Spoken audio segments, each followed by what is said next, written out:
It's been 118 days since our journey to the Season 12 title came to an end at the Circuit de la Sarthe, and after 17 weeks away, we are back. We begin again as we did 12 months ago in the sleepy Northamptonshire village of Silverstone, brought to life a few weekends a year with the hustle and bustle of the racing crowd. A season which takes us from here around the Northern Hemisphere, visiting locations such as Imola, Sebring, Suzuka, and a track yet to be announced. An extension to the season to add a 9th round and longer races is the call. We had 68 thrilling hours of racing last season, culminating in one of the closest season finales we've ever seen. The average points difference between the top two in each class last season after the finale was 4.5 points. This season, with a field as strong as ever and a season approaching the 80-hour mark, we are in for a treat as we begin the race again to the 24. The 13th season of the Virtual Endurance Championship, Round 1, the 8 hours of Silverstone. Taking you through the opening portion, myself, Lewis McGlade, alongside Ewan O'Leary. It is good to be back. It is definitely good to be back, Lewis. Good afternoon to everybody watching along at home. As you can see in the bottom right-hand side of your screen, 8 hours at Silverstone, but you already know that. The thing you might not know, though, is that we've got heavy rain out there on the circuit. Typically British autumn weather out there, actually. It's really, really grizzly. Qualifying is all over the place, and we'll get into that in a moment. But yeah, that's really going to change the race. We're starting the season a month later than we sometimes do. We're normally in September at this point, but we've waited until October for this one. Still the 9 rounds, though, which is a great addition, I think. And starting off at Silverstone, I always think it's not sometimes the obvious choice, but it's also a really good choice as well. I think it's a great circuit for multi-class racing, a great circuit for endurance racing, and that's exactly what we've got here today. But as we mentioned, heavy rain out there on the circuit, and that is going to change a lot of things in the opening portion of this race and throughout the race as well. Yeah, those of you sat back and watching at home that are sat within the correct time zone, of course, UK. So I've got to fire the shot to Jimmy early on.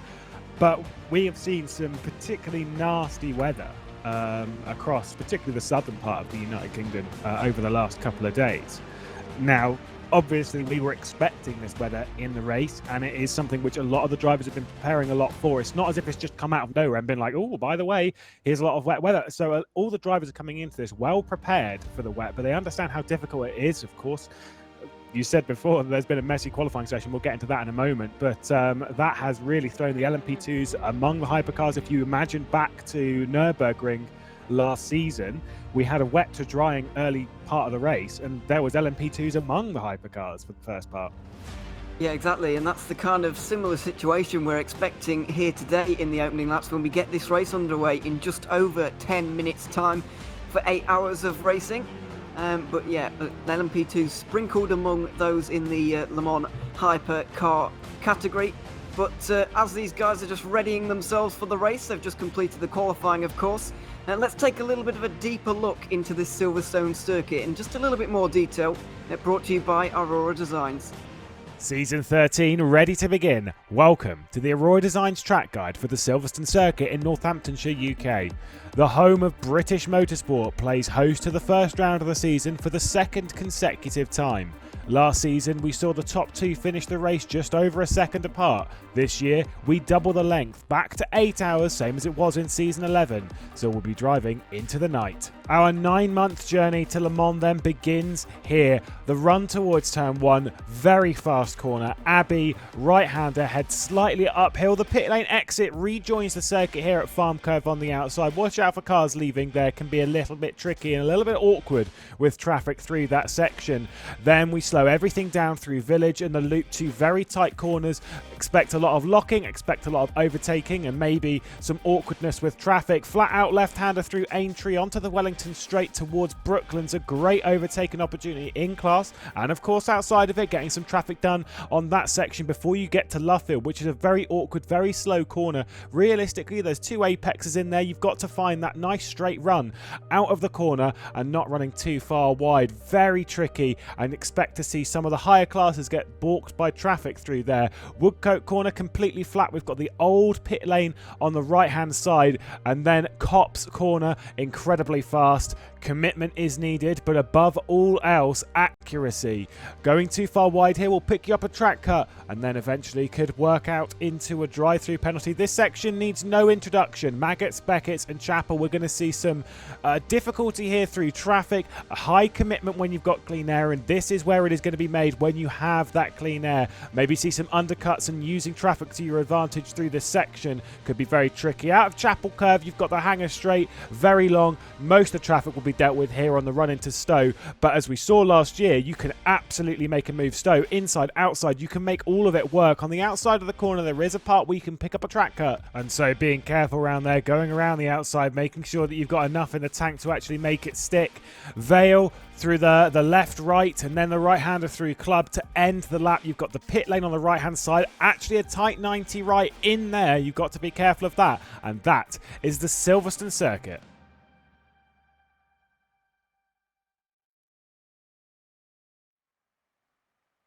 There is the Silverstone circuit then, and for the fourth time in the VEC's history, we will start our season here as we did last season for season 12. This is season 13 though, and if last year's race is anything to go by, with the top three cars separated by just 5 seconds, then this is going to be a cracking race, Lewis.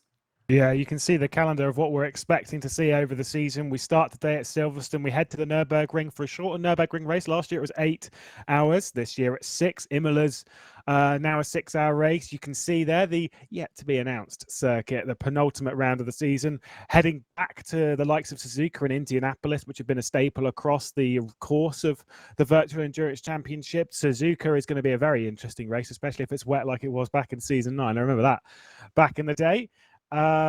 It's going to be an interesting one. As you say, it's the fourth time we have opened the season here at Silverstone. But the wet conditions, a race unlike last year where it was a 4-hour race, it was effectively a sprint. This year we come into it, it's an 8-hour race. We'll be running right into the night. It's going to be very busy, very tricky, very treacherous as the race progresses. Yeah, I can't imagine the darkness is actually going to be that far away, and the darkness is going to seem even more dark than normal, if that makes sense, while it's raining, because there's reduced visibility anyway. So despite what the sunset times might say, it is going to get dark very, very early on here at Silverstone. And as you can see, the amount of spray that is being cooked up by these cars is just quite phenomenal, to be honest with you.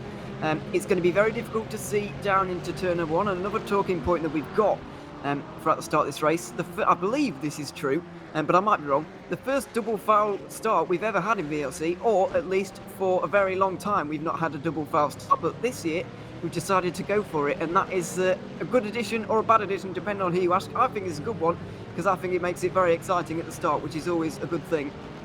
I think it's great. I think the addition of it provides some racing on the opening lap, where normally we'd be starting single file. The spray will make things pretty difficult as everyone's going to try and get in line. It just adds that little bit extra on the first lap or so. I've got a few fun facts for you before we get right into the action. It's about numbers. I've got to love some stuff about numbers. Did you know the number 1 has only ever won the VEC once? So there's only one. Oh, that's an incident. Never mind. Well, we'll get the bad driving out of the way in warm-up. No, the number 1. So basically, in that sense, is that only one team has ever, in all classes, won a championship back-to-back. That's quite a remarkable statistic, actually, considering that there's been 11 chances to do that for champions, but they've only once been able to do it. That just shows how competitive it is year on year and how much it changes around. So if you're watching last season, then expect it to all change, really. Yeah, I think it's the number 30 and the number 37 are the only 2 numbers that have won more than one championship. Everything else has been by a different number. So if you fancy playing your games with numbers and following the stats and statistics, if you're in the number 37 and 30, then you're in a good number. If you're in the number 1, we'll have to wait and see. Realistically, I'd want to be in the number 1 at the moment, considering how strong that car is. So we can see drivers going around at the moment, basically just trying to set some times. We've got a driver here. This is Mohammed Patel behind the wheel of a car. Those of you that might recognise that name, ex-FSR world champion, driving for Jean Alesi Esports. We'll get through it in the race, how Jean Alesi Esports has come about, because they've basically got the drivers that Singularity had last season, and there's been some stuff behind the scenes there. Singularity is no more. Hydra Esports is no more in the Virtual Endurance Championship, replaced with Nita Velix, or say replaced with Nita Velix. Nita Velix was always the team underneath the Singularity and Hydra Esports, and it's a return to them for the Virtual Endurance Championship. So there's been some chops and changes, Ewan, and they are not the only team. No, absolutely not. We've got RAG Esports as well, which has risen to the fore, taking quite a lot of the AAA Esports lineup from last season. The likes of Erhan Yoski, Haniel Sabti, Risto Kappa, all involved, along with Yuri Kazdorp as well, driving that 4-car lineup in the number 1 this year. AAA does still exist on its own independently. However, RAG have kind of raided their driver lineup, really. And they are a force to be reckoned with throughout this season. They're one of 4 teams that I would really highlight in the hypercar class, alongside the number 2 Ajira, which I'm expecting to really challenge them throughout this season. John Lacey Esports, as you mentioned earlier on, and maybe we're not used to seeing Zancho in the hypercars, or indeed in any prototype at all, really. It's quite a rare sighting, considering they had 3 cars in GTE last year. They've decided to branch out a little bit this year. I think they can do something surprising in this season, actually. They've got a good lineup of drivers. It's not the fastest lineup, if I had to pick one, but they're a solid, consistent lineup that I think could do things throughout the season. Yeah, they've taken effectively what was Race Clutch's LMHC last season. Tony Mellor, who drove for Race Clutch last season, it was always kind of run under a bit of Zancho aid last season, after the halfway point, particularly around Sebring and stuff. Tony Mellor joined alongside with the likes of Rivio and Lars Brugman, who returns to the Virtual Endurance Championship, a victor at this venue back in Season 8. Wonder who his teammates were that day. Not gonna point any fingers towards myself, but why not? The tricking. I will go back to one point that you said about RH, just before Risto Capit starts messaging me being like, you're wrong. The RHG sports drivers are still technically labelled as a AAA esports. They're still contracted with AAA, but they've effectively been loaned out to R8G. So there's I mean, the thing is with sim racing is that you'd think that it's just a game, it's just a bit of fun, isn't it? No, there's politics and stuff behind the scenes, regardless of how far up in sim racing you are, regardless of whether it's the Virtual Endurance Championship, even just some casual stuff anywhere. But focusing back on the Virtual Endurance Championship, we have 8 hours ahead of us at this venue. It is going to be a tricky race for them. The wet conditions, the track very much moistened, and a circuit ready to go for the racing today. Everyone's, I think, heart racing at the moment in the VEC paddock. 45 cars, qualifying done, and ready to go racing. And when we get to the grid, you'll see that last year's race winner, Arne Skånvliet, for Ajira, is going to be starting from the pole alongside an LMP2, things that we did not expect to see. Nevertheless, we'll await them to get moving on the formation lap. They'll go around quite slowly and then prepare themselves for an 8-hour race. Lights flashing, and they're ready to go on the formation lap. Good luck to all of our competitors, and have fun. Good luck. There we go, Adam Baldwin giving us a little bit of a raring to go racing, and Arne Skånvliet takes off. There we go then, and Chinchik alongside Mohammed Patel, who's going to be starting from effectively the second hypercar, but further back from that in third place. Ibrahim Khan and Haniel Sabti will round out the top 5. You can see the order there with teams and logos up and down, and it is what can only be described as a bit of a mess when it comes to the class lineup. When it comes to the hypercars and LMP2s, it's very much all over the place. It is absolutely all over the place. You've got hypercar first, LMP2 second, hypercar third, LMP2 fourth. That just gives you a bit of an idea as to what it's like. It was extremely close qualifying as well. The top 2, despite the fact they are different classes, the Ajira and Varga sim racing cars. However, they were separated by 1/10 in qualifying, and for 2 cars that just visually in one sense. They just look different, and they are very different underneath as well. But, you know, they are so close on lap time in the wet weather, and even we're thinking the LMP2s are going to have the edge, much in the same way that they did at the 8 hours of Nürburgring last season. We're going to see a very similar thing here today. And with the rain that is coming down and will come down and continue to come down throughout the whole of this race, we're thinking that it's probably going to be there double file, for at least 7 hours. And you get the green when the game tells you the green. Mr. Johnson's just giving us a bit of a race direction there. Yeah, we're thinking that this rain is going to last for at least 7 hours. The final hour might be dry, but it's an outside chance. Looking at the rain that's coming down right now, it's going to take a long time for this track to dry out anyway. So it's not out of the realms of possibility that an LMP2 wins the race today. No, it's still. I would argue it's still fairly unlikely because the LMP2s and the LMHCs are fairly close on pace, not too dissimilar. The more the track dries, the more people are circulating, the faster the LMHCs will go. Obviously, the faster everyone will go, but in comparison to the LMP2s, it's the wet weather in the slow corners and mid-speed corners that really affect the LMHC. But also remember that the hypercars can go longer on a stint. They've got a bigger fuel tank. It can go effectively over double the distance than LMP2 will go. So I think we'll see a little bit of chopping and changing over the early part of the race, and then hopefully everyone will settle. You can see there 44 cars out there on the grid today, and as we said, it's a Gira on pole position.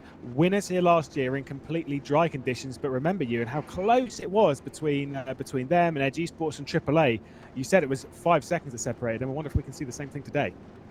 Quite possibly, although this race is double the length to what that was. Of course, that was a 4-hour race at Silverstone to kick off season 12. We're going double the distance, double the drama here today for the 8 hours of Silverstone to kick off season 13. So it would be hard pressed to see a similar thing, but even so, it is going to be a very good race. There's going to be carnage at the start, hopefully not, but it's bound to happen. Somebody's bound to go off. Somebody's bound to get it wrong at some point because of these conditions at the moment. They're just they're diabolical, to really put it nicely. But as you can see, coming up towards Stowe for the first time on the formation lap, these guys are going to get the green flag as they come towards the line, and Arne Schoenfliet is going to get away. Hopefully for him, he's going to be able to get into turn 1 first and get away from the madness that could ensue in behind him. I think caution will be the word again, that we will green use. Flag regardless of class, and I suggest everyone turn on their headlights. Good luck. The final call from the race director before we're underway for season 13. 8 hours round and round this 5.9 kilometre circuit in truly appalling conditions. Our 80-hour run to the Circuit de la Sarthe begins here and now. 9 rounds ahead of us. The green flag is in the air, and season 13 of the Virtual Endurance Championship at a very wet Silverstone is about to be underway. Arne Schoenfliet on pole position, and he is away. Oh, we're nearly making it through wide into T1 already. I think the Agira is going to be clear. There's already been a penalty applied to Andrelli Riccielli down in the background, but there we go. We've got Mohammed Patel, who's already got up into second position, effectively darting around with the LMP2s. In the top right hand of your screen, you can look backwards from Arne Schoenfliet and see that, oh, he's run wide into T2. Oh my goodness me. It's allowed the Varga LMP2 to get back in it. There's going to be contact there. Oh, and nearly spinning out the Jolla Lacey esports car of Mohammed Patel. There's going to be carnage in the background. We saw a yellow flag popping out. I'm assuming that's down in the GTE category. Yeah, there's all kinds of stuff going on in the GTs. They're even more chaotic than actually the prototypes, but everybody is kept pointing in the same direction as Varga get into second place. It's looking like Rookie Monster's trying to get into third at the moment, just following through and getting through on Mohammed Patel. This is a situation that we don't often see. Trying to get through is Patel, but is Patel's trying to get or trying not to get overtaken. Indeed, as they come over the old start-finish line, it's all going on in the background, all going on in GT as well. But a really chaotic start. You can see the hypercars faster in a straight line, of course, but once you get to the corners, these LMP2s are more than a match for them. As we cycle back to the GTE category, that is the class leader, Waveframe Esports, receiving a penalty before they even got to the green flag in season 13. That is not a good start for them at all.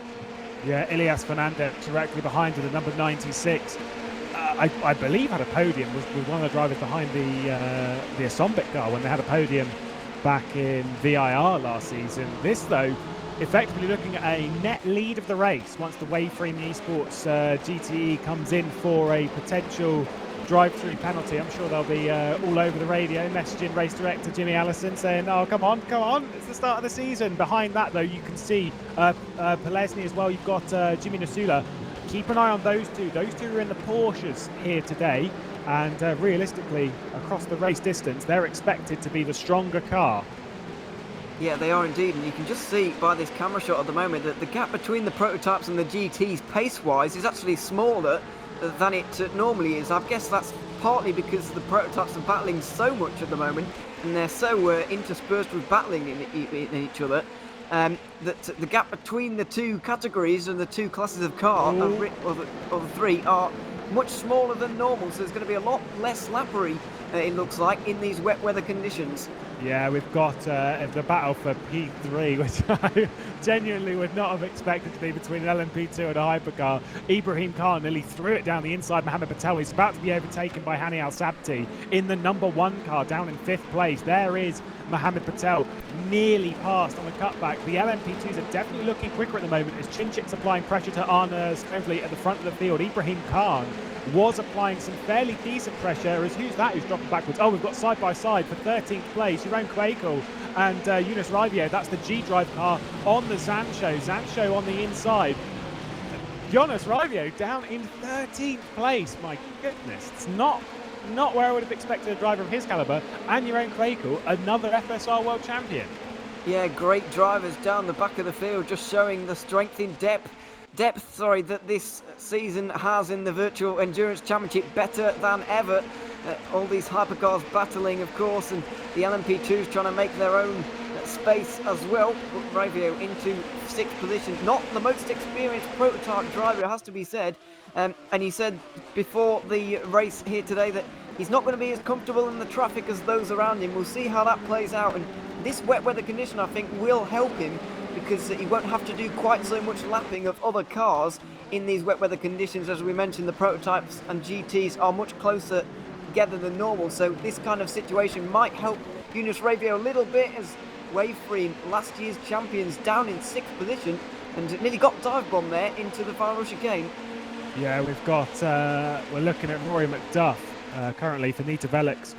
Effectively, from Singularity, they are the defending series champion in LMP2. Their main championship rival last season directly behind, but ahead of them, Dennis Jordan for Burst Edge Esports. That is a double LMP2 champion in the Virtual Endurance Championship. Moved up to the hypercar class last year and was contending for the championship. It didn't really work out for them in the end. I think they finished 3rd in their title run, but they were really a part of that championship fight all the way through. Went back down to LMP2 this season, and I feel they are a bit more comfortable in their scenario at the moment. However, they are behind one of their sister teammates, Michi Hoyer, who, I mean, for those of you that have been watching sim racing on rFactor 2 over the last, let's go with 10 months, over the entirety of 2020, Michi Hoyer is a driver that's really moved into the forefront of sim racing, winning things like GT Challenge and being one of the title contenders realistically in the FSR World Championship, winning the first race of the season. Michi Hoyer is definitely one to keep an eye on in the Virtual Endurance Championship scene this year. Yeah, and so is that whole car, the number 49 Burst Esport car. He's partnering with Mrozek, Pedersen and Panzer. That is a very strong driver lineup, as are all of the Burst Esports cars. If you include the Burst Edge Esports one that's just behind him right now as well, they have got some seriously quick drivers, and they are going to be a team to watch throughout the season so far. Not quite topping the standings as it stands at the moment, but obviously the race is won after 8 hours and not after 6 minutes, so they've got to just bide their time here. As further on in the background, Anthony Jans, a very experienced LMP2 driver, is going for driving for Team Spirit Racing here once again, as he has done for pretty much since I can remember, to be honest. Just ahead of 10th place Juan Carlos Fernandez. That's the battle for 9th at the moment. Schumfleet is still setting fastest laps of the race at the front of the field, and that's to be expected. He's just got 1 second over Chinsik right now, but those two have got quite a gap over the rest of the field, which are basically just one long train behind Mohamed Patel.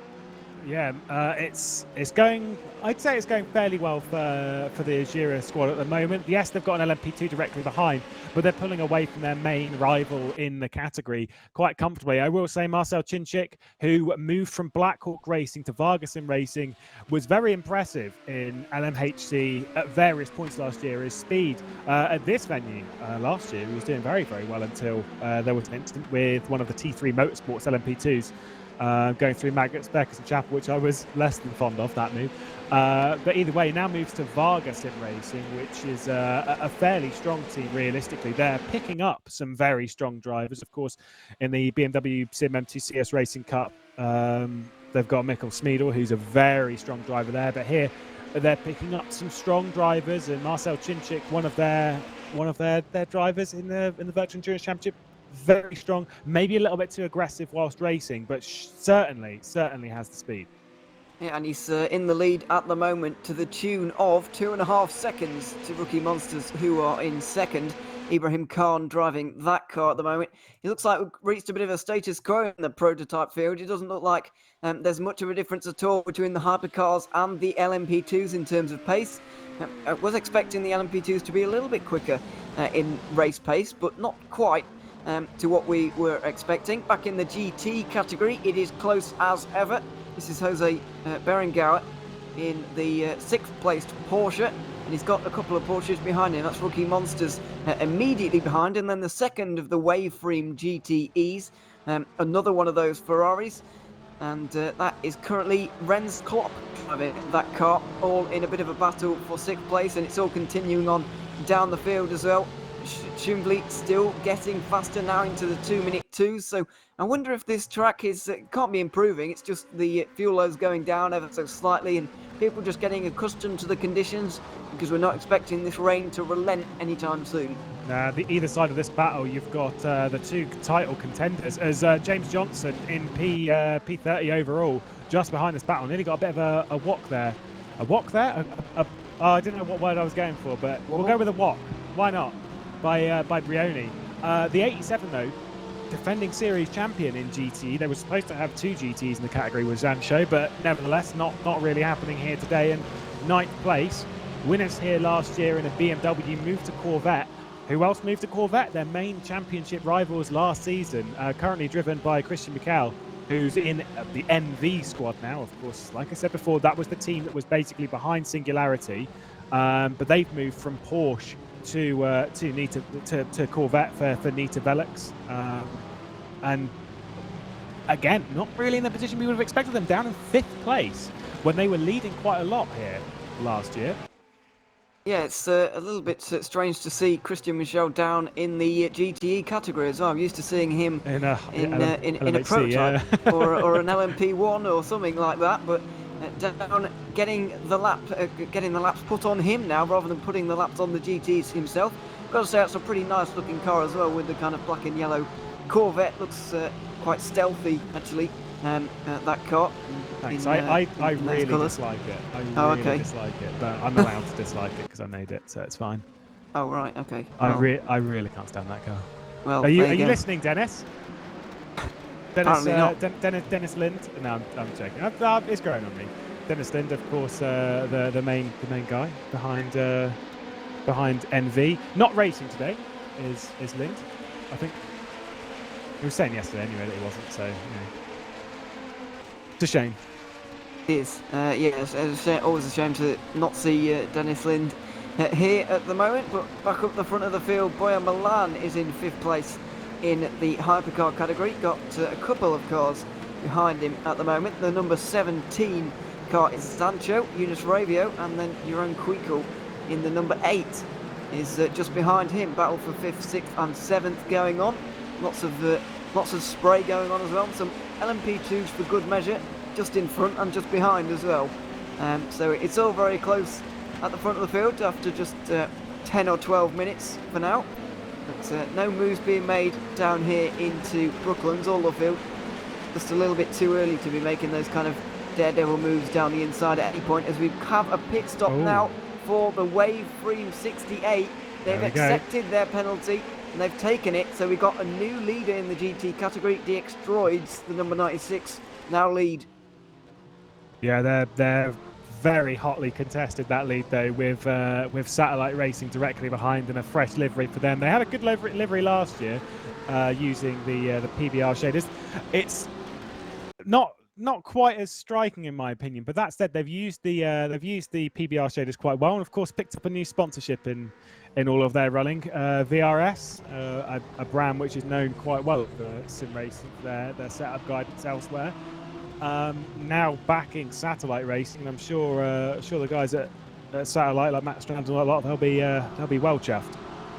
Yeah, I'm glad to see Satellite Racing up there actually, because I think they were under par a little bit throughout the last season, season 12. So it's good to see them back up there and fighting for race wins, is what it looks like at the moment.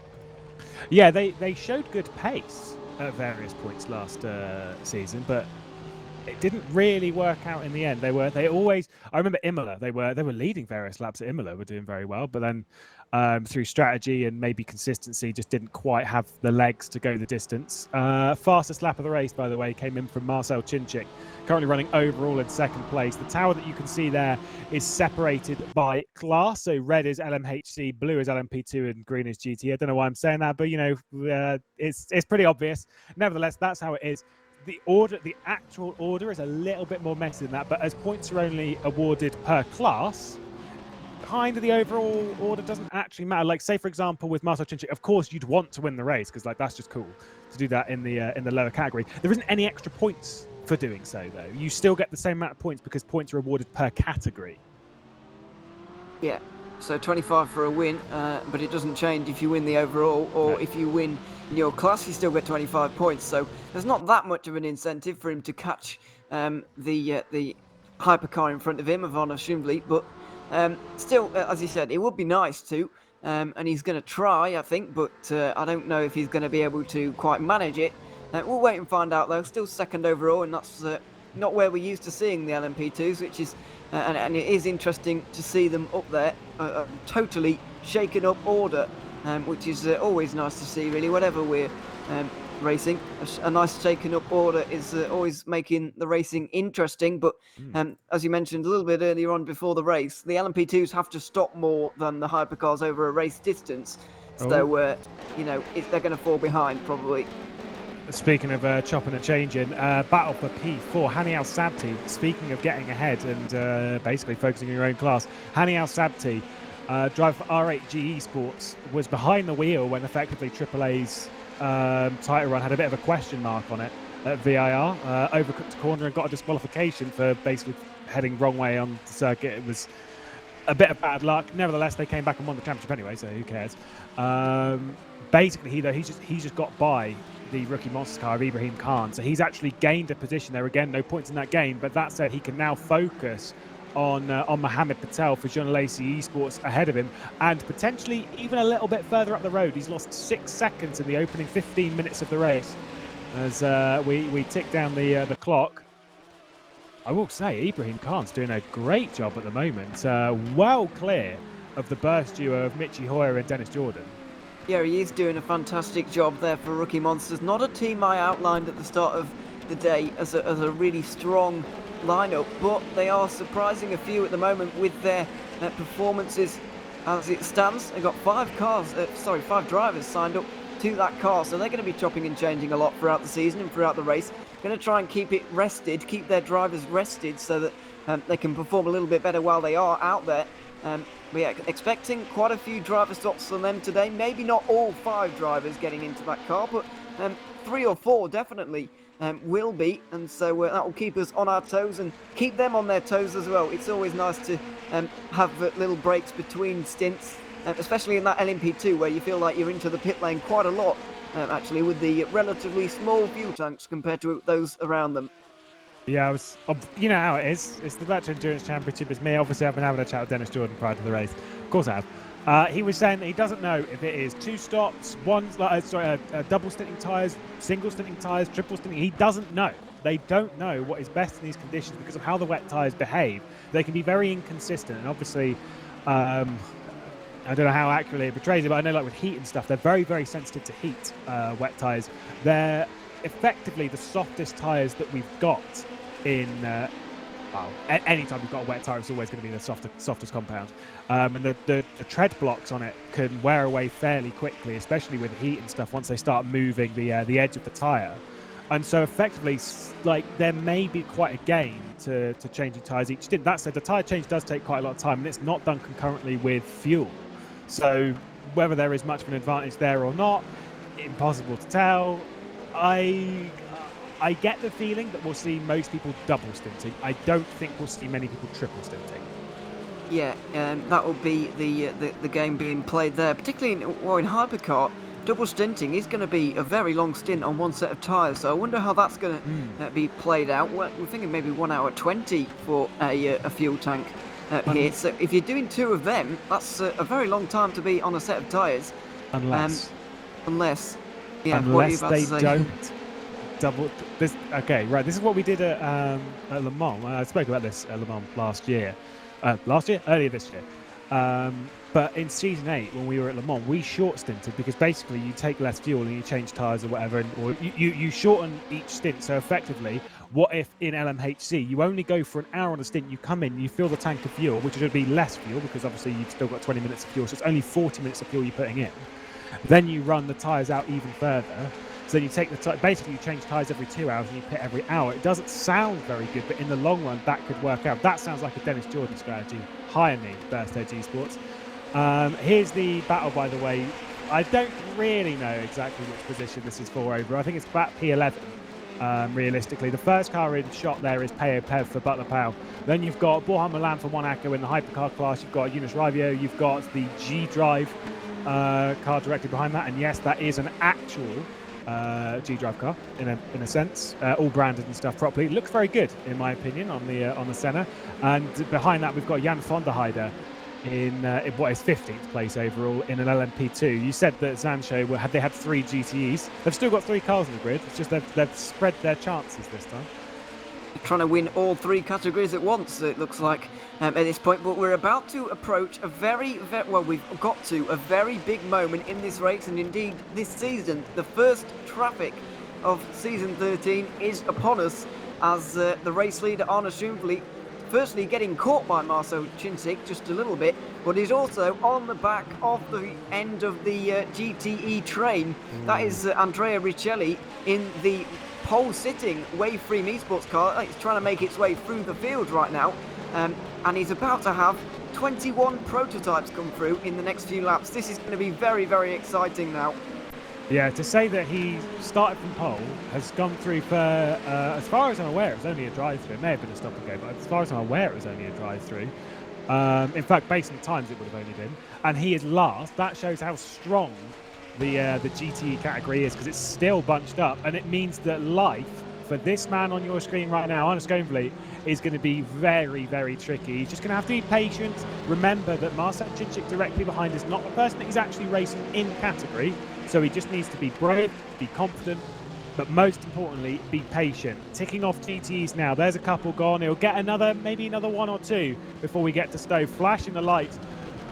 You never really want to be the first driver to hit traffic, because when you're the first one, they're like, oh, there's traffic coming. Whereas if you're like the second one, you just follow through all of the time and stuff that's been lost. They've also got a battle just ahead of this. This is for further down in GTE.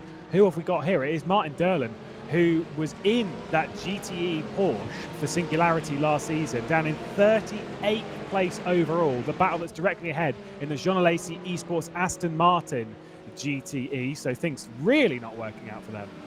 Yeah, that's a car I would be expecting to be way up further towards the front, but arguably a brave choice going for the Aston Martin. Not always the most popular, and certainly not this season either. We're seeing a few of the British brand cars down the back of the field. He's trying to get through on one of the Ferraris, just giving a bit of a look tap through turn 4, and now they've got the race leader right behind them as well, coming down through Aintree and now down towards Brooklands.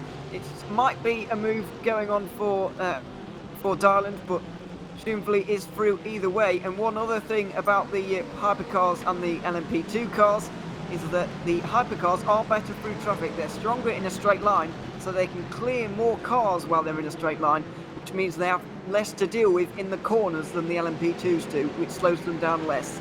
there on the left-hand side of your screen, you've got the full leaderboard there. And one thing that you'll note from that is that is gap to leader. And so for Mohammed Patel, whilst they've been going through traffic, whilst they've been clearing them off, he's gained nearly 2 seconds up to the back of Arnes Goenfleet. He's just picked up a little bit of traffic through Cops. It's really not played out for him. Chinchik, by the way, made contact with Melichak Nakli into T4. It was a light bit of contact, but nearly spun him out, and very good car control from the pair of them to actually keep them on the road. The next one for Arnes Goenfleet to fire by before he's got a bit of air is the Volante car, whether it's it was Allied Racing Esports. Prior to that, it was TCS stuff. It's now Volante, looking pretty good in the Aston Martin. Say it is a brave choice taking the Aston, but it got better over the season, and maybe they were hoping that it would go the same way. You know, you take a gamble with the cars and hope the bop goes in your favour. Of course, balance of performance, and unfortunately for those in the Aston Martin, not really so much in that sense at the moment. No, not at the moment. The battle for fourth, by the way, in LMP2 is raging on as we go through some more traffic. And also, further down in the GTE category, Ferris Stanley, who was driving the Ground Effect Sim Racing number 72 GT, now out of the race for some reason. Don't know if that was a disconnection or crash or what has gone on there, but it looks like we've got our first retirement in the race and only 20 minutes in. That is a major disappointment for them. But sometimes the way it goes is Shumfleet gets caught up in a load of traffic. Well, one car, but just gets in his way quite a lot there. And now Chinchik is right behind him, trying to get through almost, but the straight line speed of that hypercar will be enough for him to keep the lead. Yeah, that was Adam Baldwin, the person that gave everyone a bit of good luck before the start of the race. Of course, previous season champion Adam Baldwin in the GTE category a couple of seasons ago, but Arnes Goenfleet definitely got balked a little bit by traffic there, and now comes across Big Boss's car. This is Kiraly behind the wheel at the moment, not Marcel Offerman's. Of course, that is Marcel Offerman's car though, so you know, don't be careful around it. Be careful.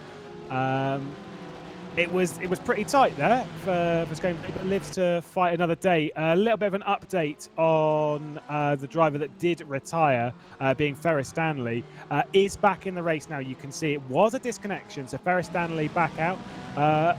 Surviving longer than our retirement last season. It took just 7 laps before a retirement in the previous season. One target was in a very high-speed crash at Copse Corner with Martin Firma behind the wheel and straight on into the barrier. It cost him basically everything that race, and they had to pull the plug very, very early.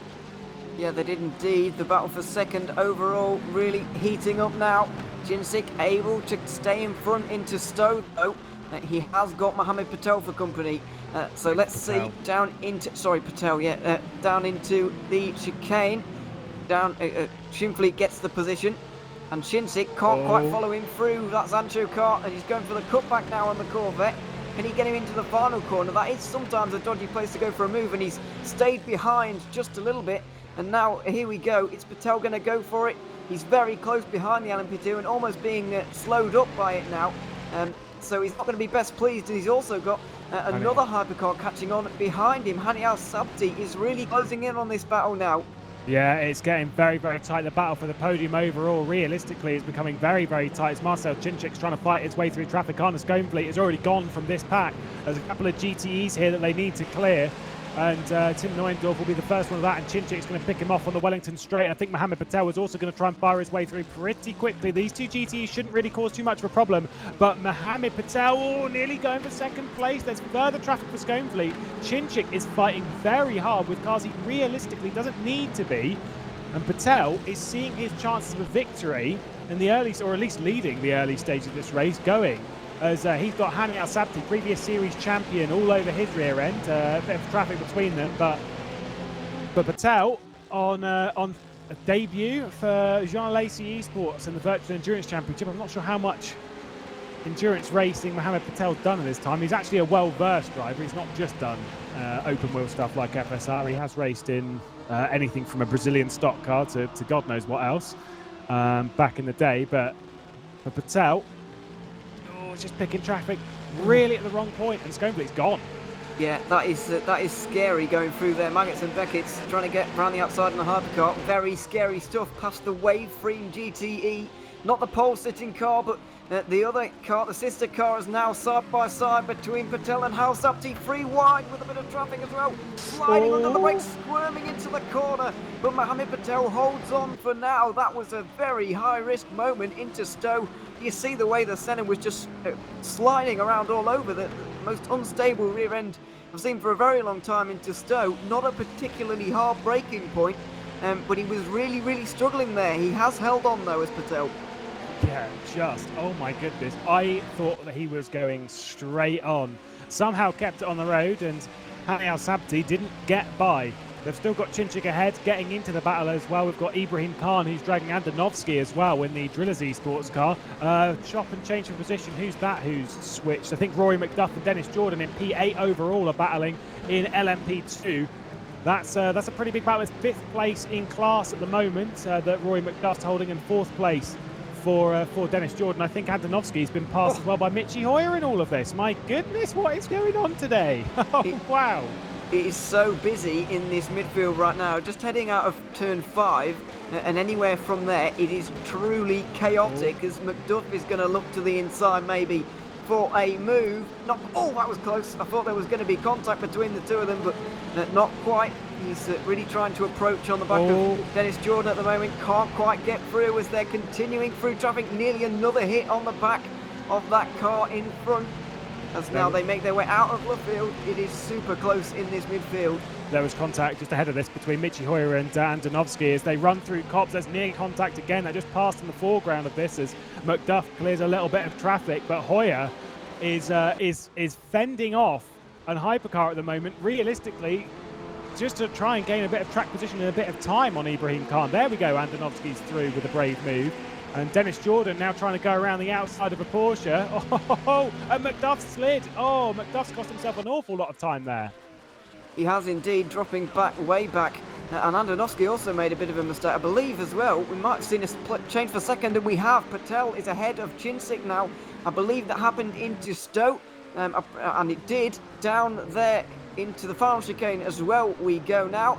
And Chinchik is down to 3rd. He's not going to be pleased about that because, as we've seen earlier on in this race, or a couple of laps ago, he is really fighting for these overall positions. He wants to get the best possible result, and so he's fighting for these places right now. This is big.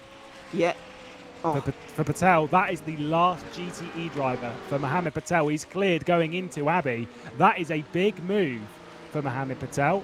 And Hani Al Sabti, he's desperate. He's diving down the inside on Chinchik. Oh, nearly made contact. And this is battling and messing up the GTE leaders. It's still DX Droids leading from Satellite.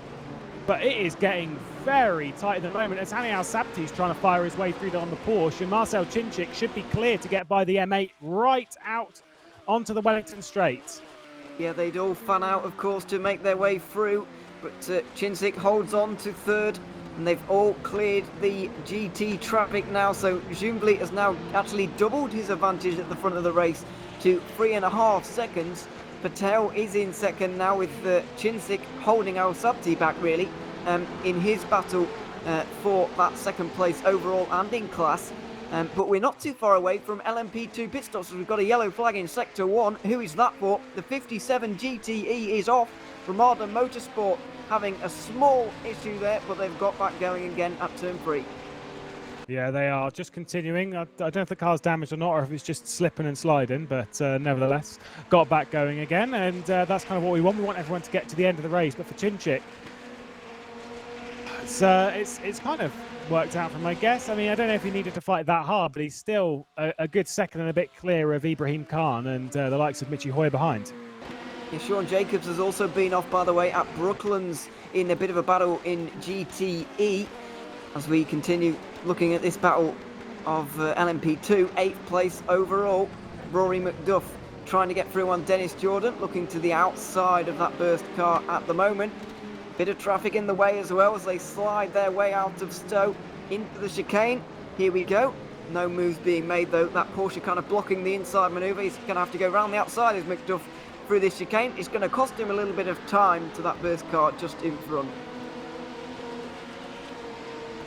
Yeah, it's tough battling here, but nevertheless with Rory McDuff, I think we've got a little bit of a word from him prior to the start of the race to see what goals he's got over season 13.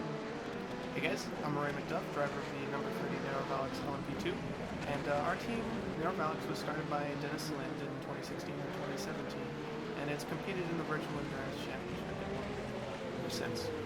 Before I joined the VEC in 2018, most of my experience lied within open-wheeler cars, and that sort of racing, sprint racing more like.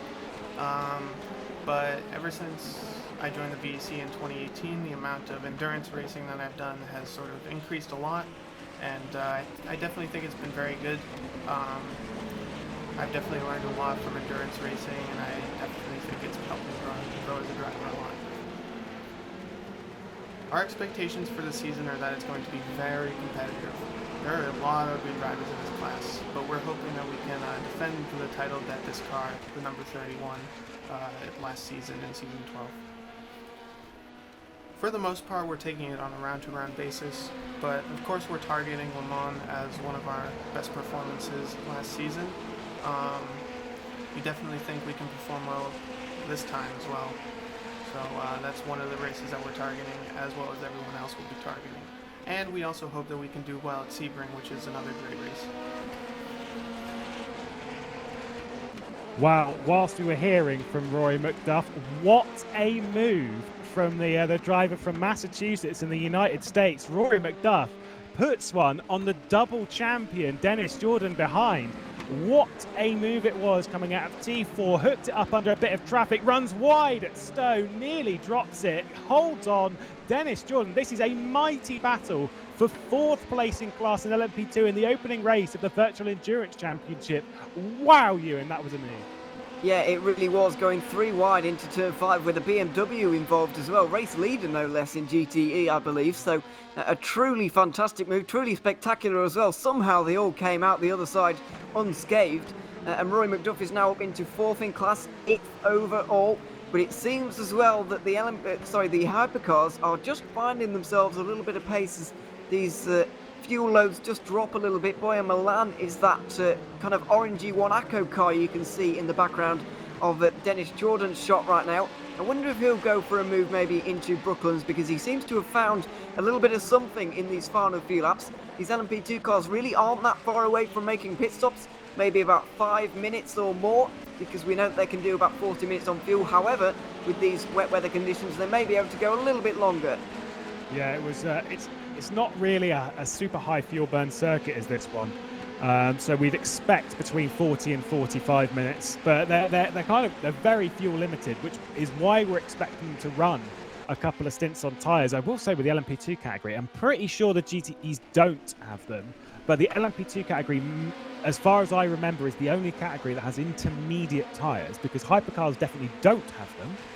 I don't think the GTEs do either. So for that, whether it's it's McDuff's been off. McDuff has cut across Beckett's, rejoins. It's no biggie. It's all right. I've done that. Don't worry. It's all good. Wow, that was in these conditions with how wet it is. As much as you have grip online, the moment you go offline, this is the true in real life as it is in rFactor 2. The moment you go offline, it is basically an ice rink, and it's very easy if you put in too sharp a steering input. You could be off. We had a yellow flag out there in Sector 2. Did not catch who that was, and they'll be out to go round again. I would assume we'll get a little bit of warning with when these two are going to come into the pit lane, with when the likes of Marcel Chinchik and Ibrahim Khan come in. McDuff is very good on fuel, has been driving this car an awful lot. Of course, did the entirety of VEC last season, including a victory at Le Mans. Now moves over to the main NV car. Of course, it was going to be Singularity, but now it's just a Nita Velix car. Moves over, though, into the lead car as a main driver in NV. Having won a couple of races last season, of course, took part in the Virtual Le Mans as well, where he finished in 4th place. Won a championship over in the Checkered Flag Endurance Championship as well, so is well versed in this car when it comes to fuel saving and going toe-to-toe with one of the maestros of strategy as well. Yeah, absolutely. And he's going to need all of those skills that he's got right now to use on those around him. Dennis Jordan still right up behind him. And 5 seconds up the road, Mitchie Hoyer as well, in a bit of a burst sandwich at the moment. I know you love that phrase, Lewis. Don't start me, because that's it's too early in the season for rants like that, so I think we'll leave it. You'll set me off. Yeah, exactly. So I'm sorry about that, everyone, but Lewis might have to have a moment in a minute. Jimmy, currently watching Jimmy Nisula on the back of Wojtek Pelesny. This is the battle for second place. Yeah, Nisula was right behind Ilias Fernandez not too long ago, but now he's behind Pelesny somehow. I wonder if there was a mistake or something involved in traffic, because these GTEs are still being lapped right now. That is the final hypercar, the last prototype in the field is just about to lap them, and that ends about 20 minutes of pure concentration for all of these GTEs, and the front of the prototype race aren't even that far behind the GTs once again, so it's really on from this point on now. In terms of traffic, it is just lappery all the time. Yeah, it's the Arms car, the last one to come through, Arms Sim Racing. I've been told they're pretty armless in traffic. I can't really do it because I need to say the H, because been from this side of the country. But don't worry, there's a pun. Done it. Either way, with this battle for the race lead in GTE, Ilias Fernandez has gone well clear down the road from Pelesny. Jimmy Nisula, who's directly behind whether there's going to be much happening there. My main focus, though, goes a fair way back from that to the NV driver, Christian Michael, who is up for fourth place, which is doing great work anyway. And we know that with the likes of NV, their experience in the Virtual Endurance Championship, you'd suggest, especially with their pace of the venue last year, obviously a very different car that they're driving at the moment, you would suggest that they'll be able to potentially close that one down, or at least have the bullets in the gun to fire something later. Turka Hakkinen will be in the car later on, of course, an LMP2 driver moving to GTE. How is he going to fare in the GTE category? Yeah, that's 2/3 of their team moving over from a prototype setup into one where a GT is well, they'll be using. Dennis Lind obviously is an accustomed driver in terms of those GTE cars, which are very different, I might add, to the LMP2s that they're used to, or indeed the LMP1s that Christian Michael has driven in the past. The advantage they've got at the moment is that they're in clean air, and not many people on the circuit right now can say that, to be honest. There's trains and battles going on all over the place, so the fact that they're in clean air, in nobody's business, and kind of running their own race at the moment might not be a bad thing. Yeah, you kind of want to run by yourself at the moment, because the thing is, when it comes to running behind on a driver, you've not just got to worry about the distraction of having another driver ahead of you. The spray as well, it's a big deal. It's I know, like, it's obviously very typical. You've had it on motorsport broadcast before, time and time again, and it's always the TV camera angles don't show the wet weather because you can see clearly. Look at this angle. It is true, though. In RF2, if you're in, I will never forget the time when they changed how the spray was back in 2015. And I've changed it a few times since, mind. But they changed the spray. And I did a race at the Hungaro ring, as we see Jean Lacey Esports and Volante battle it out in the two Aston Martins and GTE for 36th place overall. Not a position that Jean Lacey Esports would have been wanting to race for, but 14th place is where they're at the moment. But in this race, it was a Formula Renault 3.5s, it was Hungaro ring, and it was very, very wet. And going into turn one, I genuinely couldn't see anything. I was in the middle of the circuit. I couldn't see left, I couldn't see right. I could just about see the rain lights of the cars ahead of me. And I know that sounds like, from what you're seeing on your screen at the moment, that sounds almost impossible because the spray doesn't really linger. But it is absolutely true. When you're behind someone, you can barely see anything, as Derlin's going to try and go around the outside of the Volante car. I must say that livery does actually look very good on the Aston Martin. I'll give them that. I've been pretty harsh on Allied Racing Esports. It's around the outside of Stowe. That's not going to work in these conditions. And Alejandro Lopez Ayona will hang on to 35th place, a pretty controversial signing for Volante, considering Lopez Ayona's racecraft over the GT Challenge Series and, of course, the preliminary round for GT Pro where they did the whole promotion and stuff. But nevertheless, picked it up, and we know that Alejandro Lopez Ayona is a very quick driver, so whether it'll be a good move to sign him or not, I'm sure Carter McColeman has picked up a bit of flack for it, but I'm sure he believes that he's made the right signing. Time will tell, of course, as we go on board and really get a visual illustration as to what these conditions are like, what these guys are battling with in the GTE category. Just moves to the outside now, does Dylan, and now trying to get that good run off of the corner. Can he though? Well, not really. It's a pretty good exit from Lopez in front. So we're in the slipstream now for the John Lacey Esports car. He is gaining into Brooklands, and there might be an opening down here into the inside line. Can he go for it? Not quite. just covered off ever so slightly as well, but he's gone a little bit wide, and now they go side by side. Darling gets a slide of his own. Now he's round the outside through Luffield, Late and that apex. is an awfully long way round. He's going to need to go for a bit of a cutback, trying to get a straight exit, and not really work for him on that occasion, I'm afraid. This battle continues on, but they continue in the same positions. Those of you watching on board wondering how bad that windscreen wiper was, like me, it didn't even go down to the down anywhere. Like you've got so much rain on your windscreen still. It's literally doing about like 10% of the window. It's terrible. I did look on board though. It's not actually that bad from the driver's point of view, but still, you got to make you got to fly some shots. It's fine. Either way, decent attempt to go around the outside, but one of the best bits of advice that I ever heard from between two drivers was two drivers battling for various championships, being Robert Wiesenmuller and Eric Strana, who we've seen in the Virtual Endurance Championship with Eric Strana, was that Robert Wiesenmuller told Eric Strana once that basically sometimes you're trying to make the move look too pretty. And I get the feeling that's kind of what Derlin's doing here. He's almost trying to...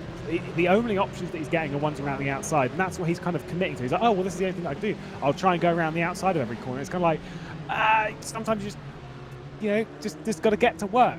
You know what I mean? I'm not saying I'm not saying push it off the road.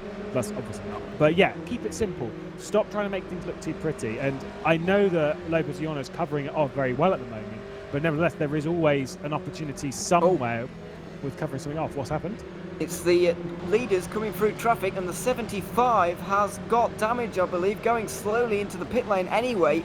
It's the Caspian Motorsport car. Alex Brautigam is also into the pit lane from Blackhawk. Don't know quite what's happened, but the leader might have been involved. He is coming through the back end of the GTE cars for the second time as we enter 45 minutes complete of this race, but 2 pit stops. I wonder if damage is involved there.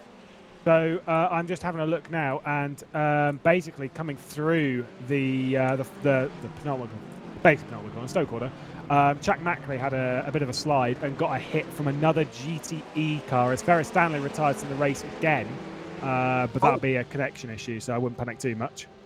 But it was contact between 2 GTEs anyway.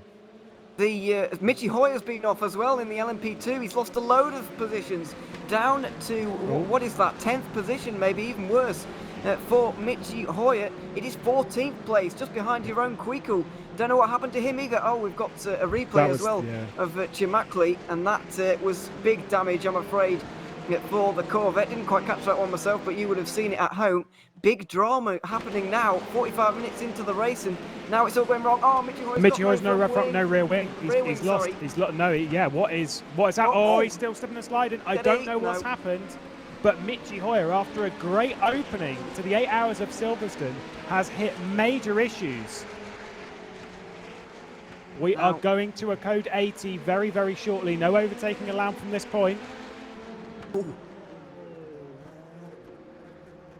And we are under the first code 80 of the season, courtesy of Mitchy Hoyer. I'm sure we'll try and grab a replay or something of some description as to what has actually happened with Mitchy Hoyer. I'm assuming, based on what was being said, there was an instant prior to him losing the rear wing, and then he lost the rear wing. I don't know, because if based on where it sounded like he went off in the final sector, which obviously you'd come into the pit lane. I don't know if he's been absolutely whacked by someone. Hoyer was off at turn 1, so there was a different incident at the final corner. Oh, it was Ferris Stanley. Oh, that is unbelievable luck for Mitchy Hoyer. Ferris Stanley lagged Mitchy Hoyer. It's pure connection there. Here's a replay. Let's talk you through it. This is going into Abbey Corner. Whoa. Yeah, getting thrown up into the sky. That is terrible luck for the Burst Esports Simplexity driver, and you kind of feel for Mitchy on that one. Yeah, you do. What this has also done is allowed the race leader in. Arna Shumvli is into the pit lane. The number Patel 6, as well. Patel follows him. Does Al-Sabti? Yes, he does. It's also pretty much split the GTE field in half. So half of them have been able to get into the pit lane, whereas the front half car number have not 72, been able to. You need to change driver. Car number 72, Ferris Stanley. Change driver, please. So Ferris Stanley will rejoin the race, but he has been told that he needs to basically change driver. They'll have to go all the way around and come into the pit lane to do so, because I believe you can't just just change driver in the pit stop. You need to have a pit stop to actually do it. So Ferris Stanley will have to come round and serve basically almost like a drive-through penalty, sort of. But he needs to get out of the car because that connection is not stable. And unfortunately for Michi Hoyer, someone has paid the price. You were saying that basically, a few people coming in the pit lane. Everyone will come in the pit lane at the moment because they'll just take fuel. Some will take tyres as well. Who those drivers will be, we'll have to let you know eventually. Although that said, we don't really have the data, right? We just have to count pit stop times and base it on where people are and hope that enough people feed us information later on. So if you've got that information, throw it our way. Patel, Al-Sabti and Chinchik are all out. Arna Sconefley is definitely taking tyres as he's still in pit lane. Yeah, he is, and everybody is in, as you rightly say. Back to green in 10 seconds. Here we go then. Patel and Al-Sabti clearly haven't taken tyres here because they're out already. Schoenfleet leaves now. Green flag. And we are back underway then at Silverstone. Mohammed Patel cycles out to the race lead. He's just taken fuel after that code 80. And Patel will be leading the way from Hani Al-Sabti, Chinchik and Arna Sconefley, who's dropped down the order. Second place and third place now in LMP2. That battle's still going to rage on as straight on goes Mohammed Patel.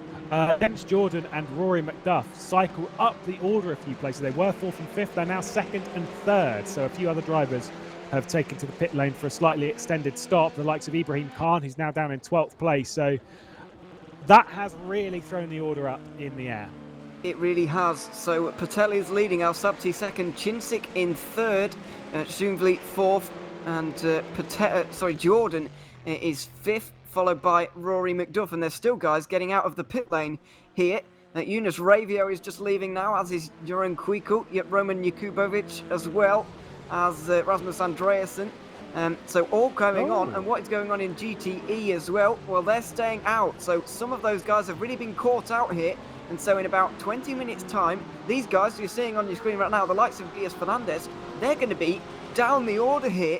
And that is going to be very interesting to see because they've missed the boat on this one. The code 80 came out after they went past the pit entry. And so that means they won't get a free pit stop, whereas half of the guys did. It's so we've got in the top of the screen that you can see there, we've got the banners which show pit stops and how many people have done. So you can see who has done a stop and who hasn't. As you're right, DX Droids, Satellite and Varga, none of those lot have stopped. That would be the same for the likes of Christian Mikel. But keep an eye on that GTE category. It's still a fair way into that GTE category that people haven't stopped. You brought up there the likes of Rasmus Andreasen, who's actually moved up a little bit in the LMP2 category, was dropped down to last place, I believe, on the first lap. Legendary Mr. Spaghetti Snapper. Michi Hoyer's got a penalty. And there you can see everyone stopped. What was the penalty for Michi Hoyer? Not entirely sure because he's in the pit lane at the moment. Probably cut tracks. That's a bit unfortunate for Michi Hoyer as things go bad to worse for Burst Esports. Yeah, they are going from bad to worse for that not disconnection, but connection problems. Leading to them losing their rear wing, bringing out the first code 80 of the day, and now that's just rubbing salt in the wound really. They are back out onto the circuit, by the way, Michi Hoyer. He's 15 seconds behind Anthony Jans, so not all is lost actually for Hoyer. However, he may have to come into the pit lane again to serve a penalty, and it's going to be a long road to recovery from here. I wonder if he sped in pit lane, and that's what caused it. Possibly. There we go, though. You can see on the left-hand side of your screen where you've got, on the right-hand side of the banner, you've got the people who have stopped, the people who haven't stopped, although Azira definitely have. I don't know why it says zero, but either way, if you look in the GT category where it's definitely more apt, you can see the top 7 drivers have yet to stop, so a fair shout for them. I believe the highest person that has stopped is Brioni in the 53 Musto Esports car, so whether that's going to work out in the favour of the likes of Elias Fernandez, I mean, it's a big swing for the likes of Brioni, as you were saying. The thing is, though, is they've obviously only really taken fuel and stuff on their stop. They haven't taken tyres because it would have taken too long. Some drivers further back would have done. Oh, Sterling's off. Yeah. That's the final corner. Oh, it's a big spin. Oh, steady on. He needs to be careful rejoining. Don't, Sebastian Vettel it. Exactly. He's down 2. Where is he down to? He's still dropping down the order, actually. 15th place overall. Way down, approaching 40th in class as well. It's not been a good day for Martin Dahl, and here's how it happened with a replay. Final chicane. Oh, there's already stuff going on here. Volante again. It looks like well, not sure how to call that one, to be honest. Yeah, I'm not really sure either. It kind of, respectfully for Derlin, it looks realistically from that angle like he was losing it already. Yeah. And whilst, I mean, don't get me wrong, you're going side by side in that complex like that's on your own accord. But either way, it's not worked out for Derlin. He's dropped off from a Yorna. Andrea Riccielli has also been off at... oh, no, he hasn't. Never mind. That was just a bit of a connection problem, a bit of a jolt by that car, which is a little bit disconcerting for everyone around it, but he's just making a bit of a recovery at the moment. 20th place in class, 41st overall. But one note on Brioni, I definitely think that he will be leading this race after the after the pit stops for that top 7. Obviously everybody apart from the top 7 has come into the pit lane, by the way, so I think Musto GD Esports are going to be leading, and I think they're still going to have to make the same amount of stops they would have anyway. They're going to be able to save the fuel, but remember the GTs can go just a little over an hour, so with still 7 hours to save those minutes of fuel, maybe 15 minutes of fuel, that's easily doable for a GTE car. He's going to be making the same amount of stops than he was before. However, he's just got a free one under that code 80. Yeah, basically just needs to save a lap every now and then.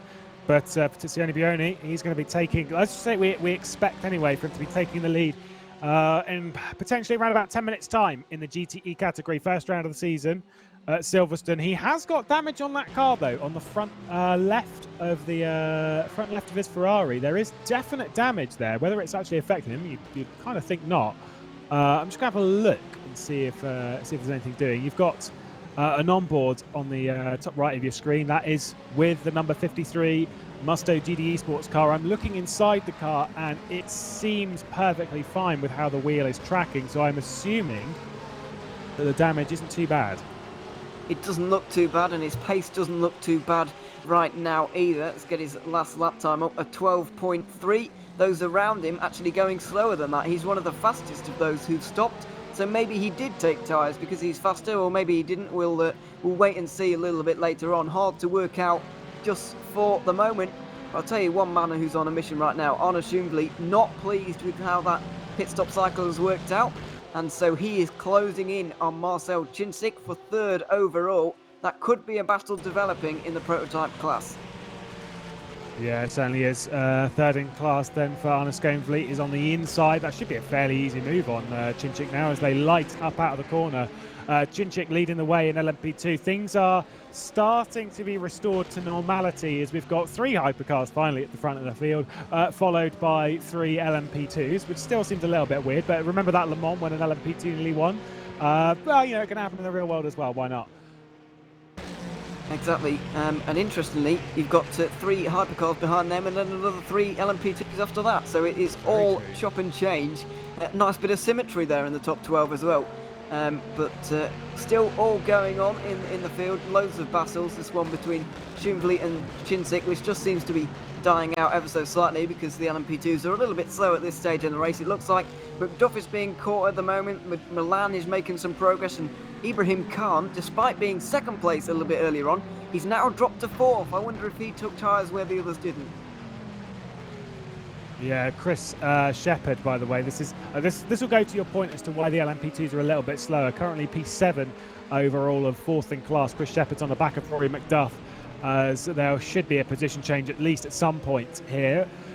One thing that I will note is remember that the LMP2s have come in, they've filled up on fuel, they've kept the same tyres for the most part anyway, so they're on all the tyres effectively, although it would be the same for the hypercars anyway. Either way, they've gone back to a full race tank of fuel, and for some of the hypercars, the likes of Chris Shepherd, they're on a lighter tank at the moment, you would assume anyway, and the likes of Arne Schumvli clearing away from Cincic, remember he's on fresher tyres, so this is where like strategically, if you were a big fan of LMP2 coming into today thinking LMP2 could win the race, you're going to be a little bit disappointed, because in LMP2, as much as over a lap and on pace they can fight it in the wet conditions with a hypercar, it's the stint lengths and the strategy that you've got in the hypercar category that just allows the hypercars to pull away. So why I was kind of surprised the likes of Dennis Jordan taking on an LMP2. Obviously he's very comfortable in that car being a double champion in the LMP2 category, it's still a bit of a surprise because you would expect a driver like that prefers not only longer races, because they do, that's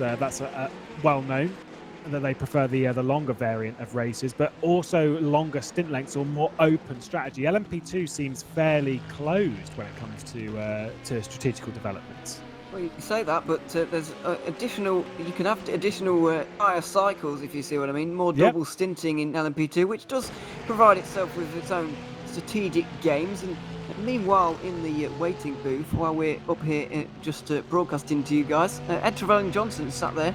Don't really know why. Probably wants an interview, but sounds like Lewis is very pleased to see him. Might come up and have a chat with him. Here he is. Well, we'll have a quick word with the man himself, Ed Trevelyan-Johnson, whilst we can see Chris Shepherd getting by the Nita Velix car. Should be a pretty easy move on Rory McDuff as a yellow flag is out. Ed, Team Sancho, 3 GTEs last season, moved out to 3 different cars across 3 different categories. How's the workload? Is it a bit more? Is it more comfortable with the team? Yeah, hi Lewis. I just wanted to finish my interview from Le Mans last season. I see. I can't even remember what it was. It just it was my favourite. Yeah. No, I see how it is. So you want the first interview of the season to be awkward? Is that what it is? Is this the first interview of the season? Yes. Yeah. You're not doing Well, I've very not been are you? interviewing Ewan for 40 minutes, have I? Oh, an hour? No, I Goodness. don't know if anyone's come on so far. Like I drop in and out of watching the broadcast or listening to it because sometimes I have to talk to people. But yeah, it looks. I mean, I guess what's exciting about the season so far is that this race has just thrown everyone. I have no idea where anyone is supposed to be. Big names are like down towards the bottom of their various fields. Mm-hmm. So yeah, I'm trying to keep up just with 3 cars in 3 different classes in my own team, let alone sort of trying to gauge where well-known rivals are. So yeah, I have no idea what I'm looking at the moment. I'll Is that tell what you you, wanted? No, I love the confusion. At the moment, we're looking at Jonas Raivio, who's down in 15th place overall, 8th in class, and actually the second highest of the Zancho effort as Jan von der Heide, who's directly ahead in the LMP2. it is a bit mad. Now the thing is, for you spreading resources across 3 categories, is everyone in the team comfortable behind the scenes? Of course, we know the pre-season hasn't been like the most comfortable experience, losing a car, being the Ferrari and stuff. But is everyone comfortable now in the team? Yeah, the preseason was a shock. We were really dreadful, and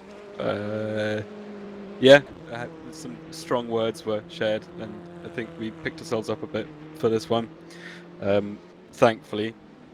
But yeah, I think the guys are fine. I suppose they're not benefiting from being able to all, like at least 9 people being able to develop 1 car, which they were last season.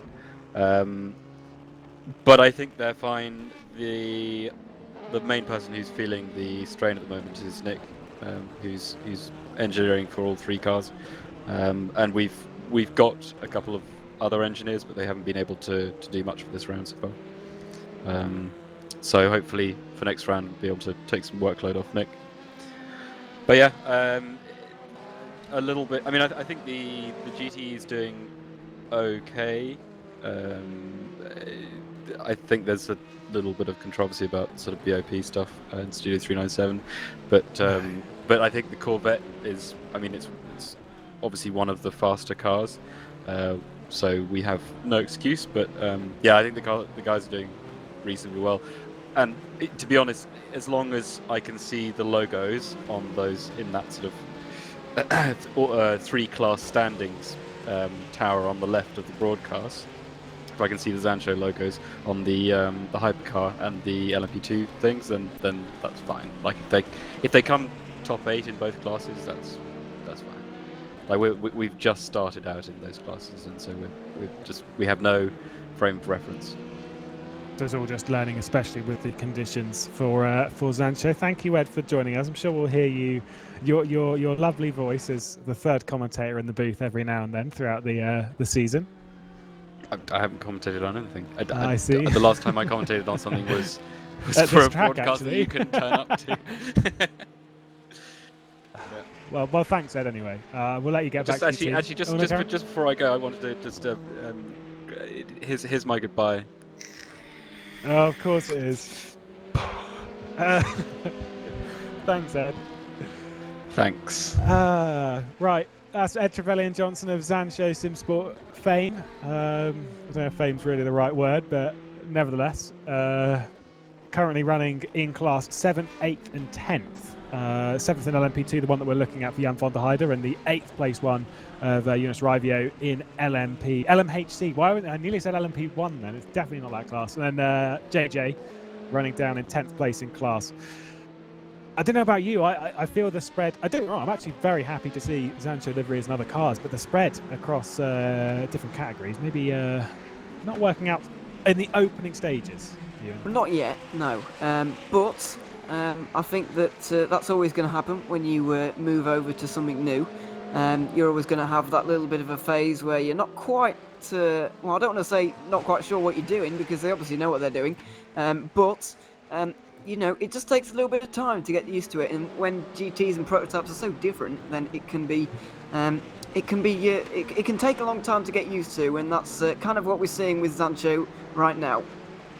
Yeah, we're currently looking Black Hawk Racing a little bit further down the grid. They're battling with pole sitter Andrea Ricelli, who's trying to work his way up the order for Wave Freeman, and Alexander Jones directly ahead. Of course, Black Hawk had a bit of a tumultuous season last year with the loss of Josh Hoare, and it kind of just a bit of a struggle that season. Nevertheless, though, we've got Alex Broughtingham in the car at the moment. Let's hear from what he had to say before the season started. Hello, I'm Alex Broughtingham, like the English guys would say. I'm from Black Hawk Racing, and I would like to introduce our number 81 LM GT entry in Division 1 for this year's VEC season. Our team came to be in a pretty easy way, because we've just signed up the same lineup like it was last year with Kevin Jager and Sascha Glatter from Germany, and our crazy Californian guy from US, Christopher. We finished last year 7th in LMGT Division 1, which is okay, but of course not perfect. We hadn't had this perfect season. But despite the results, the team atmosphere was pretty good. We had a lot of, and I think we just fit together. And why should we change the running team? Therefore, we will head into another season with this lineup. And yeah, speaking about endurance experience, I will go into it should be the 6th season. I'm racing since season 8. So I would say I have a lot of endurance experience. Especially I'm running a lot of additional races in other communities. So I simply love this kind of racing. It's way better than sprint racing, and I will do it as long as I can, and I still enjoy it, and yeah, I have fun. So yeah, expectations. Well, this year is special because, of course, we get each year more and more competitive teams into Division 1. But this year the new BOP will play a big role. It will give us a lot of new motivation.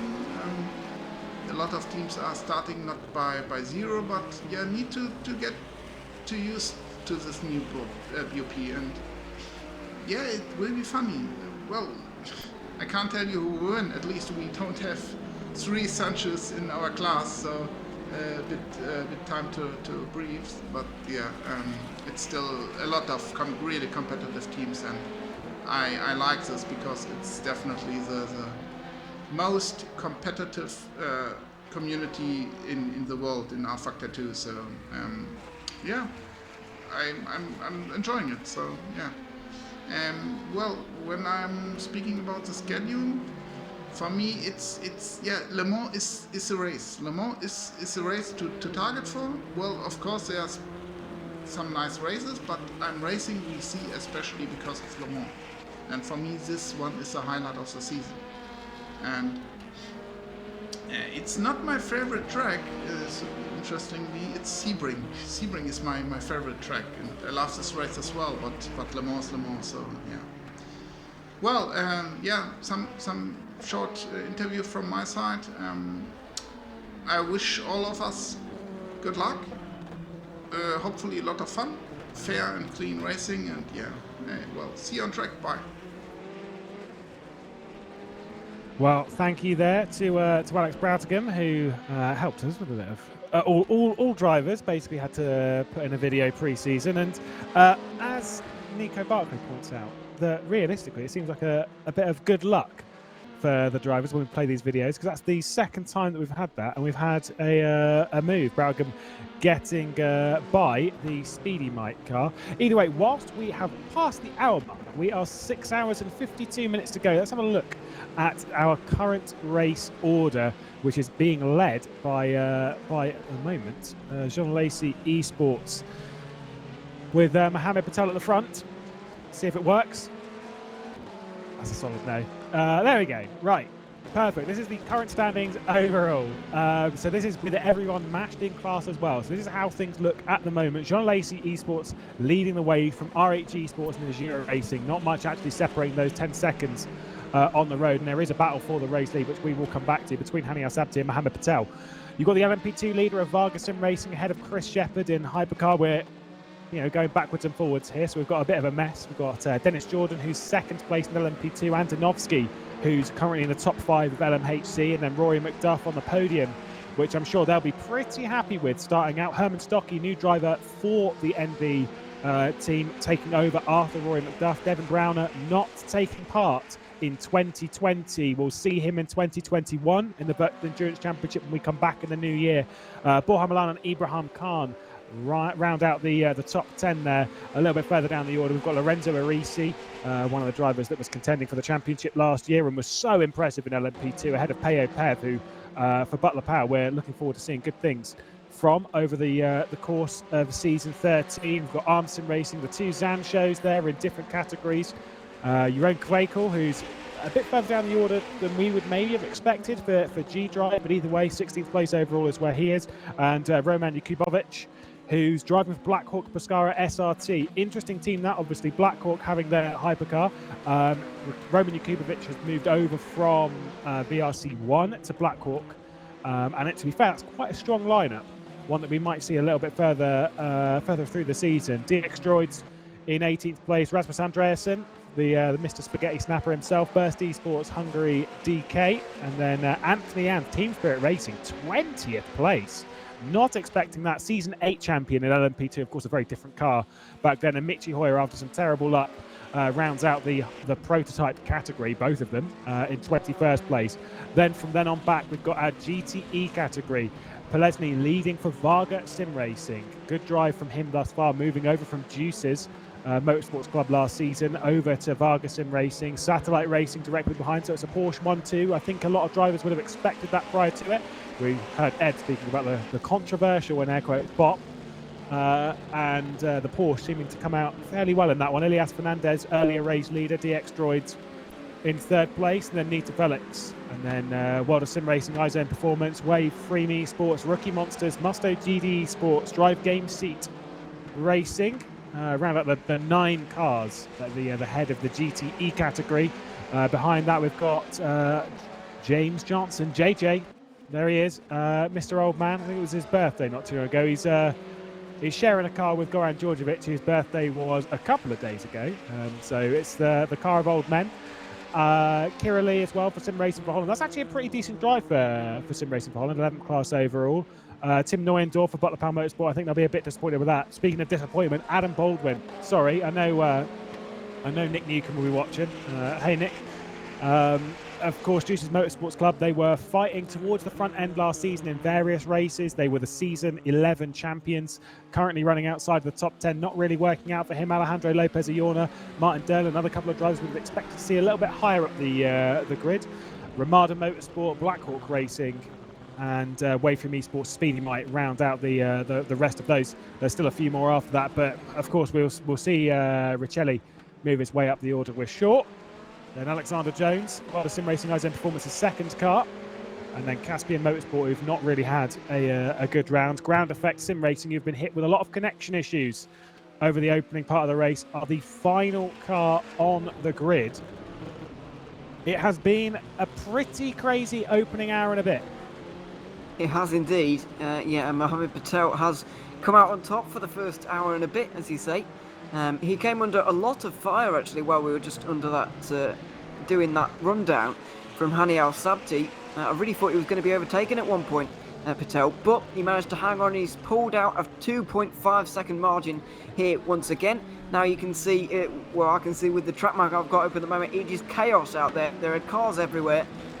There's just lapping going on every single lap now for the hypercars from now until the end of the race. And a point on GTE as well. These guys are going nearly 1 hour and 15 into this race, so maybe those guys who pitted under the Code 80 aren't looking in quite such a good space, because I was expecting these GTEs to be making 7 stops throughout the race. It looks like they could even do this on 6, maybe 5 if they really stretch this out. Yeah, you were saying that before. They're really going deep into the race. We expected now. We're approaching 1 hour and 15 on this stint. But of course, we did have the Code 80 as well, which a lot of these drivers will have taken fuel on, so that'll definitely help. One thing, this is Andre Kirili. Ahead of this is JJ. I've been told a nice nugget of information from Ed is that JJ is 40 years old. It was his 40th birthday fairly recently. Goran Djordjevic, a couple of days ago, became a 50-year-old, half a century for Goran Djordjevic at the moment, and he's telling me to just say that he's 30 anyway. He's not 30 yet, I'm sorry, but we're going to roll with it, and we'll find out when this is actually going to change. But Sido Vaya, who's in the car later on, he's 29 at the moment. So at some point this season, they will have a driver that's 30, a driver that's 40, and a driver that's 50. So for those of you that like your numbers, 30, 40, 50, there you go, there's the car for you, the number 87. Shame it's not a round number on that part. And I think that Dan Kell's not too far from turning 20, isn't he? So at least he's not that far away. So I think that we may indeed get like all 10s in that car. He's not. The thing is with Kell, that is actually a really good point. But that said, old DK himself is not in the car anymore. Oh. But that is actually a really good point, because I think he's 20. Actually, I don't remember. Sorry, Dan. I thought it was next month. I don't remember. I think it's December. Sorry, Al-Sabti's going for the lead here on Mohammed Patel. I think that's into turn 1. They're really no, it's not, but really it's almost like, oh my god, that was close. But Al-Sabti gets the place in the end. Patel demoted to 2nd place. He's been following for a long time as Al-Sabti, and he's finally got the place. Yeah, Brooklyn's corner goes the way of Hani Al-Sabti, but closing in on this very, very quickly. Arne Schoenfleet as they go each way around the Caspian Motorsports car, and Hani Al-Sabti then hits the front after 75 minutes. Here in Silverstone, Hani Al-Sabti is going to be leading laps. Mohammed Patel didn't take too long into his VEC career to be leading laps in the front of the VEC field, and doing very, very well in the wet conditions of Silverstone, must be said. And this is actually one thing that I think we can all be proud of. Over the first hour and 15 minutes of the season, in some of the worst conditions that we could be racing in, realistically, everything's been pretty decent when it comes to driver quality and stuff. Yeah, we've not seen any too ridiculous moves. We've not seen any major incidents, with the exception of the Michi Hoyer one with connection. There was a couple of little brushes, a little bit of contact. The likes of Volante and Jean Lacey Esports. JJ's got a penalty. JJ has received a penalty. That will be for track cuts. Yeah, it should be, and now there's a yellow flag in Sector 2 as well. That's the 72 car. They continue their poor day, but Brioni is now up to 3rd because the GTE pit stops have begun. The Varga Sim Racing car, Wojtek Polesny, is first of those who didn't stop for that Code 80. He's down in 9th place, so if that is a legitimate position, then he has got a lot of work to do in this race now. The top 6 of those cars have got out in front because there's still 2 to pit. DX Droids and Waveframe Esports haven't come into the pit lane for their first stop yet, but the 6 in front of Polesny have all stopped, and he's got a lot of work to do from now on. Yeah, I think, to be fair, I think all drivers have got a lot of work to do, because it is still a long race, as we were saying about Juice's Motorsports Club with maybe not running so well at the moment. The bit of advice from Nick Newcomb was that it's still early in the race. It's race 1. and there is a long way to go. And he is absolutely right, whether it's to do with this race or the season itself. The longest season that we've had in the Virtual Endurance Championship as Ilias Fernandez heads to the pit lane. Renz Klopp then will take the lead of the race as long as Waveframe Esports stay out, and you'd kind of suspect they will. So the race lead goes the way in GTE of Waveframe Esports again. Yeah, they do indeed. Just going on to complete lap 34 now for Ilias Fernandez. He's been able to go a little bit longer than those around him, but Brioni is going to take second here. Going to see where Fernandez comes out here now, because Polesny was quite close to him on the circuit, and he was actually embroiled in a battle with Nasula, was Fernandez. So we'll see where he comes out, what the tyre situation is like in GTE, because double stinting a set of tyres in GTE seems like requires a 2.5 hour stint on one set of tyres, and that is a long time. It is, and the thing is as much as you see it a lot at Le Mans, there we go. Ilias Fernandez out of the box after 38 seconds, so he is definitely double stinting tyres. At Le Mans, we see doubles, we see triples. I mean, even some crazy people do quads. I nearly got to 5 stints on my tyres. Long time ago, so that's fine. I was very slow. The thing is, around here, it's quite a high wear circuit. That said, with it being wet, you're actually taking a lot less speed through the corners.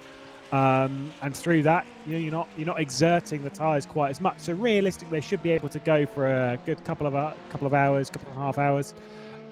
Whether it's conducive to good lap times or not, we'll have to wait and see. And basing one thing on that, and good basis for it, Hani Al-Sabti, Mohammed Patel leading the race by 1.5 seconds. Closing in on that, though, Arne Skånevliet, who's in 3rd place at the moment for Ajira Racing, who we know is on fresher tyres. A yellow flag's come out in sector 2. Not sure just in front of the race leader. Just in front of the race leaders at Lovefield now. Somebody has gone off.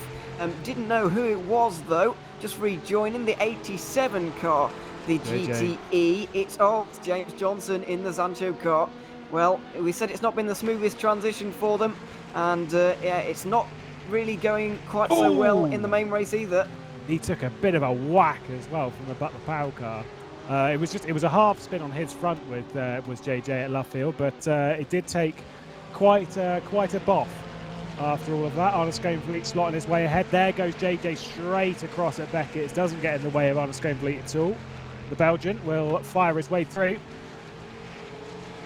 Yeah, it's not really worked out. Renz Klopp then into the pit lane, so he's gone quite far, which means that, as we called, with a great, Brioni going to be taking the lead. Here's a replay. This will be at Lovefield, and will be between JJ, who they're going for his half spin, and as he goes, just grips up and goes forward, receives quite a whack himself. That wasn't insignificant, was it? That was a pretty big hit. I wouldn't be surprised to see a little bit of damage on that, and if it's rear suspension damage, then that's significantly more difficult to deal with. There it is, Sancho into the pit lane. It has not been the greatest start to the season for them, and it's continuing on in that vein. So the battles that are going on are going to be reshuffled ever so slightly. Look at the way he's having to manhandle that car. Oh, it's very broken. That's severe. Yeah, that's severe. That's going to be a little while in the pit stop, I would expect. Yeah, JJ Series champion last year in GTE was Sancho. One was the 87. Unfortunately, it's not really working out. It wasn't JJ that was in the car. It was Cedo's car.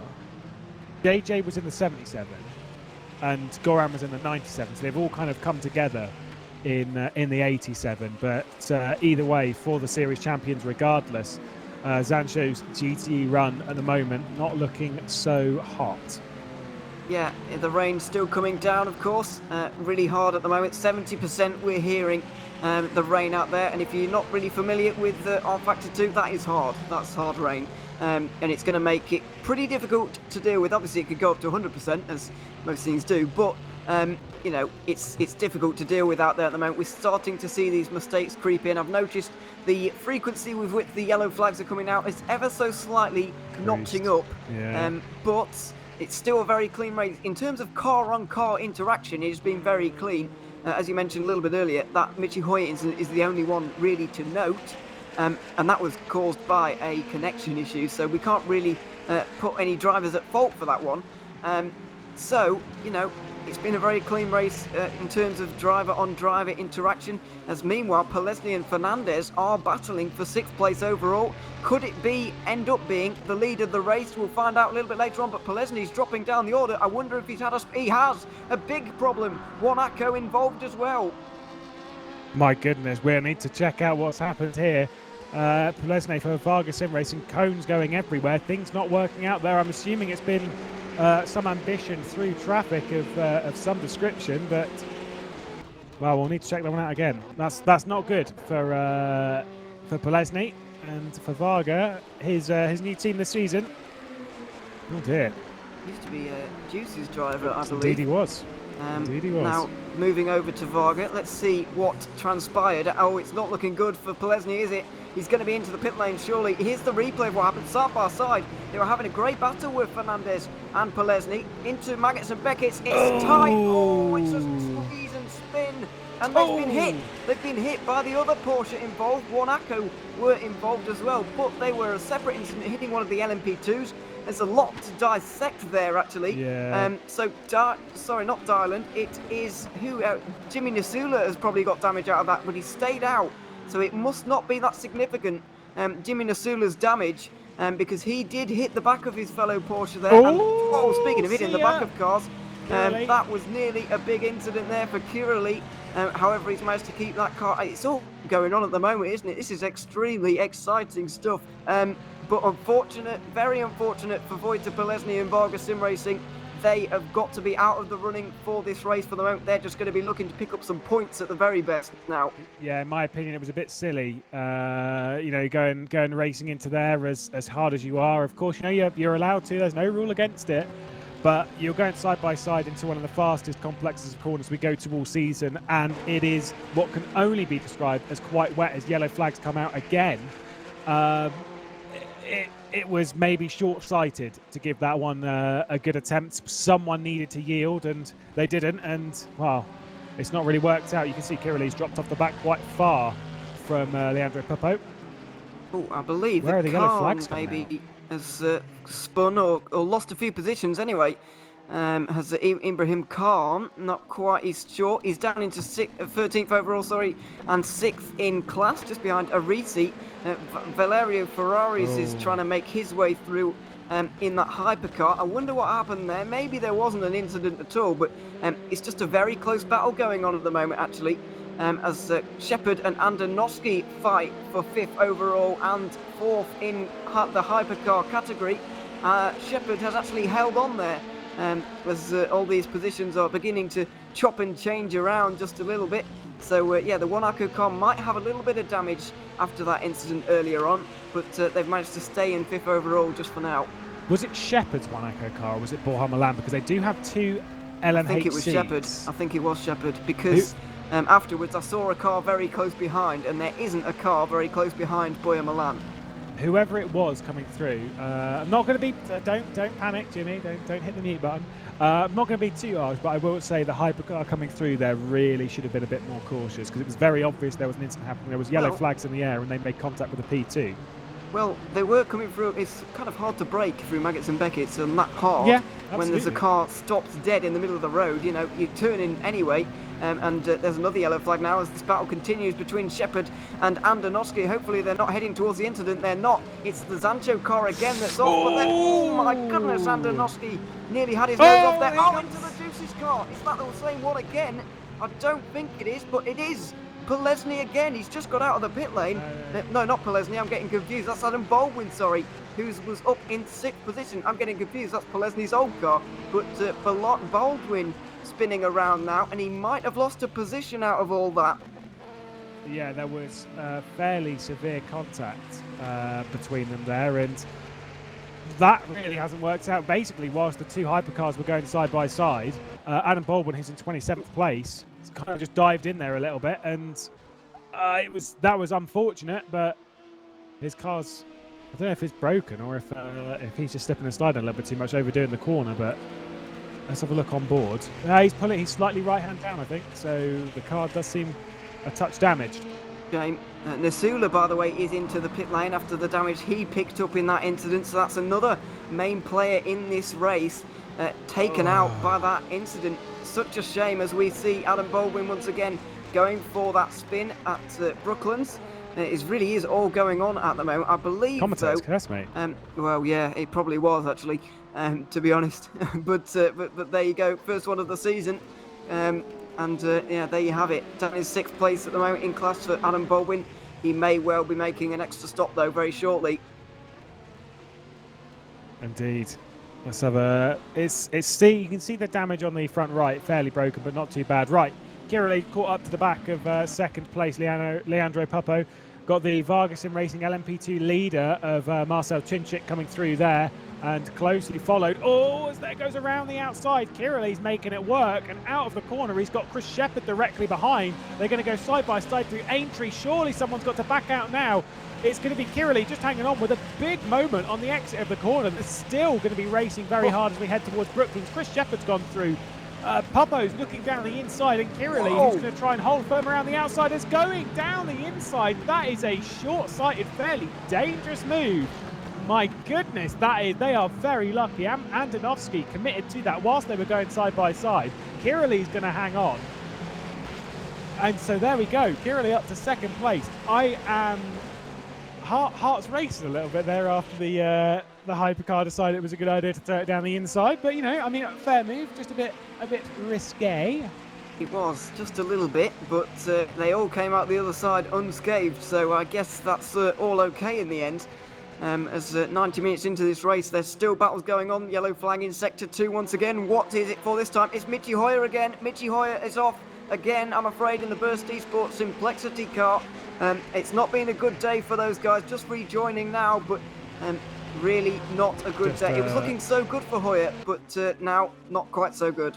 Just a half spin effectively coming out of, it's currently in 21st place, just a half spin from Luffield, and he's able to get going. There's no damage on the car, so he's all well and good, so no panics there. By the way, just got a message from Nick Newcomb saying that the Juices car of Adam Baldwin is continuing to circulate, basically assessing the damage. As JJ has returned to the pit lane, so I'm assuming there's further issues within that car. Goran Djordjevic is ready to take that one over. I believe Chris Shepherd is about to hop out the car for close friend Jeffrey Fournier. Yuri Toman as well is ready to take over one of the Vargason racing cars, and Alex Siebel also ready to take over from Dennis Jordan. Yeah, indeed. So a lot of high caliber drivers waiting to get into that car. I wonder, Chris Shepherd can't have pitted under that first code 80, can he, if he's stopping now? Because otherwise that's only 20 laps on his stint, and that's not what you want to be doing in a hypercar without problems. However, he did have that hit on the back of a car, so I wonder if that is a result of the damage that he might have picked up in that incident.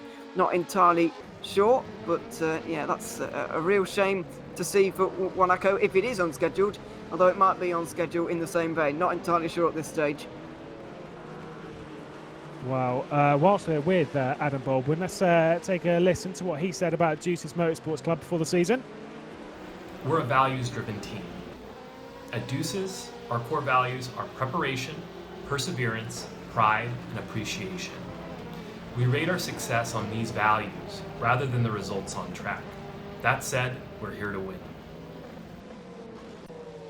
Well, there we go, Adam Baldwin. Thanks for his good luck as well before the race started. Unfortunately, maybe he forgot to give the good luck to himself. Still running in an okay position at the moment, but just really assessing the damage on that car. It's 27th overall, 6th in GTE as a class, which is, it's okay, but realistically, it's a bit of a struggle at the moment to get that car around the circuit. They've got behind them as well the Satellite Racing car, I believe that is, certainly is, who's a bit further down the order. Jimmy Nasula, who's started out the race very well and currently in 18th after various issues. But yeah, it's I think the first hour and 15 minutes was very calm. Everyone was relaxed, and everyone suddenly got too comfortable. And I hope that everyone getting too comfortable has come to a stop, because we had a really good opener to the race. We did indeed, and it's gone to a little bit more exciting, I guess, as well as a little bit more chaotic in these last few laps. Things have really been kicking off, Yellow flags everywhere. Fortunately, for the moment, don't want to commentate his curse, but for the moment, it looks like we're all nice and calm once again. As Sean Jacobs and Luca D'Amelio now fight over 34th overall, which is 13th in class, and it's a very sketchy part of the circuit, this one. Maggots and Beckett's, they're all sliding their way through. Looks like D'Amelio might have got a pretty decent exit off of that corner, and he might go for a move, but he is a little bit too far back into Stowe. Yeah, Luca was originally signed up and listed to be a part of Zansho Simsport over season 13. Various issues pulled out of that, and then sort of like re-signed to the season with Rookie Monsters. For those of you wondering if there's any bad blood, you know me, I love a bit of spice. I love a bit of putting a bit of drama into everything. Unfortunately, there is no drama in the scenario. Everything seems to be fairly good. Luca D'Amelio is still signed as a Zansho driver, is still part of that outfit, but is driving for Team Rookie Monsters here. More in a sense of it can just be maybe a little bit more casual as you're looking down the inside of Abbey. That's a move on Sean Jacobs. He was only really there partially, but Luca D'Amelio being pretty feisty, grabs 13th in class in the Porsche. Nice move getting by Sean Jacobs there. And now the other speedy Mike behind of Alexander Jones is the next Ferrari that will come to the back of Sean Jacobs if they can close that gap. Yeah, that was really, really forceful actually from D'Amelio, wanting to get through quite clearly, but you can see there, that battle, that's Alexander Jones closing in, but the two cars that have just gone through are battling for second overall. No, they're not.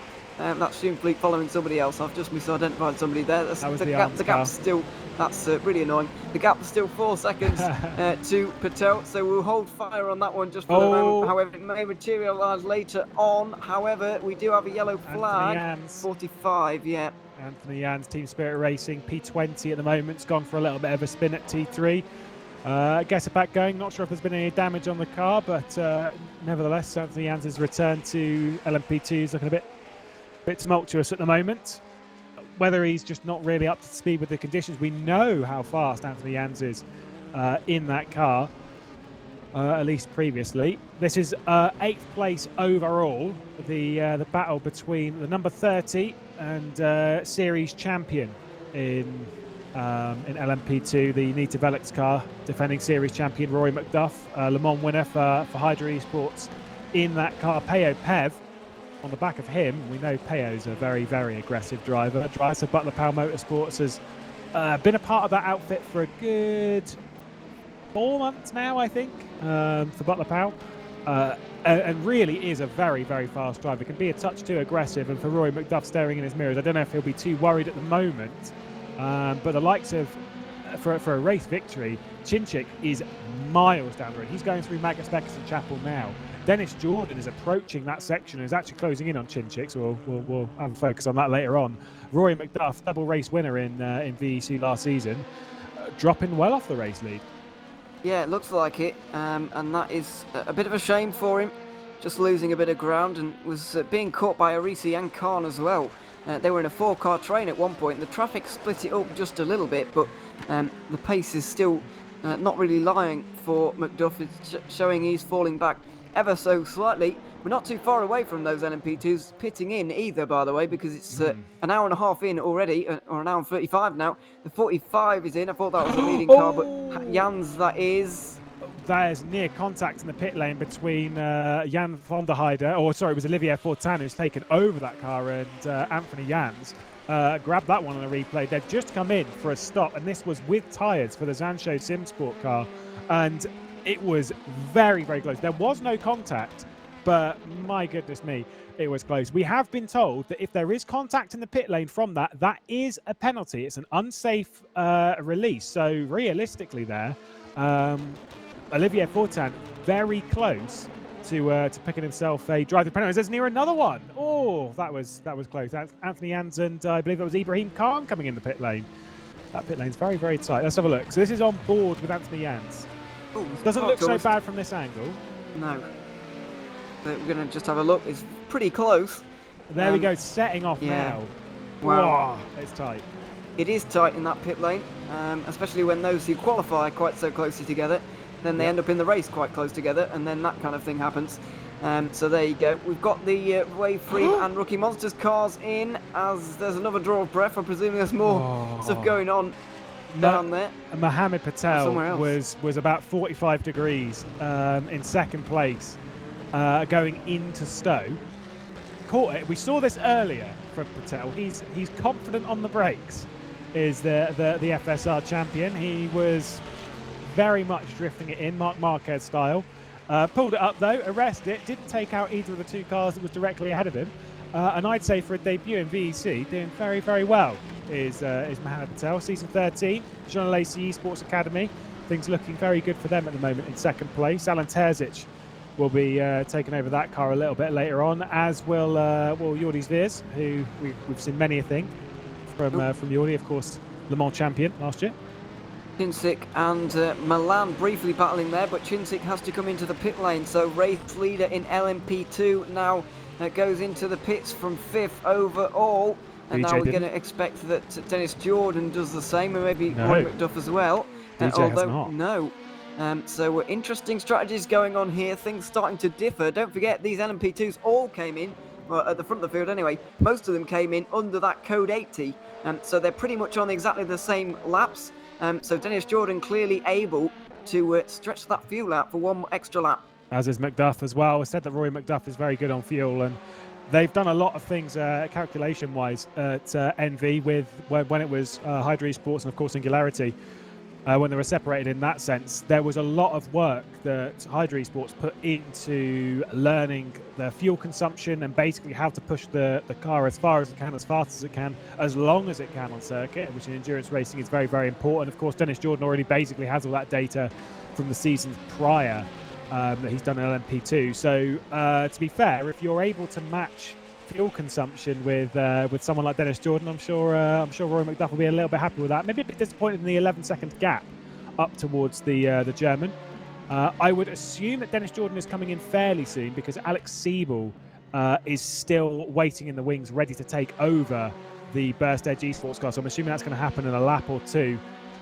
He's been in there for I think 2 or 3 laps, has Siebel. So yeah, we're expecting that pit stop to happen. 27 still in the pit lane there. That is Martel Chinsik, sorry. Yeah, he's been stationary for a very long time. It's got to be tyres. Even longer than that. He's been stationary for 90 seconds. Okay. That's longer than a tyre stop. I think it's 87 seconds. He's approaching 2 minutes now in the pit lane. Yeah, something clearly gone wrong here for Chinsik.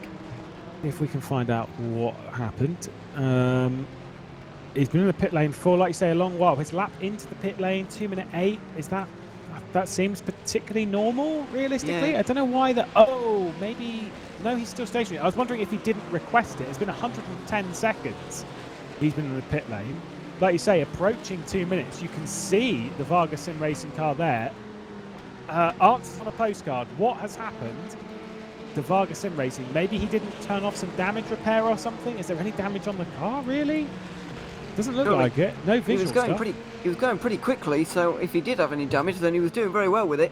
And I don't think that he did in the end, so still there we go. Sat there, and he's finally left. He did have damage. Yuri Toman takes over the car from Chinsik. There was damage on that car, and now Yuri Toman takes to the circuit for Vargas Sim Racing. A 140-second stop, 2 minutes and 51 in the pit lane itself. That's a long stop. Still comes out in 8th place though. Yeah, he is ahead of Anthony Jans and Michi Hoyer, who's also into the pit lane now. I'm not going to try and say his name. Jan Patayev. Yeah, that one. I'm not. Yeah. I'm going to try and get through his stints without saying his name at all, because it's difficult. But Rory McDuff is in, and Payev looks like he's going to get through on him. Not quite just yet, but. Looks like that might happen here. The 30 just getting to the exit of the pit lane now, whereas the 29 just coming through turn 1. It's going to be close on the exit, it looks like, but McDuff is just going to get it, is he? He is down there into turn 3. He is in second in class. Yeah, it does hang on just about. You can see Payev directly behind as well, so things still remaining close. Dennis Jordan still ticking off another lap out in the lead, and we see Arne Schoenfleet now with one eye set on Mohammed Patel. We've got caught up a little bit in traffic there did Patel. His teammate still battling with Alejandro Lopez Ayorna. Of course, those two separated when they made contact coming through the final chicane. Now they're back together again. Are we going to see any further contact? Are we going to see any further feisty action from Martin Derlin and Alejandro Lopez Ayorna? It was an interesting battle between the two athletes. You can see in the background. Our focus remains on that of Arne Schoenvliet. 1.3 seconds between himself and Mohamed Patel. The number one car miles down the order. 6 seconds, nearly 7 seconds now, out in the lead of the race. Yeah, big battle for 28th overall in that GTE category. 4 cars all lined up behind Volante. So there you have it. Look at this right now. Overall, yeah. It's 7th in class. And yeah, big battle going on here. Aston Martin's at the head of the train. I think some of the faster cars who were caught out by that Code 18 maybe just coming their way up the order here a little bit. And so they're having to make their way through arguably slower cars. But that's the pole-sitting car behind Dylan, let's not forget. That was the one that had the drive-through earlier on. So they weren't caught out by any pit stops. They've just had an extra circulation down the pit lane. Yeah, it's pretty tight here. Nice little four-way battle. By the way, Dennis Jordan, yeah, pit lane for him. So effectively, the lead LMP2 now drops to 9th place overall. Where's he going to be out in comparison to Rory McDuff? He's still in the pit lane, and I think Rory McDuff is about to take the lead in LMP2 here. So they are taking tyres. Rory McDuff for NV and Peo Peb not taking tyres on the previous stop. So the race lead now is going to go the way of Nita Velix as they return as a brand to the Virtual Endurance Championship. Peo Peb in 2nd position in class, and Alex Siebel takes over the Burst Edge Esports in 3rd place. Yeah, they're just a little bit adrift right now. 15-20 seconds roughly to that leading pair. That's roughly what it is for a tyre change as well. There's contact between Siebel and I think it was the Juice's car. This is 11th place at the moment that Alex Siebel's in. There was definite contact between himself. Ooh. I caught it out literally out the corner of my eye. And I'm absolutely sure coming out of the pit lane, there was contact. It was quite sizable as well. Whoever you put the blame on in that scenario, I don't really know. Hopefully the cars are both tracking all right, but yeah, that's not ideal. Adam Baldwin in another incident. Oh. Yeah, unfortunately, he's got caught up in another one. The first of which wasn't his fault. I haven't seen the second one to know whether it was or not, but this battle for the lead, 9th overall, still... I thought Peo Peb was going to make a move there. He was really closing in, but not quite. Maggott and Beckett's, they go through at the moment. Bit of traffic involved as well. One of the Ferraris just getting in the way. Good patience actually there from Rory McDuff, and he gets through on the straight as expected. Going the other side is Peo Peb trying to make this spectacular move work. Maybe swooping to one side, going to get to the other. Not quite though. They go either side of the Ferrari. You can't get down the inside though. Can Peo Peb? He's staying behind just for now. Rory McDuff is pushing very, very hard, and Peo Peb's pace at the moment seems a little bit ominous for the American. In the car, staring in his mirrors, and Pev just the car seems a little bit more balanced for Butler Power Motorsport. I'm sure Michael Rowland, who's, I believe anyway, he's doing strategy for Butler Power, at least in the LMP2 side of things, this afternoon, as we've got this battle continuing to rage in GTE. 7th place overall, Volante Esports leading the Jean Lacey Esports Academy car, leading Waveframe, and then Waterson racing directly behind. It is extremely tight at this point in the order, and we've got some LMHCs coming through as well as an LMP2. Yeah, it's very busy out there at the moment. 2 Aston Martins fighting for 7th in their class, and got a couple of cars in behind as well as the prototypes that are just making their way through now down into turn 1. This is could get interesting. Dylan just chops the nose off the Wanako car, which is just following him through there. Don't know which one that is. I don't think it's Boya Milan though. The other one down the inside, turn 3. It's splitting this battle up ever so slightly. Darlin's almost pushing the 7th place car through that turn 4 though. It was very, very close indeed. And now the traffic is going to get through, and this battle can continue. It is pretty tight, and the thing is, when all the traffic goes through, it's opportunities for everyone else. It's the same thing, but only in reverse for the driver that we're looking at. Cutting across, that's Kirili, or at least I think it's still Kirili in the car, it certainly is. Just cutting across in sim racing for Holland. Rory McDuff goes around the outside. This time Pev decides to follow it through on the right-hand side, so Pev's still sticking with. It's the traffic is an opportunity for these drivers to get through. They're a good 17 seconds, you can see on the left-hand side, clear of Alex Siebel at the head of the LMP2 field. So that's, whether it'll work out for Siebel in the long run. It's down the inside, comes Pev, the door was open. Oh, just a touch between the two. I don't know if he was fully trying to commit there, but obviously that one's not worked out. Rory McDuff is sliding all over the place in the exit corners. There is no traction on that Nita Belix car.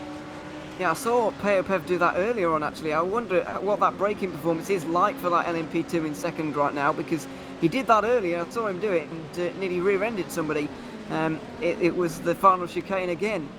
So he has got some good braking going on there, and it's very good for making moves, of course, but obviously he wants to be nice and considered, doesn't want to hit the car in front of him right now. But Duff has got a real job in his hands to defend from Pev, because it is the battle for the lead, and he's going to want to take it here as we go into Brooklands now. Good run for Pev, but I don't know if there's quite enough straight for him to get alongside. No, not quite, but we saw that dive bomb that he did as McDuff loses the rear end again. He's going to run wide at Brooklyn, he's going to give the outside. Oh, that's just a pinch, and there's contact between the two. Just a touch tight on the entry to the corner was Pev, and McDuff was very much committed on the inside line. Maybe ran it a little bit wide, but McDuff just hanging on to the LMP2 lead. He is all over the place, coming through the middle. Hani Al-Sabti, race leader in LMHC, is going to split them up though as he's on the inside for Cops Corner. Oh, that's given Roy McDuff some breathing room at the moment at the head of the LMP2 field. But what else can you do if you're Hani Al-Sabti? You're not going to sit behind him, are you? Oh, he nearly threw it on McDuff as well. He's losing a lot of time as it is, Hani Al-Sabti. It's down to 3 seconds, the gap at the lead of the race. It was closing on 8.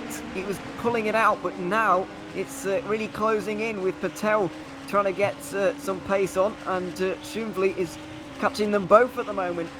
So, yeah, not a particularly good moment for the race leader, the overall leader anyway, Hani Al-Sabti.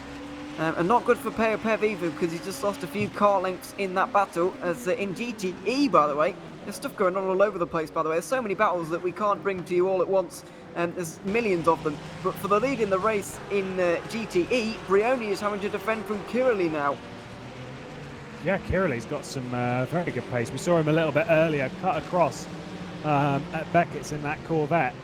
What a drive it is at the moment from Andre Kirili, who's trying to take the lead in the GTE category. I don't know when the last time Sim Racing for Holland took a victory in the Virtual Endurance Championship, or, to be honest, respectfully, if it's happened.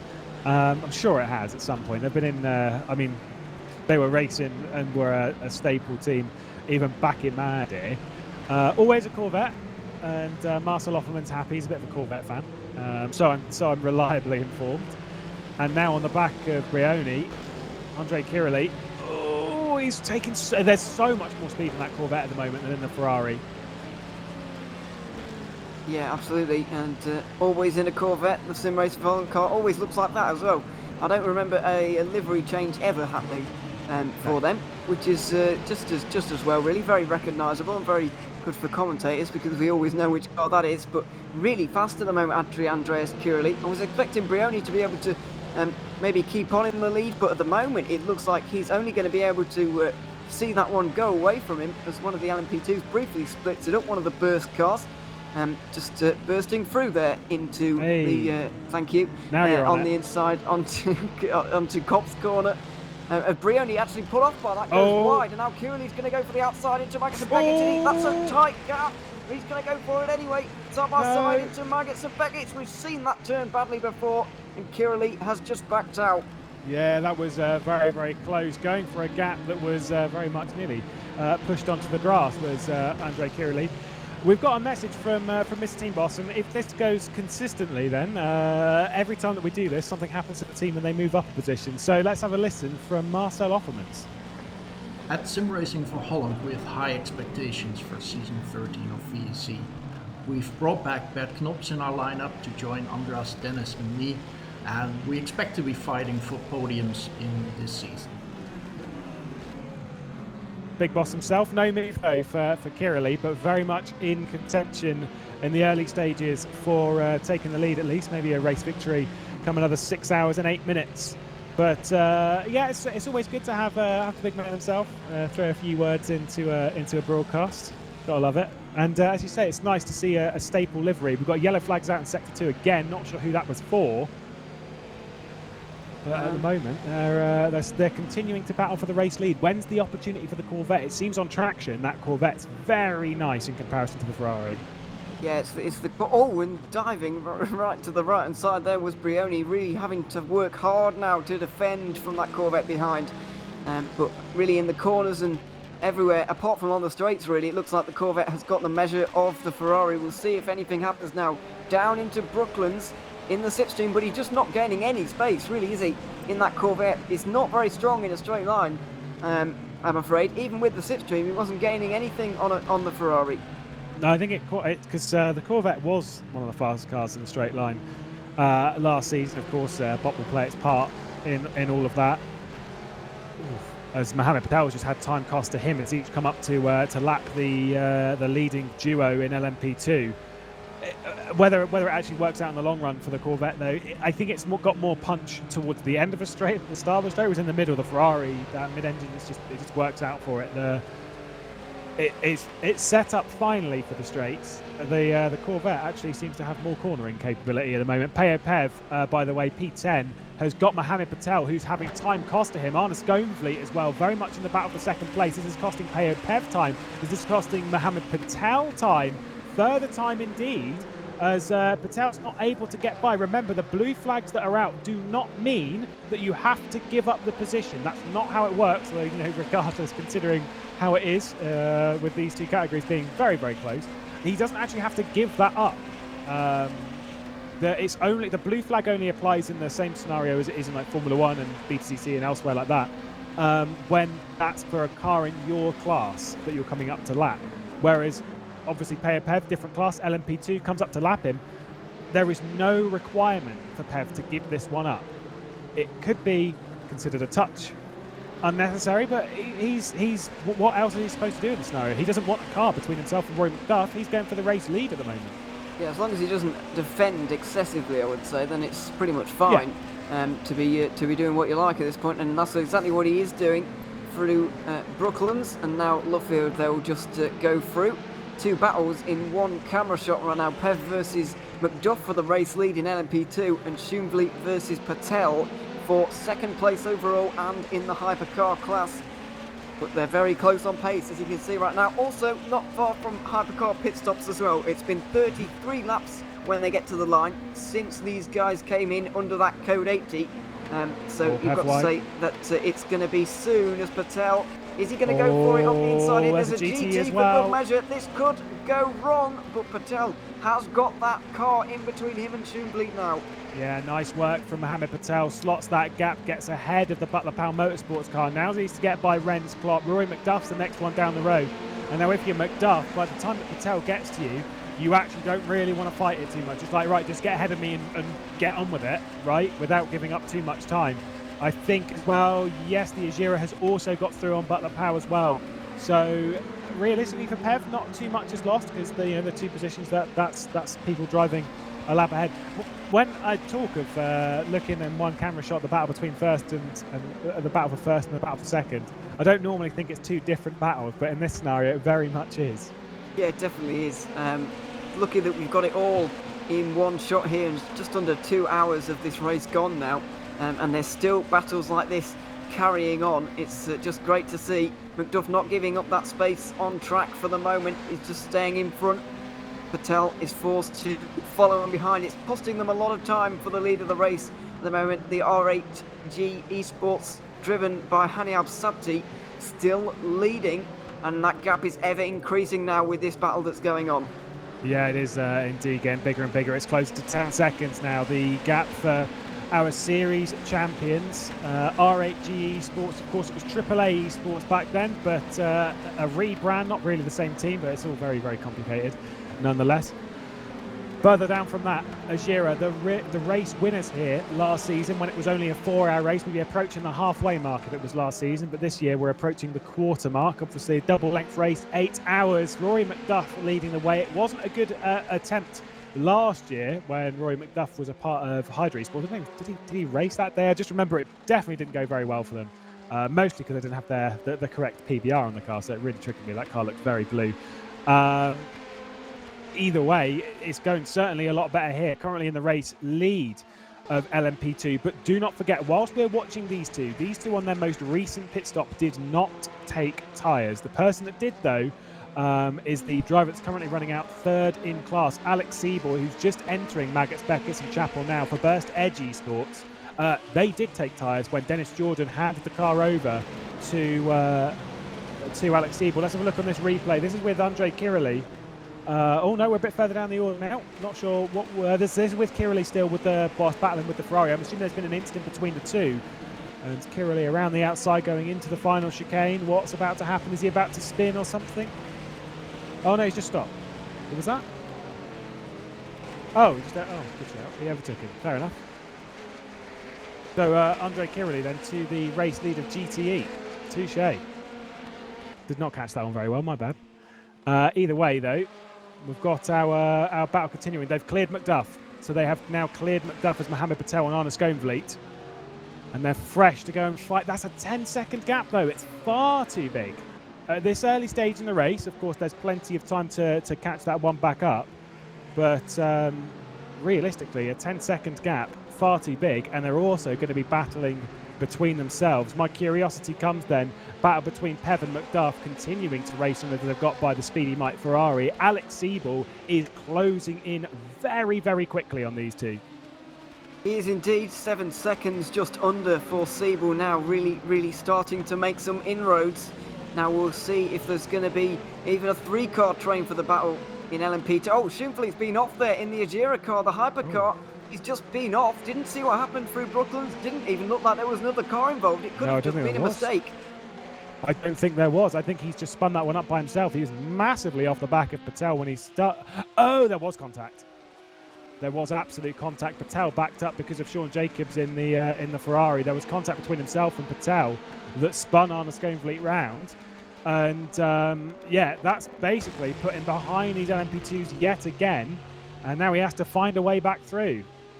Pev has not had very good look in the traffic here, has he? He's getting down the inside through Beckett's. My goodness, that was very, very difficult to negotiate. They all managed to get out of it unscathed, which is somewhat miraculous. But wow, that was a high-pressure situation for all of those guys. Dearie me. Well, they've all made it through. And here we go with the replay on your screens right now. This is Schoenvliet we're following. Oh, Patel had to just slow up because of Sean Jacobs in front, and Schoenvliet didn't quite slow up enough.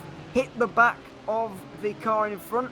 Will he have damage from that? Well, we'll find out a little bit later on, but he's not pitting for it, at least. No, I don't think it'll be too bad. There might be a little bit of front aero damage, but either way, for Arne, it's not the most damage that's been done from this isn't so much to the car, it's to his track position versus the two LMP2s. What have we seen? 60 and 52, both off of the road. Not sure what happened there, but it looked like a 2-car incident. Which position? As they're getting through 52. I'm trying to find them down the screen. I can't really at the moment. But yeah, what 2 cars 28 involved. The 29th. Let's have a look. 29th place. It's the Christian Mikel. Yeah, Nita Velik's car. What's happened? 2-car incident on the exit of Aintree. But don't really know the details of that one, unfortunately. But something did definitely go wrong for 2 cars, the 60 and the 52. They're not actually, well, they were battling actually on the circuit, Christian Mikel and Jose Berenguer. But yeah, both ending up to the left-hand side, on the exit of Aintree. Yeah, not too sure. Yellow's out in sector 1. Oh, it's all kicking off again. You know how it is, the moment that you say, oh, everyone's been very, very clean, bang, crash.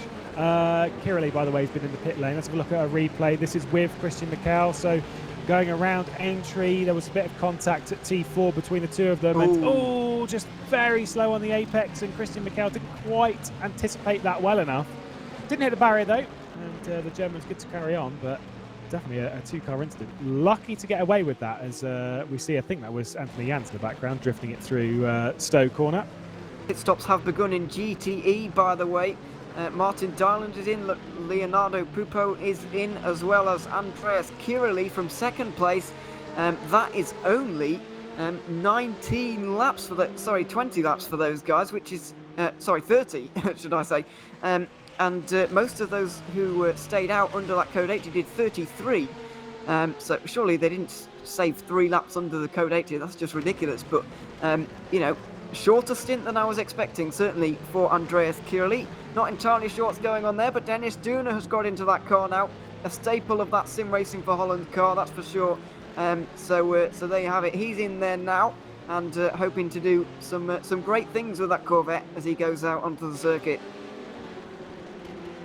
Indeed. Well, we'll see what happens over the next few hours, because obviously the GTE strategy will take a little while to play out, and there is still 6 hours left in the race. We've done 2 hours of the season, the 13th season of the Virtual Endurance Championship, 8 hours of Silverstone. I am going to hop off for a couple of hours, but I will be back to oversee the end of the race. Don't you panic. Ewan will be going for another couple and replacing me at the moment. Lorenzo Bonda, hello and welcome to the Virtual Endurance Championship again. Thank you, Lewis, and it's a pleasure, coming back after I think 2 seasons maybe. I'm not 100% sure, but it's a pleasure to be back. Good racing thus far. It's been a difficult race from what I've been seeing for these past 2 hours. The track conditions have not been pleasant, and it has been playing some tricks on some of the drivers, and traffic management has been quite of a tricky task for some of these things. Yeah, it definitely has. The rain coming down still as we stand at the moment.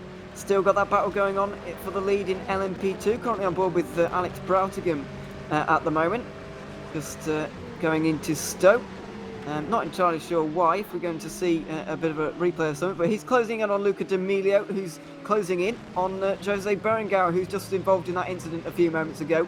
And Broutigam indeed is into the pit lane, as is the Butler Powell car. So those who did stop under the code 80, which happened about an hour and a bit ago now, are beginning to come into the pit lane as that battle in LMP2 continues. Peo Pev is now into the lead of the race. Rory McDuff is falling down the order now in 10th overall.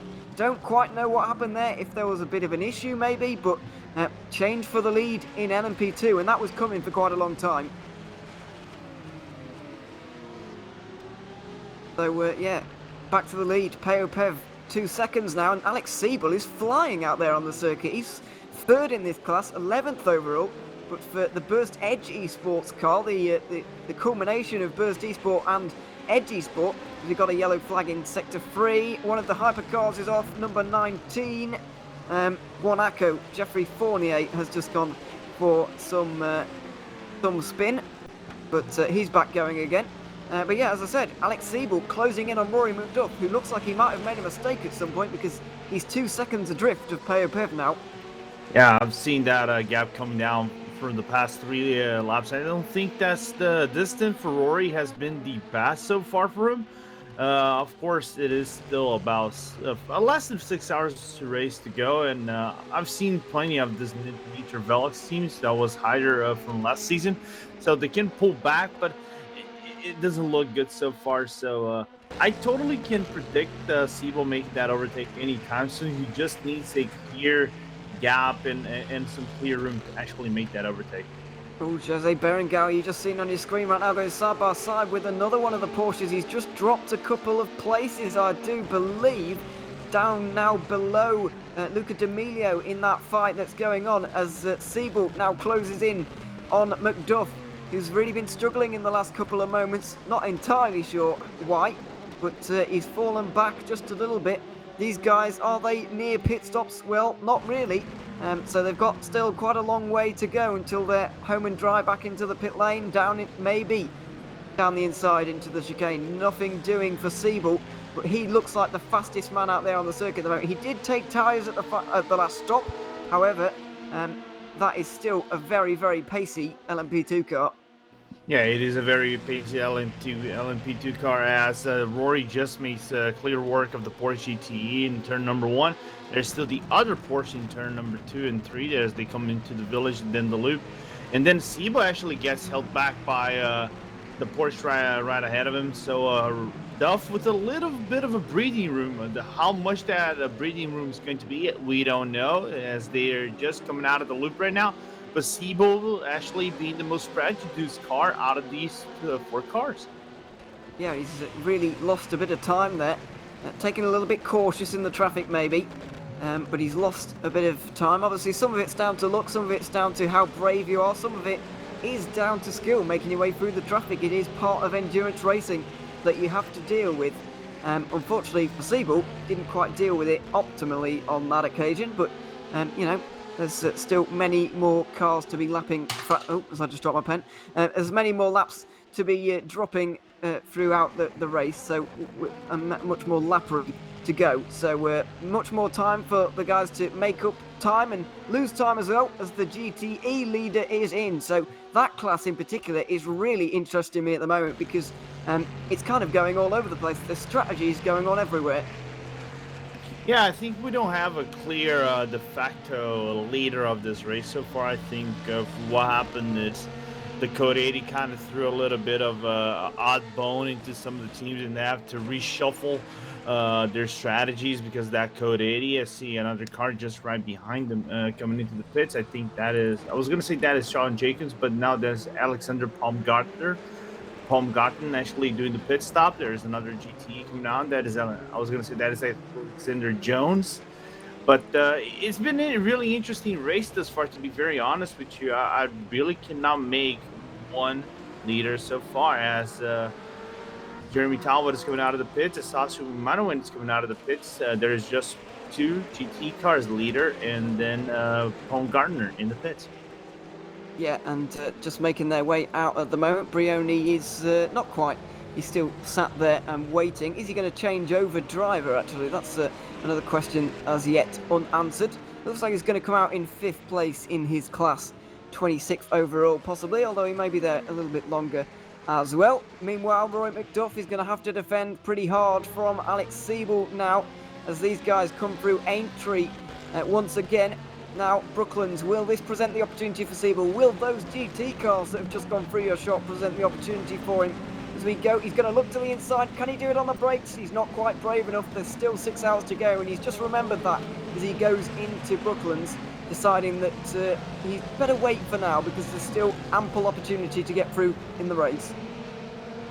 Yeah, you can see the pressure being put up by the Burst Edge Esports car. It's just there coming up into the old start finish line, and they're just about to go into Cops. And you can see the work there.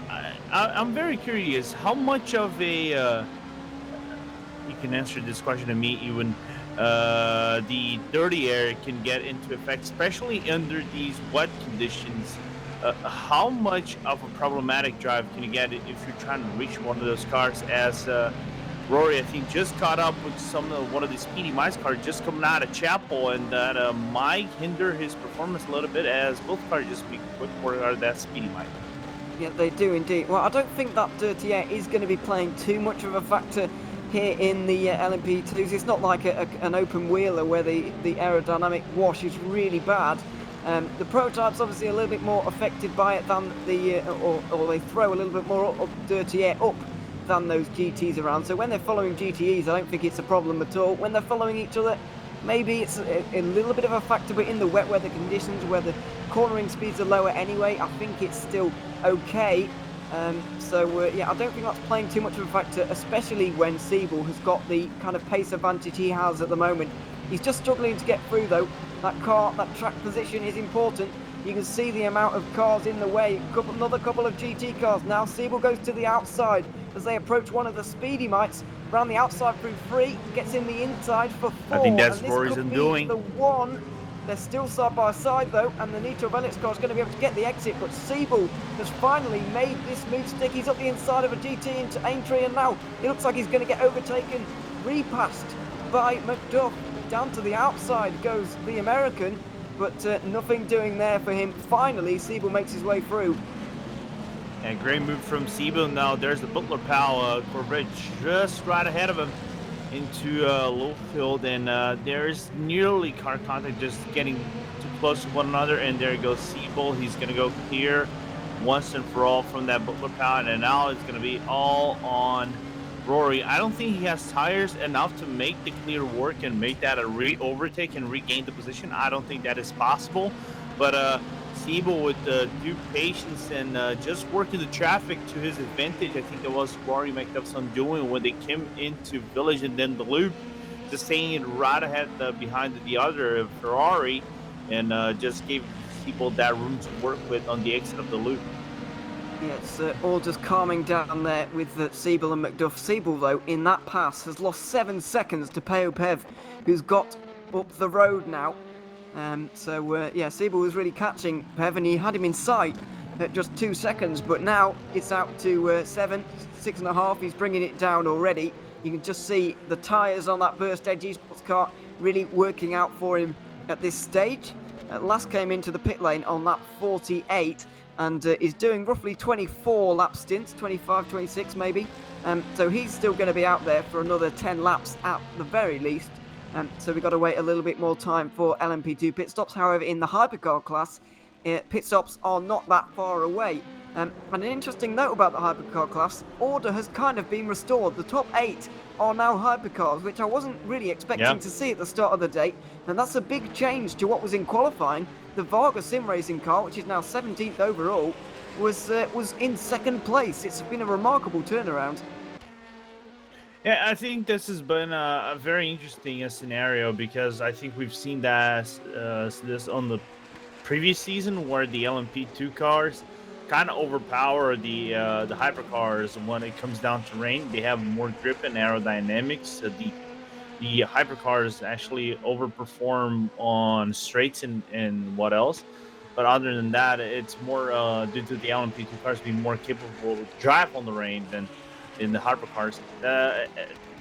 Having the top 8 just brim with hypercars is very impressive, but I think it helps due to the nature of the track to have these long straights and high speed turns.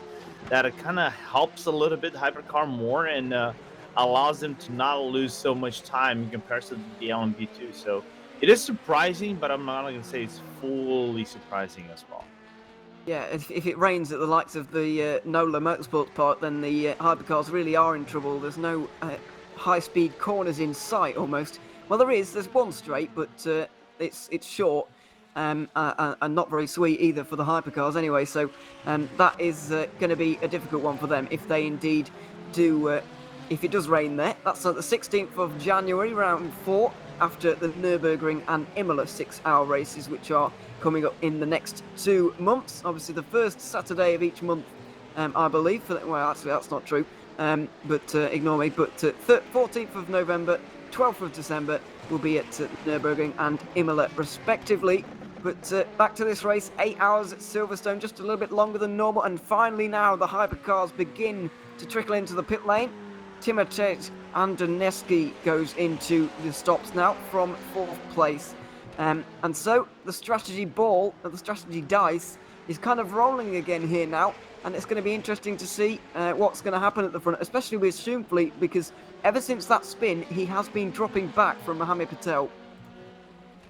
Yeah, and that's the problem, of spinning out these hypercars. You can easily lose about 3 or 4% of your tire wear just by spinning out of the car. It doesn't look like you're gonna overheat them just because the track itself is not overly hot. It is 29 degrees, so I would say it's on optimal temperature of sorts. So the tires are not gonna overheat. In the meanwhile, there is a good battle actually in the GTE category for 7th place between drivers Game Seed, RT, and a Wave Frame. I've been seeing for the past 3 laps about Ren's Klopp actually reaching Francesco Moranti on turn number 1.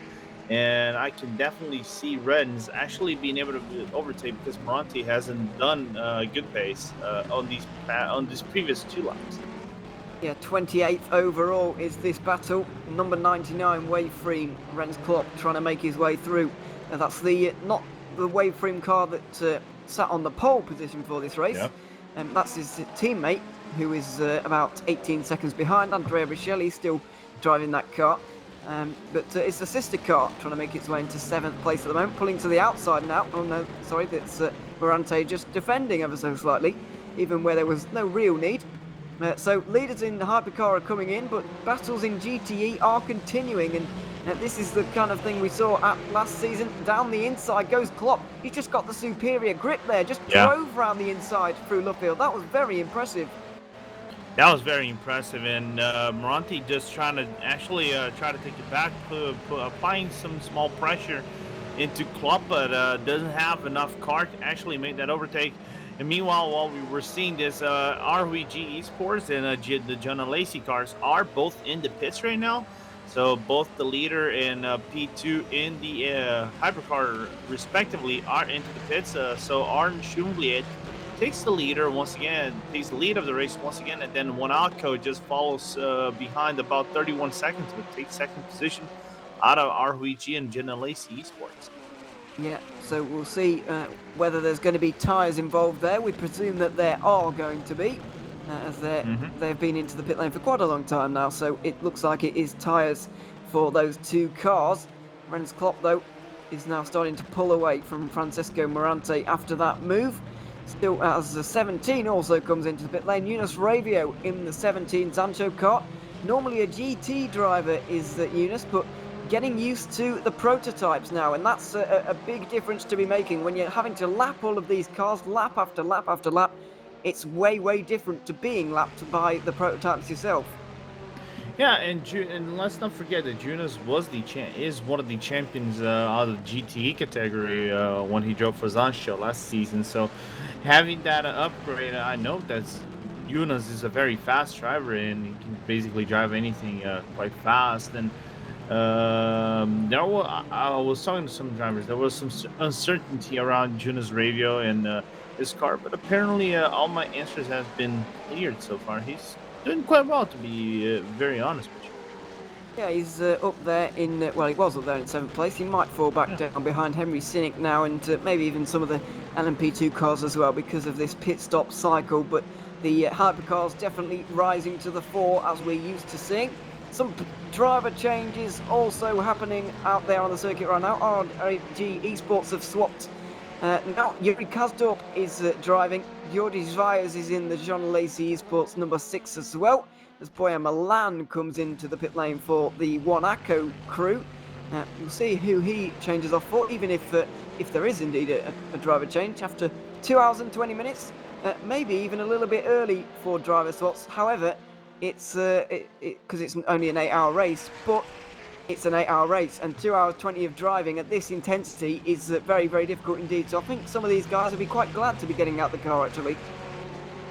Yeah, they will, because it is one of those taxing races where physical, the physical part is not going to be overly excessive, but the concentration part, try to keep the car on track, avoid any of the wet spots, and then making the car actually spin out while you're trying to overtake people on traffic. It's one of those the key things you have to work on. So after 2 hours, I'm not going to be overly surprised to see some of these drivers actually giving away. I was talking to Yuri Kazdorp, and he was telling me I will actually be able to see him on the track while I was going to commentate. So it is expected to see those guys double stint and then jumping out of the car and giving it to someone else.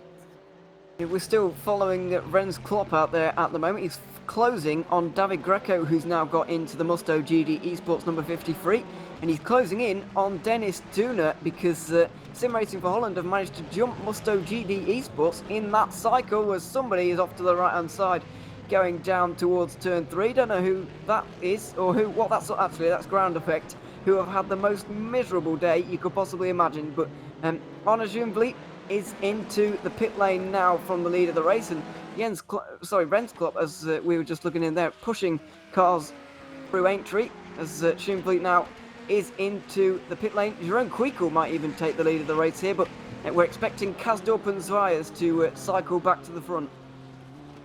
Yeah, we fully expect them to cycle back to the front, and also one of the things we have to kind of keep a look on is this G-Drive Eximia. We saw in preseason they were quite fast, and they're high capable drivers. I know German from Under Sims as well, and he's a very fast driver, but I never seen him drive one of these hypercars, but I expect him to be very fast. It's a team that had a few losses in their driver lineup from these past 2 months or so, but it's a very capable team nevertheless, and backed up by one of the LMP2 teams that usually on the WEC is one of the contenders for championships. So it's a very interesting real world, virtual world mix-up. And while we're seeing Arne Schumliet also in the pit.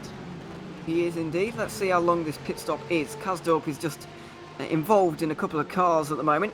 Schumliet was really dropping back from the John Lacey Esports car a few moments ago before he came into the pit lane. He was struggling, to be honest, so there might be some damage repair going on here as Kasdorp gets back in front.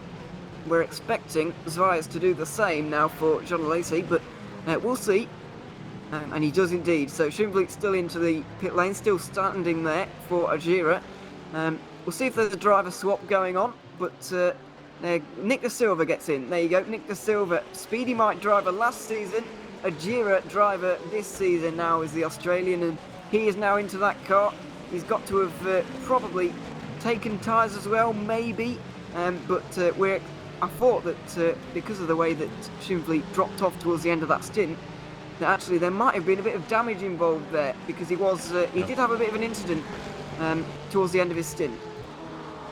And this is one of the interesting things. I'll give props to Arne to actually staying 2 laps more than the competitors. I don't know how much that actually might affect towards the end of the race. Over these fuel strategies that the teams are trying to deploy, you can save more fuel of sorts if you're actually under traffic than you wouldn't want to save in the normal race scenario itself. It was a clear day, so it's a very interesting call from Argira to come into the pits, maybe get those repairs done if it is repairs that might be necessary to actually get that performance back. And you might lose some time instead, where I'm seeing Jordy just coming out of Chapel in a very tricky scenario, overtake 2 Porsches. But it's one of the scenarios where I think at this point of the race you might want to take and might get rewarded at the end of the day, as we're seeing G-Drive coming into the pits. Yeah, Quickle is in from the front of the race, and so he may be handing over. It seems that everybody else is doing that. It seems like a timely time to do it, and that's why some of them are at the moment. We'll see. Kasdorp gonna go take the lead of the race then. The number 1 back to the number 1 spot, it looks like, after nearly 2.5 hours now in this race, just over 5.5 to go, as Zwias takes the 2nd place. You're currently watching him down into turn 3. We're watching Kasdorp just get past one of the Speedy Mike GTE cars. Looking further down the order, Lombards and Ferraris battling at the moment for 11th overall. That's a hypercar versus LMP2 battle, which is becoming increasingly rare in these last few moments. Olivier Fortin is in for Zancho and the LMP2s, which it might just kick off a round of stops for those guys. They came in lap 45 and onwards in LMP2. They've now done 22 laps on their stint, so it's looking like maybe they're going to be in the next few laps. So it's we've just had the pit stops for the hypercars. We're about to have them for the LMP2s, and they're not too far away in GTE as well. It's all kind of kicking off in the pit lane. It's going to kick off on the pit lane now. If I have to make a guess, that might be in the next 10 minutes or so tops. And I'm seeing also Anthony Jans into the pits as we speak. So now I'm not gonna see if the pit stops for the P2s as well are starting to kick off. If it is on off cycle for Anthony Jans and their team and the Team Spirit team. So it's gonna be interesting to call. I've seen more car now into the pits as well. I'm trying to just take a look who that car is. That might be Tom Lombard's, or now doing his pit stop He is and missing the indeed. pit lane, it seems.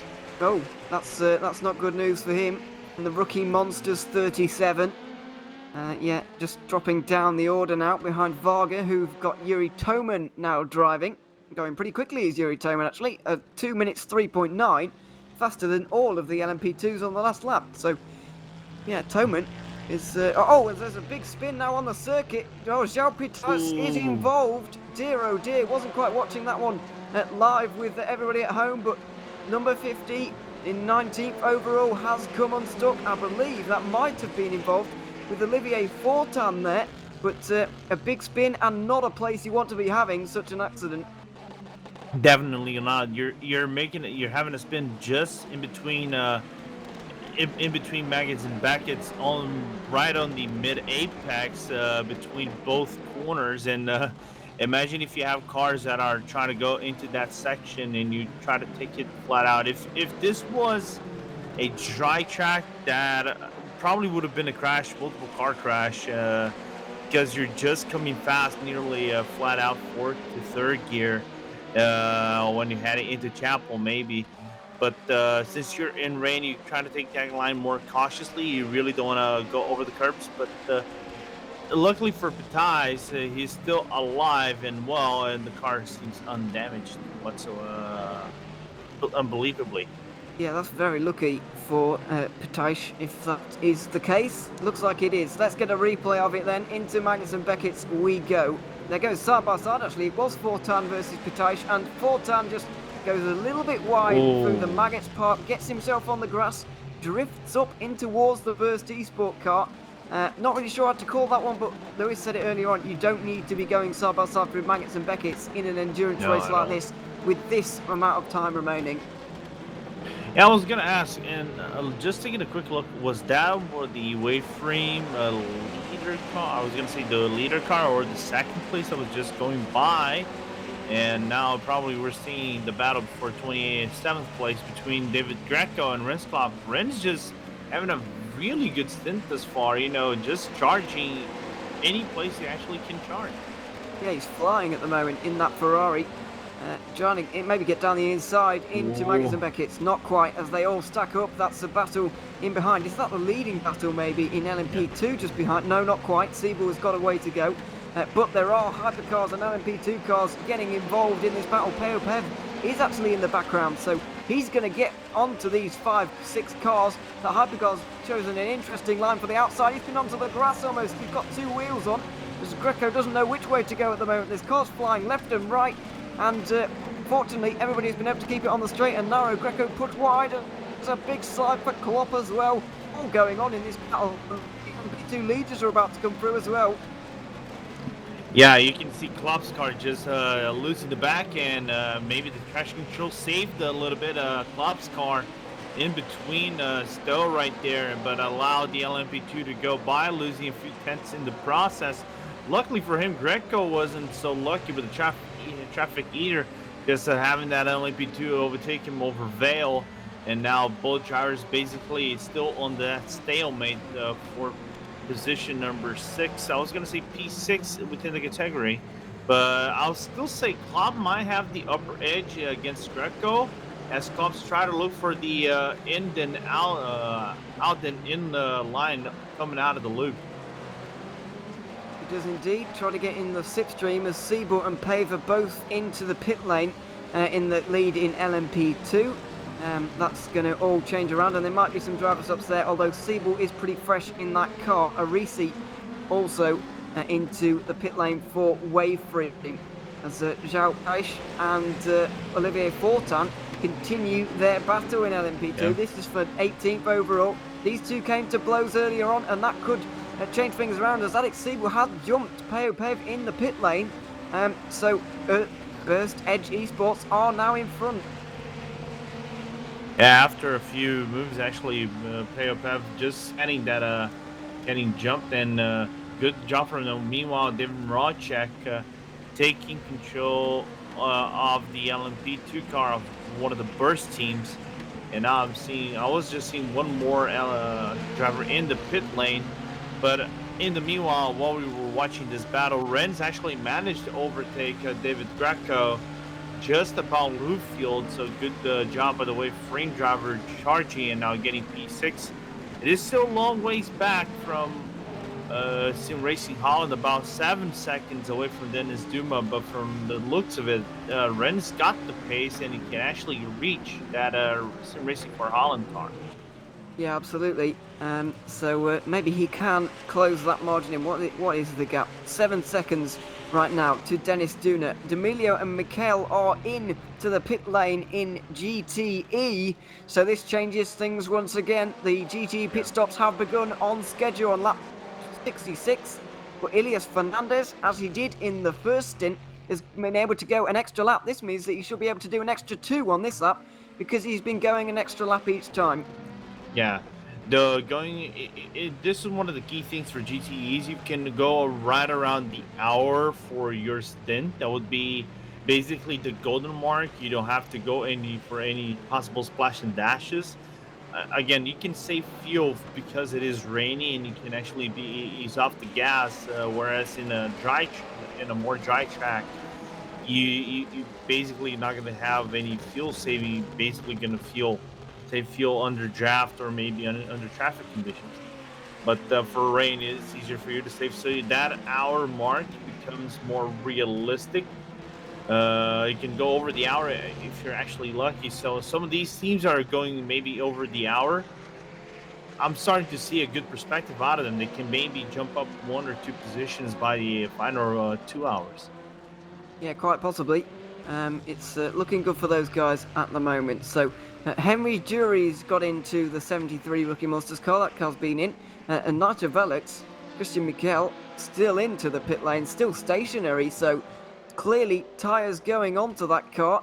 And it's taken quite a while to put them on as well, unfortunately for him. Yeah. As he finally goes now out of the pit lane. But he's lost quite a lot of time there. Expecting Hernandez in a couple of laps. As meanwhile, Zwiers is slowly, but closing in on Kazdorp. 4 tenths the last time around, and it's 5 seconds now. Yeah, this is going to be one of these really interesting battles. We know Zwiers and Kazdorp are former teammates when they drove for I was going to say Nitro Velox and also for Hyder Esports. So they both know each other and they're both very fast. Of course, they went their separate ways, but still very fast in no top level competition. And I can see Zwiers getting into the back end of Kostop's car just due to traffic alone. I know Zwiers is very fast worker off traffic, and he has those skills to reach Kazdorp. Now gap is nearly under 4 seconds because Kazdorp is getting held up on the exit of Chapel by the Deuce's Porsche. So it's going to allow Zwiers to nearly come under the 4 gap second. So it's going to be complicated for Kazdorp to actually maintain that lead if he actually gets blocked by traffic like that. Because I know Zwiers, if he actually gets within range of strike that RVG Esports car, he's going to make work of the Kazdorp's position. Oh, that was close. A bit of a jink out there for Zwiers on the back of an Aston Martin, just on the exit of Stowe there.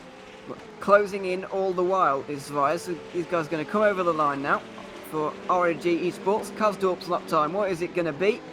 2 minutes 4.0. Zwiers has gone a little bit slower than that, actually, I think, in the end. Yeah. 2 minute 4.0, 2 minute 4.2, sorry. So he's lost a couple of tenths in that one. A note on LMP2 as well, by the way. Nito Velix, number 30. Rory McDuff has stayed out once again. He is able to go longer than the rest of them around him. He's doing 25 lap stints, it looks like, for the moment. Whereas the number 28 and 29 next to him can do 25 lap stints because they just demonstrated it on the last lap, on the last pit stop cycle, sorry. However, they're not choosing to do it all the time, which is a little bit of a strange one. Clearly they think that maybe not filling up the tank the whole way every time is the best way to go here, which is sometimes seems like it wouldn't work at first, but actually when you dig deeper, and Lewis provided an excellent explanation of it a little bit earlier on, and it really can work sometimes. Hey, it can work, and we've seen, I think, from this strategy being called by Niter Velox. I'm not gonna say in the previous seasons, but I've saw them not just for Niter. Oh, we see a car spinning around that some bars, just spinning out of Brookfield and losing the position just to Herman Stocky as he's about to get out of Loopfield. Maybe Tom just been out of his zone. I'm just trying to take a look at the replay and see what happened. He was closing in on Yuri Toman just in front of him in that in the 27. And I don't know if they came into contact, the Varga and the Rocky Monsters cars, but they were battling out there. We'll see if we can get a replay up on the stream for you, but yeah, a bit of a mystery that was developing. So yeah, Tom Lombart's spinning around down 16th overall now, and lost about 6 seconds in the end, couple of positions lost as well, but he's all fine to carry on the straight and narrow. Meanwhile, down the further back in the order, the 25th overall, David Greco and Francesco Morante are battling once again. The leader in GTE is in, and David Greco is continuing to fall down the order. It's got to be a little bit concerning for Musto now, because they're losing a lot of time to sim racing for Holland as we look at Tom Lombards, who just spun on his own. Yeah, we're looking as he goes over Jerry Tallman. He just sees him on the like on his view right there, but the car just decided to not go into that inner part of the Brookfield and then Loopfield complex, and the car just losing the back end. Now we're back into this fight between Francesco Moranti, the drive game seed, and Musto GD Sports. The problem for Musto, I think, might be the tire strategy. I don't know if they're trying to double stint the wet car, and you can see that Greco is not getting the same performance in comparison to Moranti in these past few laps. He's been doing 2:14s constantly, whereas Moranti on the previous laps has been doing just about slightly faster, let's say maybe 2 to 3 tenths faster than Greco, so trouble might be coming in for that Musto car. Yeah, absolutely. So they're dropping down the order at the moment. The Brioni was going pretty well, actually, in that car, but since Greco has got in, not quite as good for him. As now down into turn 1 we go. Morante has... Oh, that was dangerous. Just slices his way through there, one of the hypercars, but he's not able to keep those positions. So the LMP2 in the background, one of the burst cars, is trying to get through here now, and that's the race leader, I believe, 28 of Alex Siebel. That's the Burst Edge car, the Burst Edge hybrid, kind of, as he comes out of the loop now, turn 4, round the outside through 5, but as an LMP2 he should be absolutely fine with that. The hypercar gets through on the straight as well. This is an interesting battle now, but that hypercar really threw the cat amongst the pigeons there. Yeah, that was the ARMS sim racing in Valerio Ferraris, who just nearly rear-ended the life out of David Greco on turn number 1. He just had to go a little bit to the left more than usual to try to get that outside line, get a little bit of the wet part off the track to try to survive, but basically the burst in the ARMS car just now clear themselves out and leave both the Musto and drive game seat to find once again. They continue to fight indeed. Don't forget, by the way, that David Greco and his 53 car are on a different strategy to those around them because of the Code 80 that happened earlier on, in case you weren't with us. It's not the battle for the lead in the class at the moment, but it could turn into the battle for second when everybody comes into the pit lane. Renz Klopp is still to come in, and he's still got, I believe he'll be in this lap actually. Renz Klopp is down into Stone now, is this battle. Is Klopp going to prove me right or wrong? He's just coming past the pit entry now, and he stays out, so he's going out for a lap extra than normal. That's going to be 26 laps, which is quite impressive considering the pace he's got. He's also being very nice on the fuel as well. He has been, and also one of the things we might take notice, I'm just trying to take a look real quick on lap gaps between him and also Denis Duma. He's been quicker nearly a full second. That might be even fuel and maybe tires allied. But if he actually stays out for a few more laps, maybe 2 or 3 more laps, he can definitely put pressure. Not now, but I would say in the later stages of this race, a massive pressure on that Sim Racing for Holland Corvette car, because Dennis Duma, well, props for him for staying in the lead still, but he's not being able to put the performance that that wave-free Ferrari has been putting. No, not quite, but he is in the lead for the moment, so that's all going okay. 5 seconds is the gap. Greco is continuing to lose time. 10 seconds now to Klopp in front. It's becoming an ever-increasing margin. Morante, there was an extremely exciting free-wide moment, by the way, into turn 1 then. It was quite sweaty, but in the end, managed to all get through. So there you have it. Greco continuing on in this position is also being caught up from those behind. Jimmy Nisula down in battling for 32nd overall. It's starting to make some progress. We saw that satellite racing car go spinning at Maggots and Beckett's earlier on. They're making a good recovery now, and it shows that Nisula has got some great pace. It shows. It shows that Nimsula has a great pace on that car, and there is a good possibility that Nimsula could actually catch up to Mijik and make that overtake on the iZone World Sim Racing car. But the problem is there is a few cars right behind them which are slightly faster. There's a hyper car who's just about to reach them on Luffield, and just right behind them, Martin Dillon is actually just lurking behind that Porsche from Satellite Racing. So it might become a 3-way battle between World Sim Racing, Satellite, and Genelesi just anytime soon, just due to traffic alone. Yeah, quite possibly. That's the kind of thing that can happen. Gaps can form and reform with these different pit stops and different things that are going on. And of course the traffic as well, which is really starting to shake things up throughout this race. Well, the pit stops have just been completed then in GTE with Renz Klopp in the pit lane. Just going to wait for him to cycle down a little bit further, but there we have it. Here we go. Current standings. Let's see where everybody is in terms of their overall position. You can see the top 6 taken up by hypercars. Yuri Kasdorp is currently leading by 3.5 seconds to Jordi Zviers, who has got half a minute on Nick De Silva now for Ajira. Drillers Esports are in 4th, just ahead of Wanako, and Jerome Quickel, driving the G-Drive racing car, is in 6th for the moment. First of the LMP2s, Alex Siebel in the Burst Edge Esports car, and so he is in 7th. Don't know who that is coming into the pit lane. I hope it's not the race leader or someone important. No, it is not. No, it isn't. It's not, so that's all okay. We can carry on with the order. Valerio Ferraris is in 8th, just ahead of Jeffrey Fournier in 9th for Wanako, and then Peo Pev, who hasn't changed tyres at all in this race yet, by the way. He's in 10th place overall. Just behind him, very closely following behind actually, is Tony Meller in the Zancho hypercar, followed by the Blackhawk hypercar, driven by Dimitri Bushka at the moment. He's about to be overtaken, or threatening to be overtaken, by Lorenzo Arisi in the Wave Free Esports LMP2. Yuri Toman is following on with Herman Stoshi in 15th.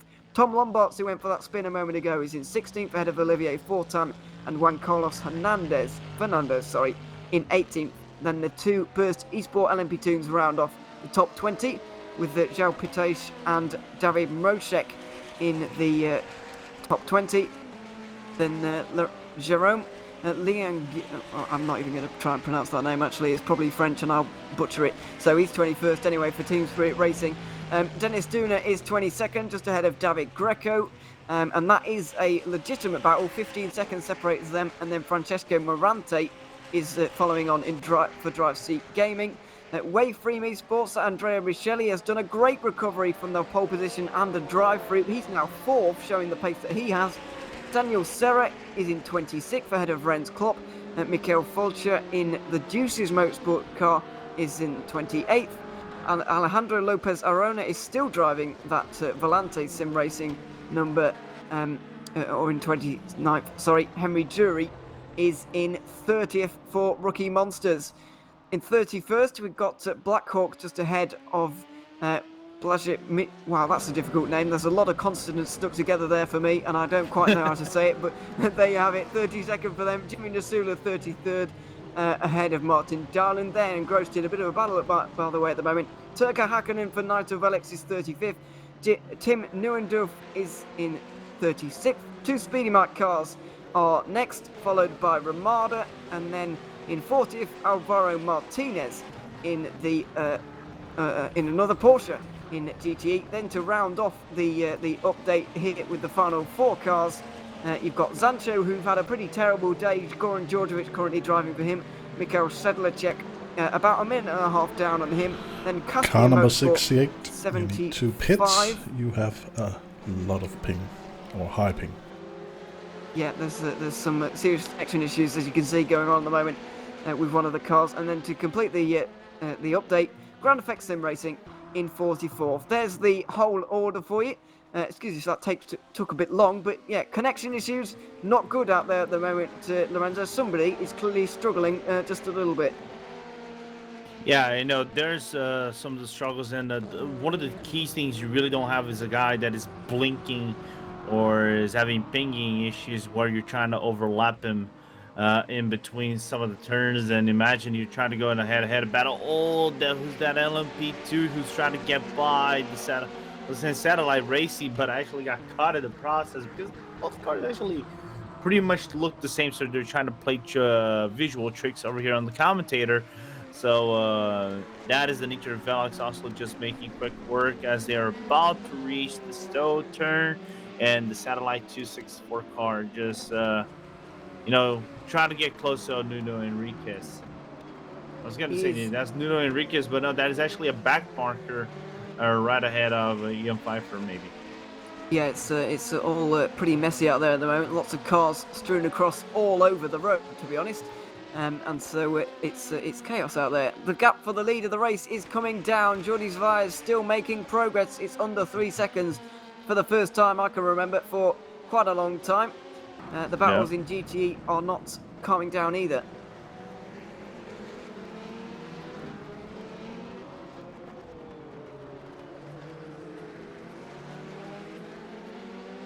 Being instructed there at car 68, I think that is, being told to come into the pit lane. Which car is that? Waveframe, is it? 68, yeah, that's the Waveframe. Oh wow, right, okay, that's one of the fastest cars we've seen in GTE pretty much all day. So that's pretty big news actually in GTE. Andrea Richelli, they'd very much like to keep him in that car because he's very, very quick, but unfortunately he's also lagging about.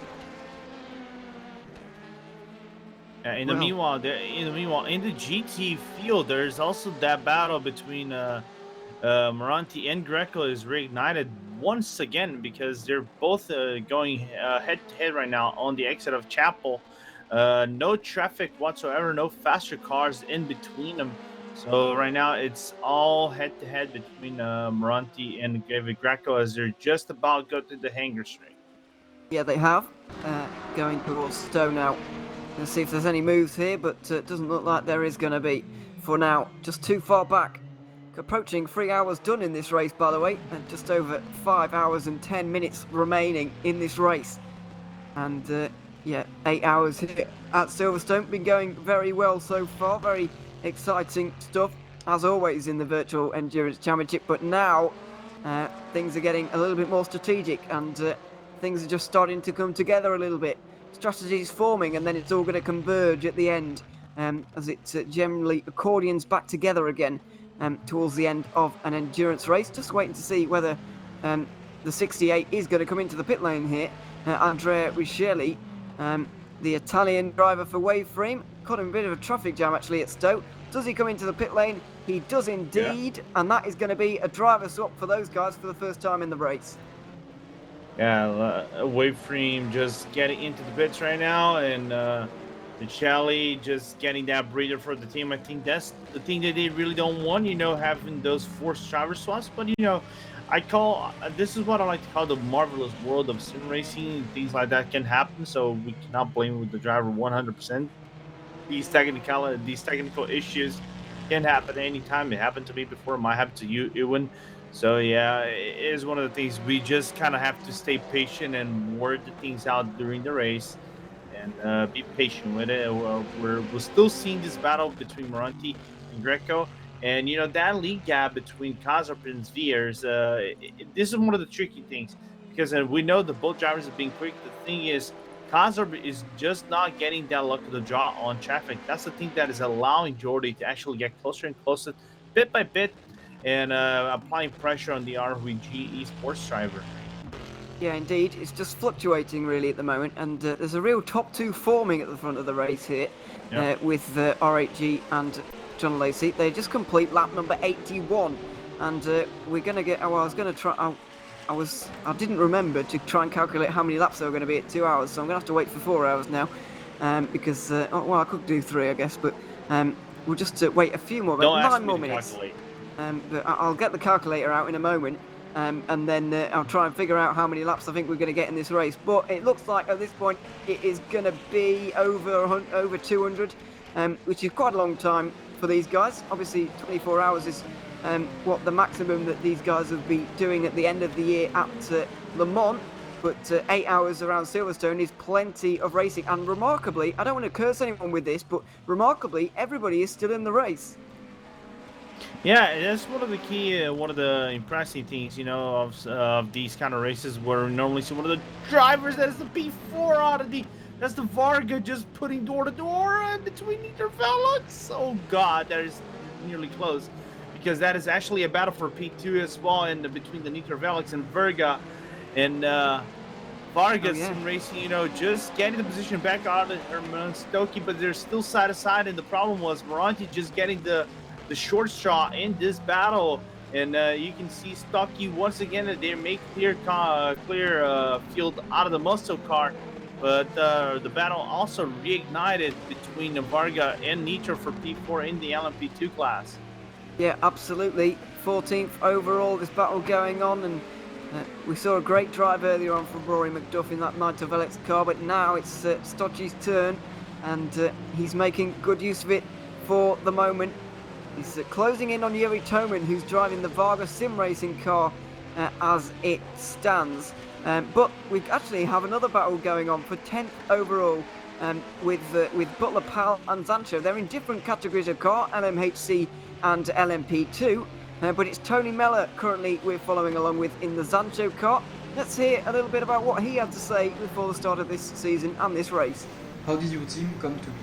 Well, I joined Zancho for this year, and I wanted to stay on the hypercar, and some other drivers joined me into the hypercar team.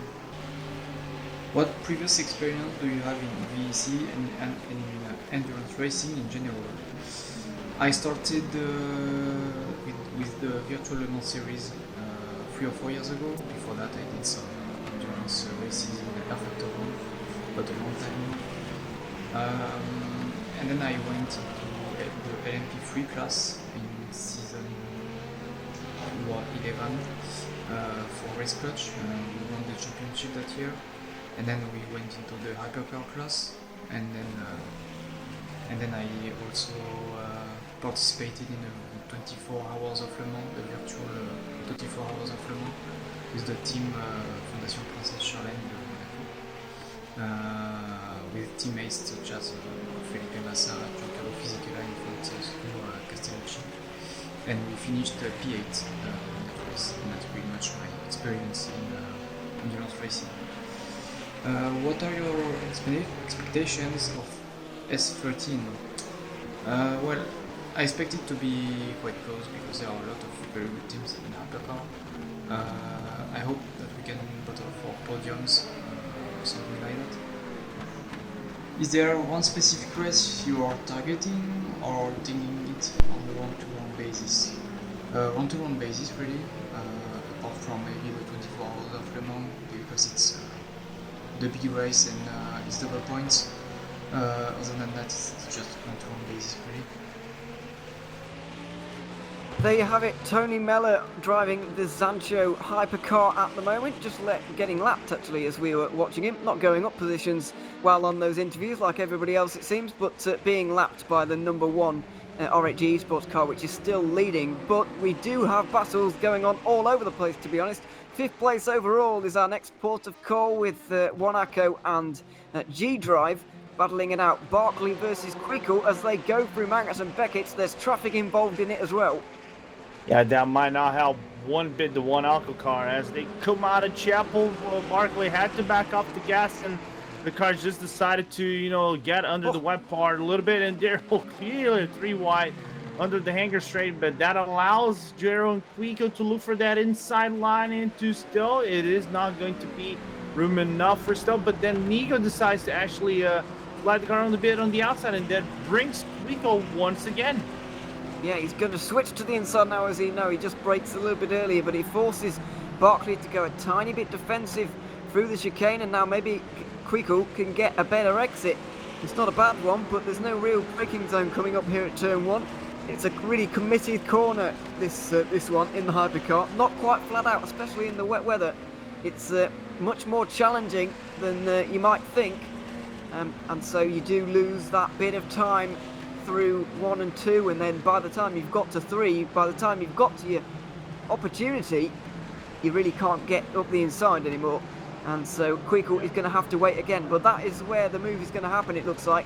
These hypercars are so well matched on pace, these drivers are also well matched on pace, that it just looks like that it's going to take some kind of traffic interference for a pass to be made. And we can see there that might happen because I think Nico just went way wide into Brooklyn, and now that is going to allow Littlefield to Quickle go on the outside line. Door to door as they head out of it. There's a GTE car right ahead of him. But Nico having massive issues with the tires, and now they're nearly door to door as they're about to go into the old start finish line. On the old line, there they go into Cops. I think that is one of the Musto cars, if I recall correctly. That is right ahead of him. But Nico having a big slide on the exit, and now he's going to get overtaken. That is for sure. Yeah, there we go, down into Magnus and Beckett's. He's got it, finally has Quickle in the traffic. They went either side of the Musto car, which has been overtaken, by the way, for 2nd place there, now 3rd in class, but Quickle is now 5th overall as he goes and chases down, or at least tries to, Henry Cynic, who's in the Driller's car just in front, as they just make their way past another GTE car, down into Stowe. Quickle has got that move stick, and in the end he had to wait for a mistake. It wasn't traffic that made him get that move. Finally, wow, that was a slide. It wasn't traffic in the end, it was a mistake. And meanwhile, Henry Drury and Mikhail Fulcher, battling it out in the GTE category. This Juices car has been in the walls, but now it's starting to pick up with the pace a little bit. Yeah, it started to pick up the pace a little bit. The gap between Quico and Cynic is about 6.5 seconds roughly. It is coming down bit by bit because Quico has been doing 205, 204 regularly and closing the gap bit by bit. I think Howland Traffic is helping out a little bit more the G-Drive driver than the guy from the other number 7 car. Was going to say that is from G-Drive as well, but he can correct me. That is from Princeton Jewelers. Basically the same color. I'm just getting back into the frame, but go right ahead.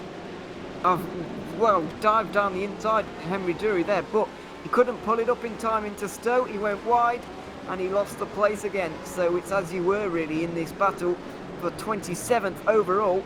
This is for 6th place in class. They're both catching Alejandro Lopez Ayana just in front. No, Arona, sorry. Not really sure how to say that name especially, but you get what I mean. Something like that. I would have thought the J was a Y because it's Spanish and a bit weird, but I don't know. Some people say Arjona, some people say Ariona. It's one of those Latin things. That's why you have a Brazilian here right now. Yeah, true. I've got no idea really what I'm doing here. But anyway, Fulcher still trying to defend. He goes wide there in the presence of one of the LMP2s, and that's the Burst car, which has really not had the best of days. Getting a good cutback though as the LMP2. Does it allow Henry Drury to maybe get up the inside? He's right in the slipstream at the moment of that Juices car. Driving from Rookie Monsters right now, of course. But Brooklyn's going to be the opportunity. We're going to see a bit of a replay now of something going on. Oh, he actually went for the dive. He did go for the dive, but let's have a look at the one earlier on. Stowe corner it was, but too late on the brakes. Fulcher was able to get that move done once again. He was able to carry on in that position. But yeah, let's see now. And Henry Drury is still in behind, unfortunately for him.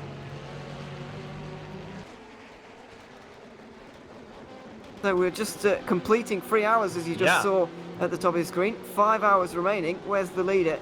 So it looks like we're going to get 86 laps out of the first 3 hours. I will go quiet for a moment while I calculate how many laps I think it is going to be. But this battle in GTE now has another protagonist. Alex Ottogam is getting involved. Yeah, just due to that dive alone on Brooklands from Drury. Luckily, and I'll say, Vulture over here is the lucky car. He got the luck of the job because Drury decided to dive, and he saw the move probably would have never been made in the first place. He backed off the gas, went to the outside part of the line, and that allowed Broughtingham to come into the fray.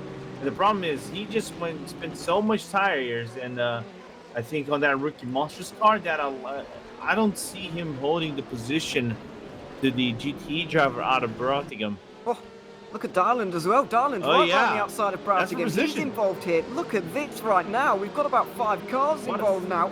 This is incredible, and it even goes back to 33rd overall. So there's at least 5 or 7 cars right now involved. Alejandro Lopez Arjona is in 5th overall, 5th in class, and all the way down to the Waveframe Esports 99 in 12th in class. It is a big battle in GTE. This is incredible at the moment. And Drury's got a wide position. All contact between them now, and Drury's going to have to defend. He's been skating it on the brakes, and Darland's skating it on the traction there. This is fantastic stuff. I totally predicted probably a death coming between Dylan and Drury. Dylan's not happy one bit with that movement, that defense, aggressive defense out of Drury. There comes Dylan, deep braking zone. He's going to nearly touch the back of the car. He does touch, but Drury staying alive a little bit longer. And Darland now having to defend a little bit from Broughtingham, who's not quite... Oh, big slide for Broughtingham. And now he's going to allow another car in behind. I believe that's Jose Beringer, maybe. No, sorry, it's the same car, the 52. But it's not him driving anymore. Here we go then. Is there going to be a move? There's a hypercar involved now as well, just to add a bit more spice as if it was needed. And now the battle continues on. Broughtingham, bit of a mistake though, but he got away with it. Yeah, in the meanwhile, while we're seeing this battle, there's the other battle going on between Michael Fulcher and also Alejandro Ariona on the exit of Chapel. There was, I think, one of the worst cars just trying to overtake. That is the P10 P10 car from the P2 class, overtaking Fulcher on the hangar straight. But that could have been so much worse, and now Fulcher is on the back end of Ariona. There is another battle. They're saying GTEs. Well, let's duke it out. Whatever. Yeah, there's all sorts going on in GTE at the moment. It is one long line, really, for positions. Darland maybe down the inside of Drury, not quite into the chicane. Broughtingham is under pressure once again, and there's cars catching on from behind those two as well. Tuukka Hakkinen is involved, as well as McLaren. Christian McLaren in the Waveframe Esports 99. That's not the car that had to come in a moment ago. That car, Andrea Terzi, is now driving it, and he is about 20 seconds adrift of this battle going on right now. And meanwhile, I just saw Broughtingham actually sliding the car between the loop. Dylan gun on the inside, door to door. There it is, contact between both cars. Drury living once again. This is amazing. This is fierce battles, but I'll say this has been quite very gentleman-like between both drivers, and Dylan going for that look on the inside once again. Deep braking zone for the Genelesi car. Yeah, but he's strong under brakes, is Darland, I have to say. And now he is again on the entry to the corner. Bang! Into the side of Drury again, but this time he looks like he's got it. Good exit speed from the Aston Martin, and he's into 7th in class as those 4 cars continue to battle in the background. Look at the Porsche though, looking pretty racy on the straight line, isn't it? On the outside for Cops maybe. Oh, and he hits the back of Darland Bit of a bump. Once and again. another one all round. Darland's got around in front of everybody. He's going to get a full 360. Gets away with it. But goodness me, Dury might be in a little bit of trouble for that one. Yeah, now he just loses 4 position. Dylan losing 4 position in that train, but believe me or not, he's still within that train. He's just right behind the wave frame of Ferrari. There appears to be some damage on the back end of the Aston Martin of the John Lacey, but I'll say this much. I think Drury just wanted that position so badly that I think that was a little bit reckless and nearly blocking Blamishik into Stowe, and now the World Racing Porsche going after it against the Rookie Monsters Porsche. Yeah, absolutely, and he gets that position. So Drury is down again as Broughtigam. It's side by side. Drury tried to go back down the inside but couldn't. Broughtigam, Nito Velix he's battling with at the moment. It looks like contact between the Corvette and the Aston. Broughtigam's pushed out wide, and there goes McLaren down the inside. He's going to get it, 10th overall. Oh, look at the... Everyone just going very wide through the final corner. So Broughtigam is down to 11th, Darland down to 12th, and now Darland is going to try and get through, back through on those positions that he's just lost. Yeah, now Darland actually marking Broughtigam. We're seeing here on the replay. Oh God! This sequence of actions. Now the issue on Stowe, you can see the Drury just went overly aggressive on the entry of Stowe and not letting out the gas, just letting Darland hitting him twice on the back end of the John Lacey car. I don't know if that might be a punishment coming into that Rookie Monsters Porsche GTE car. I could have seen this going much worse for Dylan, to be very honest with you. Berger Hakkinen gets down the inside of Drury into Brooklands, and he gets that place, 8th in class for Nito Velix, and Drury is continuing to fall down the order. McLaren is now behind him for Waveframe, and he's looking like he might get through as well here, as we've got the Ajira car of Nick De Silva approaching. That's the hypercar class, of course, 3rd overall at the moment, but we're interested in this horrifically long train in GTE. It's so exciting, maybe a bit unnecessary, with still nearly 5 hours to go in the race, but it is great entertainment at the moment. Yeah, I think we got what I like to call content over here for everybody over here to see. But Turka just trying to hold his best against the Drury, and luckily for the Nito Velix Corvette driver, he's actually making usage of that Ferrari power, that VA power, and clearing himself away, putting nearly half a second on the Rookie Monsters Porsche. But now he's gonna get overtaken by Nick De Silva, which actually just slides up the corner into Stowe, loses a little bit of time in comparison to the other cars, and that brings him O'Gara because Drury had to back off a little bit. He did indeed. Darland, meanwhile, got past Broughtigam just in the background there, so Blackhawk down another position after being comfortably inside the top 10. They're now outside of it, 12th overall, and Tim Neuendorf has decided that he wants a piece of this. Yep. He's in the Butler Powell car, and he's closing at the moment. Meanwhile, this is continuing on at the front. There's the Butler Powell Corvette, by the way, 13th overall in class, and he's looking to get involved. Speaking of getting involved, Vulture's now, Vulture now on the back diffuser of Jonas' car.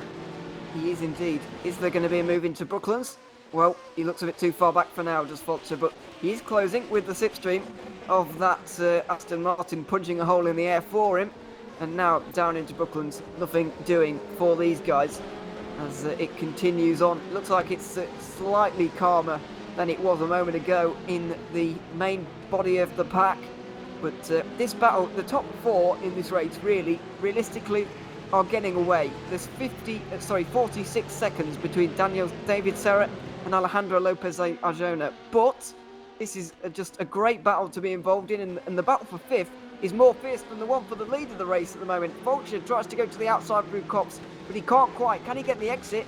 I think he's going to be balked by the Ajira car ever so slightly. He's going to get in the slipstream though, and he's not going to go for it in Maggots and Beckett, surely. Yeah, he had to back Vulture actually back away just before he actually got into the back of Maggots complex, and then going to Beckett's, trying to stay behind the toe of the Jonas car, but dirty air and the wetness of the track not helping out the Deuce's driver one bit, and now he's gonna have the hanger straight to close down that gap, coming to Stowe, go for a deeper braking line. He actually goes for a few meters ahead of Ariona, breaks the car into the inside, try to avoid the curb as maximum because that curb is basically death if you try to override that curb, but that is one more LMP2 driver of the rookie monsters in between them. Henry Drury has been off, by the way, at the Beckett's corner in that section, in that S section. So we're waiting to see really what happened to him, but big spin for him. And he's now down below Neuendorf, down in 13th in his class. So that is not good news for Rookie Monsters or Henry Drury. But it's good news for those around him. Meanwhile, this battle that is going on for 5th. It was all by himself. Well, he looked like he had a bit of an unstable rear end, to be honest, and it was bound to happen at some point. Yeah, I was just looking over here on the replay, and then Drury just decided to overly commit on the entry of Maggots and then Beckett. The thing is, on the left-hand side, going into Chapel, the car just decided to spin the rear end and just lose control. It was mid-apex, so the change of the corner wouldn't favor Drury, so he decided to slide the car into the outside part of Chapel and lose a few positions and lose several seconds to the other cars. Well, this is a very exciting portion of the racetrack to be looking at the moment. We've got this GTE train, but we've got 3 hypercars battling for position coming through it, so there's all kinds of things that are going to kick off here in one battle or the other. The foremost of them is Henry Sinnick, carving the way through for Jeroen Kweekel and Nico Barkley, who are all fighting over 4th overall in the hypercar class, of course. They're still early on in their stints, relatively. Actually, they're not too far away from pit stops, around about 10 laps or so. But here they go, through Maggots and Beckett's, and things could really split apart here. Yeah, Barkley just getting a little bit of the short end of the shot because he just stayed behind. I think that is a Jenna Lacey car just out of the exit. Now cleared himself from Martin Nierland's going to clear himself from Molguera just now, but the damage has been done. I think for Nico just staying right about 0.7 of a second, but there's still more traffic to come for all these 3 hypercars. And into the pit lane for GTE goes a couple of the cars. That's the Deuces one and Volante as well, both into the pit lane after 84 laps. So the pit stops are upon us for those guys, as they are for Sim Racing for Holland and Musto, who will be in very shortly. We'll wait and find out how shortly, but the pit stop window for those guys is open, and it means that the GTE battles are going to die down just for a very short moment. However, we've still got the likes of Darland and Neuendorf all battling really hard. Yeah, we're still seeing them battle really hard. We still want to see when these drivers will come in at any time, because I think the cars are slightly light. I'm not going to say they're on the short end of their stint. So we might be seeing the hypercars coming into the pits maybe in the next 20 minutes or so, maybe a little bit less, depending on the circumstances and also strategies. So we might be seeing soon, I would say once we hit the 4-hour and 30-minute mark, some more cars, especially from those leaders, coming to the pit lane. Olivier Fortin kicks off the LMP2 pit stops as well, so it is all going on at the moment, pretty much everywhere on this racetrack. So Morante, is he going to get out ahead of Duna? They're on the same strategy, so Morante is going to be in pretty shortly, as is David Greco and David Serra as well, I believe. However, after that, they're all going to have to come in. The likes of Maisk, Kakinen, Maglera, they're all going to have to be into the pit lane about 10 laps later, because this is what happens when you split the strategies with the Code 80. It can get all mixed up, and it is doing right now. So the battles momentarily have just taken a breather, but it gives us a bit of a chance to see what's going on here with the strategy. How far ahead is Dennis Duna compared to this battling train? He's quite a long way ahead. So we're really seeing a top 4 emerge in GTE. Oh, sorry, as Nico Barkley's been off at Stowe, sorry. Yeah, he just went off Stowe, but then losing several seconds in the process. Didn't see what happened there, whether it was a spin on its own, on his own, sorry, or whether it was involved with another car. He was battling with your own Quickle, but I don't think they were quite side by side battling. Nope. Speaking of Quickle, he's closing in on Henry Sinek here as well.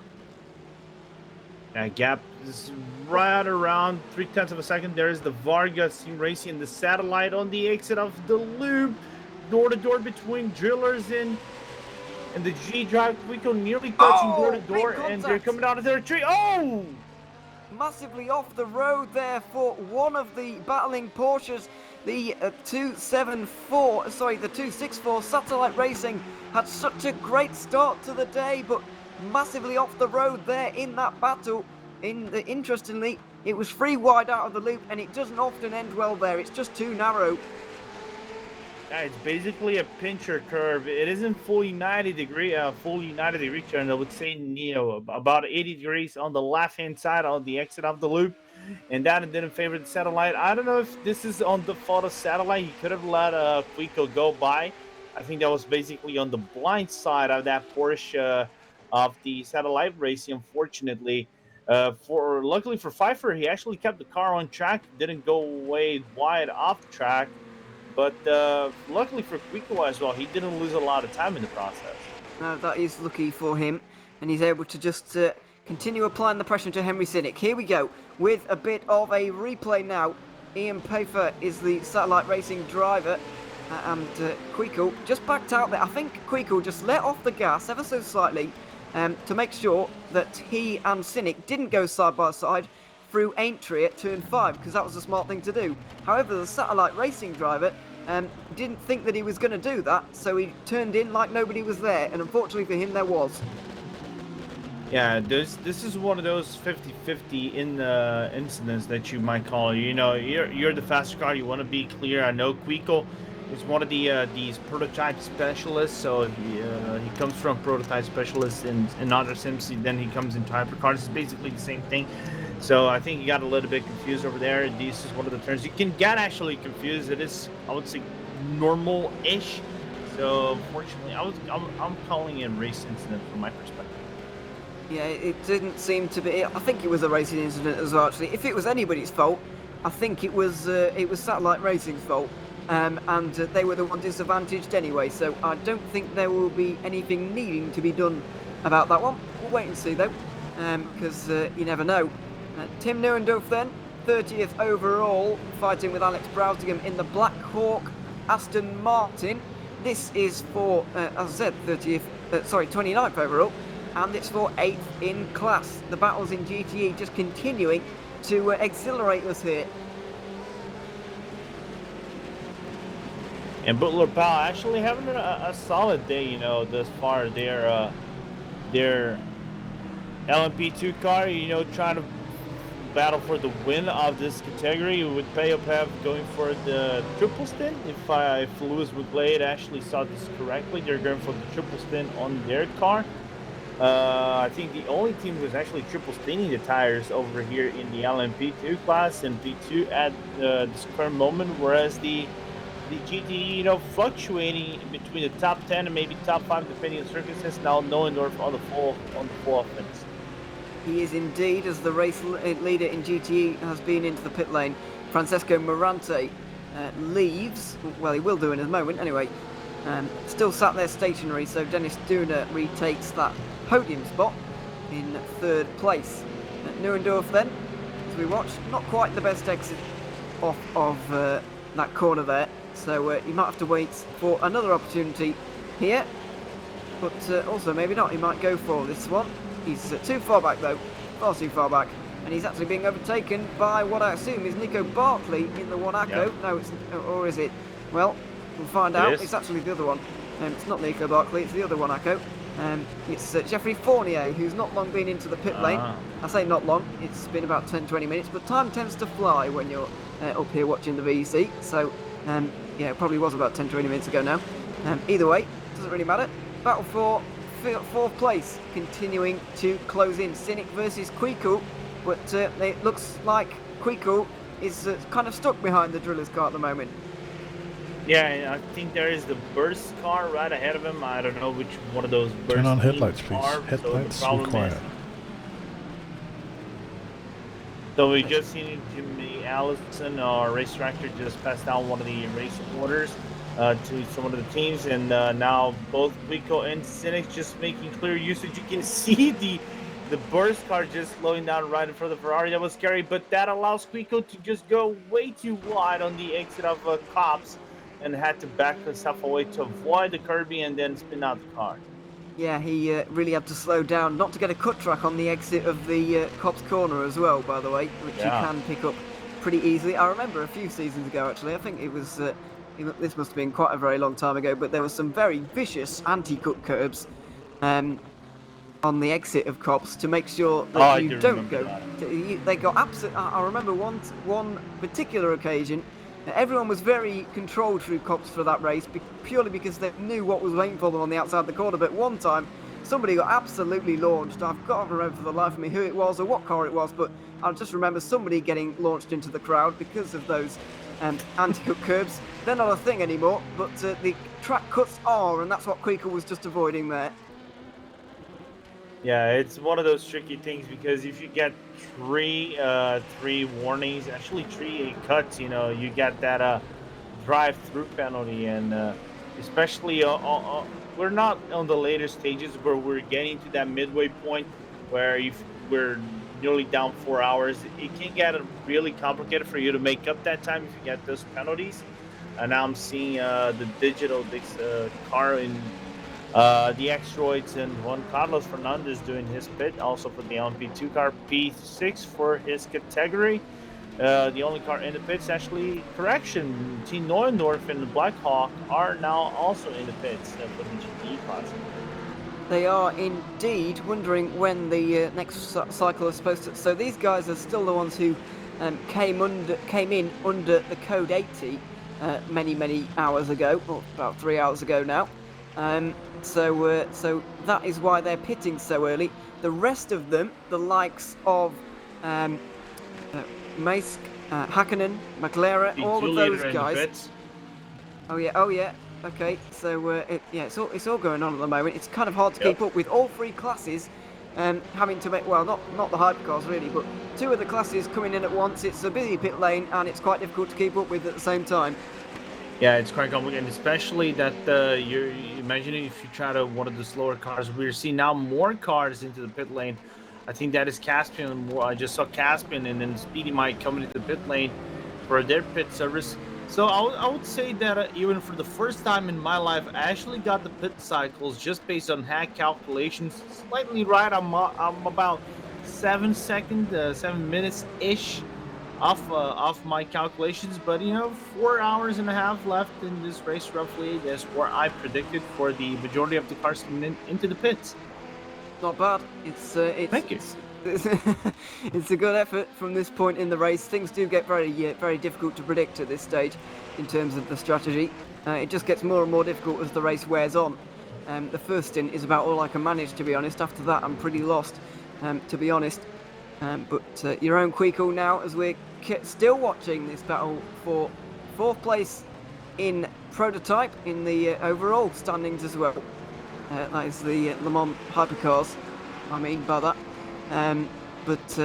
Quico just kind of stuck there behind Cynic. He looks faster, but he just can't get through for the moment, and he's having to wait just a little bit of time. But in GTE, things are still happening in that category. 52, 60, and 99, all battling over 25th overall, and this is the fight. It's the Waveframe car, kind of the watching brief on Hakkinen and Maisk, who are battling quite hard at the moment. Yeah, and for Hakkinen right now, the thing is, Mishik actually got it slowed down, nearly getting the back end. Hakkinen here on the loop, and now Hakkinen going for that outside line, trying to launch himself into the exit of the loop, looking for the inside. There he goes, and now he's gonna get door to door on the exit. Nearly had to back away, and now they're going into the long straight leading to Brooklands, and that.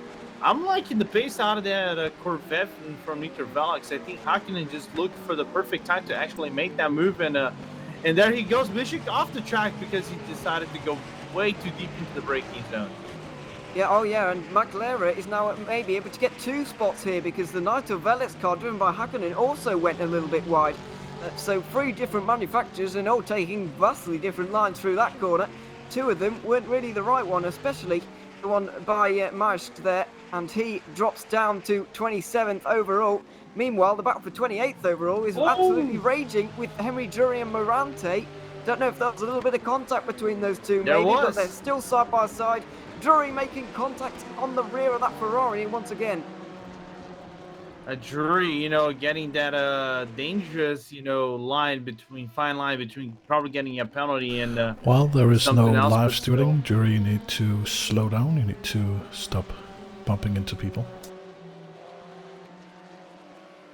And there you go. Probably he needs to ease off the gas a little bit and be more gentle and more having a gentleman approach to these battles because of these bumpings of the cars. There is some bumps and door-to-door action, but there is a fine line where you are overly aggressive and reckless between these car battles, especially on the wets. Yeah, absolutely. So just a bit of a warning given out there to Henry Drury, just to be a little bit more careful when he's around other cars and racing them, of course. But we have our first retiree in this race. Do we? Oh, that is a shame. That's Speedy Mike. Oh, that is a real shame for Speedy Mike. Yeah, that's the number 71 Speedy Mike. Looks like out of the race. Don't know if that was a disconnection or a actual crash there. They're trying to get a replay and see if that is actually something, but apparently it might be connection related to Sassi and Manuel. We saw that earlier on with Ground Effect having a disconnection and 2 disconnections actually with Ferris Stanley at the wheel. He really wasn't having a good day. They're now 3 laps from the next car, so I feel a similar thing is coming on here for Speedy Mike. But finally, Nitro Velix number 30 comes into pit lane. Herman Stoshi has stretched that one quite a long way in the end there. He's gone 25 laps, which is actually normal, but no, it's not. Well, it kind of is, but it is normal for him, but not for everyone else, if you see what I mean. So he's able to go a little bit longer. He might be able to cut out a pit stop in this race if he is brave on the strategy. However, I don't know if this race is quite long enough for him to make up the necessary minutes he needs to cut out a pit stop. This is, again, I said about Nitro Velix when we were talking about their different strategies, maybe fueling a little bit less than usual and maximizing fuel efficiency during their stints. This could be one of their calls, go for maximum fuel efficiency, and then once the final, I would say 2.5 hours, when usually they pick up the pace and go faster than usual, they can actually just be more safer and go more flat out than the other teams where they might be thinking they might need maybe a stint longer than they want to previously have. Now, I think that Lorenzo Risi and Waveframe Esports have tried to play a bit of a blinder on strategy here, not taking tyres at the last stop. They've moved themselves into 10th overall and 2nd in their category, and now they are fighting with Dennis Jordan, who's taken over from Alex Siebel. So there you have it. Good battle going on between those two, just for 10th overall. But Lorenzo Risi definitely not taking tyres on that stop. Meanwhile, Lewis McGlade has given me passed me a bit of a note, a virtual one, but not a real one, but you know what I mean. The top 2 in the hypercar category, that's Yuri Zvias and Yuri Kazdorp, for those who are joining late. They're still leading 1 and 2 at the moment, separated by about 5 seconds. They were teammates last season. I don't know what SNG stands for. That's a team name, but I can't remember which. Singularity, thank you. Singularity last season. They were teammates, so they'll be friends, but they're now driving on different teams, and they're against each other possibly for this race win here at Silverstone. So that is an interesting development to see 2 former teammates really go at this one now that they're not teammates anymore.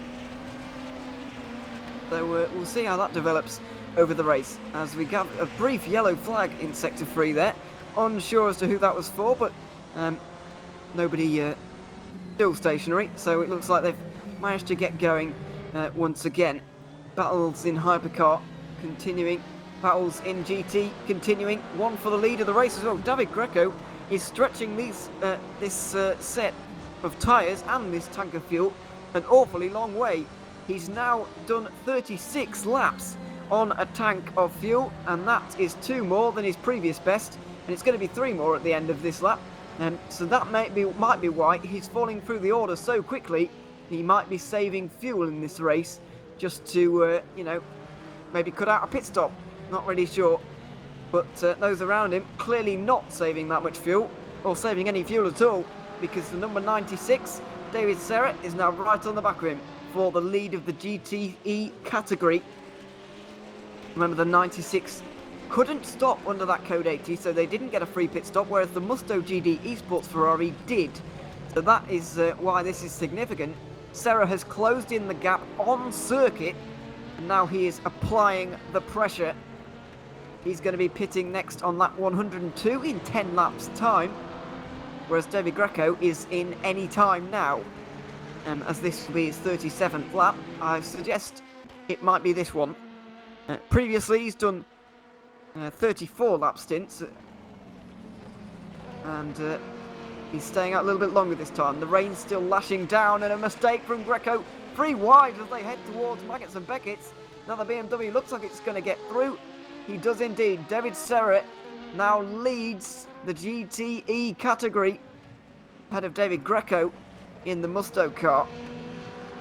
So battles continue in GTE, all up and down. Cynic and Quickle also battling 4th place overall. That's Drillers versus G-Drive. And as one of the hypercars just blows through this battle. Also in LMP2, Waveframe are closing on Peo Pave. I wonder if the Butler Pal team have still not taken tyres in this race, because Dennis Jordan and Lorenzo Risi are closing in. There's a lapped LMP2 in the way. That's the Team Spirit car just getting out of the way finally, but not as quickly as Dennis Jordan would have liked, that's for sure. Lorenzo Risi has been able to get up the road just ever so slightly. That's in the lead of the race in LMP2, or the battle for it at least. Meanwhile, in Hypercar, the pit stops are about 5-10 minutes away, maybe 15 at a push. But yeah, the next round of pit stops not too far away from them, as Greco finally comes in to complete a 37 lap stint.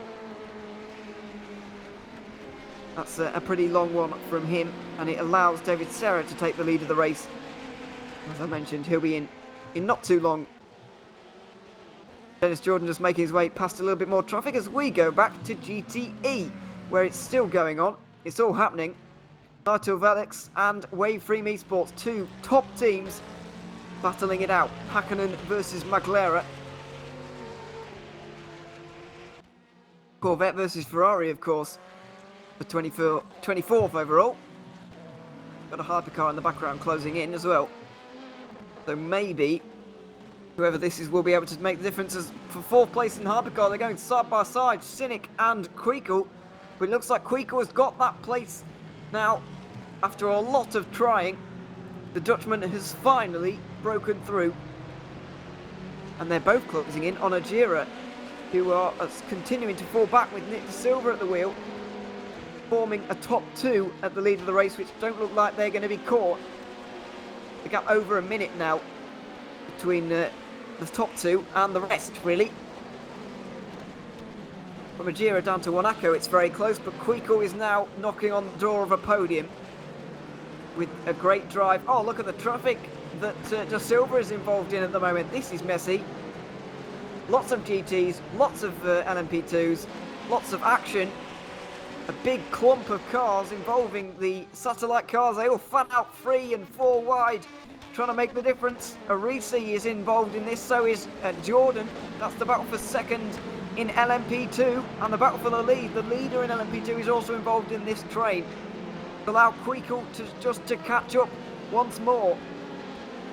I think there's Henry Drury and the battles that he's involved in. I think he's also here. I think I spotted his car maybe. Or it could be the Juices one. Whoa, that was close. But Francesco Morante nearly got his nose cut off as down the inside goes Quickle on everybody. He gets it done as well. This is an extremely high energy pack at the moment. But Quickle continues to close the gap. The gap's 2 point...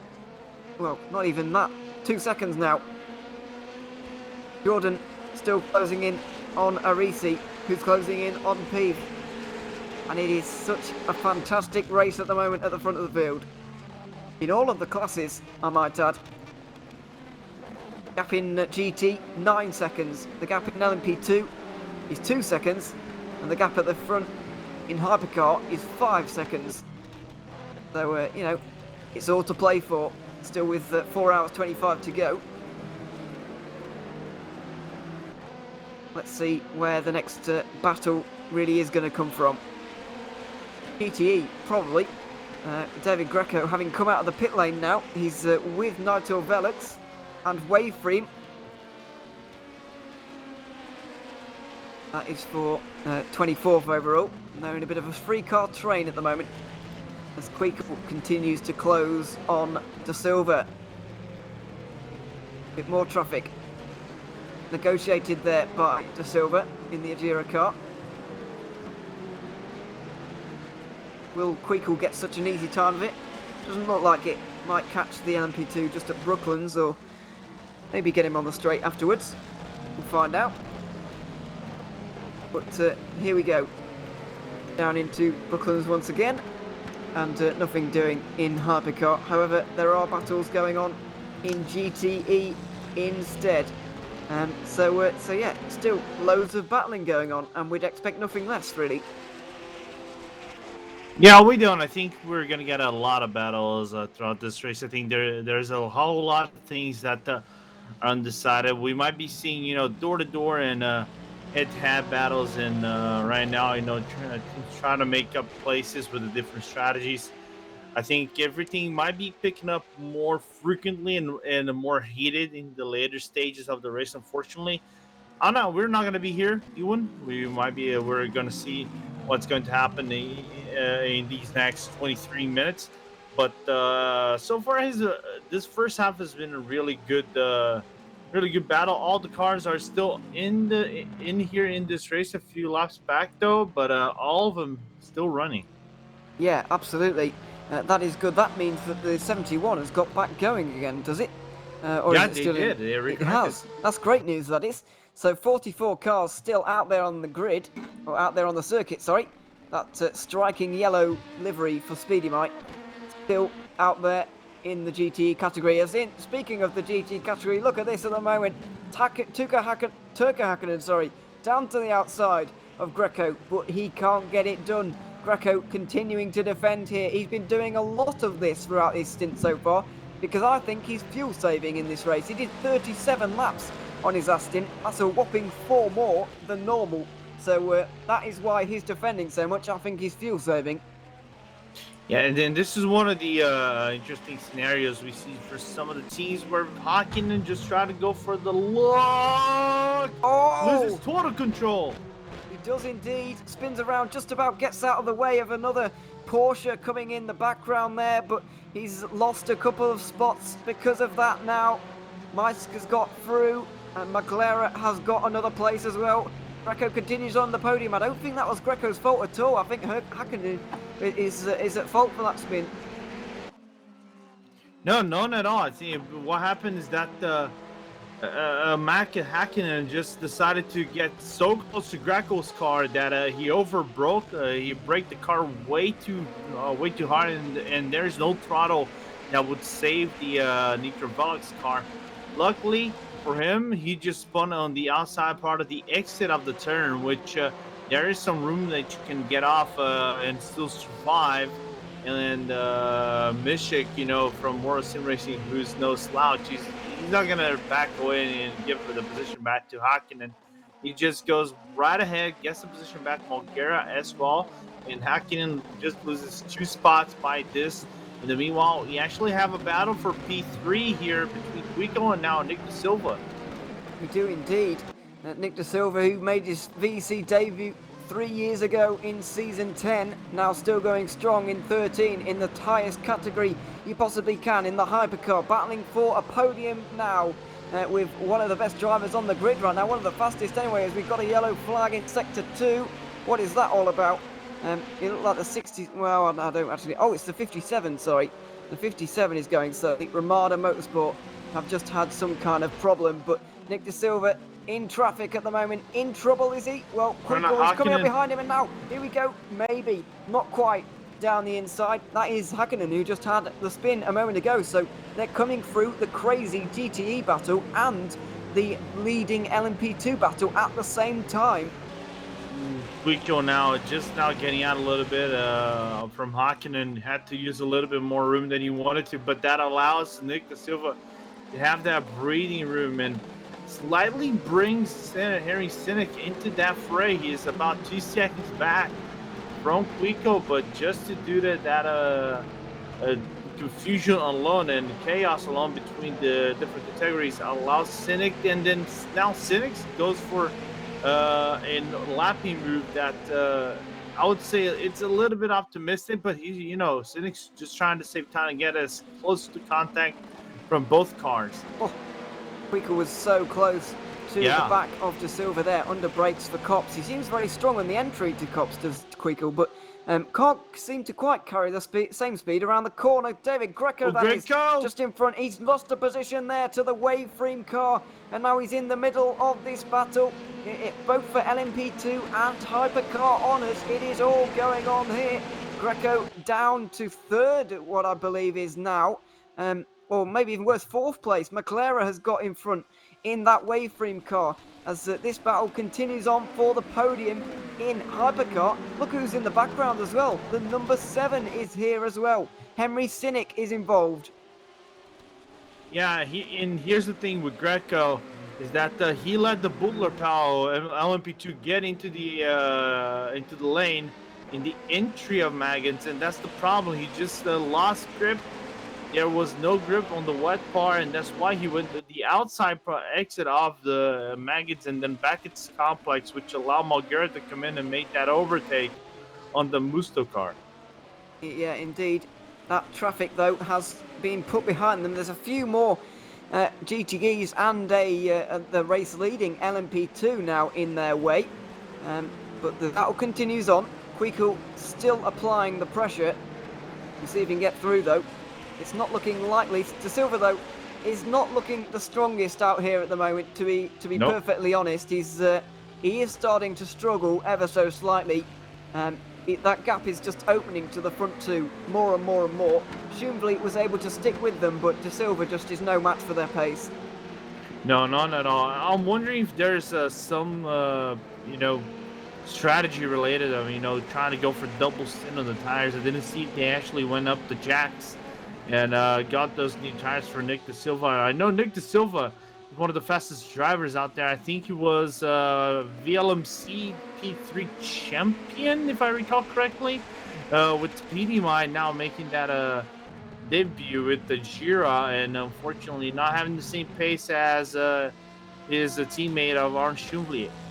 Hakkinen has just been off, by the way, lost a few more seconds, but he's still 6th in class as Quico continues to close in on Nick De Silva. We'll see if he can get through here in the slipstream. He's actually in the slipstream of an LMP2, is De Silva, so that will be helping him out a great deal. But this is a demonstration of how close the LMP2s and hypercars are on pace. Pev has been there for ages, and look how he's sticking with him. This is going to really disrupt this battle from here. And that's the big problem, between, I was mentioning that earlier, that the LMP2 cars on wets, I would say they're faster than the hypercars in the majority of the tracks. I think 9 out of 10 tracks, the LMP2 cars are actually going to overperform the hypercars in these scenarios. I think Nürburgring might have been one of these circumstances where is just so bad for the hypercars, where the LMP2s are just naturally going to overperform. The Silverstone is not on one of those cases. It might be one of those 10 tracks that factors the hypercars a little bit more than usual. Yeah, there's not many, but there we have it.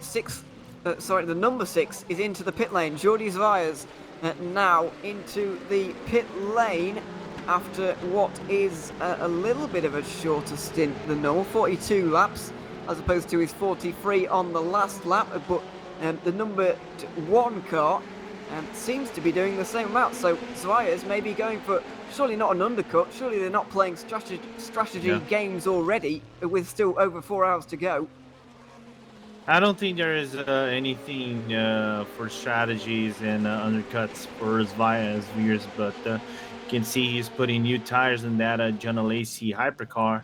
And Yuri Kazdorp actually just staying one additional lap. Those additional laps are going to help quite a lot. Any teams actually stayed longer on their current strategies when they actually try to converge everything by the final 2 hours of this race. So ROEG, slowly but surely building up that gap once again against the other competitors and putting themselves as the front runner for the win of this race.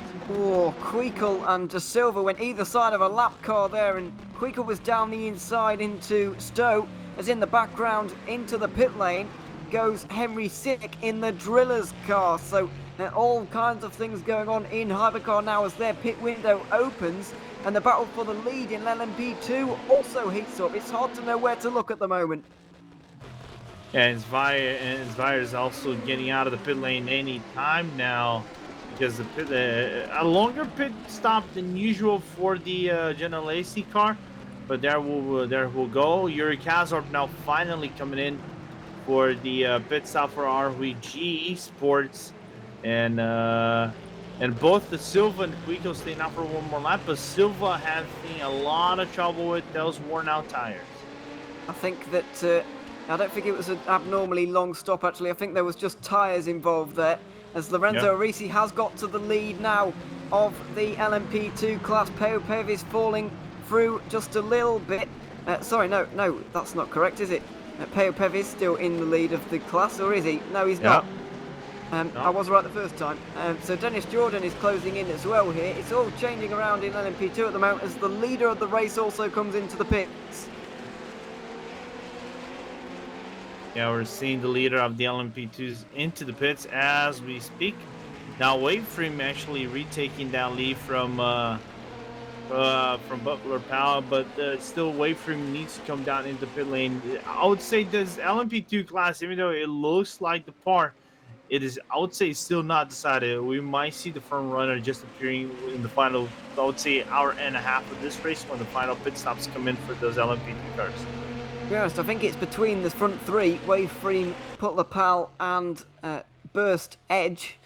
I think that, that's going to be the main fight for the day, as the number one is already out of the pit lane. I think that they have not taken tyres. Erhan Yoyoski's in the car, whereas Jordi Zvires has taken tyres, and that is a big gap between what is going to be the front two in this race. Well, big strategy play there. Erhan Yoyoski, we know how good he is. He can definitely, if anybody can deal with having no tyres as they get straight into the car, then it's him, and it might just win them the race, even at this early stage. Yeah, now it's all up to Yovsky, and there's no tires whatsoever for the ROEG Esports hypercar. Just fuel for it, and now it's all up to Yovsky, the third driver of the team, taking that stint. We were predicted that Kazer was just going to do one stint. That is it, and then making another stint in the later stages of this race. So it is up to the Macedonian driver to keep up that pace. Yeah, absolutely. He's got more than 30 seconds over the number 6 car. He's actually got nearer to 40 in this one. He's got the 2 and the 8 who are still battling for a bit of a cushion, and the rest of them are, way further back. Peopev and Dennis Jordan then still battle for second in LMP2 after Lorenzo Arisi was, able to get that position away, and he's now in the lead of the race. Arisi very fast in that car, and the champions from last season indeed are Waveframe. Lorenzo has also won the Virtual Le Mans Cup in GT3 since that was just before his championship win in VEC, so that's 2 SRC championship wins within weeks of each other, and he is a very fast driver. Yeah, he's a very fast driver. Basically, I would say probably the fastest driver out of the Waveframe, in my opinion. Highly talented, and basically carrying the torch, carrying the flag of the Italian team, doing really good. But again, still undecided because Peo is still right behind. Still applying that pressure, keeping that Italian LMP2 honest. Yeah, absolutely. Battle in second place overall is still going on between Zvias and Nick de Silva. No, sorry, that's not Zvias. It's de Silva and Cynic. Sorry, not even Cynic, or it might be. Let's find out. It's Quico. Sorry, yeah. I've had a nightmare there, getting confused with the orders. It does. Nick de Silva, though, still defending. That's the main point, and he's been falling through the order quite a lot, getting caught up behind Dennis Duna there. That's going to seriously hurt his run onto the Wellington straight, and now he's going to have to defend into Brooklands if he wants to keep that position. It doesn't look like he wants to keep it, though. The G-Drive car down the inside, although he can't quite do it under brakes there, Quico. He's going to have to wait a little bit longer. I think what happened for Quico, he looked for that line where De Silva probably would have overshot the braking point, but De Silva was quite smart, brake at the exact moment the hypercar should have braked, and now they're gonna make clear work of the John Lacey car. I think that is still Martin Dirland inside the car. No, that is Capristosa now into that GTE car. So good work from both drivers, still keeping contact to one another, but I don't see Quico making any moves on this Magnus Bacchus and Chapel complex. Yeah, that's a change for Kasper Stoltz getting in for Martin Darland. That's happened there. Alan Terzic may get in a little bit later on. That is their other, sorry, not Alan Terzic, Matteo Caruso I was thinking of, but he may get in on this a little bit later on, the Italian driver.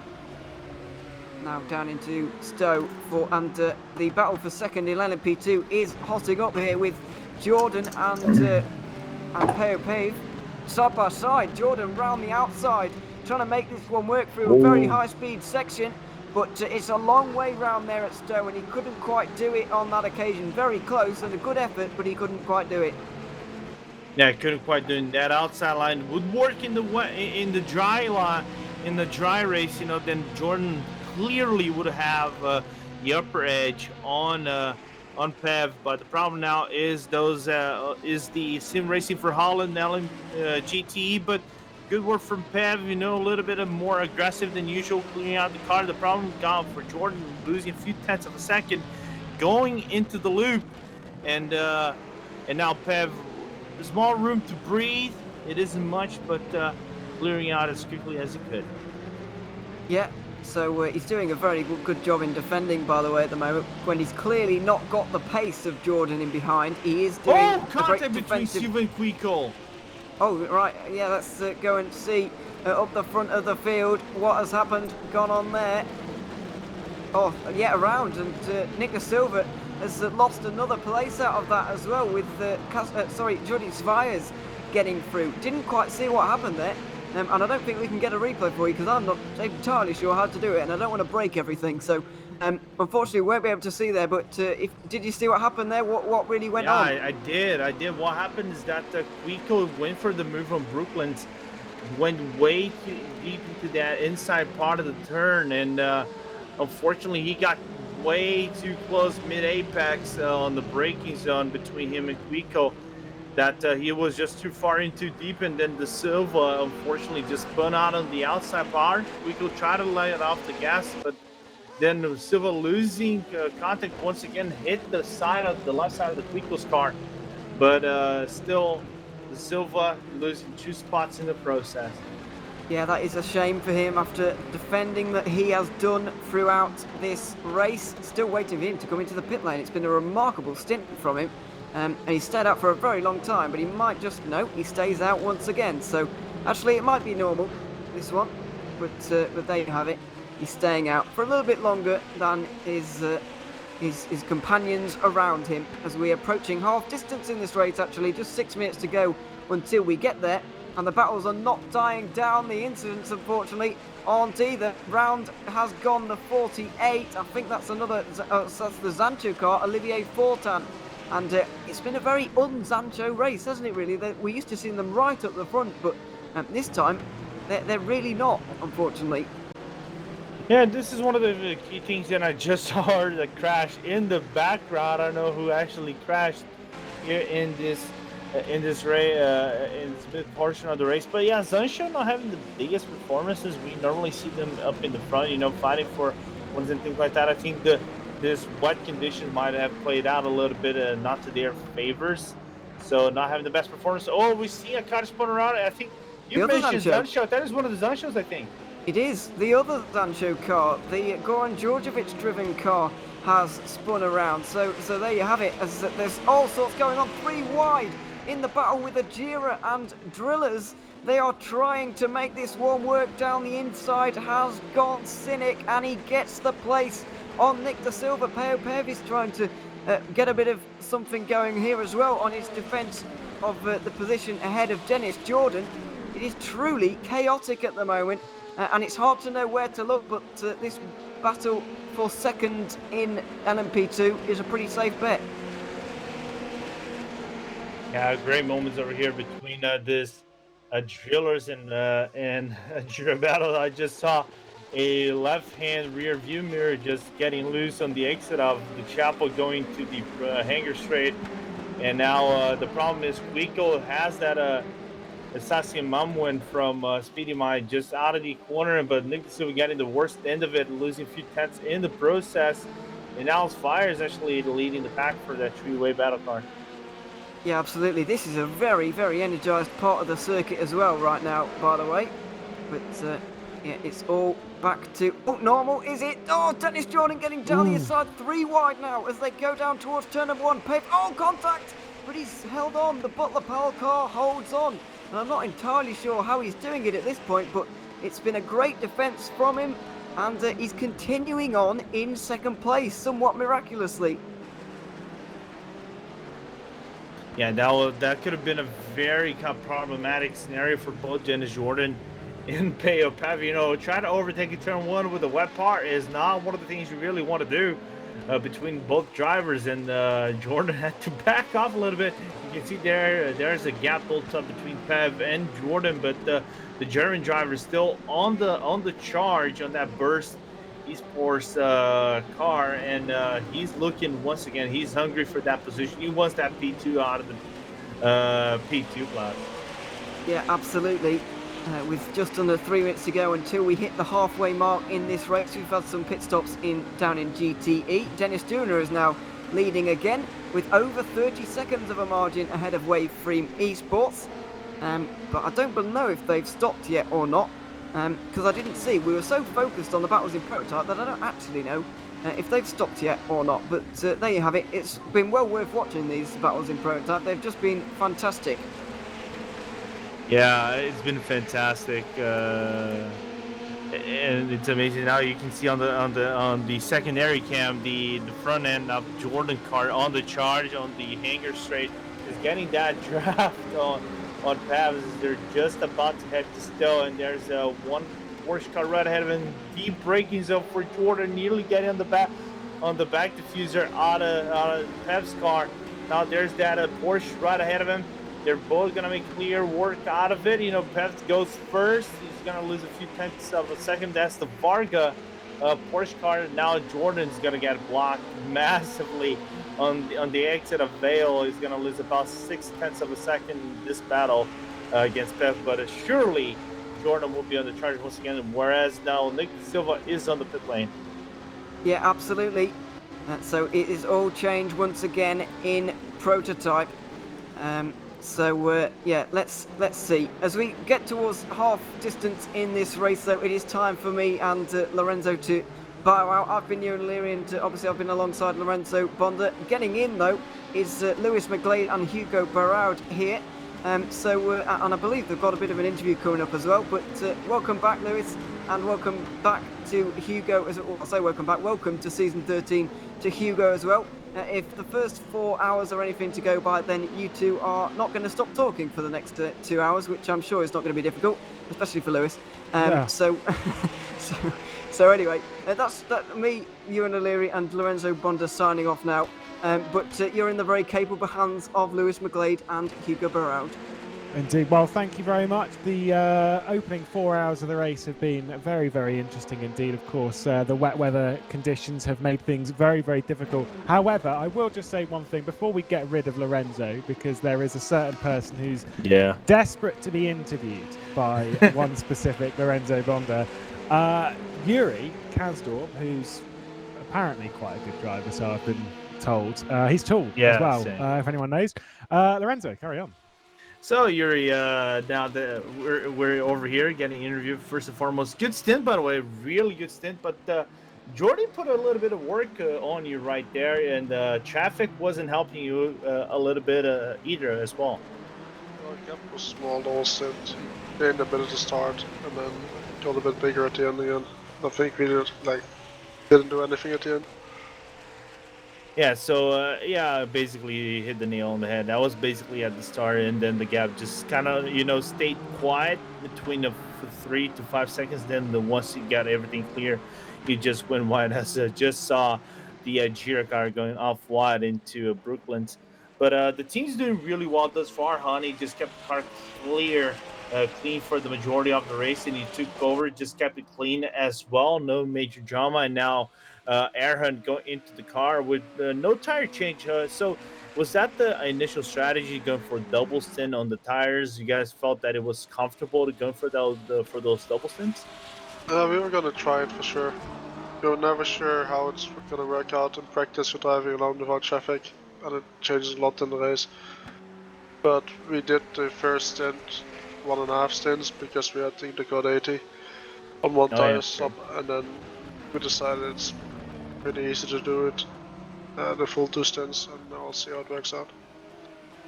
So going for a little bit of a prediction, you guys feel that fuel-wise, you guys are on the money now with the fuel, or you might see a possible short stint in these final hours? Not that you guys are disclose anything about that yet.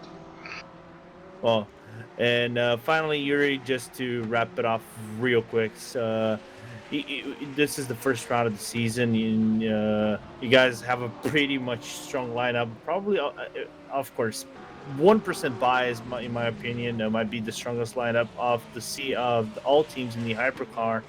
But it is not the easiest calendar over here. What do you guys predict the RVG esports team will fare in this season? I've raced this team, the core of this team, for 5 years already. Yeah. And a few times me and Christian came really close to beat them, but they won, I think, one season even by 2 points in the end. Now joining them and Christian being GT, I hope we can win the championship. All right, fair. Well, good confidence out of the team, Yuri. It's been a pleasure, interview you. I think for you, it has been a pleasure getting interviewed by me as well. A little bit of reporting. First for everything. First for everything, and well done. At least you didn't bend the car, Yuri. Well done. Yeah, that was the main goal today. I'm feeling like shit, and we didn't really have anyone because Aaron was doing race room until now, so I was forced to drive the car. So the main goal was just to keep it on track, and then to keep the lead was even better. Fair game, Yuri, and congratulations on your stint. And I know you probably will have one more stint at the later stages, if I recall correctly. Oh fuck no, I hope not. Oh God, Yuri, please don't. Language, man. Well, Yuri, thank you a lot, and I hope to see you again. Alright, you will see. All right, that's Yuri Kasdorp, and now, Lewis, you can send me out. Well, thank you, Lorenzo Bonda, pit lane reporter as of late. So thank you for your couple of hours on the broadcast. Going through the next couple of hours, myself, Lewis McGlade, Hugo Barrow alongside. Hello, Hugo. Welcome to the Virtual Endurance Championship. Thank you very much. I'm looking forward to this race. And I also want to say thank you for the earlier introduction. But yeah, so far I've watched most of the racing and it's been really good. So I'm looking forward to see what happens for the rest of the evening.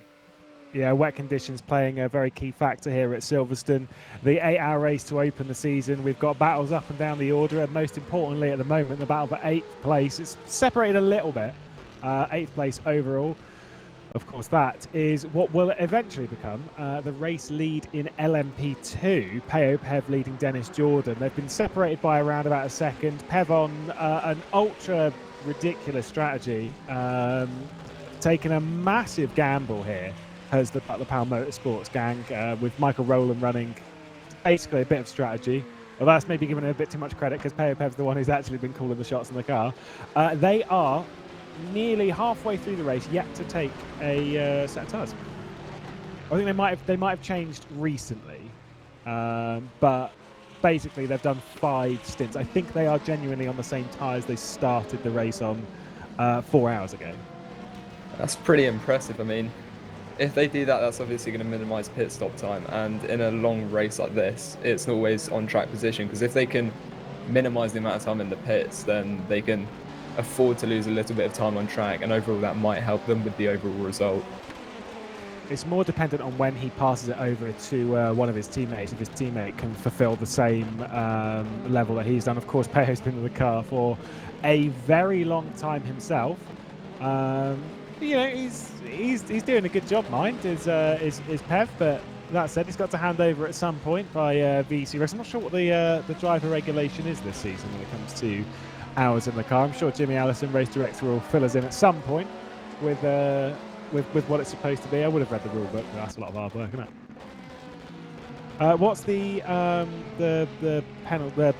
driver stint times? Is it 4 hours and then you got to get out? 70%. Oh, that's all it is. It's just 70%. The driver is not allowed to complete 70% of the race. There we go. That was easy. Yeah. Who'd have known? I mean, yeah, Page's still got quite a lot of pace. That last lap, he's over a second quicker than Dennis Jordan. He did a 2:05.6. Jordan did a 2:06.7. So, yeah, he's still doing a decent job in that car. Dennis Jordan, of course, well versed in the LMP2. When he was back in ACR Zach Speed back in the day, Dennis Jordan was very, very competent in the LMP2. I mean, he's competent in most things that you put him in. Bit of a strategy maestro. And back then, I distinctly remember they were doing things with the clutch and basically making sure they could take the fuel even further. So to see them towards the front of an LMP2 category is of no surprise. Same with the likes of Lorenzo Arisi, who was battling all season towards the front of the LMP2 category. That said, I do think he's off pit stop strategy with everyone else. Pev, no, he's still on the same tyres as he started the race. So 4 hours. Whoever's doing the branding on the tyres, they're well chuffed right now, aren't they? 4 hours on like a race car. Yeah, it's quite impressive. And also, what's been interesting today is with this heavy rain, that half of the LMP2 cars are in front of half of the hybrid cars. I say that the Sancho car's just gone past the Varga, but you can see on the timings that it's really weirdly distributed because of this heavy rain, which looks to be set to go to the end of the race. Yeah, it's the wet conditions have played a very key part. let's put it that way. We've got a few people in the pit lane, by the way. Michi Hoyer, after a truly terrible start to the race, has been in and is already leaving the pit lane. Yuri Toman for Vargasim Racing in. We've got Jeffrey Fournier for Taco Time in the pit lane. Andre Terzi as well, after a great start to the race for that car. I believe it was that one anyway, though. Yeah, it was the Wayframe 68. Started the race from pole position, was leading comfortably at the start. However, on the initial start of the race, got a drive-through penalty. When it came through to serve that drive-through penalty, it went from first in class to 23rd, 24th, and last. Not the best start to the season, Hugo. No, definitely not. However, they've done a decent job to try and put it back. Although, they're currently in, I think, 10th or 11th now, which is not too bad considering they had such a poor start. Indeed, and he's coming up against Bram Baylor, who's been in the Virtual Endurance Championship for a long time, driving for Butler Power in a Corvette. Corvette seemed to be fairly popular this year. Was driving a BMW for Butler Power, and before that it was T3 Motorsports last season. So the change from a weighty BMW that some would have classified as overpowered now jumps into a Corvette, which seems a bit more moderate. Obviously with the Bop and class. Bram Baylor's doing a decent job. Like I say, he's got a lot of experience. I think it was him that drove for SRVN back in the day for a Ferrari, but that was a very long time ago. So correct. Woo! Get me. I remember things. It's fine. We've got 40 seconds, by the way, between our race leaders, Erhan Yovsky and Yudis Veers. Of course, still expecting some driver change. This is where, for you, Hugo, who may not know too much about the rFactor 2 scene, but it's a perfect time to talk about. With R8G Esports, their lineup of 4 drivers is incredibly strong. The thing is that most teams have got like 2 drivers with like an alright driver. I say alright, a good driver, and then 2 aliens, right? Whereas for the most part, R8G Esports is aliens. They're all aliens. They're all incredibly fast. Currently in the car, Erhan Yovsky. I mean, one of the world's quickest drivers. Risto Capit, Yuri Kaustorp, who was in the car earlier, and Hani Al-Sabti, who started the race. It is a relentless lineup of talent for that team. And trust me when I say that we don't have many lineups in sim racing that match that level. Yeah, I think I can believe you because of that extraordinary gap. Yeah, that's a 38.2 now, and they're 1 second quicker than the car behind for their fastest lap, so it's quite impressive. It is, very much so. You can see on your screen right now, you've got Dennis Jordan on the back of Peo Pev. Butler Power Motorsports in second place. Like I say, very, very old tyres, expecting them to pit fairly soon. And, well, there we go. That answers that question. Dennis Jordan then is allowed second place as Peo Pev drops it into the pit lane. What will be a potentially completely empty pit lane. Oh, there's one other car. There's one other car in it. Yeah, I mean, timing on that was pretty much perfect. I was told by Michael Roller they were coming in 3 laps. I was just like, oh, what is it? There it is. Either way, I'm sure he'll be happy to get a fresh set of tyres. Who is anyone taking over the car? Is Max Melamed part of that car? I think he is. I think he'll be handing over the car anyway. I mean, you wouldn't want to stay in the car for much longer than 4 hours. Oh. Yeah, it's a pretty long stint. I'm surprised he's still going after that, to be honest, but it's probably time that he swaps around. So we'll keep an eye on the timing board to see if that happens. Have you got much experience in endurance racing yourself?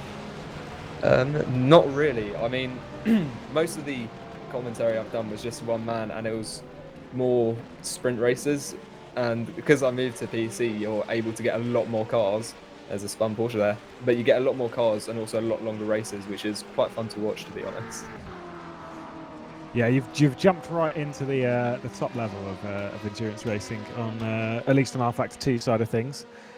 There are not many fields that you'll come across that are as strong as the Virtual Endurance Championship, and that's why I'm glad I don't race it anymore.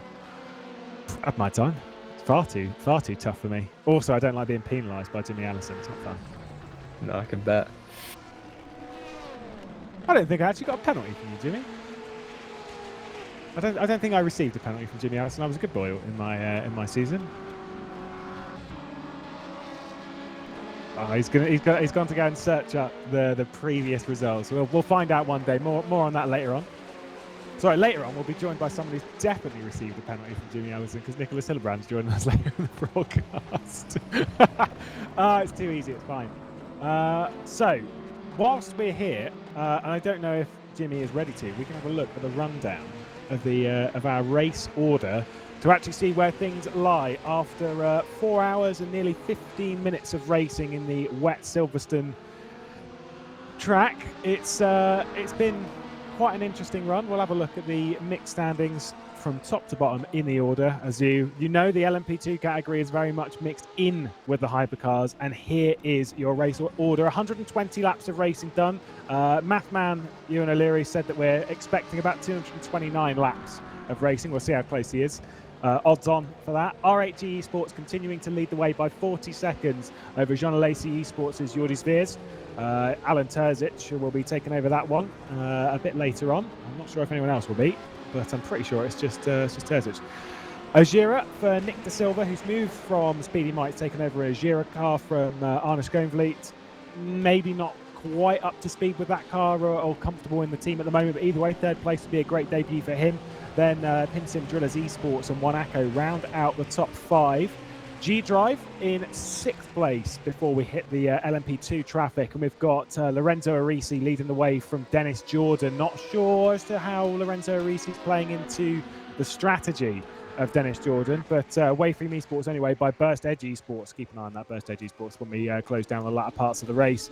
Nita Velix, Herman Stocky, taking over that car from Rory McDuff, who had an excellent opening stint to run up, leading some laps, now running into the podium positions.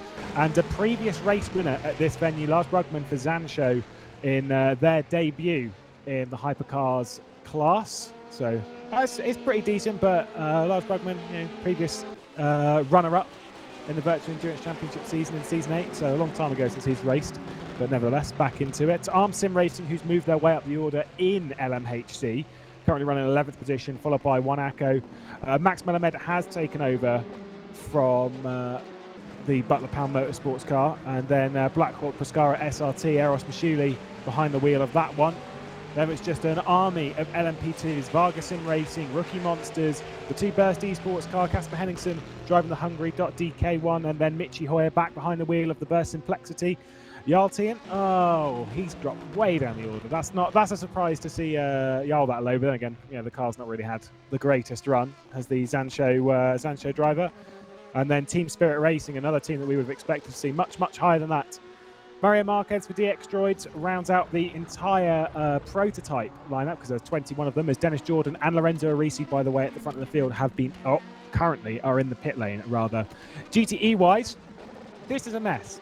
This is absolutely not the order that we would have expected. Sim Racing for Holland leading the way here at Silverstone from DX Droids, and then Musto GD Esports, Drive Game CRT, followed by Wave Freem Esports, Christian Molgera, who's currently in 5th place. Great drive thus far from them. And then World of Sim Racing, iZone Performance, Volante Racing, who are having a great drive. They were talking about that on their Facebook earlier, doing some good stuff here in Division 1 of the Virtual Endurance Championship. Jean Lacey Esports for Casper Stolzer behind the wheel of that.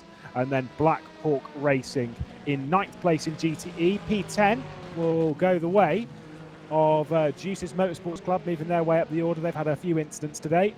Butler Pound Motorsport, Bram Baylor in 11th place. Then Wave Freem Esports, the other one, with Terzi behind the wheel. Speedy Mike Racing, Rookie Monsters, Ramada Motorsport, and then Nita Velix. After a few spins, or a little bit of a spin from Turka Akkonen into Brooklands, dropped him down the order. World of Sim Racing, iZone Performance, Vargas Sim Racing, Caspian Motorsport have moved their way out from basically last place earlier on. Arop Kamartlioglu behind the wheel of that one, taken over from Chak Mackley early on, who started the race with interesting form. We'll go with that. Then a Zansho driver all the way down in 41st position overall, right down the back of the GTE lineup. We'll get on screen in a second, but either way. Speedy Mike, there we go. Zansho, Speedy Mike Racing, Ground Effect Sim Racing, and then Satellite Racing. What was it that Matt Strand said? I think he was saying that it was the 11th season that Satellite have taken part in. Might have even been more than that. It was 10 or 11 seasons that Satellite have taken part in the Virtual Endurance Championships. It was a ridiculous number. They have been here for a very long time, not really worthy of 44th and last place, but they are still running. We have all 44 cars on circuit. Yeah, if I remember correctly, the Satellite car had a bit of an incident not too long ago. They've had a few incidents, but this is the thing. It's endurance spirit, though, isn't it?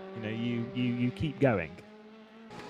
Yeah, definitely, and you can see that now because these drivers are still pushing, and you can see that car now with Melamed in it, that they've dropped back decently far behind Jordan because they had that lengthier pit stop, so that probably means new tyres and also the driver change as well. Yeah, the driver change will add a little bit. I'm pretty sure the driver change is concurrent with the rest of the pit stop. However, your tyres and fuel, you can't do both at the same time. You do tyres and then you do fuel, or whatever, it doesn't really matter. But as far as I'm aware, the driver swap is included within effectively like the tyre stop or just the stop in general. So like the driver swap doesn't add time, as far as I remember, but the tyres and fuel are done effectively separately. So if you're doing both, then you're looking at 70, 80 second pit stop. I think it's in LMP2. I think Dennis Jordan was telling me it was 87 seconds stationary, or you lose 87 seconds from like coming in the pit lane and then leaving the pit lane. It's about 87. It's a long time, minute and a half. Yeah, definitely, especially in racing. Yeah. Well, it was I can't remember who said it, but it was basically the pit lane is where a race is won or lost. So minimising your time there is the easiest time that you'll find on circuit. And that is absolutely right. If you minimise your pit lane time, if you minimise, like what this car that we're currently on board with has done, say driven by Max Melamed at the moment, sure, he's lost time to Dennis Jordan. At the same time, though, a team that we wouldn't really have expected to see anywhere near, sorry, that's harsh, but still, towards the front of an LMP2 category. That said, based on last season, they had some good drives inside the top 5 or so. We just wouldn't have expected them to be contending up at the front, and that's what they're doing at the moment. And they've done that through minimising their pit lane time, through taking advantage of the conditions that we've got. It's not normal that we get a race in wet weather, so it's a pretty wide open way to start the season. Yeah, I mean, typical of the British race to be wet, but judging by the weather we've had this past week, it was kind of to be expected. But yeah, if they drive consistently, and even if they're slightly slower on track, if they minimise as much time as possible in the pit lane, you're going to see that difference a lot by the end of the race, especially in such a long race like this. Yeah, it's around this time, or to be fair, a little while ago. I think this is why you might have seen some very odd timings for pit stops and stuff, is that it's always around now, at least back when I used to do it, it was around half race distance to go, maybe 6 hours, depends on how you feel. It sounds bizarre, but it's when you start doing the race backwards. You start thinking about when you need to be in the pit lane last rather than when your next pit stop is. And so with that, like, some people tend to pit at odd times, and some strategies may not work. Obviously, for Butler Powell, their opening to the race strategically has worked out very, very well. And I'm sure they'll now be looking at how they can pit. Because basically the last thing you want to do is get to the final stint in the race and realise you have to splash and dash. Because that's just like, great. Now, like, if you're in a close battle, you're instantly not a part of that battle. Whereas if you can sort of like, if you know at the start, like, we'll need to save like an extra 3 litres over the next like 2 hours, that's easy. That is dead easy to save 3 litres over 2 hours. Saving 3 litres in the final 15 minutes of the race, though, less so. Yeah, I mean, we saw a similar thing at the end of the real-life 24 Hours of Le Mans recently, where it was the Jota driven by Anthony Davidson. They were catching and going to try and go for, I think it was second in the LMP2, and they eventually had to splash and dash, which cost them the attempt at that position. Got a bit of racing and a bit of contact as well. 14th place on circuit at the moment. Marcel Chinchik and Herman Stocky coming to blows as we see Andonovski going a little bit wide at Brooklands. Yellow flag out. Is that for him? No, it is not. Yellow flag's out in sector 2 though.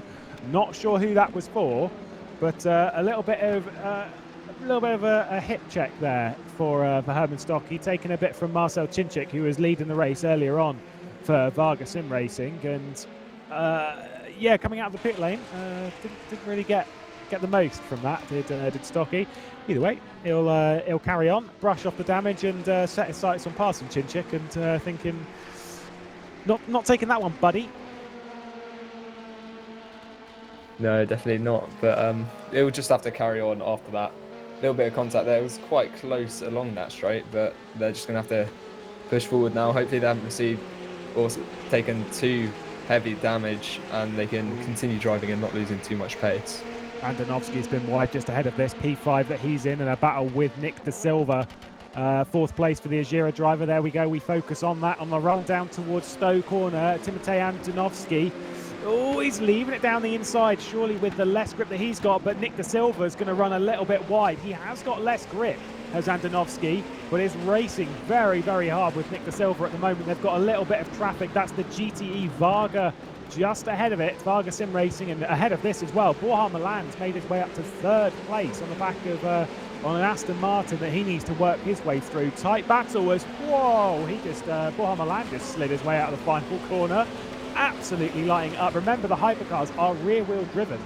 They are not 4-wheel drive, not as a typical LMP1 category car. These are not LMP1 cars in any way, shape or form. They are pure rear-wheel driven. They are very hard to control in these conditions, very weighty on the rear end. That's why they don't have any real grip on the front in the wet. There's just nothing pressing down on that side of the car. So it's so understeery. They are so boaty. And Andonovski lives to fight another day for 4th place. Yes, and that traffic there has meant that Andonovski's catching up to Milan And we've also got the silver behind, so we could end up with a three-way battle for third here if this traffic continues, which looks to be spreading out a bit, but that was quite a lot of traffic into that last section of turns, which is really tight, and it's the last place you want to be trying to make a move and then end up with a GT in front of you. Yeah, it was not ideal. We had a long yellow flag out there in Sector 2. Not quite sure who was the causer of that. Came out again. Still not quite sure as to what's the causer of this issue, but nevertheless, Borja Milan in third place, 1 ACO. Taco time, one of the 2 1-ACO cars in LMHC, currently running in that third place, but being hunted down now by Andonovski and the Azira car as well, who's actually miles back in traffic now. I don't quite know if it's just been a very poor call for Nick De Silva through traffic, maybe lacking in confidence, but either way, he's lost an awful lot of time to Andonovski. Look at him there, he's just come out of Chapel now, miles back. That's incredible how much time he's lost behind that traffic. He's currently just under 5 seconds behind Andonovski now, and he was 1.5 seconds about half a lap ago. Yes, that's mad. I'm assuming he's not somewhere. I'm assuming that he would have been the causer of one of the yellow flags in Sector 2 based on the amount of time that he's lost. He's now got some traffic to navigate coming through the final complex corners, but still a fair way off the back of the 2 LMP2s ahead, of that being Herman Stocky and Marcel Chinchik, so a fair distance up the road. We refocus on that battle for third place as Borja Milan is fending off Andonovski. Not quite close enough for him to be constantly checking his rearview mirror though, so it's all good, but he is going to run wide himself anyway. Yeah, Andonovski's doing a good job to try and keep up and look to take that position. He's just under a second behind now, so he can try and get some kind of slipstream along the straight and try and send it around the turn. They're heading up to Brooklands now, so that could be an opportunity. But we switched to the LMP2s here, and they are very close heading along this straight. Yeah, towards Brooklands again. Herman Stocky takes the inside of Marcel Chinchik. There's not going to be very much grip there, and Chinchik should easily be able to hang on around the outside. There's further contact between the two, and it's going to be a half spin corrected, though, by Herman Stocky. That's not good for either of them. Just sort of left his nose on the inside of Brooklands, and Chinchik kind of, in my opinion, had right to it. Went to sort of like chop in. There was just a couple of bits of contact. There's the problem with leaving your nose in there. If you're going to go for a move, that's absolutely fine. You've got to like go for it, you know? You've got to sort of like actually go for it. You can't just leave it there and hope that the car gets out of the way. Yeah, I'm not quite sure if that was so much a correction from Chinchik, because it looked like the front of that car might have hit Stocky. Yeah, it definitely did. Stocky helped him back round. That's fine.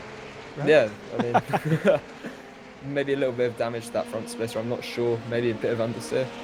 We'll see if that affects him as the race progresses. Let's have a look, because as they run towards the camera here, we might be able to check to see what damage. You can see on the front right-hand side, you've got like the little ruffles and stuff on the paintwork. There is some definite damage on Herman Stocky's front right. As to Chinchik's car, you would assume there'd be similar levels of damage on his front left, but there actually isn't. It seems fairly unhit, at least on the paintwork side of things. Stocky continues though. Yeah, he does. I mean, it's one way of doing it. Probably not the most orthodox way, but I do think that Stocky's trying to pull away, but the other car's trapped behind a GT. It looks like he's flashing to get past. Yeah, no, it's not a GT. That is Nick De Silva in the Azira in the LMHC. Oh. So, lead category car, currently in 5th place, being flashed by an LMP2, trying to unlap himself on a very slow-moving hypercar. What is going on here? Is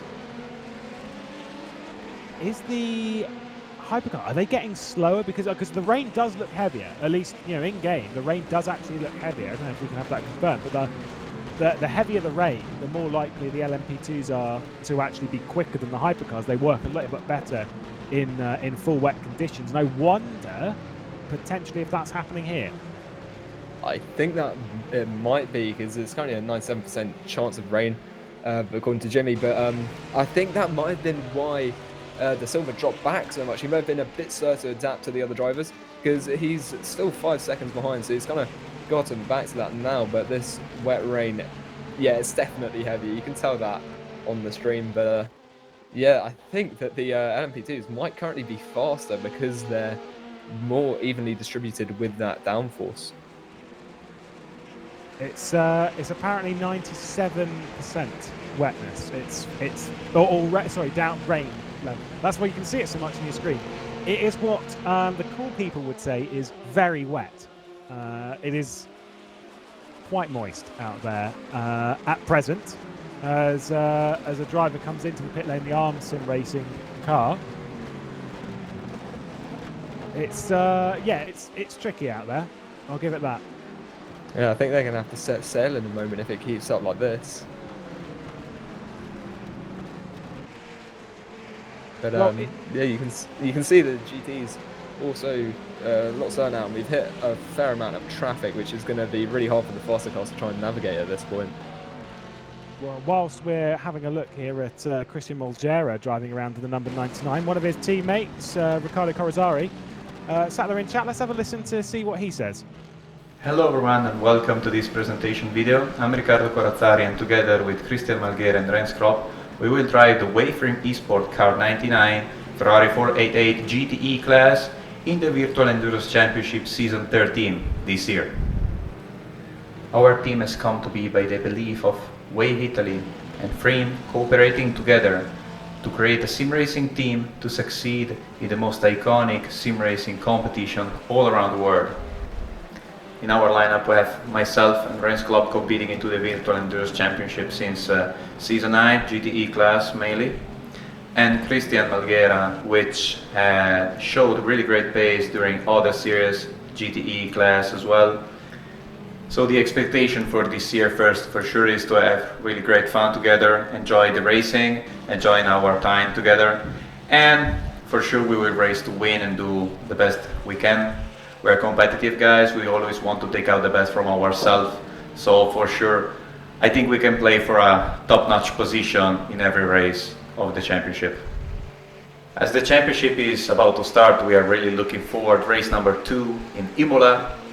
It has a great track layout, as we are an Italian team, it's also our home race, and I bet it's going to be extremely appreciated and enjoyed also by our Dutch driver Renz Klopp, which really loves the layout of the track and all its bumpiness. So, as it is almost the time for the first race, the 8th hour of Silverstone, we really need to keep our focus as best as we can. I think we can buy a good pre-season testing period.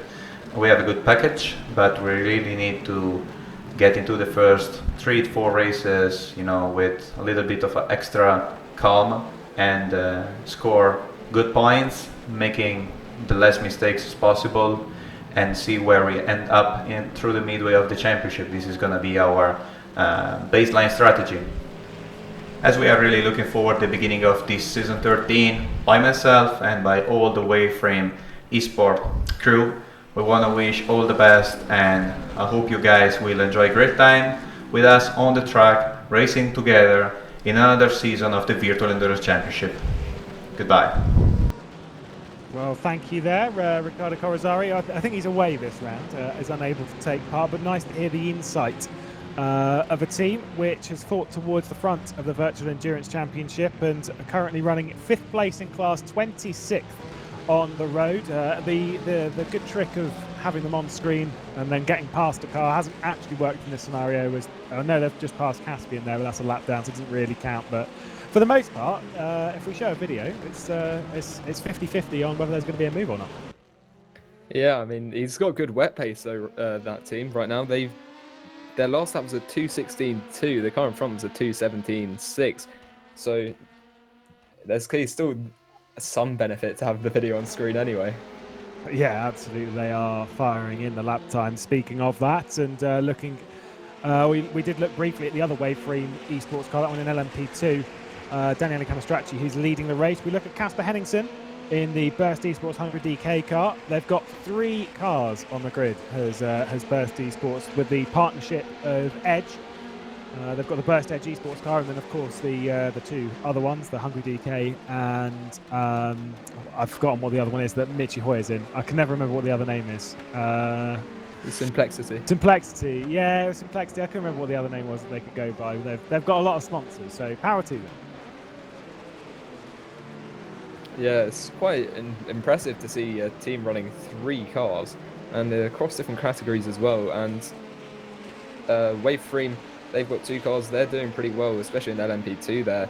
They've got a solid lead, not a solid lead actually, there's only half a second in it. Jordan's right behind them, so it looks like Jordan's set to take the lead in LMP2 at some point in the future. It's not super uncommon in the Virtual Endurance Championship to see teams run multiple cars. You know, we've seen it a lot. We saw Waveframe Esports last year have a couple of LMP2s and a couple of GTEs as well, and obviously this year as well. Zansho having 3 GTEs last season. This year they've got one LMHC, one LMP2, and 1 GTE. Singularity last season had 1 of each, and then ended up winning Interlagos 8-hour race. They ended up winning in all 3 categories in the car, so GTE, LMP2, and LMHC. Very impressive day for them.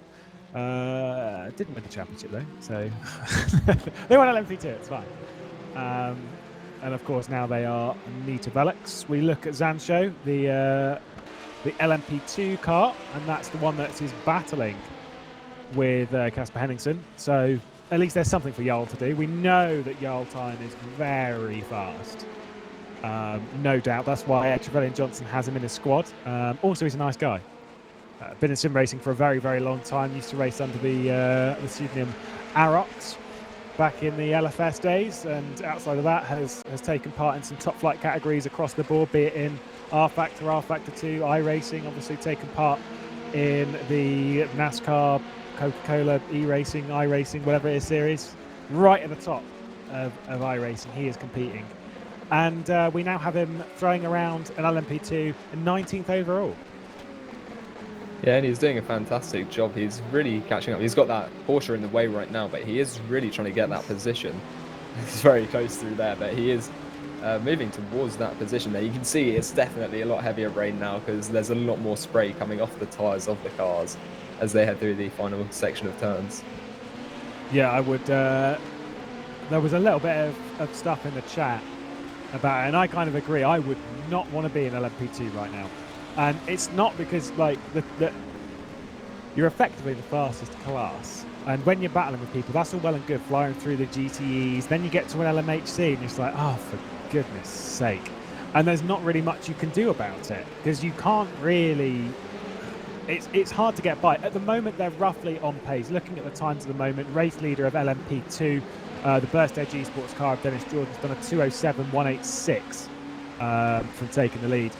The R8G Sports, Verhan Yoski's done a 2:06.3, so there's a fair amount of time between them, about a second or so, but it's not really much, and that can ebb and flow as you know, traffic and stuff goes on. I will say for a hypercar, as Ewan said earlier, it is easier to be in traffic as a hypercar, because going through the corners, you're effectively, at this point, the same speed as a GTE, but your main gain is on the straights, so it's kind of easier to get by, because the only bits when you're quicker is on the straight bits. Yeah, and we're seeing that now. Also, the hypercars are a lot wider than those LMP2s, because the LMP2s are actually quite small in comparison to the other cars, so it's harder to try and make your way through the hypercars in that situation as well. And you can see here that he's really flinging it through these corners. There's a lot of oversteer in that blue P2 right now. Yeah, I think we just saw someone off the road. I think it was Henry Drury off the road. That was why the yellow flags came out. That should have been at Lovefield. I'm not as good at picking up the yellow flags as Ewan was. Ewan's very good at it. I am really not very good. I think it was at Brooklands. But yeah, it certainly was. Just had a bit of a spin, and that is what caused... Oh, and it was with another car. Fantastic work. Oh, the number 66. Contact into Brooklands corner sends Henry Drury off. Obviously not having the greatest race thus far as Henry Drury. He's been involved in a few incidents. But that one, I can confirm, those who are watching, was not his fault. So, don't go pointing the finger. It's fine. And now we've got Jarl Tyne. He's right up the chuff of Henningsen as we head through the first couple of turns through Farm Curve now.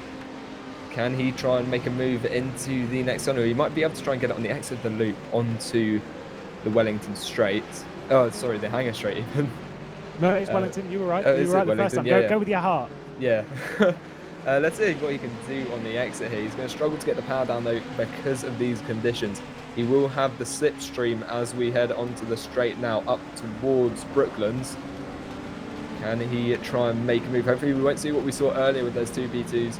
That was a bit of a spin, but I think he's slightly too far back to make a move quite yet.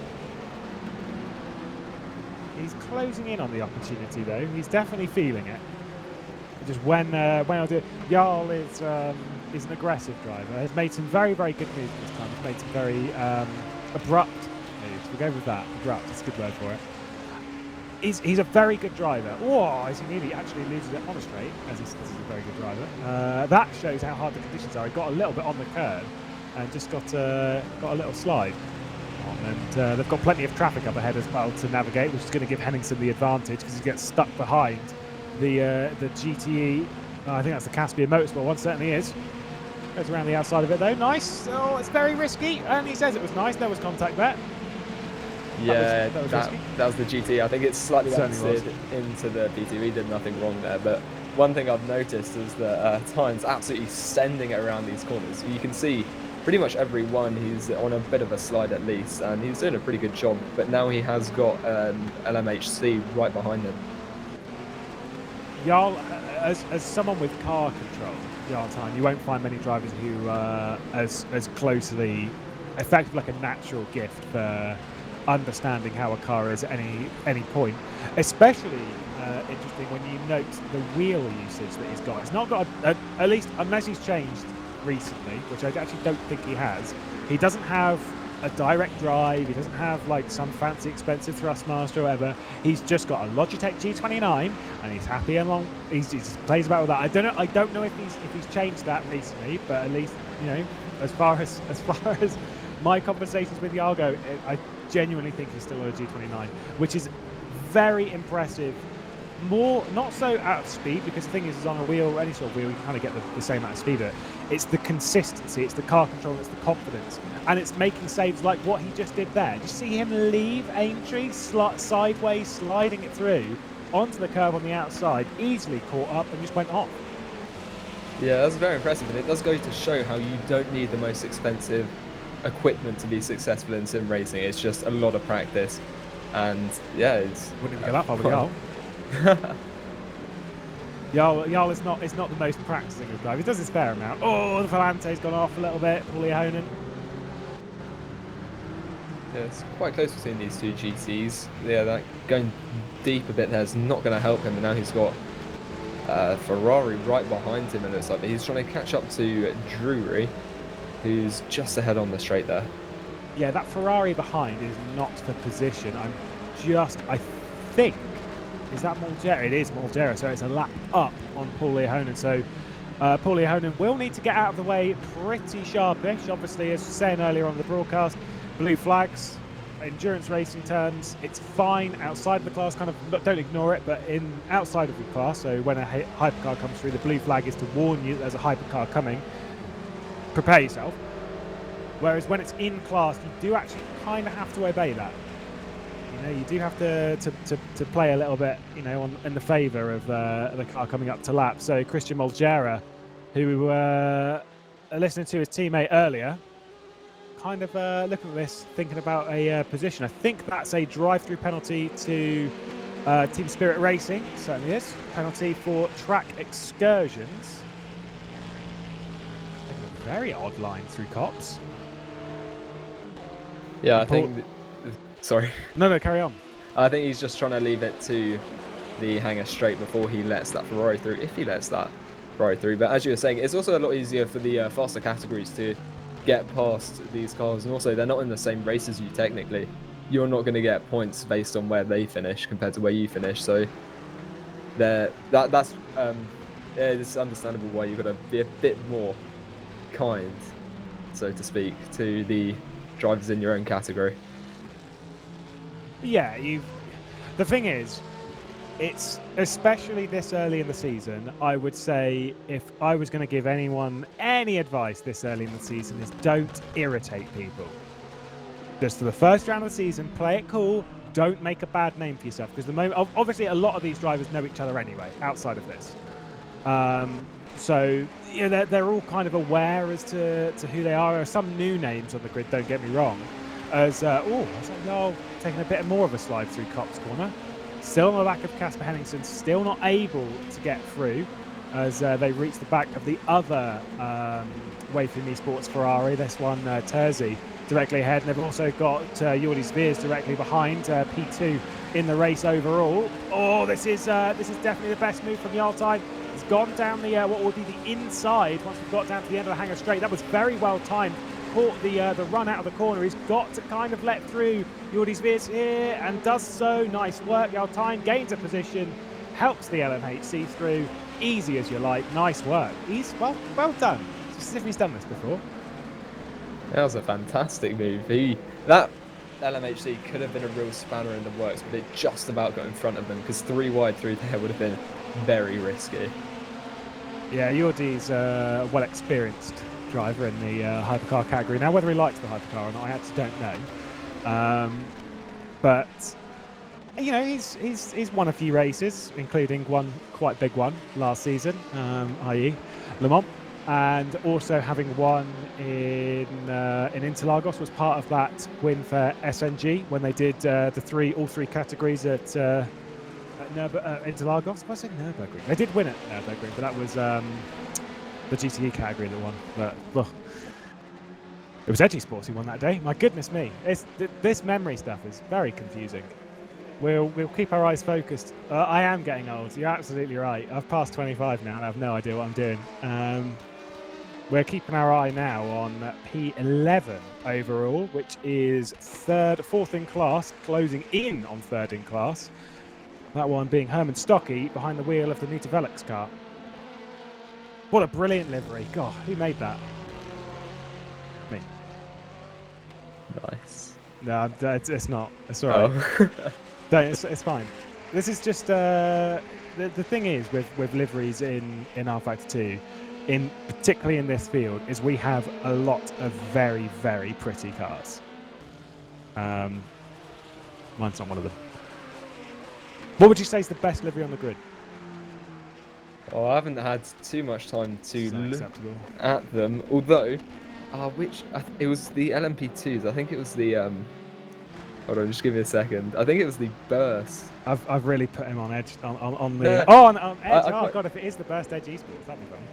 I think it's the Burst Edge Esports because are they the white and gold and white and blue liveries? The Burst Edge Esports is white, blue, black, and gold, and then Burst itself is white, gold, and black. Ah. And I actually don't know who does those liveries. Because I was having a look at the liveries before the race started actually, but I can't remember which one it was. But it was on the P2s that I really, really liked. If they come on screen, I'll let you know. I quite like the Varga car, which is actually the one directly behind this. I quite like that. Although the PBR layer on it very much messed up. This battle, by the way, that we're seeing on screen, you've got Max Melamed, who's at the front of this train. It is a three-way fight for the podium. So we've got the Butler Power Motorsport car leading NV and Varga Sim Racing directly behind. So all three of them battling it out for the podium place with 3 hours, 12 minutes to go. Yeah, this could get really interesting really quickly, especially with that battle we had earlier between Melamed and Jordan. That gap will probably close up relatively quickly, and or at least at the end of the race we'll probably see that battle open up again. But right now, between Melamed, Stocky and Shinshik, this could be quite close. It could be indeed, and Max Melamed is fairly aggressive in traffic. Herman Stocky, who was a GTE driver last season, maybe a little bit more hesitant, a little bit more patient, taken to the LMP2 category this season in VEC. Maybe a little bit more patient, but with the team that he's got with Devon Browner and Roy McDuff, he's had a lot of assistance with basically getting him up to speed with going through traffic. And there's been a lot of advice given from two people who are extremely experienced as he dives down the inside of Max Melamed. That is a brilliant move from the Italian. He's there. Is he just about clear? Not quite. Max Melamed is just about alongside. He's going to leave it there into the final chicane. And he's going to dive it, probably going to run straight on here, maybe going to go for the undercut as Herman Stocky has opened the door for Marcel Chinchik to get involved in this. And I think once we leave to end this lap, they are still going to be in position. That was a great dive from Herman Stocky, telegraphed and committed, didn't miss the apex. Brilliant attempt. That was incredibly close on the exit of that last turn before the straight, because you could see there's a slight bit of contact, but they managed to just about continue, as you see here just how close they're getting us down the inside. Do we see a move? Yes, we do, and that's Shinshik just ahead of Stocky. A bit of contact there. I think there might be some bodywork damage to that P12 car now. That was a good move from Chinchik at the start, but I think he throttled up a little bit early for my liking and basically pushed Herman Stocky out of the way. But, you know, whatever, it's a move. I wouldn't penalise Chinchik for it. It's just, you remember what I was saying earlier about how you don't want to annoy people at this early in the season, and that is a perfect example. You don't really want to be pulling those moves, particularly this early in the race. I say this early in the race. We've gone past the halfway mark now, and we've got 3 hours to go. But still, there's plenty of time to go. And there's so long left in the season. Once we're done with this race, it's still roughly 3 days of racing, 72 hours expected of racing to go. So there's still so much time left on the table. You don't want to be annoying people. And Chinchik, he doesn't have like the worst reputation. So, he doesn't have the worst reputation, but he's not known as being like a clean driver. Now the thing is with that, it only takes a few instances for you to be known as sort of like a kind of aggressive driver, to having that reputation change to being a very aggressive driver, and then basically putting a target on your back. Oh, is he committed now? Oh no, he's not good. It's fine. It's all good. Just ahead though, he's still got those two P2s battling as well. I think that's for position. Is it? Yes, it is. It's between Shinshik and Melamed. Actually, that was quite close there. There's an extended yellow flag in Sector 3 that I'm not quite sure what caused, but yeah, we're still battling away. Don't panic. Here we go then on to the international pit straight towards Farm Curve then. Will we see a move from Shinshik? Through Farm Curve we go now then towards Village. It's a bit of a gap. Will we see a similar dive bomb to the one we saw last lap? I don't think so.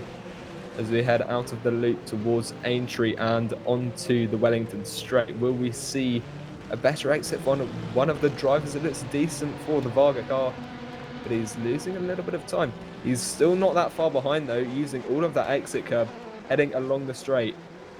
This could get quite interesting. Now we've got a Corvette not too far in front as we head towards Brooklands, a sniff of the inside line. Not quite close enough there, but as we head into Luffield, will he send it round the outside? It looks like he might try and go for a switchback move, try and get that late apex. Although the apex is blocked there by Melamed, quite good from that. Yeah, they've also got to clear. This is the other Butler Power car, see if he's going to help out his teammate. Doesn't, so it's all good, don't worry. Yeah, I get the feeling. So Chinchik's very, very quick, 3-2-2. And so the run into the very tight, basically the double hairpin section, he can just about sniff an opportunity. They're just about to catch an Aston right at the wrong point here as we head into to Maggots and then through Beckett's. Just called it. That's the Blackhawk Racing Aston Martin. And we've got the Jesus Motorsports Club Porsche just directly ahead of this. I think that's a good run from Chinchik. I think that's a very nice run. Oh, and he loses traction as well. Whoa, Chinchik, what are you going to that side for, buddy? How much of the circuit was open on the left? Why did you decide that one? Herman Stocky very much in the mix and committed down the inside, but there was a move in the braking zone from Chinchik as he now gets alongside. There's a Jesus Motorsports Club Porsche directly ahead of this, and Chinchik has almost nowhere to go, has to lift out. I think that, oh, and he's going to dive it, there's contact, further contact, this is going to be a half spin, oh, just into the path of Herman Stocky. Lives to fight another day, this Max Melamed, and for me, that move from Chinchik in the braking zone of Stowe, that was a little bit too far, because he was trying to defend off Herman Stocky and moved in the braking zone, which for me is a big no-no. You can't, I mean, power to him. He's confident enough to move in the braking zone without locking up in these conditions. You go for it, lad. At the same time, though, Herman Stocky might be a little bit frustrated by that. I also think the move into Vale was a bit over-ambitious. You could see he locked the rears hugely into there, and I don't think he was going to make the turn unless he hit Melamed. I'm not sure that the reason why I wasn't not too harsh on that, because I don't think that was his intent. I don't think he actually, because when he locked the rears, he's like, well, this is me done then. I don't think he intended to try and get down the inside there. Maybe just like fill up the mirrors. Either way, he is driving quite aggressive at the moment. I wouldn't want to beat Max Mellemed right now. Herman Stocky might be looking at this thinking, I'll just wait until there's an instant between the two. There's a brush off of Lovefield. This is the best opportunity for Stocky. There's a further brushes as well between Chinchik, rather.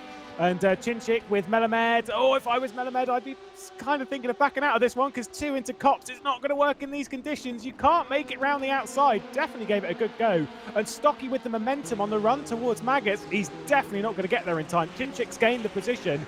Melamed down to 11th overall. And now we can take a breather. Woo. For now, anyway. For now, yeah. Stocky's got to get by Melamed now. Yeah, and Stocky, because Melamed ran right there and he's had a fat drift. He's touched the side of Stocky there. And that's going to cost him the position. That was intense. God, in all my years, I've not heard anyone say fat drift. I approve. I approve of that. That's that'll go in the commentary show reel, I'm sure. That was nice. For Melamed. That's the first thing that came to my mind.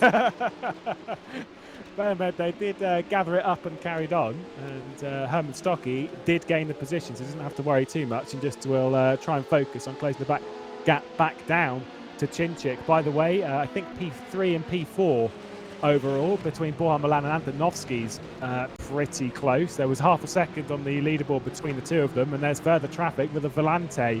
They're just going to try and get back. Borja Milan! Oh! That was going to be very close. Still not quite clear. There we go. Oh, bit of a slide there on the exit of Aintree, but he's just about collected it. That's a bit in the way, but there wasn't really anywhere it could go. He just struggled to get past it. But now they're both past it. That's actually held up the Monaco car a lot more than it did hold up the Pinzin Drillers, which means that they are really close behind that P3 car now. Yeah, it's a tight. I've seen the gap's been pretty close for a fair while. It's been around about a second between the two of them for most of the last nearly hour. But Borja Milan, who's well versed in sim racing, with Antonovsky behind, just managed to hang on, and I think maybe picking his battles through traffic carefully to basically make sure that the Pinson Drillers car isn't getting too close. That said, the commitment through Maggots from Antonovsky was much higher than Borja Milan's. He absolutely threw it through the right-hander, although loses grip on the exit going through Chapel. So I think it's all status quo between the two of them. Yeah, I think they're going to hold this way for now. There's a lot less spray than there was a minute ago. I think the rain might have eased off a little bit for now, so that will help the LMHCs get past the LMP2s a bit quicker. Yeah, I think you're absolutely right. I think it has just calmed down a little bit when it comes to the weather. It's still raining, mind. So the track's still plenty wet. I wouldn't say we're expecting it like it's definitely going to happen. You know what the British weather forecast is like. But there is potential that there'll be a break in the weather with an hour to go. So the final hour of the race might be a little bit calmer on the wet front. And what that will mean for the racing, we are yet to know. In my opinion, it will make the racing a little bit harder because the thing is you'll have a specific drying line that you'll need to stick on, and passing outside of that is going to be very difficult, and that includes traffic. So everyone's going to have to be very, very careful if that does happen. That said, with the rain that we're getting at the moment, who knows? I wouldn't be surprised if we start seeing some flooding on circuit. Yeah, it's not quite the monsoon weather we had earlier, but it's still definitely heavy rain. And now we've got an LMHC joining the party behind Melamed. Was that was not the car. It was Chinchik. It was Chinchik. Oh, Chinchik. P13. He was 4 seconds ahead of that battle, so I'm interested to see what happened there. I did wonder if it was because I just caught some red on the camera. I was like, oh, that could be the Varga sim racing car. Most certainly was Chinchik, who put in a lot of effort to clear and potentially picked up a touch of damage. Oh, going wide as well. Herman Stocky into Luffield. Caught that one up very nicely. Give yourself a pat on the back for that one, buddy. That was very nice. Nicely wrestled. That would be what the cool kids would say is a fat drift, apparently. So I'm informed. More yellow flags out. Yeah, Chinchik, I don't know if he got caught with contact. Let's have a replay. This is going into T4 with the Volante car. Is he going to cut across? It's the same thing. Ooh, very hard to tell from that angle as to whether he was turning for the apex before the Aston was gone. Let's have a look on. Can we have a look on board with the Aston? Oh, well, this is cheat cam, so we can actually see what's happened. This is very good. Oh, I'd say that's more on the Aston. Yeah, I think the Aston didn't get turned in enough there. It looked like he was just going straight on. Should have yielded by that point. Yeah, especially through such a tight set of turns. You're not gonna gain anything by leaving it down the inside of an LMP2. Oh, Zancho's out of the race. Jarl Tyen, Zancho Simsport, LMP2 out of the race. What doth be happening then? Is that a disconnection or is that a crasheroo? Well, they were... There was a yellow flag out. They were 9th in class. So... I don't quite know why that was. Well, I'm sure we'll either get a replay or I'm going to try and find out now. But either way, for Zancho there, LMP2, we believe it is just a disconnection, which is very, very unfortunate. But it is one of those things. We've seen a few disconnections. Today, Ferris Stanley had a couple at the start of the race of his own volition and eventually took out one Michi Hoyer. The time has ticked over. We've got 3 hours to go in the race. Oh, I think he had a wheel issue. I think Jarl Tyen had a wheel issue. I don't know if it was a disconnection because coming out of... Ooh, that's very weird. Coming out of turn 4, as we see this battle between Chris Avere and the Juices Motorsports Club car, coming out of turn 4, he effectively sort of stops driving a little bit, but I don't know. I can't even describe that one. Well, if it was a wheel issue, that'd be quite ironic. Yeah, exactly. Just and I were talking about that earlier. Lol. We'll get a message from race boss of Zancho, Ed Trevelyan Johnson, with what's happened there. But good job by Sever though to take 32nd now. That was a good move on the Porsche. Yeah, the Aston Martin, not really the favoured vehicle within the GTE category, doing a decent job. And we've got a battle now. We've got the Butter Powell Motorsport P34. He's going to be trying to make a move as well on the same Porsche. You can see just behind this battle here as they head through Maggots through to Beckett. It's a Corvette behind them, but they've also got the LMHC car as well, so they're going to have to let that go past. That won't be too difficult now as they head onto the hangar straight. He can just blast past, as you see there, and that gap's extended a bit. Quite hard to follow through that section of turns. Yeah, it's obviously as well the main difference to that section of corners in the GTE class is the difference in carb, because the Porsche is a bit more of a it handles corners better than the Corvette. Naturally, it's American, isn't it?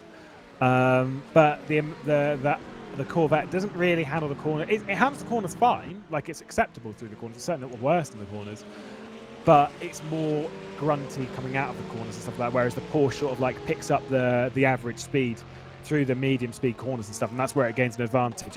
It's a very good car is the Porsche, but I think if there's a car that you want to be overtaking at the moment in the GTE category, it's not a Porsche right now. I would not want to be overtaking a Porsche in GTE. And Aston Martin on the other hand, oof.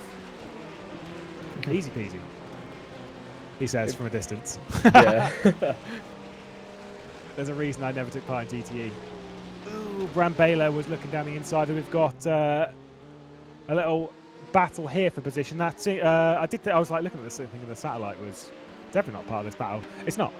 The satellite's way down. We're looking at the battle between World of Sim Racing's iZone Performance car that's in 38th place with Mikhail Sedlacek for Vargas Sim Racing directly behind.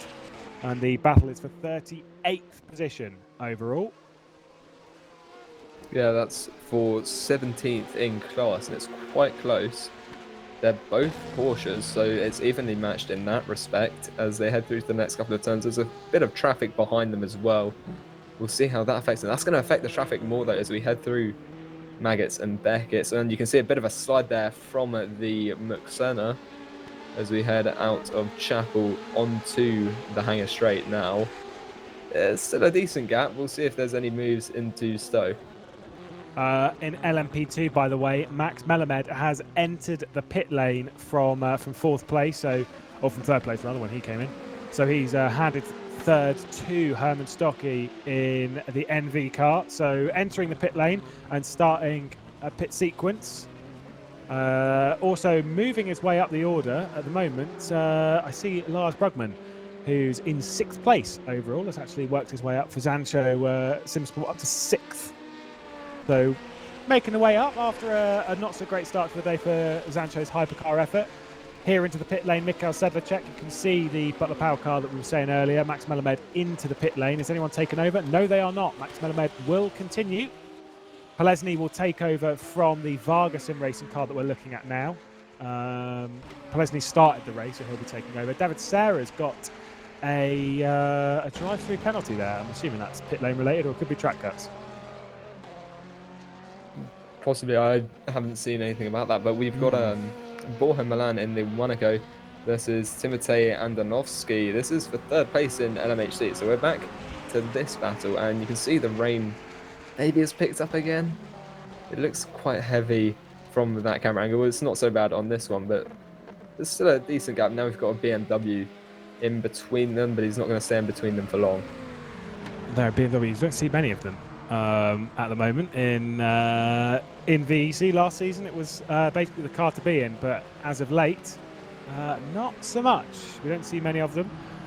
It is a Corvette leading from BMW, though, so BMW is obviously still not trash. But that guy that is in 2nd place in GTE, that is David Serra. That is the guy that has the drive-through penalty. That said, Molgera, who's behind, is a long way back. So, you know, pick and choose whether it will actually make much of a difference in the end. You'd hope not. I'm assuming it has more come from track excursions. It's very easy to do around here. The track limits can be pretty strict. Of course, this is, what do they classify it as? Esports ready. Something like that, where effectively, because we've done a lot of time trials and stuff like that, a lot of qualifications to various sim racing events at this venue in rFactor 2, the track limits are made as such that basically a race steward, race director actually kind of have to check it because the game does it itself. And in that sense, they can be quite strict. And so, you know, they've been given, the drivers are given effectively a number prior to the race. I don't know if they've been told or what it is, but they effectively get a certain amount of cuts, let's say 4, and then on their 5th cut they'll get a penalty. That's a drive-through. Ooh, fancy. It's actually those numbers. I'm very good. God, as if I competed. You always want to know how many numbers it is because you want to know how much you can get away with before Jimmy Allison throws the rulebook at you. Yeah. Either way, just going on to something that Jarl Tyne has rejoined the game, so he's back out on circuit. So whatever issue he's had has potentially been sorted. We keep an eye on this as it's been separated a little bit. Andonovsky, I don't think he's got the pace. I think he closes up through traffic. And then everything sort of like pulls apart. So yeah. Either way, I think we'll hear from another driver on the build-up to this. One driver that moved from teams through the off-season, was part of Singularity last season in their effort to try and win the championship.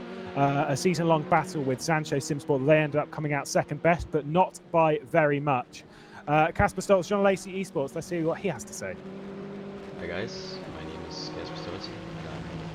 Drivers of the number 66 Aston Martin, racing for the Sean Lacey Esport Academy team. Our team was formed when we were lent out to Ferrari doing the virtual 24 hours of Le Mans.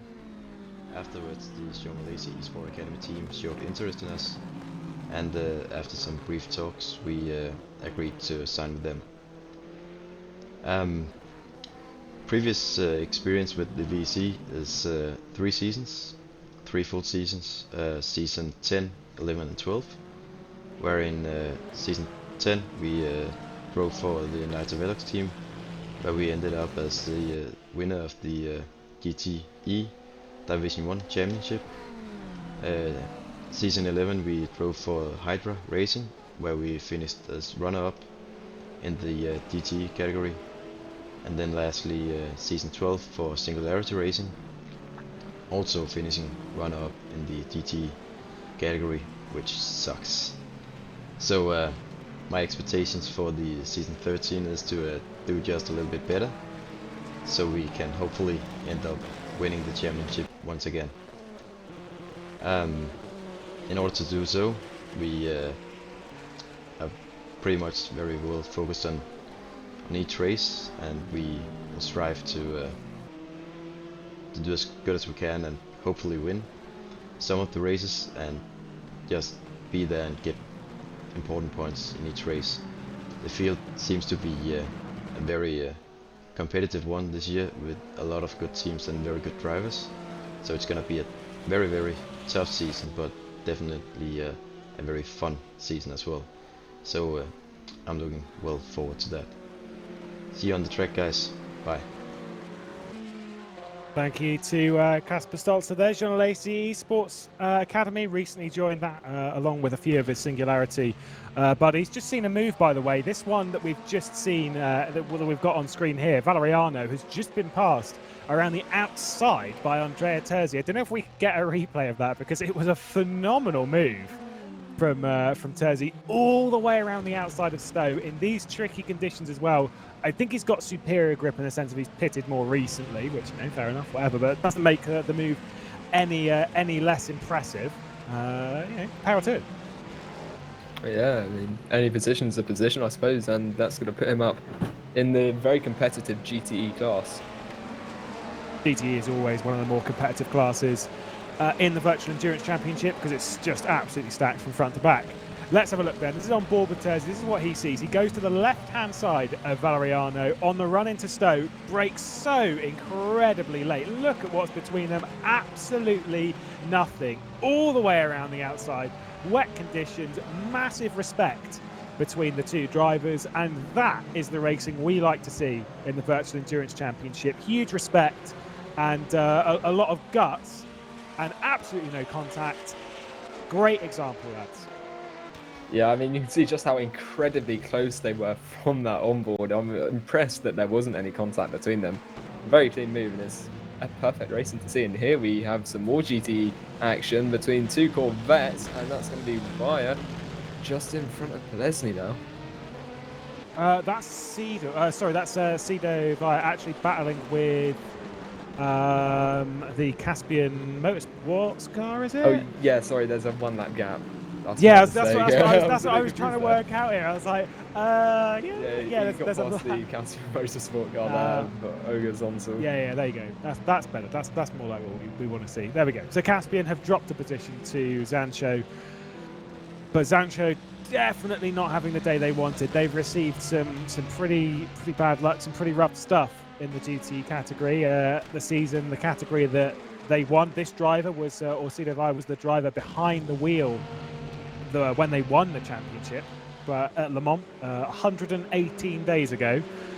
And in that time, there's been an interesting changes within the Zancho Simsport lot, and I don't think Cedo's taken any note of that. He's still powering through. He's a good lad.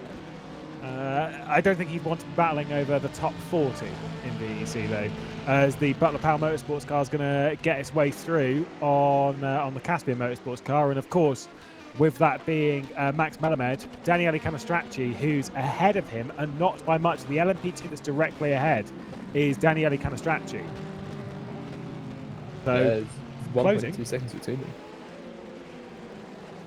Of course, we'll know that based on the strategy that's being run within Butler Powell Motorsports grouping, that basically Max Melamed is on the same tyres that he was in the previous stint. They did try this strategy, if I remember correctly, at VIR. I distinctly remember them running effectively triple, quadruple stints. They were running stints longer than everyone else. Everyone else was sort of doing 1 or 2 stints. They were just like, nah. And they just did like 4 or 5. In this scenario, they've opened the season with doing 5, only in some wet conditions rather than dry, as Canestracci's got by Jean Lacey Esports Academy. Their Aston Martin in the foreground of this. I would suspect, based on the 2 of these through their run of this race, that Max Melamed should be quicker than Canestracci and should catch. Yeah, I mean, that gap's gone up slightly, but I think that's probably due to traffic rather than anything else, because you can see there's quite a lot of traffic on the track at the moment. But here is Melamed just making his way through. And yeah, judging by what we've seen, he should be able to make up that gap in strategy quite quickly. Lars Brugman as well, closing in on a top 5 in LMHC, just a second and a half between himself and Munich. There's an L with a funny thing through it, and in Polish, I don't actually know what that means. I'm pretty sure it's supposed to be like, if it's L with a thing through and then a Y, it's supposed to be more like a U, but unfortunately, my Polish isn't so good. I can say all the naughty words, thanks to all the people that I work with. Unfortunately, not so much. I don't really want to just be like, oh, it's Malinek, because I know it's not that. Either way, though, Lars Brugman is catching the G-Drive car at a steady rate. Of course, Brugman being victorious here 5 years ago.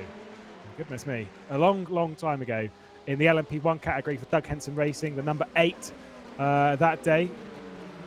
Taking the number 17 this season. Yellow flag out in Sector 2. Not sure who's caused that one. It's gone back in very quickly. Yeah, it wasn't out for very long at all.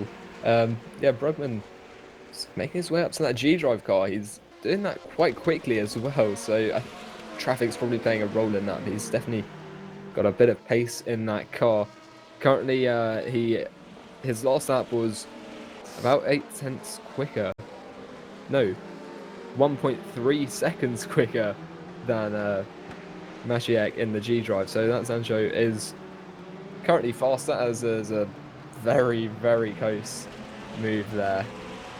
DJ in the pit lane. By the way, the Nita Velix car has already been in recently, so Herman Stocky has already taken a trip through pit lane, second in class in LMP2. Dennis Jordan, the class leader, has now come into the pit lane. We focus on Lars Brugman for Sancho, who's closing in on a top 5. For those of you wondering where Lars has been the last 5 years, where it's just like, oh, well, he was competing towards the front of rFactor 2. He won the GPVWC Super Cup in 2016, was runner-up in the Virtual Endurance Championship at the end of the same year, Season 8. Ilias Fernandez picks up a penalty. That's the same car. That was second in class. So Ilias Fernandez with another penalty. And yeah, that's not so great for him. He was running second in GTE. Now runs 10th in GTE, but I think that's after a pit stop. Not quite sure why that is that he's got that penalty, but either way, refocus on this battle. As I was saying with Brugman, he's not raced. He just fundamentally hasn't raced. He's done the odd little bit here and there. He did some DTM stuff last year, maybe earlier this year. I don't fully remember.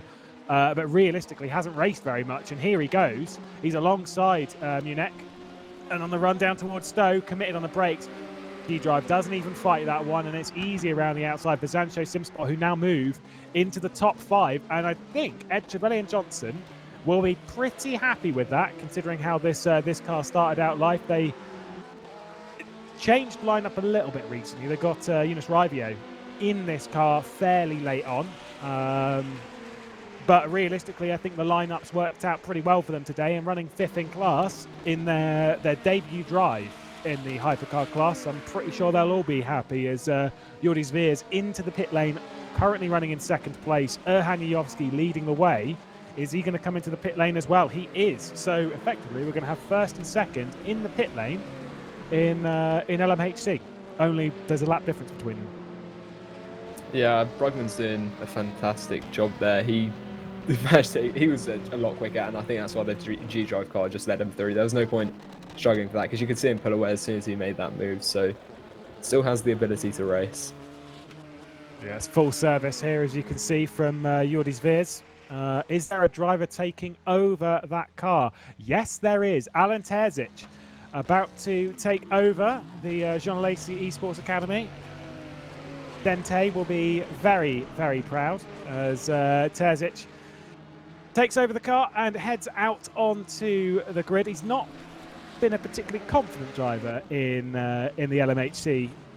He's not grown to this centre very much. It's a very, very tricky car to drive. Tricky hard car to drive. Go with that. It is quite frustrating at times, and I don't think he's taken to it particularly well. His return to sim racing earlier this year, didn't really race very much for years.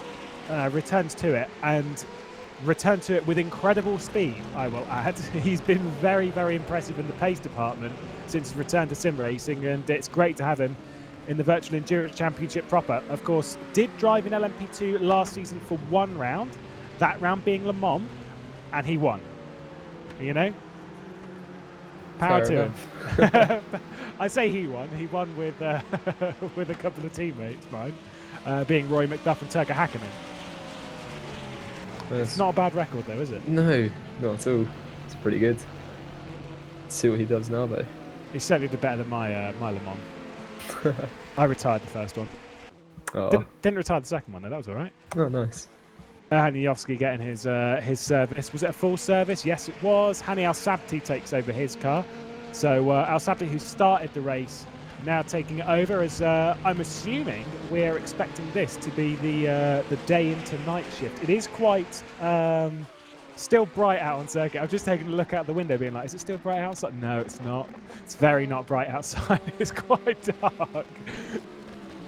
Yeah, I'm just thinking, well, the race in-game start time was 1 p.m. Yeah. And that's summer, and we've been going for, what, 7 hours, 20 minutes? Not quite. No. 5 hours, 20. 5 hours, 20 5 minutes, hours, 20. yeah. Yeah, Sorry. that makes more For some sense. reason I thought it was 7 hours, 20. for a Oh my second. god, I've been No. so long. No, it's, 5 hours, 20 minutes. That makes it about 6:30 in-game time. If it's summer, we'll probably be seeing darkness in an hour or two's time, I suppose. Yeah, we're Jimmy Allison just says there that the last hour will be in dusk, so we'll expect that night a little bit later on. Last year when we did the 4-hour race, that in-game started, I think, accurate local time. So I think it started at 4 because I distinctly remember the last part of that race when doing photographs for because it actually looked very good. It was the sun was starting to set. It wasn't like coming nighttime. It was just low sun. It looks very, very pretty. I don't know if you've seen much of rFactor 2 when the sun starts to set, but my goodness me, it looks good. I don't think my computer would be able to run it too well. That's a good job you've got this broadcast, though, isn't it? Yeah, exactly. It's great. But I doubt we're going to be seeing much of the sun today because we haven't seen it at all. No. It will just probably go dark, unfortunately. Yeah, it's pretty. It still looks good anyway. Yeah, I can bet. Don't you panic. Lars Brugman, by the way, into the pit lane in LMHC from 4th place. So G-Drive will take that position once again. Ajira, who were victorious here last year, after that stint from Nick De Silva. And I don't want to throw Nick De Silva under the bus because he's joined a new team that he's not really familiar with. But where Arna was battling towards the front, that car is now a lap down. I think it's had a couple of incidents over that run. Here's the G-Drive car that's retaken the position on the Zan show. I think he's waiting to pit, so I wouldn't hold your breath if you're a G-Drive fan. It does look good, that car, though. Yeah, it's a really nice livery. It really suits the Senna. Yeah, it flows quite well. Yeah, it's. I mean, the Senna, from experience, is a hard car to do a livery for. Proof of that was when Ed was asking about liveries for the Zan show and who wanted to do the Senna. Absolutely no one said yes. So he had to get Nico Barkley to do it. He did the 1 Echo liveries because he actually understands what the template's like on that hypercar. It is a monstrously complicated car to do livery because there's so many bits and it's very hard to make a livery work. And that's why the G-Drive car actually looks so good because it's so simple. It's just a cross. Oh, right. It's not a complicated livery, but the thing is, on a car like this, you want a simple livery. You don't want anything too complicated. I mean, look at the Ajira. It's just a few stripes over, basically. It's just a few stripes over it. It's very, very simple, but it works.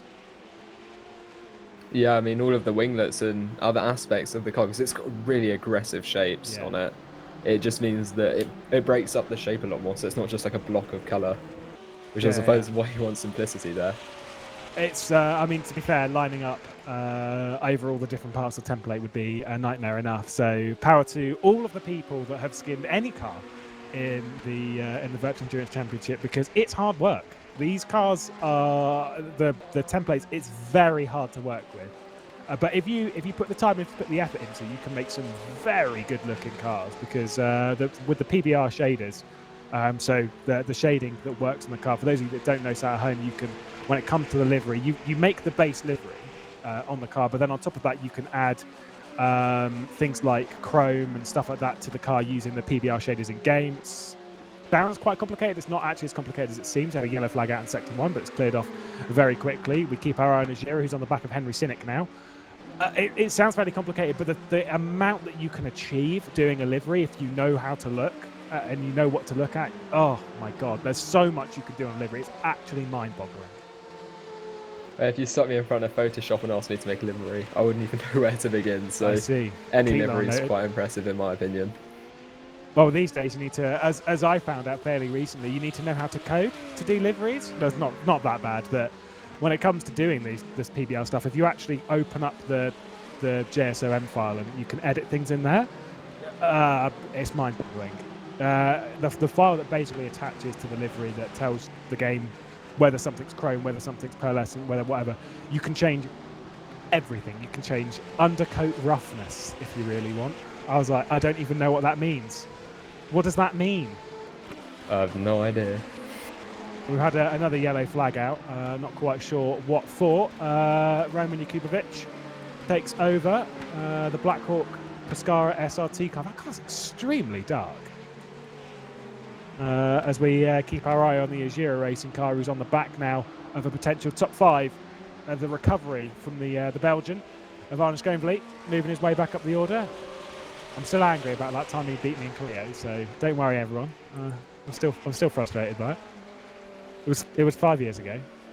Here he goes. Oh, I thought he was going for it then. That camera always a bit risky very through deceptive. cars. But one thing I am noticing is that the darkness is kind of beginning to set in now because you can see the headlights on the tarmac when they're close. You can see here that you can just about see the triangle made by those headlights on the exit there. You can see on that Ferrari. So it is going to get dark. Or start to get dark. It will go into dusk, as we said. But yeah, it's definitely not daytime anymore.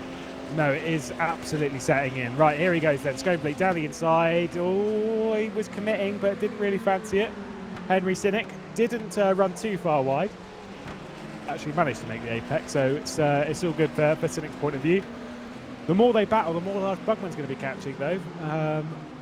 But everyone's completely off kilter when it comes to strategy. Bugman's been recently into the pit lane. Henry Sinnick and Arne Schoenvliet have been out for a fair while. Oh, just losing the grip. There we go down the inside. This is the battle for third place in LMP2 as Canastracci's under attack from Chinchik. Whoa, see ya, Daniele Canastracci. Away he goes. Rejoin to circuit. Chinchik holds firm. Yeah, it was very close. It's very even between the two of them. And good job holding on to that position. Yeah, we look back at Schoenvliet, who's still not able to quite get by. I don't know what level of aggressive move he's going to need to make to get that move done, but I think it might take a cheeky lunge. We could take one out of Stocci's book. Oh yeah, throw it in from a mile back, but actually hit the apex very nicely. Yeah. But he's giving it a good go though.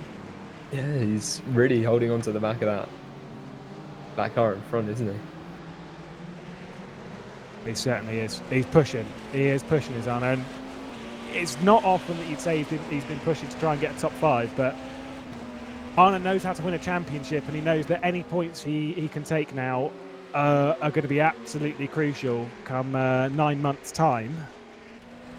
And so with him pushing this hard, he's feeling it. He's feeling the pressure. Still a couple of hours to go in the race. Arne's normally he's a very calm guy. I'll give him that. Actually, he's always a very calm, cool customer. Doesn't normally get too hot under the collar, and very rarely makes an aggressive move. Is very well judged in that, and that's why he's so good in endurance racing. Here he is, though. Going to go to the outside. Got the Musto Esports Ferrari there. Just stop there being any opportunity there as Henry Sinnick runs wide. Is he going to pit? No. Decent defence there, but flashing the lights in the car in front. I think that's a lapped car they've just caught up to. So that's going to be slightly annoying, but he should just get out of the way for these guys. Still slipping and sliding. The amount of car control you need in these kind of conditions to push on the limit. Arne Schoenvliet's putting it all on show at the moment, leaving nothing on the table. Still leading the race though, for those of you just tuning in. It is still Hani Al-Sabti for R8G Esports. They are still leading the way. 51 seconds. Alan Terzic is behind. whether they'll be refocusing on maybe just trying to hang on to second place. There's still 74 seconds ahead is Terzic on the G-Drive car that's running in third place, so maybe not so much the focus there. It's basically do what you can for the next 2.5 hours. Yeah, well, that last lap, these two cars pretty much had the same lap time, about 0.1 of a second separating them. So you can see they're pretty much matched for now, and it looks like Schoenfliet just wants to get past Cynic right now, which he's going to be trying hard to do. As you can see that now, really sliding through some of these turns. They're both pushing. They want to, well, of course, Cynic wants to hold on to that position. Schoenfliet does want to get it as well, though. Certainly is. When's that opportunity going to come for him, though? Could be any moment now. Looking how close he is through Cops as we head towards Maggots and Beckett's. He's not going to make a move through here because that's always really risky. But out of Chapel onto the Hangar Straight, there could be an opportunity to just try and gain some time, get a good run out of there, and maybe make a move into Stowe like he did last time, but he was just slightly too far back. And we'll watch them now onto the Hangar Straight. Looks like a decent exit, and they move along the straight now. You can definitely see those headlights, but it's going to be quite close into Stowe now. He's not... Oh, he's going to send it actually down the inside, slightly far behind, and Cynic's going to hold on to it for now. As we head into Vale, though, could we see a dive? There are momentary yellow flags in Sector 3, but he's going to have to hold off for now. But this is evolving into a really nice battle. It really is. They're really pushing each other to the edge. And I don't think Arnold Schoenfliet's got much of an answer to Henry Cynic at the moment. Everything that he's throwing is being covered off. It's working out in the area for Pinsim Drillers Esports, and that top 5 looking very, very good. 14 seconds down the road behind them is the number 17 Zansho Simsport car that's closing in. That said, miles back at the moment. Come again in half an hour, and we'll see what they are. Like we've said before on this broadcast, prior to the 4-hour mark is when they really start to work backwards from the race. So basically thinking about when they want to pit to be right at the end. Now, bearing in mind that for the LMHCs, the pit stop sequence is roughly, and it's more like an hour and 20 minutes. Realistically, you can probably get like an hour and a half out in super wet conditions because you're not using quite as much of the throttle. When it comes to them sort of like aiming for the checkered flag, most cars have still got effectively 2 stops. If that 17 car, though, can push the fuel, an hour and 20 minutes, they've stopped within the last 10 minutes or so, realistically, they could be on for maybe one more stop right at the end of the race. Yeah, 17 car, saying relatively 17 seconds behind the Ajira Racing. So if he stays consistent but manages to pull off in the pit stops, he could quite easily take the position of both of these drivers. Yeah, just finding their way through traffic, pushing to the very limit through Maggots, Beggars and Chapel.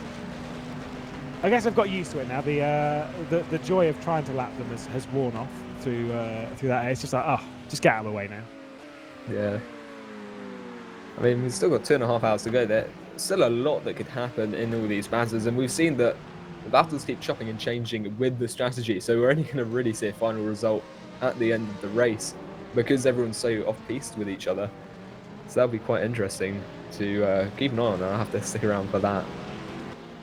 Battle further down the order. This is 11th place. Whoa, down the inside, nearly there for Brad Baylor. And he did get that move done. I don't know if there was contact between the two, but Butler Power Motorsport moved up into 11th place. We did see that they were quite close earlier in the race, but finally the Corvettes got through on the Porsche. Yeah, that was a good move. If there was any contact, it was negligible, but I don't think there was. I don't think there was either. But Barbosa could try and take that back off Balin, but you have to struggle a bit because that Aston does look quite... Oh, Corvette even, sorry. That looks quite good through those turns. I would expect Bram Baylor to pull away at the moment. Whether that will last for too long. Barbosa's got a lot of experience in that Porsche as well, because the thing is with Bram Baylor, he was in an M8 last season, moves to the Corvette, whereas Barbosa was in the Porsche last season, in the Porsche this season as well, so not much has changed on his front. Yellow out, number 71 causing the yellow flag in Sector 1. That's just a speedy mite of Sansano. quite far down the order, just coming through T2. But, you know, it's still carrying on. I think, have we got all runners still going? I think everyone's still going. They are? Yeah, well, we started with 44, I believe, and Yeah. it looks like we've still got 44. Yeah, I think we do. Everyone, we've had a couple of disconnections, but everyone's still going in the race, and really, it's like the Le Mans spirit, isn't it? Everyone just wants to get to the end of the race, regardless of how we get there. We just want to get there. Yeah, I mean, even with disconnections and stuff, the satellite racing car, that's only a lap down on the car in front. It's not actually too far behind, so these issues haven't affected the cars as much as you might have thought. Yeah, it's maybe not. Maybe not. I mean, like, you kind of take guesswork with how much things affect each other. At the moment, though, I think this might be our closest. There's still the battle between P5 with the 7 and the 2. It's still close, but still nothing's really happening up there. I just don't think there's enough speed differential between Henry Sinnick and Arne Skånvli, which is not something I would have said, to be honest, 6 hours ago. Henry Sinnick's putting on a great display at the moment, and this then falls to being one of the closest battles on circuit. And with that move coming in the way of the Corvette, the Porsche of Barbosa, I think is just going to drop off the back of that Corvette. Yellow out in sector 2. Not sure who's causing that one. It's the number 26 car. Who is that? It's the Wayframe Esports car of Daniele Camestracci, P12, causing the yellow in sector 2. Yeah, and I think the number 4 car as well is also causing one. That's one Acco, but the yellow flag's coming out for days in that section. It's the most complicated section, isn't it, Hugo? Yeah, that's always so hard, and especially if you're in traffic and either you're trying to get past the traffic or the traffic's trying to get past you, and you lose sight of where they are for a moment, that can be really disastrous. Or if you take the wrong line, that can also affect you a lot. And you can see this LMP2 here is very switchy. Wet weather is going to make all cars particularly difficult to drive, but the LMP2, which is the lightest of all of the cars in the Virtual Endurance Championship, will become particularly, let's go with pointy. Yeah. They're very difficult. Well, I'm glad it's them driving and not me. Yeah, right. I've had my time of doing this kind of stuff. It is very, very tricky in the wet, as we've got this. Oh, it's an attempt again. Still the outside. This goes back to what was being said earlier between myself and you, and is that I get the feeling with Arne Skånvli is that he's trying to make it be a bit too pretty. As here he goes to the outside of the chicane. No, still not yet. He's just trying to make it look too pretty, don't you think? Like maybe sometimes he just needs to just throw it down the inside, just be like, right, let's get this done. Yeah, I think if he does manage to pull off a move, he's going to have to really make it stick through Stowe, because that's where he's been getting close every time, but he just hasn't been able to quite get around. So he just needs to make sure he gets that really nice exit out of Chapel onto the hangar straight and just really send it either down the inside or round the outside if he wants to take that position. Let's have a look, see if we can find out when the last time that Arne Skånvli was in the pit lane. I don't think it was too long ago. And this is where the problem is. It was on lap 141. We're currently on lap 158. It was a fair while ago, so I'm going to assume that they still have to make a couple of pit stops, although one of them will be more of a splash. Kind of, the thing that I'm trying to suggest here is maybe, if you know you need to do a splash at some point anyway, once you've emptied enough of the tank to do a splash, which realistically would be now if you know that you're going to do a full pit stop or whatever, is coming into the pit lane and doing the splash, like, now. Is it worth it just to sort of like get away? I know obviously you're not going to be on fresh tyres, and maybe they want to take some fresh tyres on the final stop or whatever. Getting out of this traffic though might aid them in the longer run, unless Arne is handing over to another driver at some point through the race. There's obviously a lot of variables that we don't know behind the scenes, but there's got to be something they can do strategically here. Well, yeah, you can see that this traffic's really not helping, and as we get into Max and Beckett's now, that Corvette is just in the wrong place for Arne. Just like the Juices Motorsports for Porsche even was holding him up just a second ago, but now on the exit, he's not going to be close enough to make a move. He's going to have a worse exit because his line was slightly compromised. So they are going to have to try and pull off some kind of strategical move to take that 5th position, because it's not going to happen on track. Yeah, I'm kind of with you on that. I don't see it happening at the moment on circuit. And like I say, that is a big surprise from someone who's seen a driver the like of Arne Skånevliet. In dry conditions, I would say it was a nailed-on move. In wet conditions, everything becomes a bit more complicated. You've got to force people into mistakes, but the amount of people that have done practice, and in VEC, when we talk about practice, it's not like 2 hours, pop on the computer and just sort of like throw it around a little bit and sort of get the setup dialed in. Setup practice in VEC, the competitors watching know this absolutely. It is not a short process. It's not a couple of days. I was speaking to Dennis Lind yesterday, of course, team owner of Need Develops, and he was saying that there was a point a few seasons ago where he did setup work in the pre-season for effectively making sure the car was good. He spent 3 weeks on it, making sure that the setup was absolutely spot on. And when he handed it over to his teammates, they didn't like it. But that's a different story. The point is that through pre-season stuff, these drivers would have put in weeks of preparation and practice, or in some cases, and I am not joking about this, considering that it's the same car as last season, years. You know, the LMP2's been around for a while. A lot of teams would have had setups lying around for ages, and they've basically built up that setup more and more and more and more and more. It's why jumping into it is so difficult, because of how much time has gone into all of this setup work. Yeah, and I mean, it goes to the 7Ps if you know them. I don't think Jimmy will want to hear them on the stream though, but yeah, a lot of preparation. That's why there's a month in between each of these races, because these guys take it really seriously.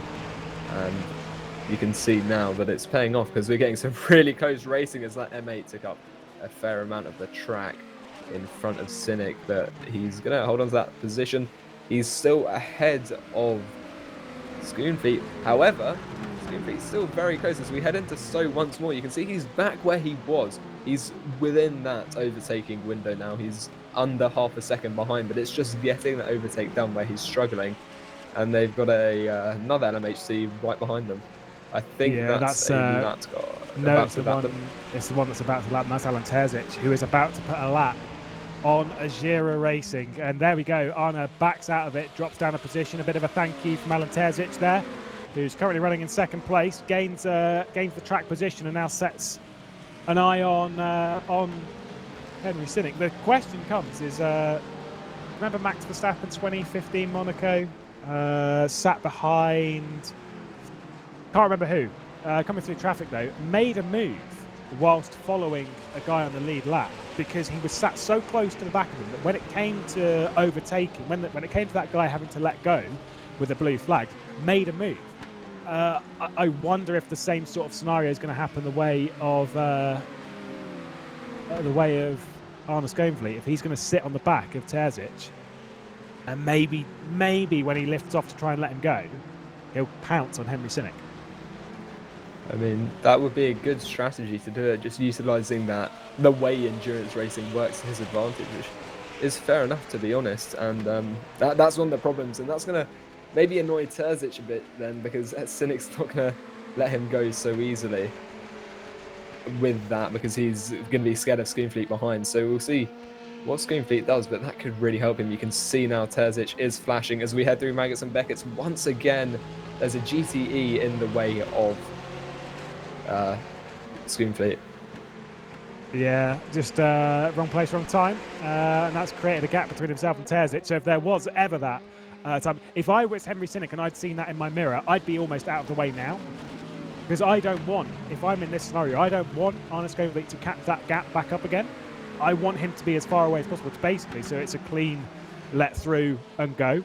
That said, he'd have to give up nearly a second if he's going to let Terzic through at the moment. But nevertheless, it's a bit of a strategical play at the moment. Well, yeah, he knows that. Sorry, carry on. No, I was going to say, for my money, Skånevliet's going to be saving fuel at the moment. Quite possibly. I mean, with all this traffic, he may as well, but he's now just 0.1 of a second behind. We didn't quite catch this from the TV cam, but they got very close into T1. Arne Skånevliet was behind. He's diving down the inside now. We look from the onboard of Cynic as he closes off the inside. Arne Skånevliet is right on the rear end of the Pinsim Drillers Esports car. It's very, very close. He had a great opportunity there, wasn't quite able to pounce, and Henry Cynic continues to hang on. I'll tell you what, I'd love to see an off-board replay of that because that looked like a fantastic move from the onboard. Yeah, it was a look at this traffic. Yeah, this could be the opportunity for Cynic to retake that position, because as they head through Luffield here, Cynic is hanging right onto the back of him. We've got a couple GTEs in front on the exit now. Bit of oversteer there for Cynic. He's kind of close behind. He's flashing. Cynic had to back out. Oh, look at this, wow. Boxed in, and Cynic's going to send it down the inside of those guys. Has he taken the position? It's Arne Scovely who's taking the position of Henry Cynic. Oh, yeah. All the way around. But yes, that was very good from Arne Scovely. Very, very impressive. Henry Cynic just got very unlucky. He picked the wrong line, got stuck behind a couple of GTEs, and Arne was like, okay, let's go for it. Lit it up, and off he went. Yeah, he got boxed in by those GTEs, and then the gap was there for Scovely, and he took it, and you could see him just fly through that turn onto the national straight. You got to give it to him there. He played that very well. Let's have a look on the replay to judge it. This is on board with Arne Scovely. You can see there, left-hand side. Oh, he got so close to the wall, did Arne? Oh my goodness me! Wow, he sent that one. Hooked it as close to the wall as you dare, and just basically closed his eyes and hope for the best. I think that's what I'd do. Yeah, I think he might have a slight code brown after that one. Aye. By the way, battle for 9th place overall. Herman Stocky and Marcel Cinchic's very, very close. There's just a touch of contact between the two of them as Stocky's trying to hang on at the moment for what is second in class. And Marcel Cinchic, who led a lot of the earlier race, was battling with the actual race leader in the first part of the race. Dives down the inside of Cops. Oh, that was lovely done on the brakes. No time to cut back for Herman Stocky. Did not really fight that, did the Nita Velux driver. Still on the podium here at Silverstone. Marcel Cinchic up to second place. That Varga does seem to have been in the walls, looking at the front of it there, especially on that front left. It looks like it's sustained a bit of contact, but that Porsche now, is that the Juices Motorsport? I think it is. Yeah, that's gone in between them, and that's going to really help the Varga to pull away. Nearly overcorrected it straight into the side of Marcel Cinchic as well, but lives to fight another day, as does Juices. And Marcel Cinchic up to second place. A long way down the road, by the way, is the next car. It's about 50 seconds further up the road is the Burst Edge Esports. So Dennis Jordan has been very much in command. Of course, when it comes to LMP2, I've said it a few times before in the broadcast, and I am more than happy to say it again. He has won 2 championships in this car back in season 10, or yeah, you can say this car, whatever. As either way in LMP2, in season 10, won the championship. In season 11, won the championship overall, and LMP2 was the top category. And now comes back into LMP2 after a year-long stint in LMHC. Came away with 3rd place in the championship after a season-long battle to try and get that championship. Just didn't really have, in my opinion, they just didn't really have the speed to do it. They had the strategy, they just didn't really have the speed, which you'd be hard-pressed to say about Jano Simčić, but never mind, I'll say it anyway. It just didn't work out for them. Coming back to LMP2, how fitting would it be for this team to win on debut as a return in LMP2? That would be really good for them. And you know what I've just remembered is that this is the livery I really like. It was that one. Yeah, okay, good shout. I did one. That is the Burst Edge Esports. There you go. Yeah. Tick that one off. Now we know what you're into. That's fine. Gotcha. Team Spirit Racing defending from Zansho, P19, P20. This is towards the back end of the LMP2 category, and you can see there that the Team Spirit Racing car, the red and black liveried car, is a little bit broken. It hasn't been a great run either for the number 48. 0.2 of a second separates them. It was the car that Jarl Tian was in when he disconnected his wheel or from the race, however it was, and it should be a pretty easy move for Jan van der Heide down the inside. The last time that Jan van der Heide drove this car, it was alongside Jensen Button in the virtual Le Mans race. So Jan van der Heijden is getting around a bit. Also has raced with Nissan Vidans as well. So he's done a fair bit of racing in the off-season, the 118 days we've been away from the Virtual Endurance Championship. Yeah, there's quite a few good stories to tell. That's more than I can say. Yeah. I haven't driven the gentle button, and I'm not salty about it at all, he says. I am a bit. Fine. Like the Dead Sea. I'm not sad at all. Might be a little bit. I'm not good enough to fight with these guys anyway. It's very sad. Speaking of people that I have fought with, though, Chris Shepherd, One Acco. They've got 2 cars in LMHC, and for this one, things just aren't really working. I mean, it's a bit harsh to say as the Armstrong racing car comes into the pit lane, but realistically, we'd expect this car to be much higher up the road than what they currently are. P8 is what they will be once Martinez come into the pit lane. His teammate is running on the podium up in P3. Yeah, it's quite a disparity between the 2 Monaco cars there, but yeah, Barkley doing really well in that car. He's not looking likely right now to overtake the Jean Alesi Esports in second. That's a 2-minute gap. He's actually looking behind him now to Schoonfleet, who's just 3 seconds behind. And I would say that car of Arne Schoonfleet is going to be good money to get to the back of Nico Barkley. A pretty ominous sight. We look at Nico Barkley, you see him there just darting through traffic. The white and pinky purple car just in the background, darting its way round, is on the back of Alan Terzic, who he let through earlier in the race. I mean, I'd be looking at it thinking, it's realistically, it's a matter of when, not if. Yeah, I mean, Schoonfleet's done a good job. He's 4.5 seconds clear of Cynic now, so he did have the pace, and it was just down to that opportunistic move that he managed to take the position. And now he's looking to be going for a podium now, which is really good to see. And I agree with you. I think it's a matter of when rather than if. And it's as well the thing that's holding Arne Schoonfleet up at the moment may well be Alan Terzic, who's in second place, is the next hypercar down the road from Nico Barkley. You can see him there, white, blue and black car, just behind the Aston. I think that Arne Schoonfleet's a fair amount quicker at the moment. So after letting him through earlier on, I think that might be, I wouldn't say it's a mistake, because obviously, he kind of got to. But now what does he do? He just got to hope that Alan Terzic has got the pace, because he obviously let him through when he was battling with Henry Cynic. After getting through, he's close back up to Alan Terzic, and he's just kind of like, mate, I did you a favour, matey boy. Do you mind passing that one back? Now, there's a guy down the road that I really want to pass for a podium. The Alan Terzic, though, you're kind of looking and thinking, yeah, but what if in a championship fight later on, what if I let you close at the back of him and you get past him? That's a couple of points for you. And last season, I did bring this up at the start of the broadcast, I don't know if you were listening, Hugo, across the 3 classes, all 3 classes, the average points difference between first and second was 4.5 points. It was so close last season that you can't afford for another team to be outscoring you by 3 points, or even gaining an extra 3 points on where they are. I did hear that actually, and that's insane, and yeah, it does go to show just how competitive this series is. And Terzic, that last lap, slightly quicker, just by a tenth of a second than Schoonfleet, but Barkley, he did a 2:07.5, with Schoonfleet doing a 2:06.7, so Schoonfleet is quicker, but that gap's still staying around 2.5 seconds. I think that's due to traffic, but also Terzic is now dictating the speed of Schoonfleet and the speed at which he can catch up to Barkley, which is not going to be helping him.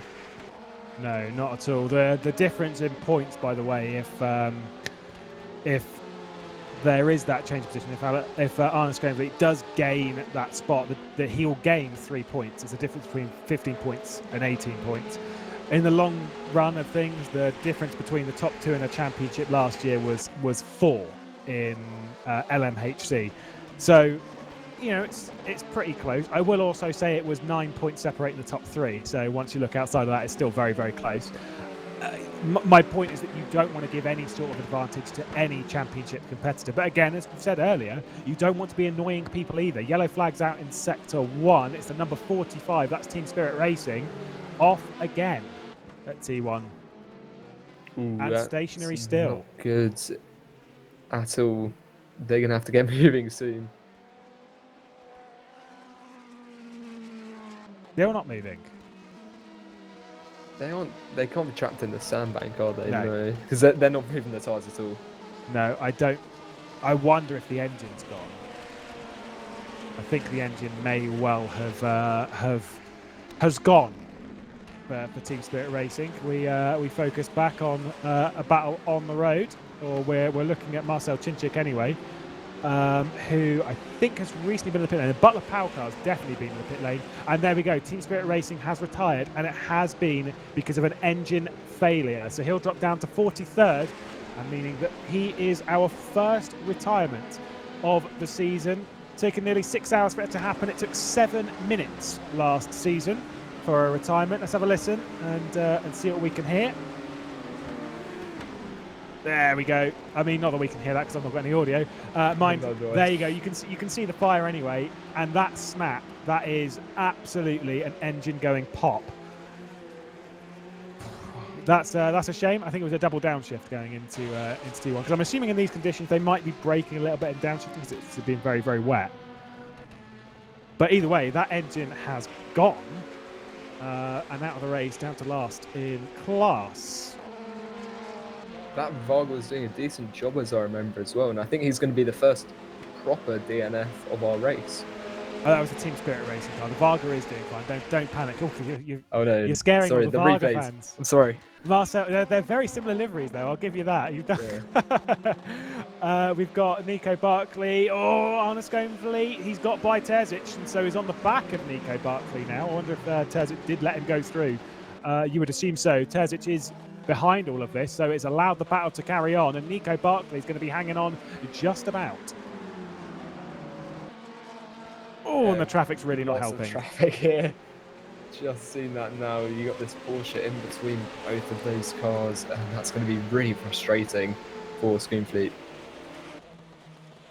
It's just not quite worked, but at the same time, he's cleared Alan Terzic, so he's not got any fear of taking out a lead lap car. He's got his sights set on the next car. I don't think he'll be worried too much. Oh, as Alan Terzic was caught up in traffic there with the Varga Sim Racing Porsche. I don't think he'll be too happy with that. Just catching it wrong from TT.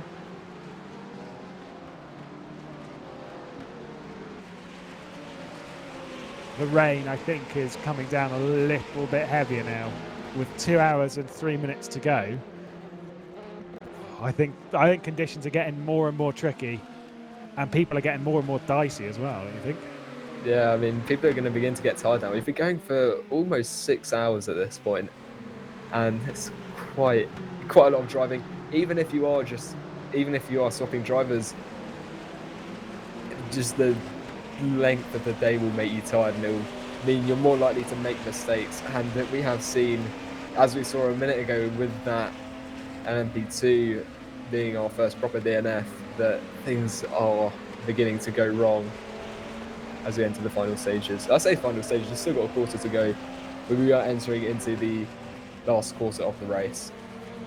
Yeah, it's been a thrilling opening 6 hours to the race in some of the trickiest conditions we've seen in the Virtual Endurance Championship in the last few years. I remember back to Suzuka, I think it was season 9, maybe season 10, where we had conditions as tricky and treacherous as this. To have it race long in the wet weather is becoming very, very difficult. Best opportunity. Why is he picked the outside? He's feeling pretty. He wants to make it look good for TV. Oh, and around the outside he goes. Well done, Arne Sconefleet. Did not fancy that inside line.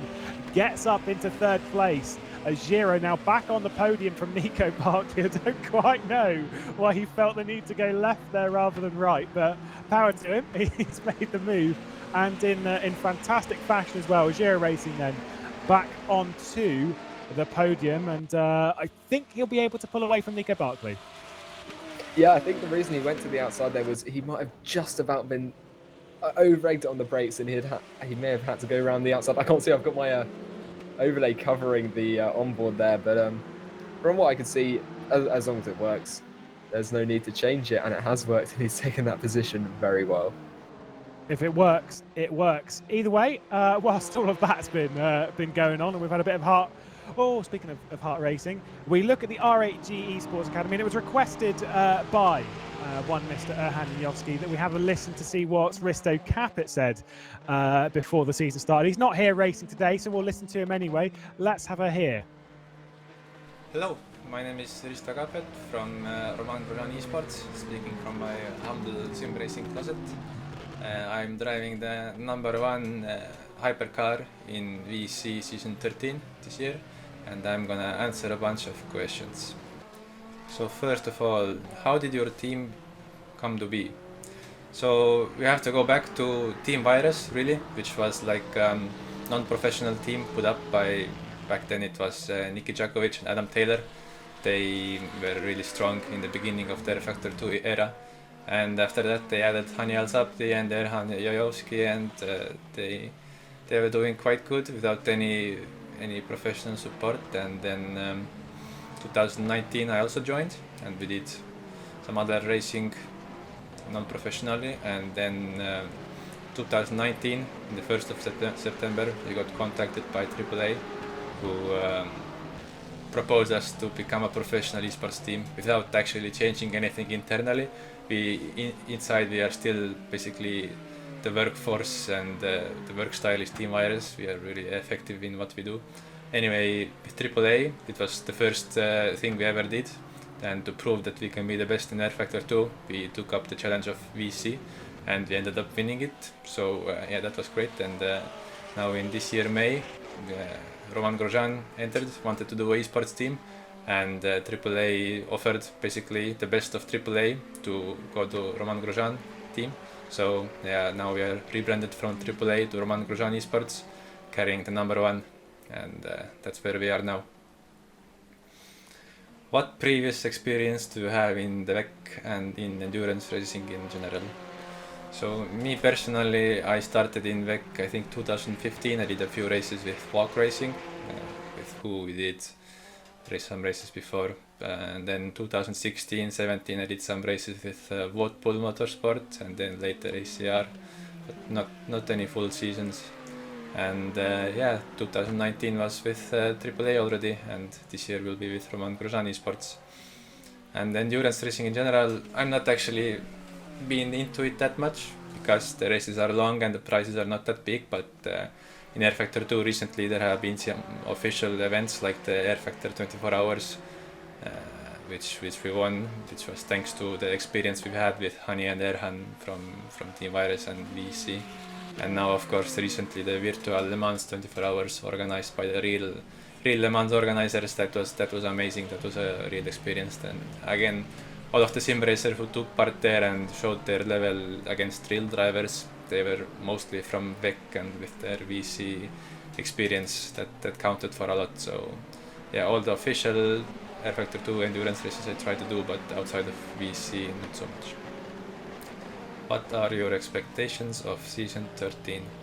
So our expectations in season 13 are simple. It's to win everything. We intend to defend our #1 number.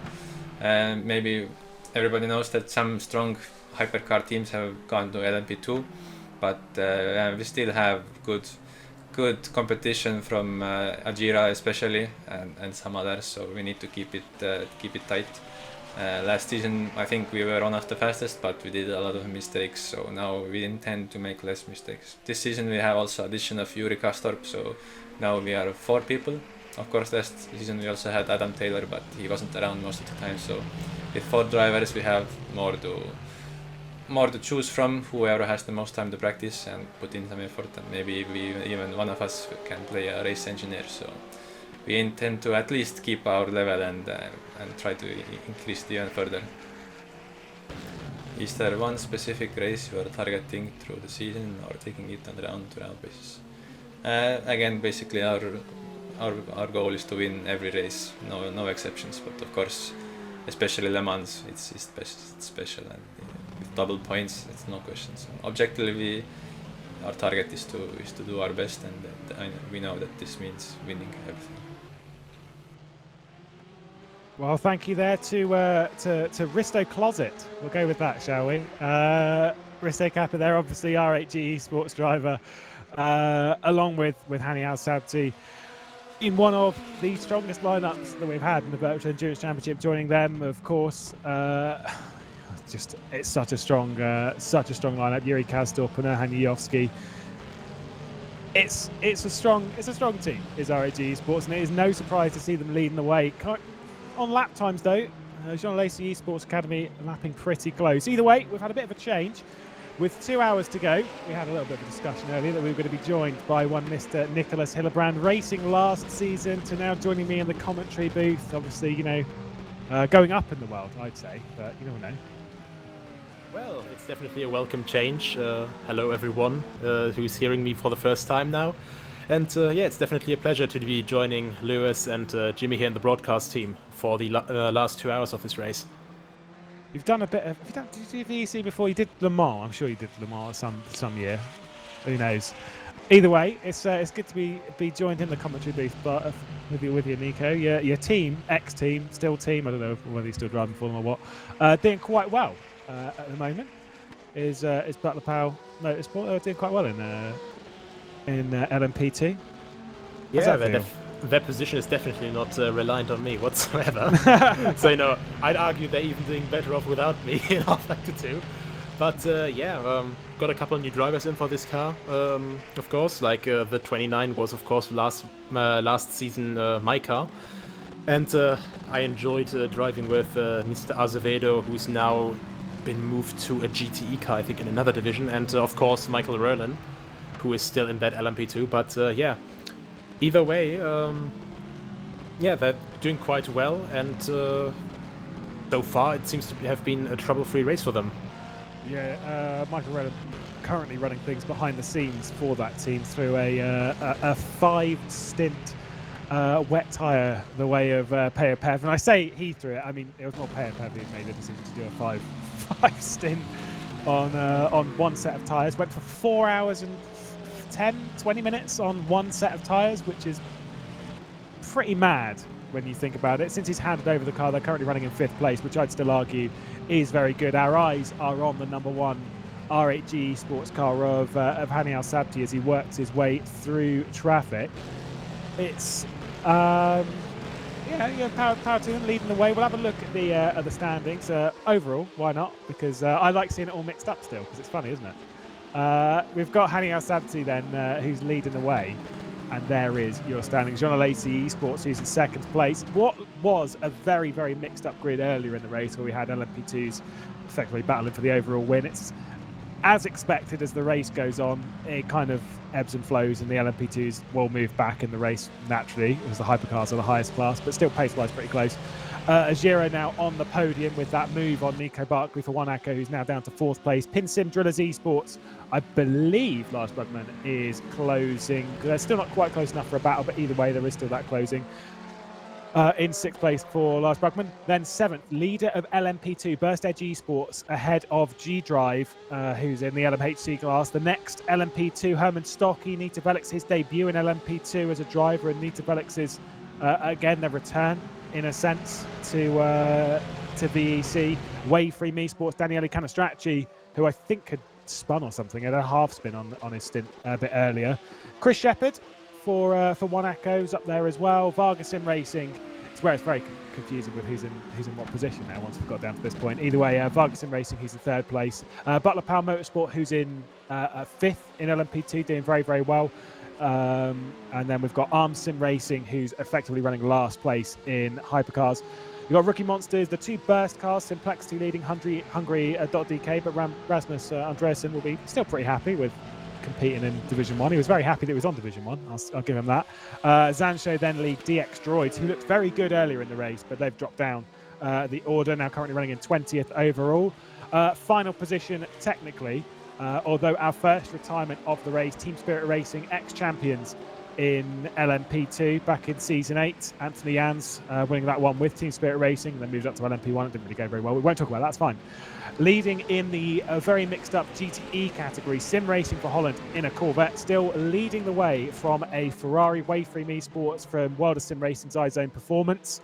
And then we've got Musto GDE Sports Drive Game Seat Racing, Wavefree Esports DX Droids, Volante Racing, Jean Lacey Esports. It's such a mixed up order, is GTE. The cars that we were picking out for potential victories prior to the race aren't really up there at all. So I don't really want to say who they were because it's embarrassing now. Blackhawk Racing, 31st place. Chris Severe behind the wheel. We've seen some great battles between him and the Juices Motorsports Club cars and various others as well. He's actually done quite well today. Speedy Mike Racing, Butler Powell Motorsport, and Nita Velix down to 35th place. Christian Mikel way down the order than where we'd expect him to be, but that race really hasn't gone very well for the Nita Velix Corvette. Rookie Monsters, Henry Drury's been in the wars a bit today. Ramada Motorsports behind that, and Vargas Sim Racing, the other World of Sim Racing iZone Performance Cars, in 39th place. And our series champions of GTE, Zansho, down in 40th. That's 19th in class, not gone well for them. The final runners in the field, Melichak Mackley for Caspian Motorsport, Speedy Mike Racing, Ground Effect Sim Racing, who had a really bad start to the day, and Satellite Racing, where a team with their experience, just everything's really gone wrong. They have not had any luck today, and they round out the order. Whilst we've been talking, there has been one change, and that is in LMP2. 14th place, Rory McDuff takes over the Nita Velix car, and after a great opening stint to the race, having put on some very, very impressive moves, battling with none other than Dennis Jordan, Rory McDuff returns to the fray. Yeah, definitely one of the newer additions to the VEC, of course. We've got very, very familiar faces. We've also got, as you mentioned, Butler Powell Motorsport, who are now in 3rd in class in LMP2. Max Melamed, who has actually returned after quite long hiatus, if I recall correctly, because I remember him driving in Season 8 in LMP1, I think, for RGPL, while I was having my debut here in LMP2. And now he's back for Butler Powell. And Rory, in the meantime, just his second full season or third full season in VEC. So yeah, definitely one of the guys to look out for, and also one of the starters, of course, in the ACO Virtual 24 Hours of Le Mans, which he was driving in with 2C's Motorsport, actually, with a Devin Browner, who was also a Nitro Velox driver last season still for that LMP2 car. Yeah, he still is this season. We're not going to see him in 2020, though. We have to wait until the new year to see Devin back in the car. Yeah, because he's too busy working. That's a lie. Absolute rubbish. I don't think Devin ever works. He's always on Discord. You can't work and be on Discord. That's his work, you know. Yeah, exactly. Who are we to judge? Chatting rubbish on the internet. Fantastic work. Oh, we've got a danger that I think we're going to get a bit too casual here, so sorry. I had this with Oscar Harwood commentating back in Season 8 when we did qualifying, is that we'd always get a bit too casual. And that's where you say things about final corners and stuff, you know? Oh, right. Yeah, nice. Yeah, I know the reference. Nice, good. It's dropping naughty words on broadcasts is what that's referring to. Here we've got on screen the battle for 6th place in GTE. Waveframe Esports currently leading from Ilias Fernandez in DX Droids. That's a car that was battling for the lead earlier on, is the BMW, the one that we're focusing on. Had picked up 2 penalties, as far as I remember. One was for Ilias Fernandez. I can't remember who the other one was for. I think it was David Serra. Both picked up penalties back to back. After having served them, they've dropped down to 7th place, now trying to work their way back up the order. This is a team that wasn't in last season. They are looking pretty impressive at the moment in GT, if I'm honest. They're doing very, very nice things. Of course, as drivers, they were all, I think it was a Sombeck last year, wasn't it? When they got a podium in VIR. So it's effectively a rebrand of a team that we've already had. But nevertheless, great start to the season for them. Yeah, definitely. And, well, quite honestly, in these conditions, I think in the long run over this season, it's really going to be important how you finish in these chaotic races, you know, like the constant rain, the difficult conditions, and of course, as you've said before, the entire order is all jumbled up because these LMP2 cars, they tend to be in these extreme conditions. They are sometimes faster than the hypercars, especially on these tracks where you actually need a lot of cornering grip in the rain. And the LMP2s, they've been very, very close last season, and of course we've seen them, well, starting on the front row as well. So I think it's going to be quite interesting, and I think this is very, very important that you just stay error-free, that you just stay clean, keep your nose clean, and just make it through the race with as little incidents as possible. Indeed, of course, keeping incidents to a minimum is going to be absolutely crucial, as we're reminded by Jimmy Allison that we must talk about one new feature for season 13 of the Virtual Endurance Championship, and that is that, of course, as always, we've got multiple divisions, being Division 1 and Division 2. The difference with this season, though, is that you can move up and, of course, down in the season. It's not just locked to the end of the season, which means we'll see new teams arriving after rounds 2, 4, 6, and 8. So before Le Mans and after a couple of rounds. The thing is, with them being in 2 rounds, especially at the start of the season, right, because this is where things are very, very crucial, to kick the season off in a strong form of at least scoring some decent points is so very, very important. Because the thing is if you're towards the bottom, say you've had 2 bad opening rounds, just out of luck, you could be out of Division 1 and have to work your way back in. Yeah, and that is the thing. Luck is always a very, very, important point, because you can stay error-free, but you just have to be in the wrong place at the wrong time a single time, and, a race can be over for you, or it can be heavily impeded for you, and you just can't recover from that in time. And, that is the really, really crucial point, especially in these conditions, as we see Elias Fernandez here looking down the inside, just barely not touching the grass, but down the inside of Michel Rocon, around, I think that is Stowe, isn't it? Yeah, it certainly is. I always get those mixed up, so I finally got them right for once. But Michel Rocon definitely not one to just back out of it, and they're over and undering the entire way around this cornering section while the hypercars are approaching from behind. Yeah, no real movement at the moment, though, as, like you say, the hypercar's on its way, and looking down the inside of Abbey, he's very much there, is Elias Fernandez. Is he going to back out? Surely not. Rocon's going for the apex. There's a touch between the two. Excellent hands from Elias Fernandez. And manages to keep it pointing the right way. Slotting its way through comes the Vargason Racing LMP2 car, currently running second in class as the Burst Edge Esports has come into the pit lane. There's near contact there as the LMP2 is just trying to fight its way through in the top right-hand of your corner. You can see how pressure-filled it is. There was contact, a bit of a hip and shoulder there from the LMP2, and that has opened the door for Elias Fernandez to get up to 6th place.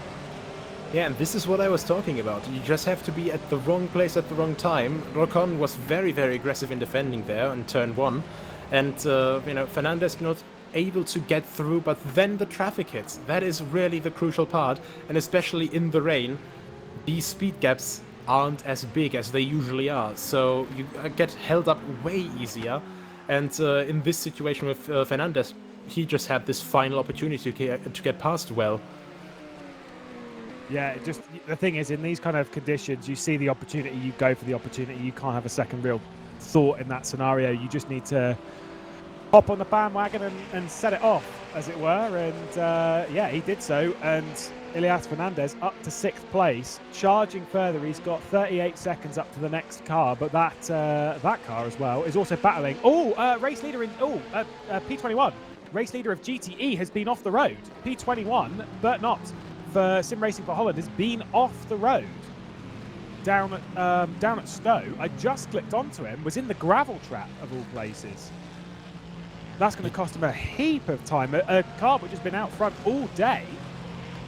Not sure what's happened. I don't know if it's been contact or he's gone off of his own volition, but wow. I don't think you really ever go off of your own volition. Just you're trying to push off course, and then there's one wet patch that you didn't expect to be there. Because, of course, we have a completely dynamic track surface here, and now we see what actually happened. And was that... It's all him. It's all him. There's no one about. Oh, just the overcorrection. Yeah, just a little bit too much. Yeah, but, when you go into a fast corner like that in a GTE car, these things, in comparison, of course, like against a road car, these weigh basically nothing. But if you just compare them against the hypercars and the LMP2s especially, they are the heaviest cars, basically like school buses compared to an LMP2. And of course you only have traction control. When you just overcorrect it a little bit going into a fast corner like Stowe, you're going to be looking at the gravel very, very quickly. Yeah, we'll keep an eye. This is a bit further down the order in GTEs, the battle between Valeriano and Apolloni. The battle for 4th place, Musto GDE Esports leading Drive Game CRT. Very, very close. We'll see if there's been a move, and then after that we've got an interview for you with Michael Rowland, who's going to join us and give us a little bit of a chat on strategy. Is he sort of your team boss? Is that how it works? No? Is that... I mean, last season it was the other way around, so I don't know. I'll keep an eye, just see if anything happens here. The door's open, and I'm not sure if he's going to fight his way through. No, I don't think so. We'll drag him in. If you see anything that happens, we'll just cut across him and talk about the race. That seems fine, isn't it? Yeah, sure. Certainly is. Right, we're looking at Max Melamed, who is driving for Butler Power Motorsport, and the person who's been calling the shots behind the scenes, doing all of the strategy, everything, absolutely everything behind the scenes. Michael Rowland, hello. How's it been for you? Been pulling your hair out? All right. Good evening, first of all. Yeah, it's been all right. Obviously, been quite exciting to start in P7 and then after 2 or 3 stints suddenly see yourself in the net lead after pit stops. So that was kind of interesting. And yeah, right now, how can I say this? We are trying to keep ourselves in the fight for the podium, and currently it's looking good. If Max can keep the pace we are doing right now, and yeah, let's see how it evolves first of all, and obviously still have to do some strategy work with fuel and everything. So, oh no, you carry on. No, you go, Nico. He's your boss. My boss? What? Wait, what did I miss? Well, apparently you're my boss now, but basically, just in general, how do you say your chances are to just keep this position overall? Because of course, your pit strategy seems to be a little bit offset to a couple of other cars, for example, the Niter Velox car. Do you think you're going to be able to hold them in the end? Are you confident that your strategy there is just that little bit better than from other LMP2s, or where do you see yourself at the end? I mean, first of all, we got to talk about the cost of crew members for the pit lane. So we had to cut costs with the tire changes, obviously. No, but in all seriousness, when Max and Peo were developing the setup, I couldn't really be much part of it. That's why I'm also not racing. I demoted myself to engineer, so I don't risk the race. And they realized, wait, we can go 3 stints quite easily without losing much pace compared to dry racing with softs and mediums.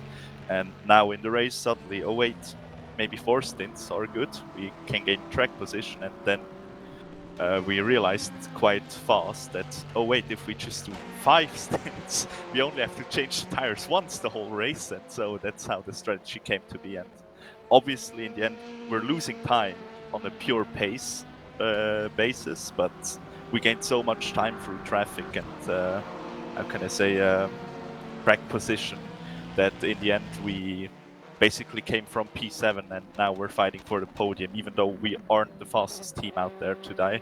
But I also gotta say Peo did an awesome job just keeping people behind him when he was on 5 stint old tires while the others were on like 2nd or 1st stint wet, so that was quite amazing to watch.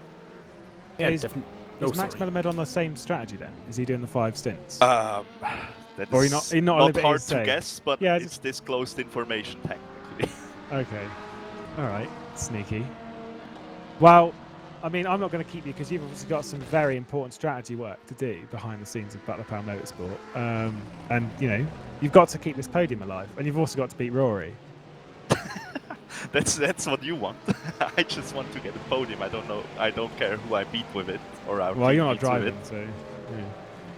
I don't But really yeah. mind. Technically, you don't beat anything. You're just the guy sitting in front of a computer and with a calculator pretending to do something. All I'm beating are the beer bottles that are in front of me. I see. That's a good job you're not driving then, isn't it? Alternative strategy. Let's be But honest, yeah. Pev's the one who's coming with the strategy, isn't it? With Michael, he's been sat there cheerleading. Taking all the credit. Yeah, exactly. All right, go on then. Go back to your team and take all the credit. It's fine. Okay, man. Thanks for the interview, and I'll keep that in mind next time, Lewis. No worries. Thank you. Best of luck for the rest of the race. Bye. Bye-bye. Thank you very much. It's always good to get an interview. It's fine. Michael Rowland's he's a good lad. As we've got the battle for 11th place, the other Butler Power Motorsports car on the back of Juice's Motorsports Club. P11, by the way. Sorry, if we can cut to P12. Daniele Canestracci is coming under attack from Rory McDuff. This is in LMP2 as Rory McDuff's going around the outside of Cop's corner. Number 4 is the position that he's going for. Get that Zancho out of the way. Oh, he's just overdone Cop's corner. Not going to make that one stick, and Canestracci is going to live to fight another day. The battle, though, is going to continue. And, of course, the moment that Rory McDuff gets by, he'll then try and go for the podium spot on the back of the Butler Power car. Yeah, definitely. And overall, I think a couple laps ago, that gap was still 2 seconds. So very close there, as they're both, of course, still stuck behind their GTE car. But yeah, oh my goodness me, McDuff just looking for the tiny gap there, trying to even go maybe for the grass a bit. But either way, I think the real winner of this battle right now, it doesn't matter, you know, who wins in this positional fight, but look at the time they're losing to Melamed down the road at the moment. But of course they want to battle for the on-track position. They have to get past each other, don't they? Yeah, it's not quite there. Rory McDuff definitely trying again. He needs to go for the same kind of move that he did on Dennis Jordan earlier, where he hooked it up down the inside of a bit of traffic, where I think it was the DX Droids car, can't remember who it was, coming out of T4, hooked it a bit tighter. Dennis Jordan got caught on the outside and made that one stick. There is a Ferrari up the road, so you never know, but that one's a Waveframe Esports Ferrari, so I don't think it will help Rory McDuff in this scenario. McDuff is applying the pressure. The sun's setting here in Silverstone. An hour and a half left to go in the opening race of the season. The conditions staying very, very wet. Rory McDuff all over the sausage curb on the inside. This should actually give him a better line once we've gone onto the hanger straight. Hooks it tight through Aintree. Oh, just got it a little bit wrong on the exit. So the slipstream goes the way of Rory McDuff. He's not quite close enough. He's going to commit to the inside. Doesn't really brake late enough to fire it down at Brooklands. And Daniele Canestracci hangs on. The second, the gap rather, to Butler Power is growing every second they are battling. Yeah, and well, you really have to just see as well, they have to be a little bit patient, because especially in these wet conditions, you see the puddles just all over the track. When you hit one of those, your brake performance, of course, goes away quite considerably. So McDuff, he's of course very desperate to get alongside, desperate to try and do a braking maneuver that will send him past Canestracci. But of course, he has to also try and make the corner. Just sending it down the inside will not work in the rain, because of course if he has a little bit of aquaplaning or a little bit of overspeed, he'll just go straight on and off the track, so he would gain nothing at all. The DX Droids car. So passing this does mean that Rory McDuff's good for a move. If Dennis Jordan was easy to go by, holding it to the white line. Daniele Canestracci on the hanger straight as far over to the right. We know there's not really much grip around the outside, but Rory McDuff is content to try again. The more the race goes on, the more the drying line comes in. Well, I say drying line, the less wet line. Let's go with that, it's a bit better.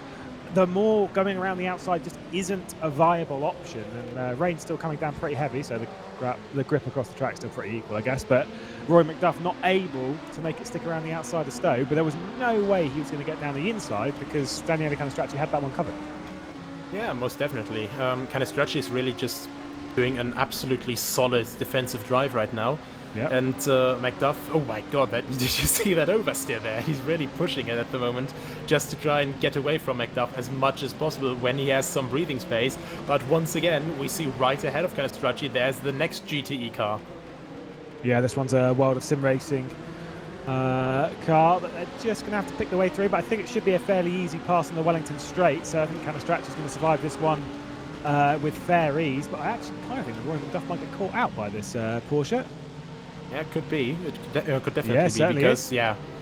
God, I'm just good at this. Prediction, absolute 100% skill. I remember when we got Coin to make, or we tried getting him to make the, you know, the relative that's on iRacing. Yeah. So it tells you when the next class, well, like which classes, who's coming up. When he made that, made life so much easier. Yeah, because you could tell. You'd look at it and you'd think, let's say, for example, you're in Turkey and you're coming up towards turn 8. You could tell if you're like 3 seconds behind a GTE that you're going to catch him on the apex of the final bit, so you back off a little bit to then make sure that when you catch that GTE, you're going at maximum speed. You basically cost yourself a little bit of time early on so that in the long run you actually don't lose as much, and that's what needs to be done now. Yeah, but of course, while you're driving and well, you're just pushing to the limit at the moment. I think everyone is just looking for that gap to get past the next GTE car. And just here, for Rory McDuff, it's gone from, well, bad to worst because just completely stuck behind the next GTE Ferrari here this time through Maggots and Beckett's, while Canestracci is now caught up between GTE cars, and he won't be gaining a lot of time through there either. Yeah, but this is where patience comes into it a lot, as getting caught up in traffic a little bit. I know it's hard to be patient at this point. We've only got an hour and 30 minutes left of the race. There isn't much time. That said, though, remember with the Butler Powell Motorsports car is that, as we've been told and as is disclosed information, apparently, but we all know it, let's be honest, that Butler Powell car is going to the end on those tyres. It will stop for fuel, of course, but it's going to the end on those tyres. And even if they do change, it's going to cost them time anyway. So, you know, they might as well just go to the end on it as it is. I'm assuming that the tyres that these guys are on as well are also going to the end. However, they will be fresher tyres. Rory McDuff would have taken them about 25 minutes ago when he took over the car from Herman Stocky, so he's on fresher rubber than what that car will be on. So they will probably catch that car by the end of the race. Brooklands corner, outside for Rory McDuff. Daniele Canestracci on the inside. If Rory McDuff can hang it around the outside, losing grip a little bit, he's going to have the inside for Luffield though. Oh, he's getting squeezed, the further squeeze from Canestracci. You can't do that, buddy. Yeah. Rory McDuff gets spun out there. If a car's there, bro, you've got to give it room, and unfortunately for Rory McDuff, left out in a spin. Canestracci, I know he wasn't really far alongside, but that was always going to happen. That was a significant enough overlap in my for opinion. me, yeah, no, I'd also agree. He was definitely there. He was just definitely there. So Canestracci, you know, with his very aggressive defense, maybe a bit too aggressive. In the end, it just cost him even more time, of course, 15 seconds. But the big loser in this situation was Rory McDuff, and overall, it doesn't seem like Canestracci will slow down either. Let's have a look. As we have the replay there, yeah. I'd like to see on board with Rory McDuff if we can, possibly. We're Yeah, at a slightly different angle now. Let's have a look. Yeah, that's more than enough. That's way more than enough. And his front axle is in front of Canestracci's rear axle, so Canestracci should have left space there. That was just silly, in my opinion. I'll play devil's advocate a little bit here, and going around the outside of Brooklands in the way, you know, whatever. Like that's as far devil's advocate as I can play. The unfortunate thing is that when Rory McDuff catches a little bit of a tap on the exit of the corner and really tips him round. Yeah. Very unfortunate for Rory McDuff. Still in 5th place though, still very much in contention, and I still believe they might be able to close down on a potential podium with Butler Powell. Yeah, I would definitely say so. Of course, there's not much pressure from behind because it's about 30 seconds of a gap to Ibrahim Khan in the Rookie Monsters LMP2. So there's not much pressure from behind, but of course, I honestly imagine he's going to be fuming in that cockpit because, of course, when you have a battle like this, in conditions like these, in traffic, and you're finally about to make that move and you're alongside and something like that happens, the adrenaline, it just shoots up. But from one night of Alex car to the next, Christian Michel actually got past Joao Barbosa. Yeah, he has indeed. I think yeah, I mean, it must have been a recent pass. I was going to say, I thought he'd been ahead for a little while, but no, he was starting like 14th place in class. The GTE category, let's be honest, is a complete mess, and I love it. Yeah, definitely. It's just really enjoyable to watch because, you know, now we have, 5 different car models that we just have in this class alone. Then, of course, this beautiful Orica and, of course, the Senna hypercar. And, well, by far, of course, the GTE class is the biggest class, of course, and we have such a competitive field in here, so it's just always very good for a show. Yeah, I must say, I did say earlier that GT has always been one of the hardest categories in VEC. The reason is because the difference between GTE and LMP2 and well, basically just the prototype categories. Let's say, for example, in hypercar, you have a bad day, right? You're still actually going to score a point for the most part because there's only 10 of them, right? You get to the end of the race, you're still going to score a point, right? LMP2, you're still going to score a point. Same right, story, yes. Right? GTE, you have a bad day, or even a moderate day, and you're at, there's 24 GTEs this season, 23 GTEs. You have a bad day, you're not scoring points, buddy. Even if you get to the end of the race. Take, for example, the Nita Velix car here, or even the Butler Powell Motorsport car is having an all right day. I mean, the Nita Velix car's not, but either way, they're outside of the top 10. They're not scoring any points, and that's why GT is the hardest, because it's so unforgiving because of how many more cars there are in GT than there are in the prototype categories. Well, not just that, but of course, well, Silverstone I think is one of the best examples just in general, because well, it's the slowest class. You know, they just have to keep racing, keep their line, and in LMP2 you at least have the advantage. Of course, you have to get past this humongous GTE field, but of course you at least have proper aero grip. You have a light car, and you're still faster than majority of the grid, just by default because you're in LMP2. And in the rain, of course, you're sometimes faster than some hypercars as well, so you have a bit of fun there. You have good aero grip, and even in the rain, I'd argue the car is quite decent. But GTE, you have to rely on the others just finding their way through cleanly. And one failed reaction can be completely not at fault at all. One wrong reaction from the hypercars or the LMP2s and your race can be over. Yeah. Completely.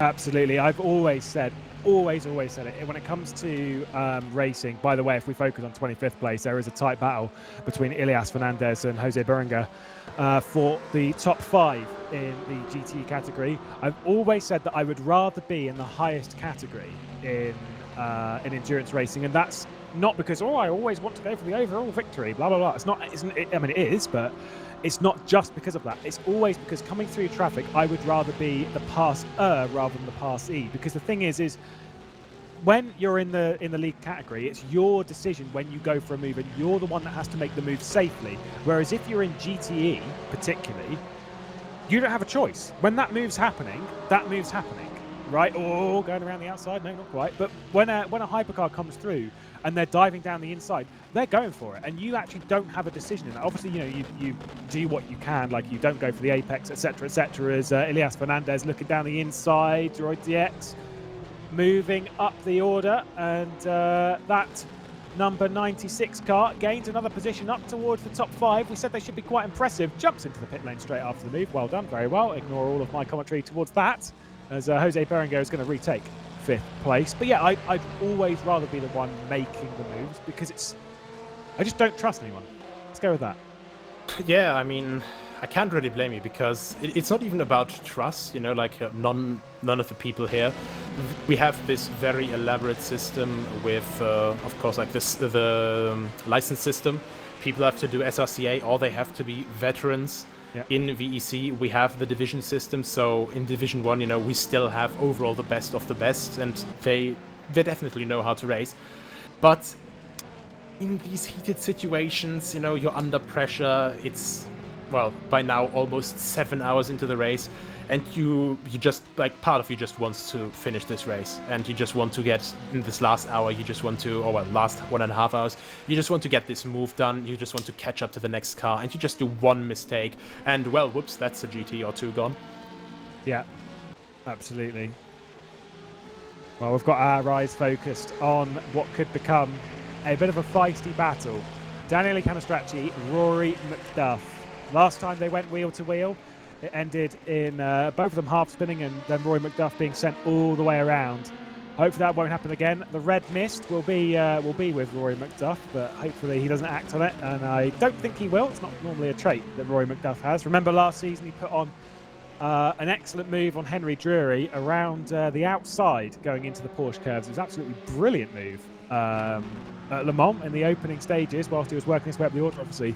Ended that day, or really the day after, victor of the race, 24 Hour of Le Mans. It was 118 days ago, though, focusing on today here at Silverstone, and I believe the rain is easing up a bit. We were expecting it in the final hour to ease up. It certainly is.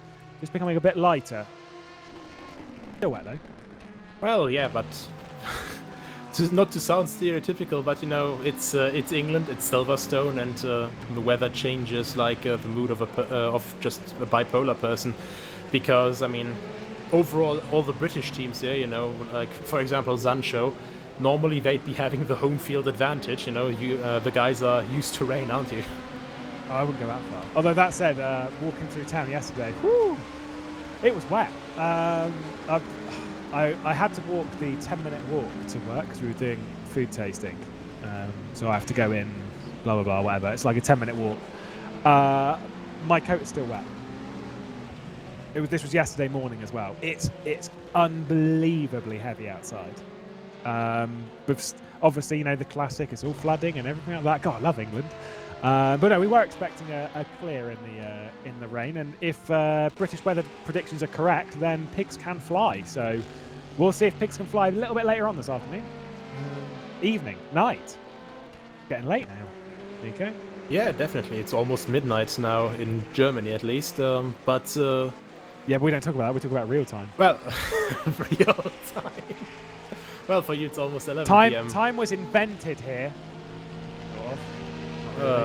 Time was invented in England in 1872 when Richard Time tried to measure more than a minute. So yeah, apparently standardized time is something to do with trains or something. Some dude apparently missed a train because he was working on London time, not Bristol time, or some rubbish like that, and he missed his train by 20 minutes. I don't know. It's a very boring story, so I don't really want to tell it. Yeah, there you go. Got snores already from broadcast director Jimmy Allison. Either way, Universal Standard Time. Is that what it's called? Yeah, pretty much. Let's all just go off that. Even though, to be honest, we're not going off of Universal Standard Time. It's summertime, isn't it? Yeah, pretty much. Right now it is. But as we're talking so much of time and we're rambling on and on about it, it's about time that we go back to the battle here on track, because look at this. The gap has closed again. And here he goes. No, he pinched that again. Canastracci just... Yeah. Rory McDuff's going for it around the outside, though, through T4.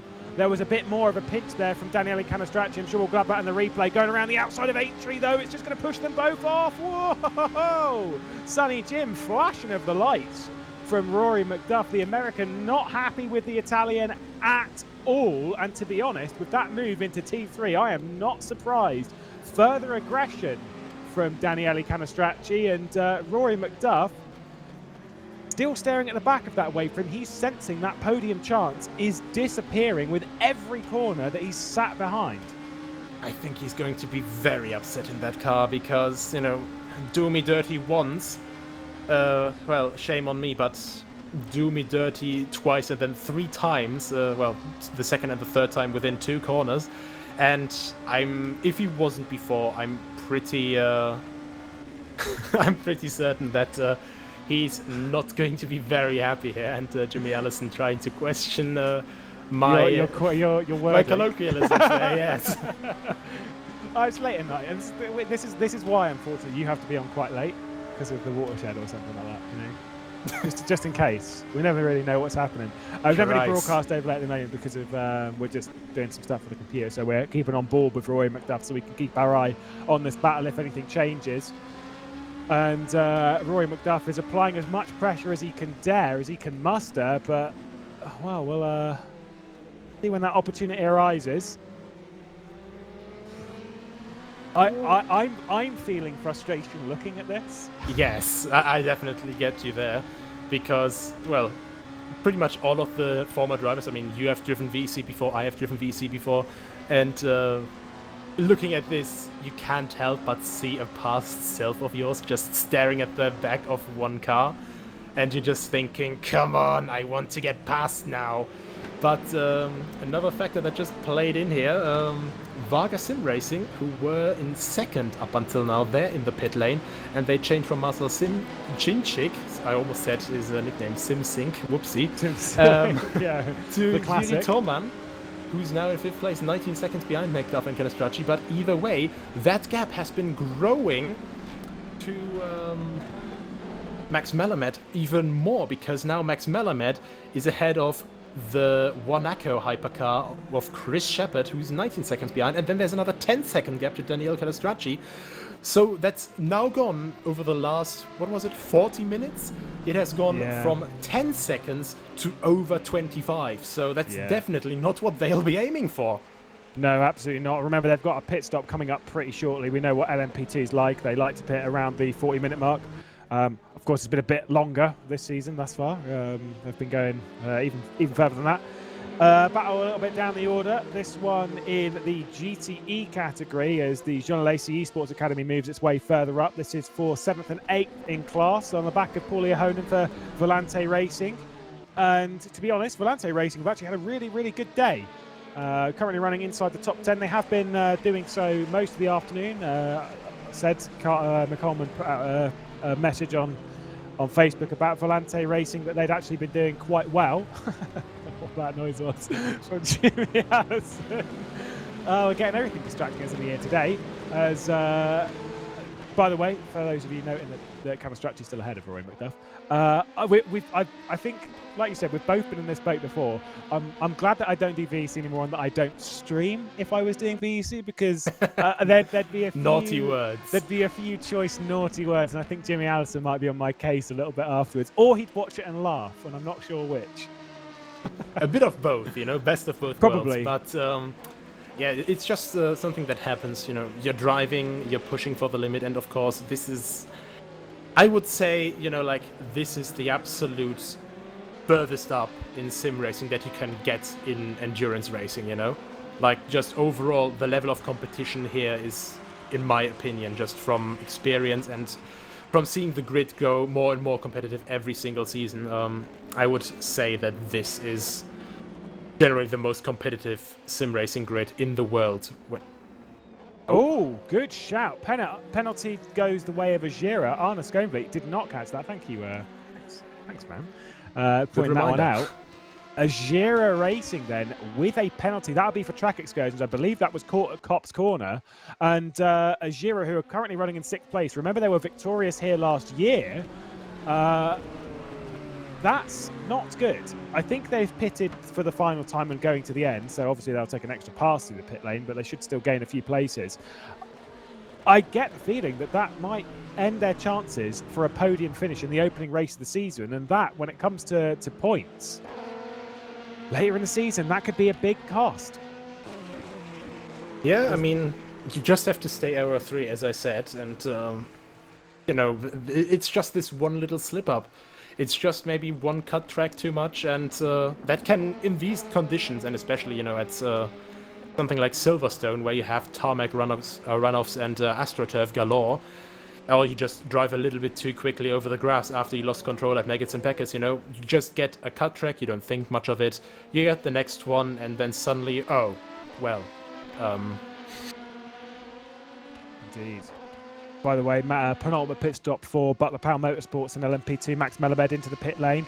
Going to relinquish positions to Daniele Canastracci, Roy McDuff, and Yuri Terman as well. He's moving from the pit lane, so it's just fuel as we'd expect. And there'll be one more stop for him, which will fuel him to the end of the race. Considering that we know that they've got to take two further pit stops. I know one of them will be a short splash and dash, but to argue the same point that I was arguing with Arne Skonvliet earlier in the race when he was battling with Henry Sinek, if you're Rory McDuff, why haven't you pitted yet? Just to take fuel or whatever, like just to basically get out of being behind this Wave 3 esports car that's cost you 15 seconds at the moment. Well, I mean, at this point, I think it could also be possible that, as long as they're sitting behind them, maybe just save a little tiny bit of fuel, just lift and coast a bit when the gap is bigger, but then you can attack a bit. But overall, like in this constant just sitting behind them, like it's not much, but over a longer amount of time you can still save, like enough fuel for like 1 or 2 laps. So in the end, you can just refuel a tiny bit shorter. And honestly, like this is really what will play a very big part in the end, because as you said, a lot of those guys will be going to the end on these tires as Canastracci just attacks that inside curb at Maggots quite harshly, and the curb just gives him a reminder that it's indeed wet. The thing is, though, would you not say, because this is the thing, right, is you have to weigh everything up, right, when it comes to gaining on fuel as to how much time it actually gains you in the long run. Now, in the sense that he's lost effectively 15 seconds sat behind Daniele Canastracci, I don't think you can save 15 seconds of fuel when it comes to the refueling sequence. He's absolutely throwing it through Stowe. Still doesn't come into the pit lane, still trying to make a move going around the outside of Daniele Canastracci. It didn't work at Brooklands, not going to work here either, and Canastracci hangs on. My point is, though, is that because you can't save enough fuel to do it on one more stop, at least as far as I'm aware from this point. I don't know how much saving they're doing, lads, but I don't think you could, like, I think they're coming into the pit lane twice anyway, right? Yeah, I know that final splash will be like a splash, and it'll be they're trying to make it as short as possible. But still, like we've said, it's been about 15 seconds that he's lost behind. In my opinion, it's a strategy call that could cost them a podium, and it's been pretty poor. Here's Valkyrie Toman. Oh, looking down the inside of Max Melamed. Didn't get that one stuck. I just think it's a bad call on strategy, and I think it's going to cost them a podium that they definitely could have got. Honestly, like, as Melamed just pitted, you know, I think he only has one more pit stop to go. And he will have difficulty defending against that Varga car there, definitely, because as you know, Michael Rowland mentioned in the very, very you know, top secret strategy. There we are. They are on very old tires, so I think this is literally just a battle to survive. Look where they're coming out. And maybe for Rory McDuff, this would be the smartest call to make right now, to just pit now and just get past him through an undercut. And because, of course, you have to refuel less to have a full tank. So either way, you've got a certain amount of fuel that will get you to the end of this race, and that doesn't change, because like whether you pit now or pit later, the amount of fuel that you have to take on to get to the checkered flag is actually not different, that you have to take on, because you've got the fuel that you've got in the car at the moment, right? And the extra fuel to add to the car, be it, let's say, 25 litres and 25 litres, there's obviously more than that, but like that actually doesn't change. You'll be adding that regardless of how many laps you go on this stint. There is no, like, in my opinion, they've fluffed it. They've stayed out too long, and they've wasted too much time trying to battle with a team that they realistically don't need to be battling. They could have done something strategically, unless they've got something else in the works. Now, obviously, it's very easy to sit here on the sideline and judge and be like, wow, you know, you could have done this, could have done that. I'm just saying, at the moment, the way I'm looking at it, I don't think that they are on the right call, and I kind of see it a bit hard to get a podium from this position. By the way, if we want a strategical update, I got one from Dennis Jordan a little while ago. Strategy update. We're leading. Oh. Thanks, Dennis. He said he was going to pass me one late in the race. And there's the Burst Edge Esports strategy update of the hour. There we go. Nice one. I've got a different update from the number 30 team boss, from Dennis Lind, but it's a bit of a different update, and I don't think that these words will be appreciated on the broadcast, so I can't really say it. So definitely the frustration doesn't just stretch from Rory McDuff, but also through the entire team of that car. Is that directed towards kind of strategy? Perhaps. Now, again, I will argue it from a different point of view of devil's advocate. Is there something they could have done about it? Well, pitting. Exactly. And the thing is, you can be angry at another driver, and I absolutely agree with that. You know, like being frustrated and, you know, whatever, like keep it amongst yourselves or whatever, like fair enough. I get that, but when there is something else that could have been done in the scenario, like if come the checker flag, if they don't get a podium, they can't just blame kind of strategy. But as I say, that's a long way down the road, and we don't really know what's happening. Erhan Yovsky takes over the R8G Esports car at the front of the field to take over that one and head to the end of the race. Mohamed Patel's taken over from Alan Terzic, who didn't want to do it for Denti until the checkered flag, so he's going to pass that one over. Lars Brugman onto the podium for Zancho. I believe yet to make a final pit stop, though. That is correct. So he's got to go once more into the pit lane. So he'll drop down to about 5th place. Well, and either way, I think while Zancho is not having the greatest race right now in GTE, overall I'd say, well, in a very competitive LMP2 field, and with their first race in that, and of course their first race in Hypercar, they're having quite decent race, I'd argue, as we just still look at the lead here, of course, with Erhan Yajowski. I think a name that in the past couple of years, people have gotten quite adjusted to hearing that name, haven't we? He's been at the front of Sim Racing for a fair while. Either way, we'll see if the tactic works again. Every time well, not every time, it's about 50-50 at the moment these days. When we do a video of a driver, there's a pass that happens, and with Nico Barkley fresh out of the pit lane on the back of Henry Sinnock, let's hear what Nico Barkley, meme master, Mr. Taco Time, has to say about the Virtual Endurance Championship. Hello, this is Nico Barkley from Team Banaco. First question, how did your team came to be? Well, we started with Borja in Season 10, 11, in LMP1. We both drove for other teams, and we knew each other from before. So we thought we could do it better driving together. After that, we had a couple of more teammates. We won a LMP2 championship with Dennis Jordan and Denis Riera, Tobias Polacek. and we got a couple of VLMS titles as well. Not so important, but I think we got into the groove of endurance racing from the early beginning. Previous experience outside of VEC, not really. We started like 4 years ago doing only endurance racing mostly. This is what we aim every year to try to improve, and this is our main series. With all the drivers that come and go, this is basically what we do in sim racing. Expectations of season 13, of course, have no bad luck, finish all the races and try to finish like in top 5, at least at the minimum in every race. It's gonna be tough. There are no specific races. We aim to try to do the best in every race we can. Of course, Le Mans and Suzuka are the ones that I like the most, because the tracks are one of the best. Well, thank you there from Nico Barkley, Mr. Busy Livery Boy behind the scenes. He's done a fair few liveries on the build-up towards season 13. And now, in Monaco, sat on the back of Henry Sinnock. This is the battle once again between Rory McDuff and Daniele Canestracci. I'm assuming then that they can push it to a point, and this would be what they were arguing. Okay, fair enough. They'll push it to maybe, I think, like 50 minutes to go. And with the amount of fuel they're using, I think they'll be saving enough to maybe do it on one more stop. But, you know, fair enough. Very big paying gambles, so... Very,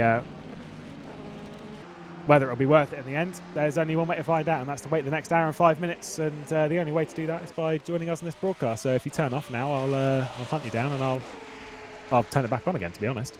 Roman Jakubovic into the pit lane along with Lars Brugman from the podium in LMHC on debut for Zancho with the Zancho hypercar. Ooh, looking, that's another Nico Barkley livery. He's been, like I said, I told you, it's been busy. Yeah, I mean, you know, he's pretty good at that, and he's also quite good at pushing this hypercar on its limits with that nice slide there in the middle of Maggots and Beckett. But yeah, pretty much like as we are praising him, you know, I think he has the broadcast running somewhere just so he knows, well, you know, when we're talking about him. But yeah, we see that nice Zancho livery there, of course, shown in the top right corner of the stream as well as Lars Brugman. You know, as I said before, Zancho is new in this class, but Lars Brugman definitely not a new driver in the top class of VEC. No, neither is the driver that's about to take over from him, of course, Race Clutch driver. And we said before that Tony Meller and Race Clutch, basically for the second half of the previous season of the Virtual Endurance Championship, had basically been run sort of like puppeted by Zancho. So they're going to pass that one over to Tony Meller, the Frenchman, to take it to the end of the race. We heard from him earlier and heard what his thoughts were when it comes to the Virtual Endurance Championship, still sitting behind Daniele Canestracci. This at the moment is for third place, so they would still be getting their podium if things were to finish. It could be a runner-up spot as long as the strategy works out in their favour, but like I said, it's a bit of a gamble on fuel, but then again, you know, they know what they're doing on fuel-wise, and I think the tank, at least, they can do around about 50 minutes these days. I thought we were still going to be 40, but I think they can do about 50, considering the conditions and stuff. Oh yeah, definitely. And I think especially with all the traffic here, you have plenty of opportunities. You know, it's like when you just first join into endurance racing here, and you know, you're just thinking, okay, yeah, there's a couple different fuel maps that you can do, and what is it going to do, honestly? But when you have this big GTE group in front of you, you know, when you're coming here through cops, just on your way to Maggots and Beckett, and of course, you're going to just sit behind them. The thing that you can really do there is, you know, you're not going anywhere anytime soon. So just switch it down to safety car mode or something. You will still have a power advantage anyway. And just sit behind them, get out of there, and then, you know, switch it back up to race or race lean. Just drive past them and, well, as elemental as it seems, and, you know, as basic as it seems, elementary actually, sorry, it's still, you know, every kind of like little bit of liter saved, it will bring you further. They do need to save a fair few laps. I believe on the last lap there comes Daniele Canestracci into the pit lane. with an hour to go. He's definitely not getting to the end from there. It was the previous stint before Rory McDuff took over as Caspian Motorsport spin in front of them. GG. When obviously Herman Stocky was in the car, it did 25-ish laps in sort of that vein, maybe a little bit longer. But there's about 25 laps anyway. At the moment, how many has Rory McDuff done now? He pitted on 172. He's nearly done 25 laps, so he needs to stretch. If he's going to stretch it, he needs to stretch it a fair amount further. Yeah, I think at least another 5 laps, right? If he can take another 4 or 5 laps, considering when he took over, what you'd been here for 10 minutes? Pretty much. Oh, it's close. If he can stay in the car for another 5 minutes out there, then maybe he can take it to the end. Well, in this situation, quite honestly, it would benefit him more for the sake of his strategy if he just stretches this longer and longer and longer. Yeah. That he just gets that done, he gets into the pit lane, and then just goes for a full service, because we don't have, the tire change and fuel concurrent, like so at the same time. I don't think we have that here, do we? The fuel and tyre change are separate. So Yes. if he comes in and does fuel, I wouldn't do a full service, because the thing is with tyres, they're just going to add so much more time to the pit stop, and with only an hour to go, I don't think it's, considering how long their tyres have gone. So he's just going to take fuel. Yeah, but at the time, I think it's a lot easier to just save, stand in the pit lane for a little bit longer, let a bit more time pass, get out, then you have pretty much closer to your fuel window. You come out and I see what you mean. then you just still save yourself a pit stop. If you're able to pull that off, it would pretty much be the greatest strategic plan in the history of mankind. Requires a lot of timing. Yeah, pretty much everything working to perfection down to a couple of seconds. But if he would be able to pull that off, I think that would be crazy, and you have to have a lot of accuracy for that. But quite honestly, with the way they're trying to stretch that stint, I think Night of Velox, those guys, they're just crazy enough to try and pull that off. And Roy McDuff's got more experience in this LMP2 than most drivers in the LMP2 category. So if anyone's going to be able to do it, it would be Roy McDuff, in a sense of, this is not his first race in this. This is not his first championship competed in the LMP2. He has won many races in this LMP2, competed on many different fields in the LMP2. We did the ACO Le Mans race. That was an LMP2. VEC last season, LMP2. Checker Flag Endurance Championship with Turka Hakkinen in LMP2. Various, he's done a lot in this car. So if anyone could pull it off, yeah, he'd be the right person to do so. We focus to the final points-paying position inside the GTE category. Butler Power Motorsport of Tim Neuendorf with Christian Michael behind. Nita Velix looking for a point. Yeah, last points position, and you can basically, you can sense the tension here, because 2 Corvettes, so there's only difference in setup and in driver, of course. And Christian Michael, we've seen him very, very consistent. But, if he can get that last little bit of time tickled out of the Corvette and just stay clean, I wouldn't put it past him to get past Tim Neuendorf. But, of course, Neuendorf, one of the guys in the last year who has actually shown himself quite a lot around rFactor 2, also in official competitions and all that. I think he was also a couple of years back in the Sebring Trials, as we just watch Christian Michael just dive into the pit lane for probably the final time of the race. Yeah, with an hour to go, the GTs that are coming in now, Paulie Ahonen's been into the pit lane for Volante Racing. These will be their last stops. We know that GTs run around an hour. There we go, in the background, you just saw it there. Rory McDuff has now headed into the pit lane. 57 minutes and 57 seconds on the clock when he hit pit road. Going to come in, going to fill the tank with fuel as full as possible, and we'll run it to the checkered flag. Whether it'll work or not is going to be extremely tight on fuel. Like you say, if any team's crazy enough to do it, it will be that bunch. We look at Nico Barkley, who's trying to chase down 4th place at the moment with Henry Sinnick for Pinson Drillers Esports. That is a great drive for Drillers thus far. And here comes Vargason Racing. We know that they will have to make another stop. Yuri Toman, though, they got for the pits. Yeah, I've already said that, don't worry. Covered that one. Oh, okay, sorry. Just to zone out there for a quick moment, because, we have Melamed now all back up into 3rd place as well. But was that strategy really paying off? That is the big question now, I think.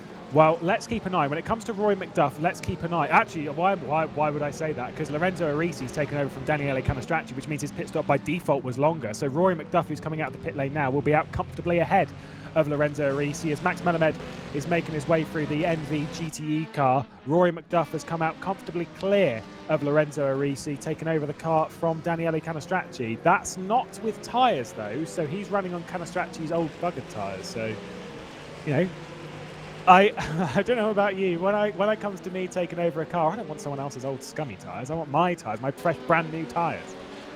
Yeah, and I think this is going to be the big fight that McDuff is going to have now against Lorenzo, because Arisi, honestly, I've seen him, well, a few seasons back in LMP2 in Division 2, when I was still driving for Magenta.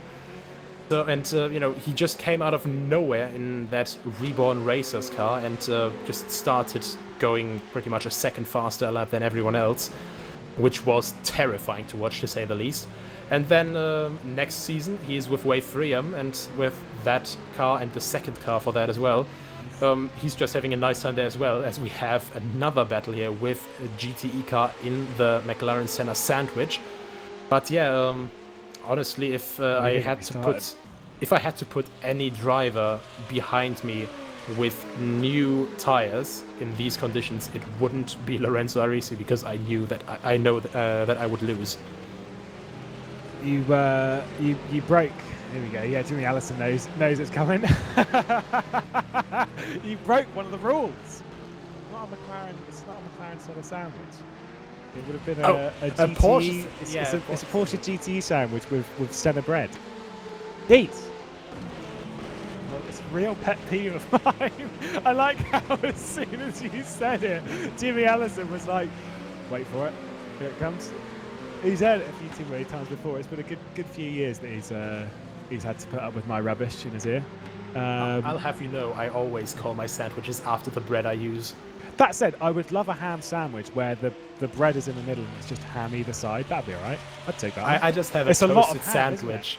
I have a toasted sandwich. It's just 3 slices of bread on top of each other. No, you're not allowed to have that. Okay, if it's a toasted sandwich, do you just have is the outside bread, is that not toasted? And then the inside it's all the same bread. Oh, it's just all toasted. Just eat a loaf of bread, man. The only time that sandwich would be acceptable is if it's tiger bread. Tiger bread is sick. Focusing on things that are less bread related and more race related, we've got Henry Sinnock still leading from Nico Barkley, going around the outside of the Butler Powell GTE. I'm assuming Neuendorf is still behind the wheel of that one as they fly their way past. He is indeed, and no opportunity at the moment for Nico Barkley, but again, same as we said earlier, when it came to a move that Ars Goldblit was putting on, it's a matter of when, not if. Yeah, pretty much, because Barkley, I think he just has to navigate quite cleanly through traffic, because he's all over the back of Sinnock. He has been for quite some time now, and I would argue Nico Barkley, as much of a meme lord as he is, he's definitely also a quite decent driver, and I think he's one of the guys who's also just really, really good with not cracking under pressure. I mean, especially in the Senna, when you drive it under high load, you can very easily make a mistake, as we saw from quite a lot of good drivers actually before. We've talked so much about the R8G Esports car with Jajowski, and then, Mr. Has Yuri crashed today, yet Kastorp, in his Maastricht race. So even the best can easily crash this car, and we have a quite big GTE group here. And, that is one of the things that just catches people out, and it's just nothing that he can do about that. He just has to have luck with traffic for this.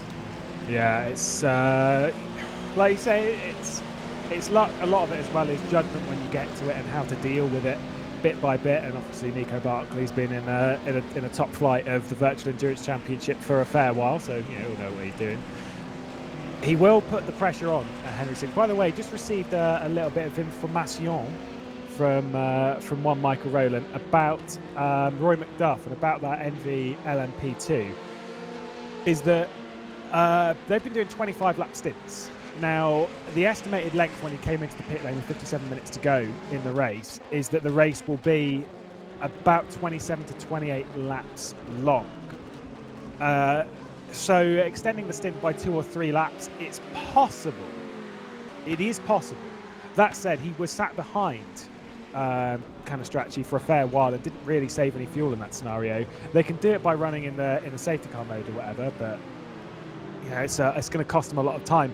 So really the consensus is that there is a potential splash required for the Nita Velix LMP2. Whether it is going to the end or not, we will have to wait and see. Only time will tell. Quite honestly, I think in Silverstone, it's one of these rare tracks where it's actually not all too bad either to go for a splash, simply because the pit lane, in comparison, you know, it's quite short. And of course, with our limits, with our pit limiter set at 80 kilometers an hour, it's, you don't lose as much time as, for example, in, another simulation, which simulates the GT World Challenge, where it's at 50, which is excruciatingly slow, while other cars are just flying past the pit lane. Yeah, absolutely. The thing is, though, is that, again, to my point, when it comes to the amount of fuel required to put in, it actually, in that sense, if they can save the pit stop, if they don't have to pit, then it's all well and good. If they have to pit, then they've actually effectively bought themselves, because the amount of fuel they would have had to have put in is actually the same, because like the splash is 5 litres, 10 litres. They would have had to put that 10 litres in anyway, so realistically, if they'd have come down earlier in the race and just served it when they were behind Canestracci, they actually wouldn't. They would have gained more. I can explain. It's been a long day. I can't really explain it very well at this point, mate. It's only my job or something. But if effectively, unless they can actually save that pit stop entirely, then they did waste time behind Canestracci. However, if they can save that pit stop, if they can go to the end from that 58-minute mark, if they can go all the way to the checkered flag, then them sitting behind Canestracci all that time was absolutely worth it. Yeah, I would say so as well. Speaking of that same situation, however, we have someone actually waiting here, a person who is quite familiar with the team, seeing as he's the manager. So he's waiting for an interview, and he's asking for 4 more minutes. So I was about to drag him in then. Never mind. Is he messaging you about it? Yes. Oh my goodness me! He doesn't respect my ability. Well, we were having a great conversation last night, me and Dennis Lind, but no, it's fine.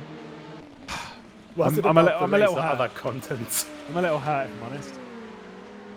But yeah, of course, when you're into sim racing, either as a commentator, as a person who makes track guides, which, Lewis, you fill both of those spots, or if you're a driver or whatever the heck you are doing in sim racing in general.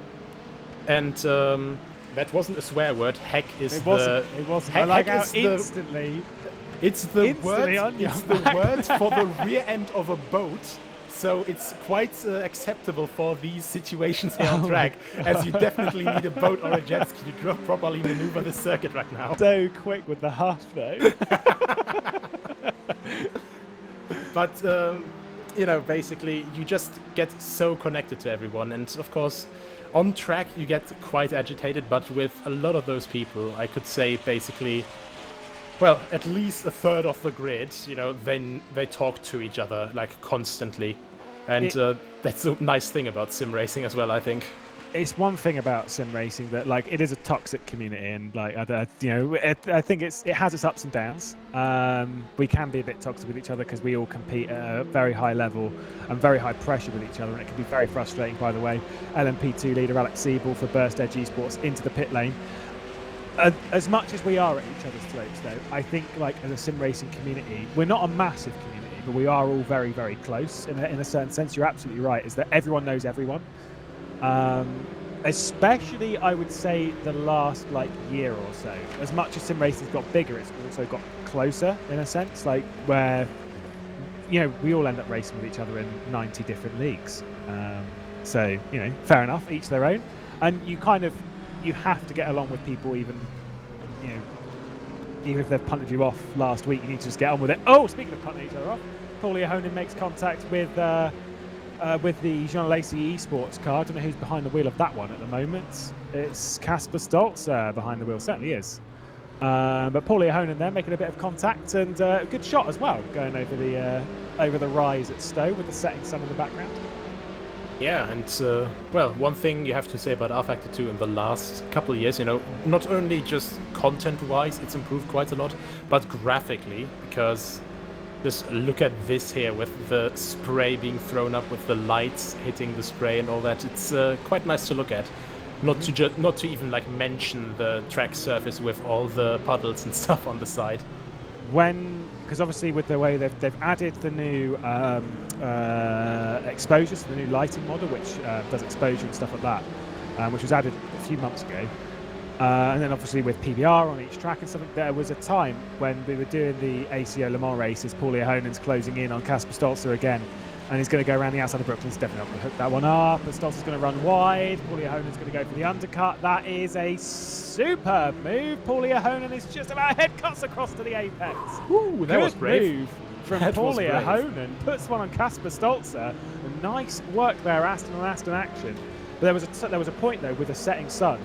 Oh, it looked so good. It looked so good. Just in the dry, just looking at a car with the sun coming down, or taking photographs of the VEC Le Mans last year, 118 days ago. We go with that. It looks so good at this time. It always used to look good, but it looks even better.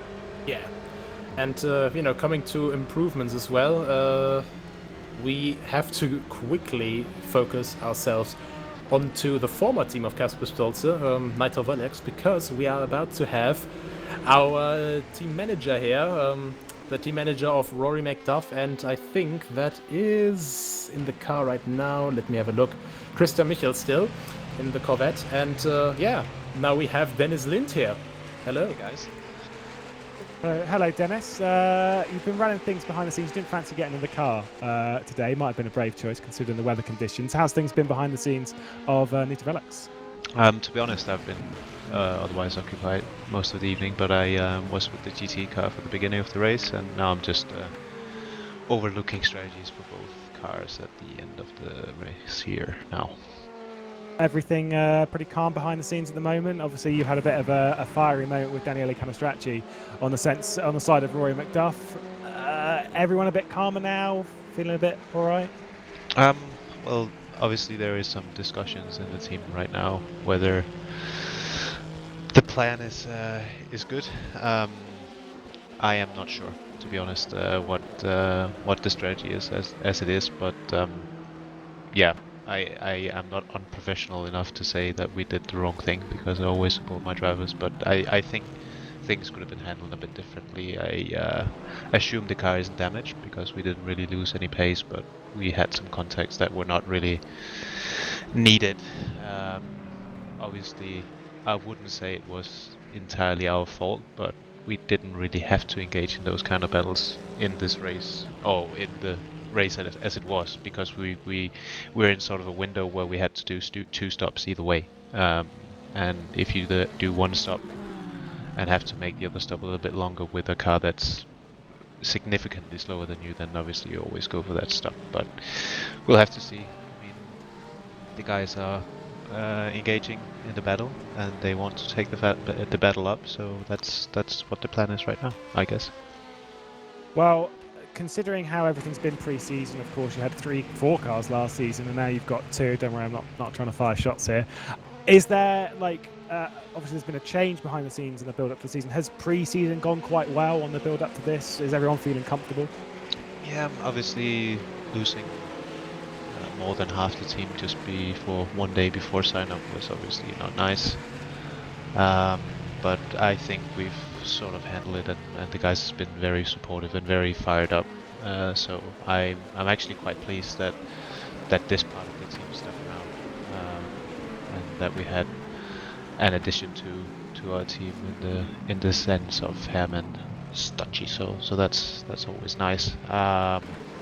But yeah, I think people have been relatively good, and they've been practicing hard for this race, and honestly it seemed quite good so far. The GT car was a bit unlucky with some contacts early in the race, and that sort of put them in a bit of a compromised spot at the moment, but it's a long season still. It's 9 races and there's a lot of stuff to still play with. So yeah, I think we're in a good position, especially with, like, we have pretty much all hands on as we are in the team right now. So it's difficult to do it better than this. Obviously, when you're or 6, but I mean, this is what we started with 2 seasons ago, and we can probably do it again if we handle things the right way, and that's what we're aiming for. So I have pretty high expectations, and I have full belief in that we can achieve the same goal as we did then. Well, thank you very much, Dennis. And hopefully we'll see you in the car a bit later in the season as well. Obviously, you've signed up to drive the GTE, so hopefully we'll see you in that. Yeah, I should get my wheel soon. I have misplaced my other one, so I've ordered a new wheel, and that should be here relatively soon. Well, I ordered it already before I lost the other one, but at least now is on its way. Nice. We'll do some touring car racing. Yes. I'll show you how it's done. I'll school you. It's fine. All right. We'll get Nico involved as well. Thank you, Dennis Lind. Obviously, a very nice interviewee. We've had him a few times, and best of luck to the team. See you in a bit. Bye. Bye. Anyway, Nico. Yes. Oh, that's a future team boss for you, yeah? Yeah. Oh, Us? I mean, we're gonna sign for New Developed. Would be a dream, to be honest, because like generally as a guy, of course, if people don't know, normally they would, but if they don't know, obviously he's also an active racing driver himself, driving for Lamborghini, and just generally, when you drive against him on track, and when you don't know him all too much. He has that typical racing driver ego, publicly. He's confident. He has a strong personality in the best possible way. But like when you get to know more and more and more, like you just realize, just as you did in that interview just now, he's such a big softie sometimes. Like he's fully supporting his team, and it's just really, really nice to see that in this context here as well, because you see. His team had some bad luck, they had a bit of failed decisions and all that, but he just comes out and he just says, either way, I fully support my team, I'm happy with the performance, and, like, he just carries on, and absolute class guy, that is. Yeah, Dennis, he's a good guy. He's one of the more likable, both team managers and drivers. And so he's very much a nice personality, and someone good to be around. To be fair, though, there are a lot of good people out there. There's some good eggs. Yeah, definitely. There's some nasty ones. No, I'm joking. To be fair, actually, I don't think there are actually many like actively nasty people in VEC, because to be honest, apart from Jimmy, because Jimmy is such a nasty egg though, he gets rid of all the other bad eggs. So like he wants to be the only bad boy. Exactly, because the thing is though, is that actually, right? Think of. Actually, I don't want to just name and shame. You'll know exactly the drivers that I'm thinking of. Though. Yes. You were teammates with one of them.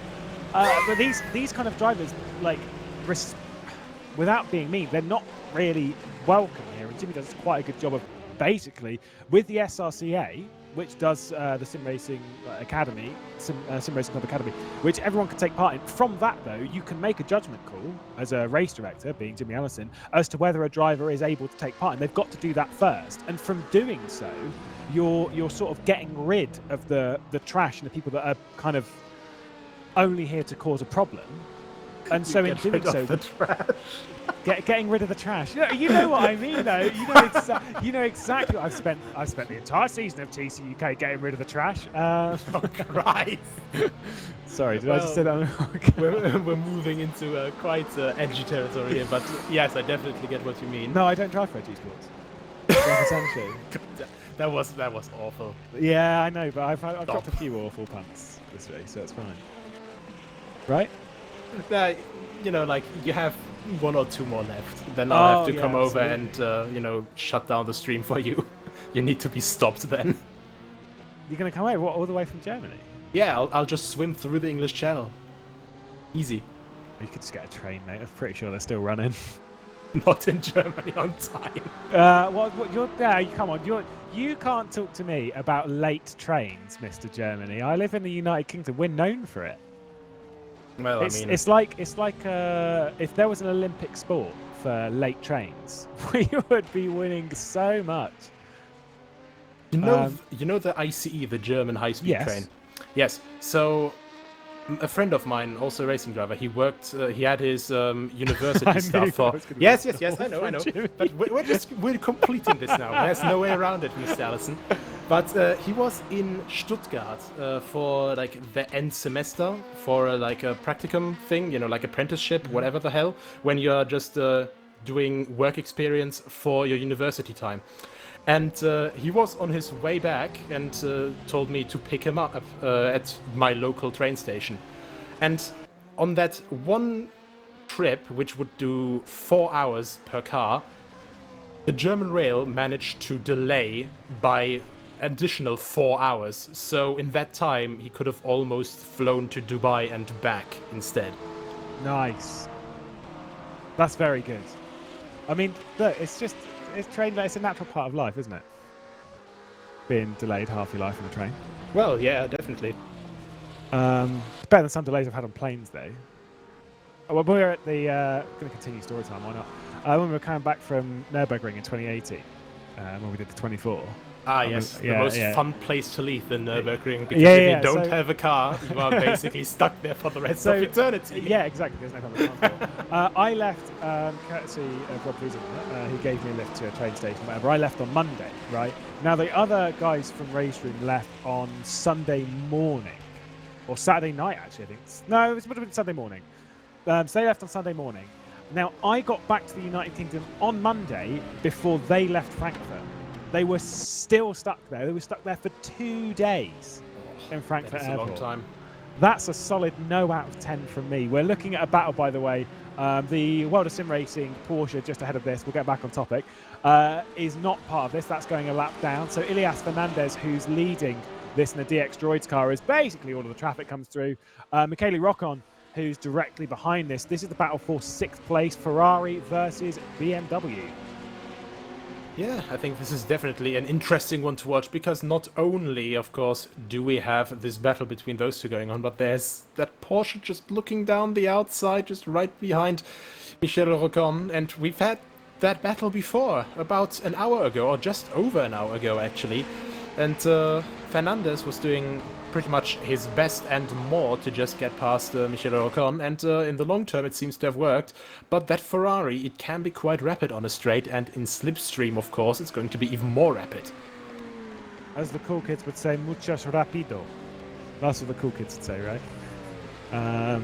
Either way, the Ferraris come into this, obviously new this season, not the strongest car in the GT category. As far as I've been informed prior to this by a couple of teams, is that the favoured car at the moment is the Porsche, which is interesting considering it's not actually been that good today. Well, it's all about the feeling as well, because a car that has outright pace but constantly wants to kill you, I would rather not drive something like that in any amount of time in absolutely pouring rain in Silverstone. Yeah, well, I mean, look at the GT category at the moment. That was close. That was very close. Speaking of the GT category, at the moment, we've got a Ferrari in second, we've got a Porsche in third, we've got a Ferrari in fourth, a Ferrari in fifth, and a Ferrari in seventh inside the top 10. So the Ferraris are they're looking a perfectly fine car. So anyone that was trash talking it before the season, well, best take a look at yourself. Obviously, you know what they're talking about now. Exactly. Of course not, but it's all about personal preference. Absolutely. But well, if everyone was in the same car, right? If every one of the GT drivers at the moment was in the same car, I'm sure you'd see a little bit of difference in the grid. But with how the race has unfolded, it's just unfolded naturally. If everyone was in the same car, my argument is that I don't think the order would be as different as people think it would be. Yeah. Right, definitely. you'd still have the same kind of race. I'd argue that it would pretty much be pretty similar. But because, you always have to calculate in, not just the outright pace, especially since, rain, the great equalizer. And it's just difficult to constantly, especially after 7.5 hours, to pinpoint what if everyone was in the same car. Well, of course, then you had to have a bit less performance spread, as Michel Ocon once again with a bit of a slide there in the middle of the corner, and the Ferrari just barely able to hold on to its grip there. But for a sprint race, it's a lot easier to say, okay, this driver or this driver would be faster, just as if they all were in the same car. But in 7.5 hours, so much can happen. So much. Absolutely. I agree with that entirely. Like, you need a car that's balanced. As much as, say, for example, the Porsche might be the fastest car, but it might be inherently unstable in wet weather conditions. It might be quite tricky to drive. In this scenario, I would take a car that is slightly slower a lap, that is glued to the road, that is consistent, because the thing is, you're less likely to make a mistake. And in scenarios like this, I know it's only an 8-hour race, which, is still pretty long, but it's the longest format race that we have this season, with the exception of the 24. Oh, my goodness. Why would you turn into that apex when there's a car already there? Good sir. When it comes to this late in the race, sure, it's 8 hours. Some of the drivers that are in the car started in the race. He nearly gets taken out by the World of Sim Racing Porsche as well, for good measure. A lot of drivers started the race, so they're still going to be fatigued even now. Like, they would have driven the car for 4 hours today at this point, some of them. That fatigue in these conditions is enough to cost you a little bit here, a little bit there, and in wet weather it's multiplied. And if you're in a difficult car in wet weather, it's multiplied even further. So you want a car that's glued. You want a car that has a grip, that's predictable, and that just has this nice cornering grip. And especially in the rain, yes. And I would also argue, that just has the same. Well, to bring back the example of Battle Pal Motorsport 29 car with them just doing 5 stints on the same tires, they have to try just keep it, clean. They also have to just try how long can we stay on this tire without losing time. And can we stay this one more stint on this tire without just completely dying in the middle of the next stint? Yeah, it's a balancing act always in any sort of endurance, be it the Virtual Endurance Championship or anywhere else in sim racing. We've just ticked over a fairly important landmark. We've got half an hour to go in this race, just 30 minutes on the clock of the 8 hours of Silverstone. And with that, we'll take a very, very quick look down the order and see what we've got. This is it then, with half an hour to go. RHE Esports still leading the way, only 26 seconds ahead of John Lacey Esports. They've been pretty confident they've got a bit more pace in the tank, had things not gone against them with traffic and such prior to going through the race, and maybe with a few mistakes.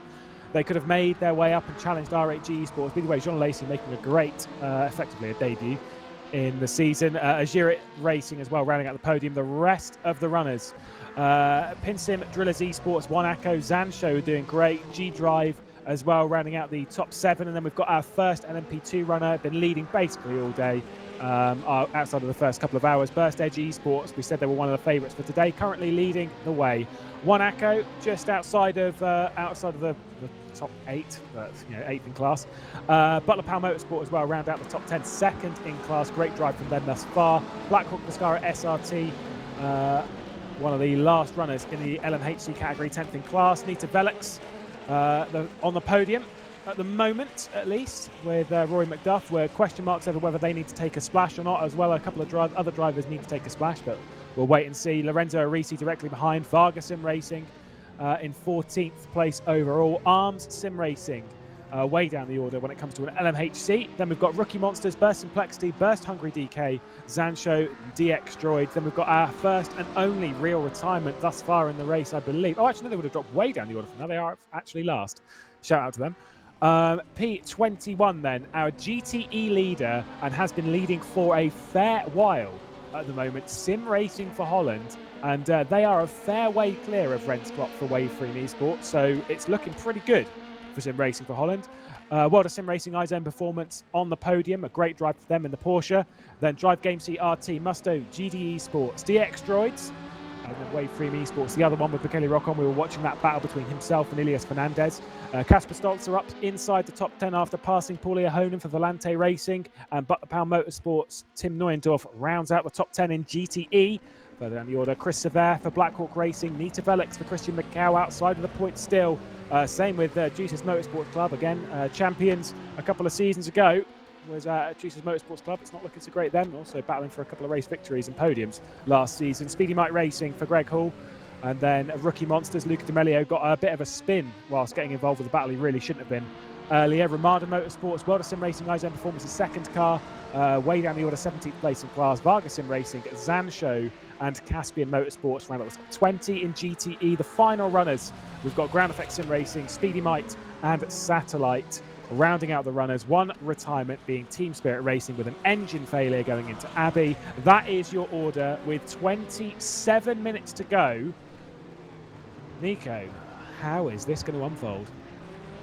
Honestly, I'm not sure, because I don't quite know where to look at the moment, because we have a bit bigger gap right now with, Barclay to Cynic as we had before. But right now we have this three-way fight for the podium, for the last podium spot there, with Knight of Elox, Rory McDuff ahead of Renzo Arisi and Giri Toman in the Vargas Sim Racing car right behind that. And I think that is going to be quite the battle to watch.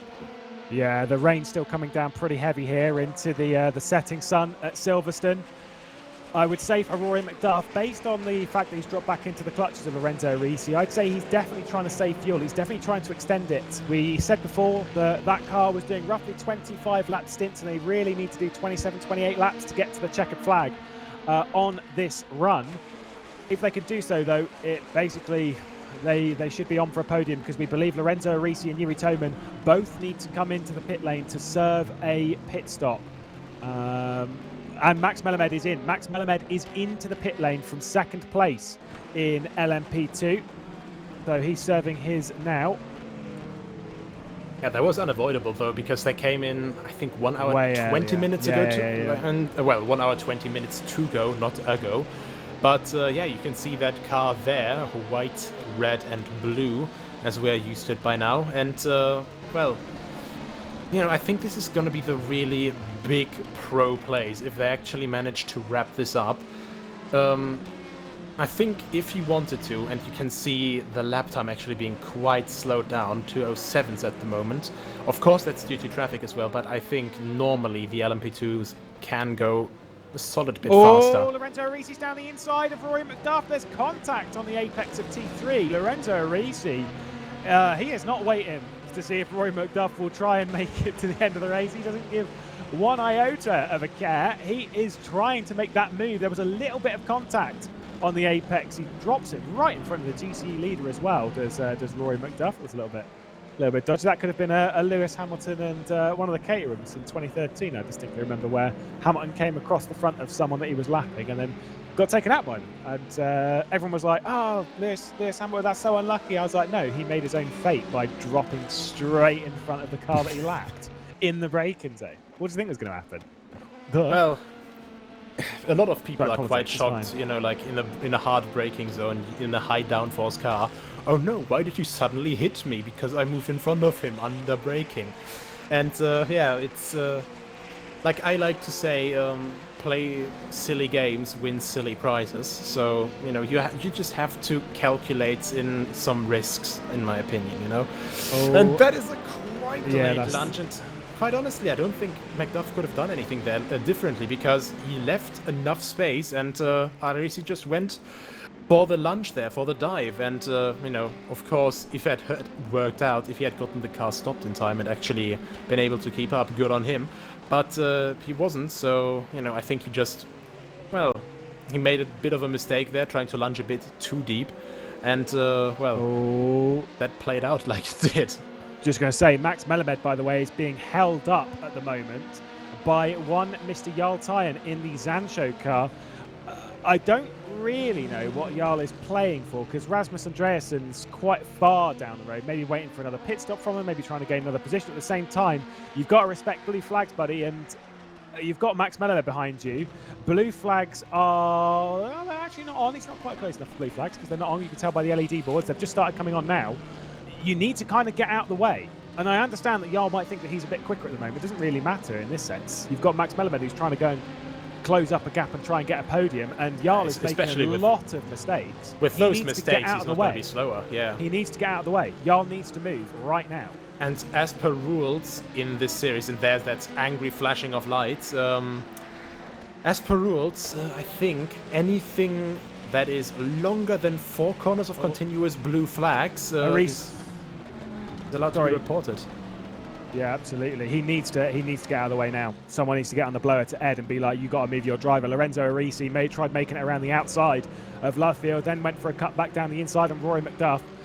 Didn't quite work out. Still behind McDuff. We keep our eye. There is still blue flags being shown to Jarl Tuyn. He needs to get out of the way right now. Yeah, and well, I think if they might end up reporting this, and just generally from my experience in those situations, you just want to get that car out of the way, and with that behavior you just completely frustrated in the end. It actually sends it down the inside. Christ, yeah, that was close, but that was, I think, at least a solid, let me just have a look at the track map, that was at least a solid 5, 6, 7 corners. That was that was blue flags, and I think that's more than enough ground to actually report ignoring blue flags, and that can be a very hefty penalty for the next race. Yeah, it's not. I don't understand. Like, what are you fighting for? What is the game? Like, it's maybe a point or two if you catch the Burst Esports car. Is it really worth it for the penalty that you're going to get? I don't think so. And for Jarl Tuyn, I think he might be kicking himself once he potentially receives a penalty. Depends on what happens post-race, but either way, I'm frustrated for Butler Power Motorsport at the moment. That was not really good from Zancho, if I'm perfectly honest. Rory McDuff still under pressure from Lorenzo Arisi. Nothing really happening there. Yuri Toman, we refocus on Max Melamed, who's been cost plenty of time. We've got yellow flags out in Sector 1. Not sure who's caused that one. And we're not going to find out, unfortunately. Our focus remains with Melamed. Yeah, and quite honestly, that is, I think, almost in blue flag range again. So evidently, the Zancho car is, considerably slower right now, because they did have enough time to be gained, just earlier, and they're almost within blue flag range again, so not quite yet. You see the marshal there just standing very patiently with a green flag in hand, but, obviously this is going to be insanely frustrating, and of course, in the situation, if a faster class was lapping you, you don't have to just let them through. You just have to keep your line, be predictable, but there's the blue flag again within the class, and that is the big difference in this situation. And I think Max Melamed, he's either going to be calm but annoyed, or he's going to be screaming his head off in anger why this blue Zancho car just won't get out of the way for nothing. I mean, I would be absolutely livid if I was Max Melamed right now. Understandably so. Yeah, I agree. I'm livid watching it. I don't like, the thing is, I don't get it, because the blue flag rule, it's not a hard rule to understand, and Jarl has got enough experience in sim racing to understand that rule. I find it, to be honest, pretty disrespectful to just be like, I don't really care about your podium chances. And this is what I made about the point earlier on, is that you can't afford to irritate people this early in the season, because that will bite him. Definitely. Right, in a season this long, there you go, he's gone wide anyway, so he's going to have to give up the position. So Max Melamed is going to gain that one anyway. Yeah, after such a long time now, so... I'd still report. Yeah, honestly, I think this is what's going to happen actually twice as well, because they had that more than 4 corners twice now. And, when you register for VEC, no matter when you registered, you said, you signed this disclaimer that you have read the rules, that you agree to the rules, and that you will drive after them. And those situations here, maybe they need a bit of a reminder of the rules in form of a penalty. I agree. And me and you, we've both had our fair share of penalties in the Virtual Endurance Championship. For those of you that brought up my point earlier about me saying I think if Jimmy's penalised me, he did actually penalise me in Interlagos, and I remember because I got a stop and go penalty for the next race. Sorry, lads. I do remember that though. It's all good times. It's fine. It's in the past as Rory McDuff slots his way in between a couple of GTEs. Now Lorenzo Arisi's under pressure heavily from Yuri Toman, who was eyeing up a move down the inside in left field. He was nearly alongside. Was that a couple of bumps there in the middle? It wasn't. It was very close. If the winglets were able to be knocked off, they'd be flying through the sky with how close Yuri Toman got to the back. Oh, he's looking down the inside of the Ferrari at Cops as well. This is just behind what we're looking at here with Lorenzo Arisi. These lot are, to be honest, been a bit of a menace to traffic, but you don't blame them. I couldn't. They are pushing as hard as they can, and to be fair, I don't think they're not doing anything too dangerous. Oh, see your satellite. See your satellite. Oh, Off yes. Go. Bon Back to voyage, Earth he's gone. But yeah, overall, one thing that you have to say in that moment here, that was absolutely superb traffic management from Rory McDuff there, just putting an easy second between him and Lorenzo Arisi. Yeah, he just slotted a gap between a couple of GTs and just put some space between himself and Lorenzo Arisi, and then kicked it out of the corner. Did very, very well there, and currently running in second place. Does he need to take a splash before the end of the race? Well, there's only one way to find out. Not long to go, just 17 minutes left on the clock. Does anyone in LMP2 need to take a splash? I don't think anyone in hypercars needs to take a splash. I'm pretty sure everyone's good to the end, considering how big the tank is and that beast. Absolutely humongous. I'd be very surprised if anyone's going to need to take a splash. In LMP2, though, with the size of the tank, it's very small. The likelihood of someone needing a splash of who we're watching, we know Melamed doesn't. Right, that one's ticked. We know they don't need a splash because they pitted recently. Honestly, I think Toman, Arisi, and McDuff are a potential. Let's be honest, who cares about Burst Edge Esports? They're so far ahead that even if they took a splash, they've already won anyway. So we still care about you, Dennis Jordan. You are very deep in our hearts, and of course, Alex Siebel and Yanis Ilicic, you know, all of them, you know, very deep in our hearts. But right now, you're not so important. yeah. Let's be honest. Unless someone bins it, you wouldn't expect that to happen with drives of their experience. That they are running off into the Silverstone sunset. Yeah, or cloud set. I mean, there's a sun in there somewhere. It's poking through. Actually, I got another message earlier from Dennis Lind, so they will actually try to stretch it. Yeah, I thought so. To, you know, not making a stop. And I think, I'm very, very, very certain Gilles Toman and Lorenzo Arisi, they are both not able to complete the rest of the race like this. Because both of them pitted quite considerably earlier, even just by a few minutes. But those minutes, they translate into laps. A lap around here is about 2:06, 2:07, 2:08. Maybe if you're very, very fast, 2:05. But, you know, 2, 3, 4 laps, that is quite a few liters of fuel that you will just not have to reach the end. So, yeah. And I got another message earlier from, you know, our resident Here we go, though, driver. sorry. Lorenzo yeah. Arisi's down the inside for second place, and he's made that move stick. Rory McDuff didn't really fight that one. I think he is very much aware that Arisi is not going to the checkered flag. I think he'll just slot in behind and try to save a bit more fuel now, honestly, because, well, Arisi, obviously, on pure pace, I think right now he's going to be faster. Of course, with... actually... Surely not. Oh, the side-by-side from the final corner. Rory McDuff is trying to put it on. Lorenzo Arisi's been off onto the exit, and he's going to gain or hold the position, rather. Cheeky little cutback from Rory McDuff. Wasn't able to make that one stick. And Yuri Toman, who's very much a part of this, that may have opened up the door for him into T3. He's a little bit too far back. He's just leaving it down the inside. He's not quite there. Oh, it's Lorenzo Arisi's back to the side of Rookie Monsters. Now Yuri Toman's making the move on Rory McDuff, who makes the move on the Rookie Monsters car. This is manic. Just when we think we have a little calm moment to discuss, you know, who's going to make it to the end, who has to pit, and suddenly everyone just thinks, right, guys, you hear that? You're having a nice conversation. Let's go mental. According to... okay, here we go. We've got someone jumping in on strategy as Rory McDuff runs it out wide at Brooklands. Mr. Dennis Jordan posting us some more strategy info. He was like, he thinks that the Nita Radek's car will quite easily do the 28 laps based on what he knows of that. He was like, you know, they've got enough experience. They should be able to do 28. He also said that Yuri Toman will go to the end. That could actually be possible. So he's confident in the Varga Sim Racing bunch that they can get to the checkered flag. When did they stop last? I don't know, to be honest. I'm pretty certain though that they can definitely get to the end. Oh yeah. then they should can be able to. absolutely get to the end from here. So Rory McDuff is actually fighting now for position. We think Lorenzo Arisi, I'm absolutely sure, because they pitted with about 1 hour and 5 to go. Lorenzo Arisi, I reckon, is coming into the pit with 1 hour and 5? Whatever. I reckon he's pitting anyway. I think it was about 1 hour and 5. Yeah, hours 5, hours 6, I think, around that mark. Yeah. So we reckon he's definitely got to pit. Rory McDuff should be able to get to the end. In what position, though? Well, we'll have to wait and see. Max Melamed, we'll have to wait and see if he can catch for 12, he's 12 caught, and a half minutes. He's caught quite a lot, actually, because a couple laps ago, before all this fighting started between them, he was still around 12 seconds away. Now it's just under 10 seconds.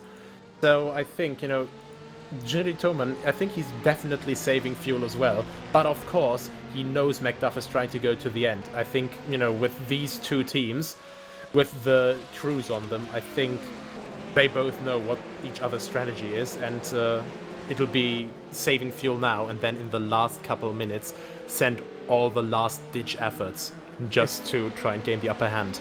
As I said before, if McDuff can get the podium out of this, if Nita Velix can end this race on the podium without stopping, then sitting behind kind of strategy for as long as they did is worth it.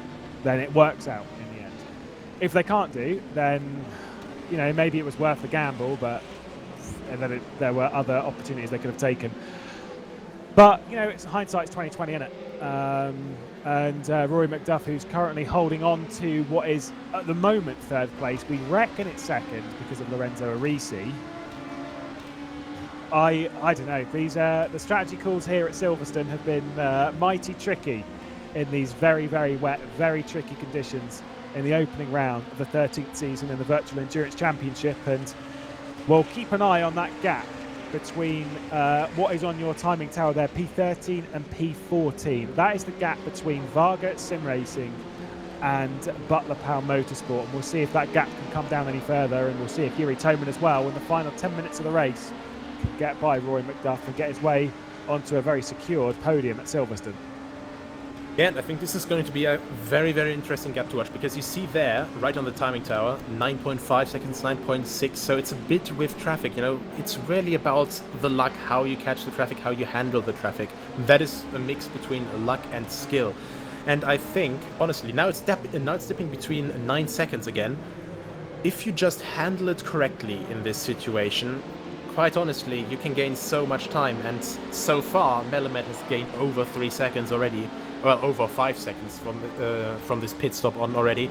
So I think if Melamed just drives consistently now, keeps it out of trouble, and does his traffic management well, soon, if Toman is definitely just going to try and go to the end like McDuff, soon they're going to have their back door knocked at by Max Melamed as well. Yeah. And it will be quite tricky for them then, because Melamed, of course, he'll have enough fuel to just completely be on the push. Yeah, Yuri Toman's a very good driver in RF2. Recently won in the Indy Pro Series at FSR. There was a big save of fuel there from Rory McDuff, and nearly down the inside was Yuri Toman. Yuri Toman does not need to save anywhere near the levels of fuel that Rory McDuff does, because he came into the pit lane and would have fueled up enough. So I'd argue he probably doesn't have to save very much at all, if any. So with that level of lift that Rory McDuff needed to do, nearly open the door for Yuri Toman to come through.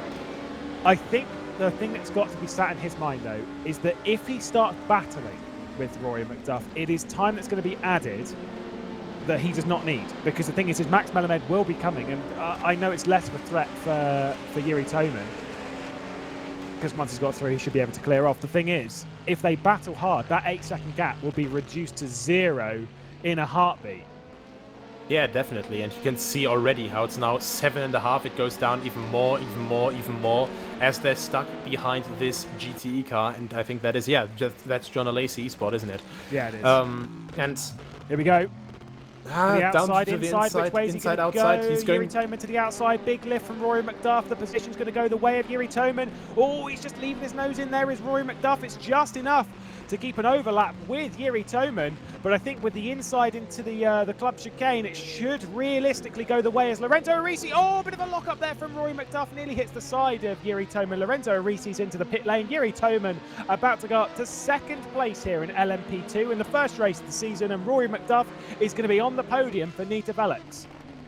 Yeah, right now, if this all plays out to the end, then, well, definitely a very good strategy play from Yuri Toman and Varga Sim Racing. And of course, to just have that last bit of extra push in the last couple minutes, you know, when you're just trying to make ends meet.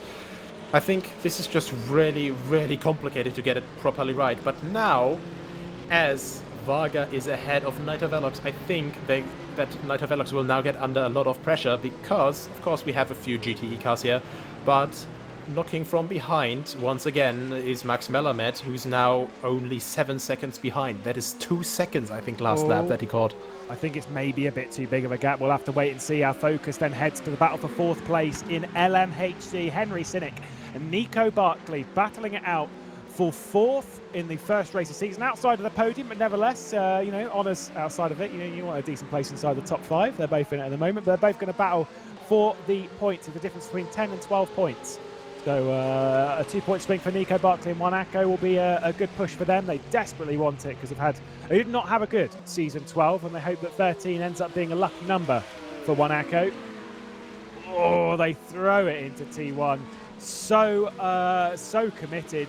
And Henry Cynic, nearly just drops. Nico Barkley is going to be contact. Nico Barkley locks the rears, catches it, holds it on. He is fighting hard. He is wrestling that centre around and desperate to try and get up to fourth. On their limit, though, what's car control to just keep contact from happening there? Because honestly, I fully expected him in that moment, you know, not to blame on himself there, because that was just an extreme situation. I fully expected there to be contact between the two HCs, or maybe at least with that GTE Porsche, but completely clean. That was really impressive from both drivers. I just want to add a little bit of a sprinkling of excitement, not necessarily for this race, but for the season ahead. Those of you that think that RHE Esports are going to run away with the LMHC Championship here in season 13, think again, because Mohamed Patel has been closing and closing and closing. It's down to 17.5 seconds that Mohamed Patel has closed that gap down to. I don't think he's going to catch it, so I'm not going to be unrealistic about the scenario. What I am saying, though, is that it seems at the moment that Jean Lacy Esports have the pace to match RHG. Whoa, as he nearly gets taken out on the Caspian Motorsport car. But there is pace in there. There is pace in the tank, and heading into the next 8 rounds, I think we are going to see a thrilling fight for the championship between these two teams, and I literally cannot wait for the next round in a few weeks' time. More like 6. A month and a half before we return to the championship once again. Well, either way, it's going to be quite interesting in all of the classes, I feel. Yeah. Because right now it's quite interesting. Last lap, as you just mentioned, that fight up ahead, Mohamed Patel 1.5 seconds faster than Yayovsky. But at the same time, that ever so closing gap in LMP2, P3 and P4, Melamed and McDuff. Rory McDuff's last lap was at 2:07.18, and for Melamed it was at 2:04.6. So I think if he continues that pace, because now it's less than 5 seconds, with only 4 minutes and 40 seconds to go, I think this will be basically on the line if McDuff is going to be able to hold on. It'll definitely come down to the wire, and he'll be saving fuel every little bit. They'll be calculating that. I think maybe. See you, Rock On. See ya, buddy. There we go. He's back on the road. It's fine. Obviously, they'll be calculating this a lot behind the scenes. Whether he's safe enough over the early part of the stint, because obviously we know that if they'd have known, if they'd have done their job properly, then they would have been saving like a little bit more early, because the thing is saving, say for example you save 2 laps of fuel, that's what you need to save, and you know that over 3 stints, that's dead easy. A couple of litres here, a couple of litres there. It's quite easy to save that amount of fuel over a long period of time. They've left it to the final stint, which is a sim racing, let's be honest, a bit of a question mark anyway.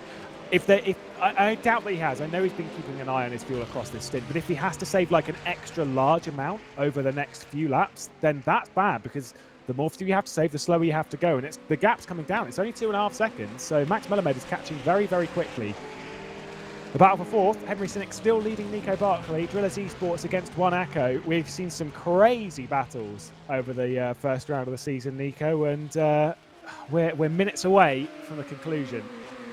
Honestly, sometimes you think, it's going to be raining all race. It's still raining. The track is still wet. As we see, both cars now within the same frame there once again. But honestly, so much fighting just going on. So much fighting the entire time. And you think, normally in rain, no one wants to risk anything. They want to just stay clean. And these drivers think, well, why would you do that, We're here to battle, we're here to fight, we're here to win a championship. And, I think we've been constantly on our toes from near misses, collisions and battles, of course. This is an important driver that's going to be passing Rory McDuff here. Right on the back of him is race leader Erhan Yovsky, and once he completes this lap, this is the penultimate lap of the race, and because of when they're lapping, it's the penultimate lap of the race for Rory McDuff as well.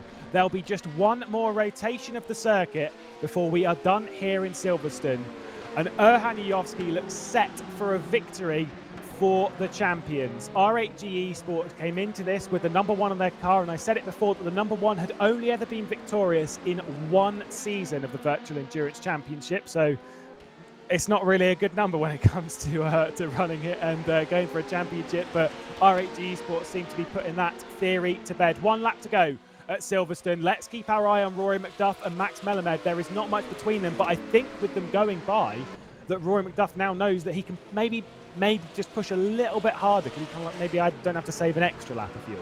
Oh, definitely, and he's going to be looking out with the traffic here. He has a few cars between them, but of course that is still only 1.4 seconds, and oh Christ, that is going to be very, very close. I think we're going to need a hot action replay after this. Max Melamed flashing his lights at the world of sim racing at Porsche, who now gets out of the way.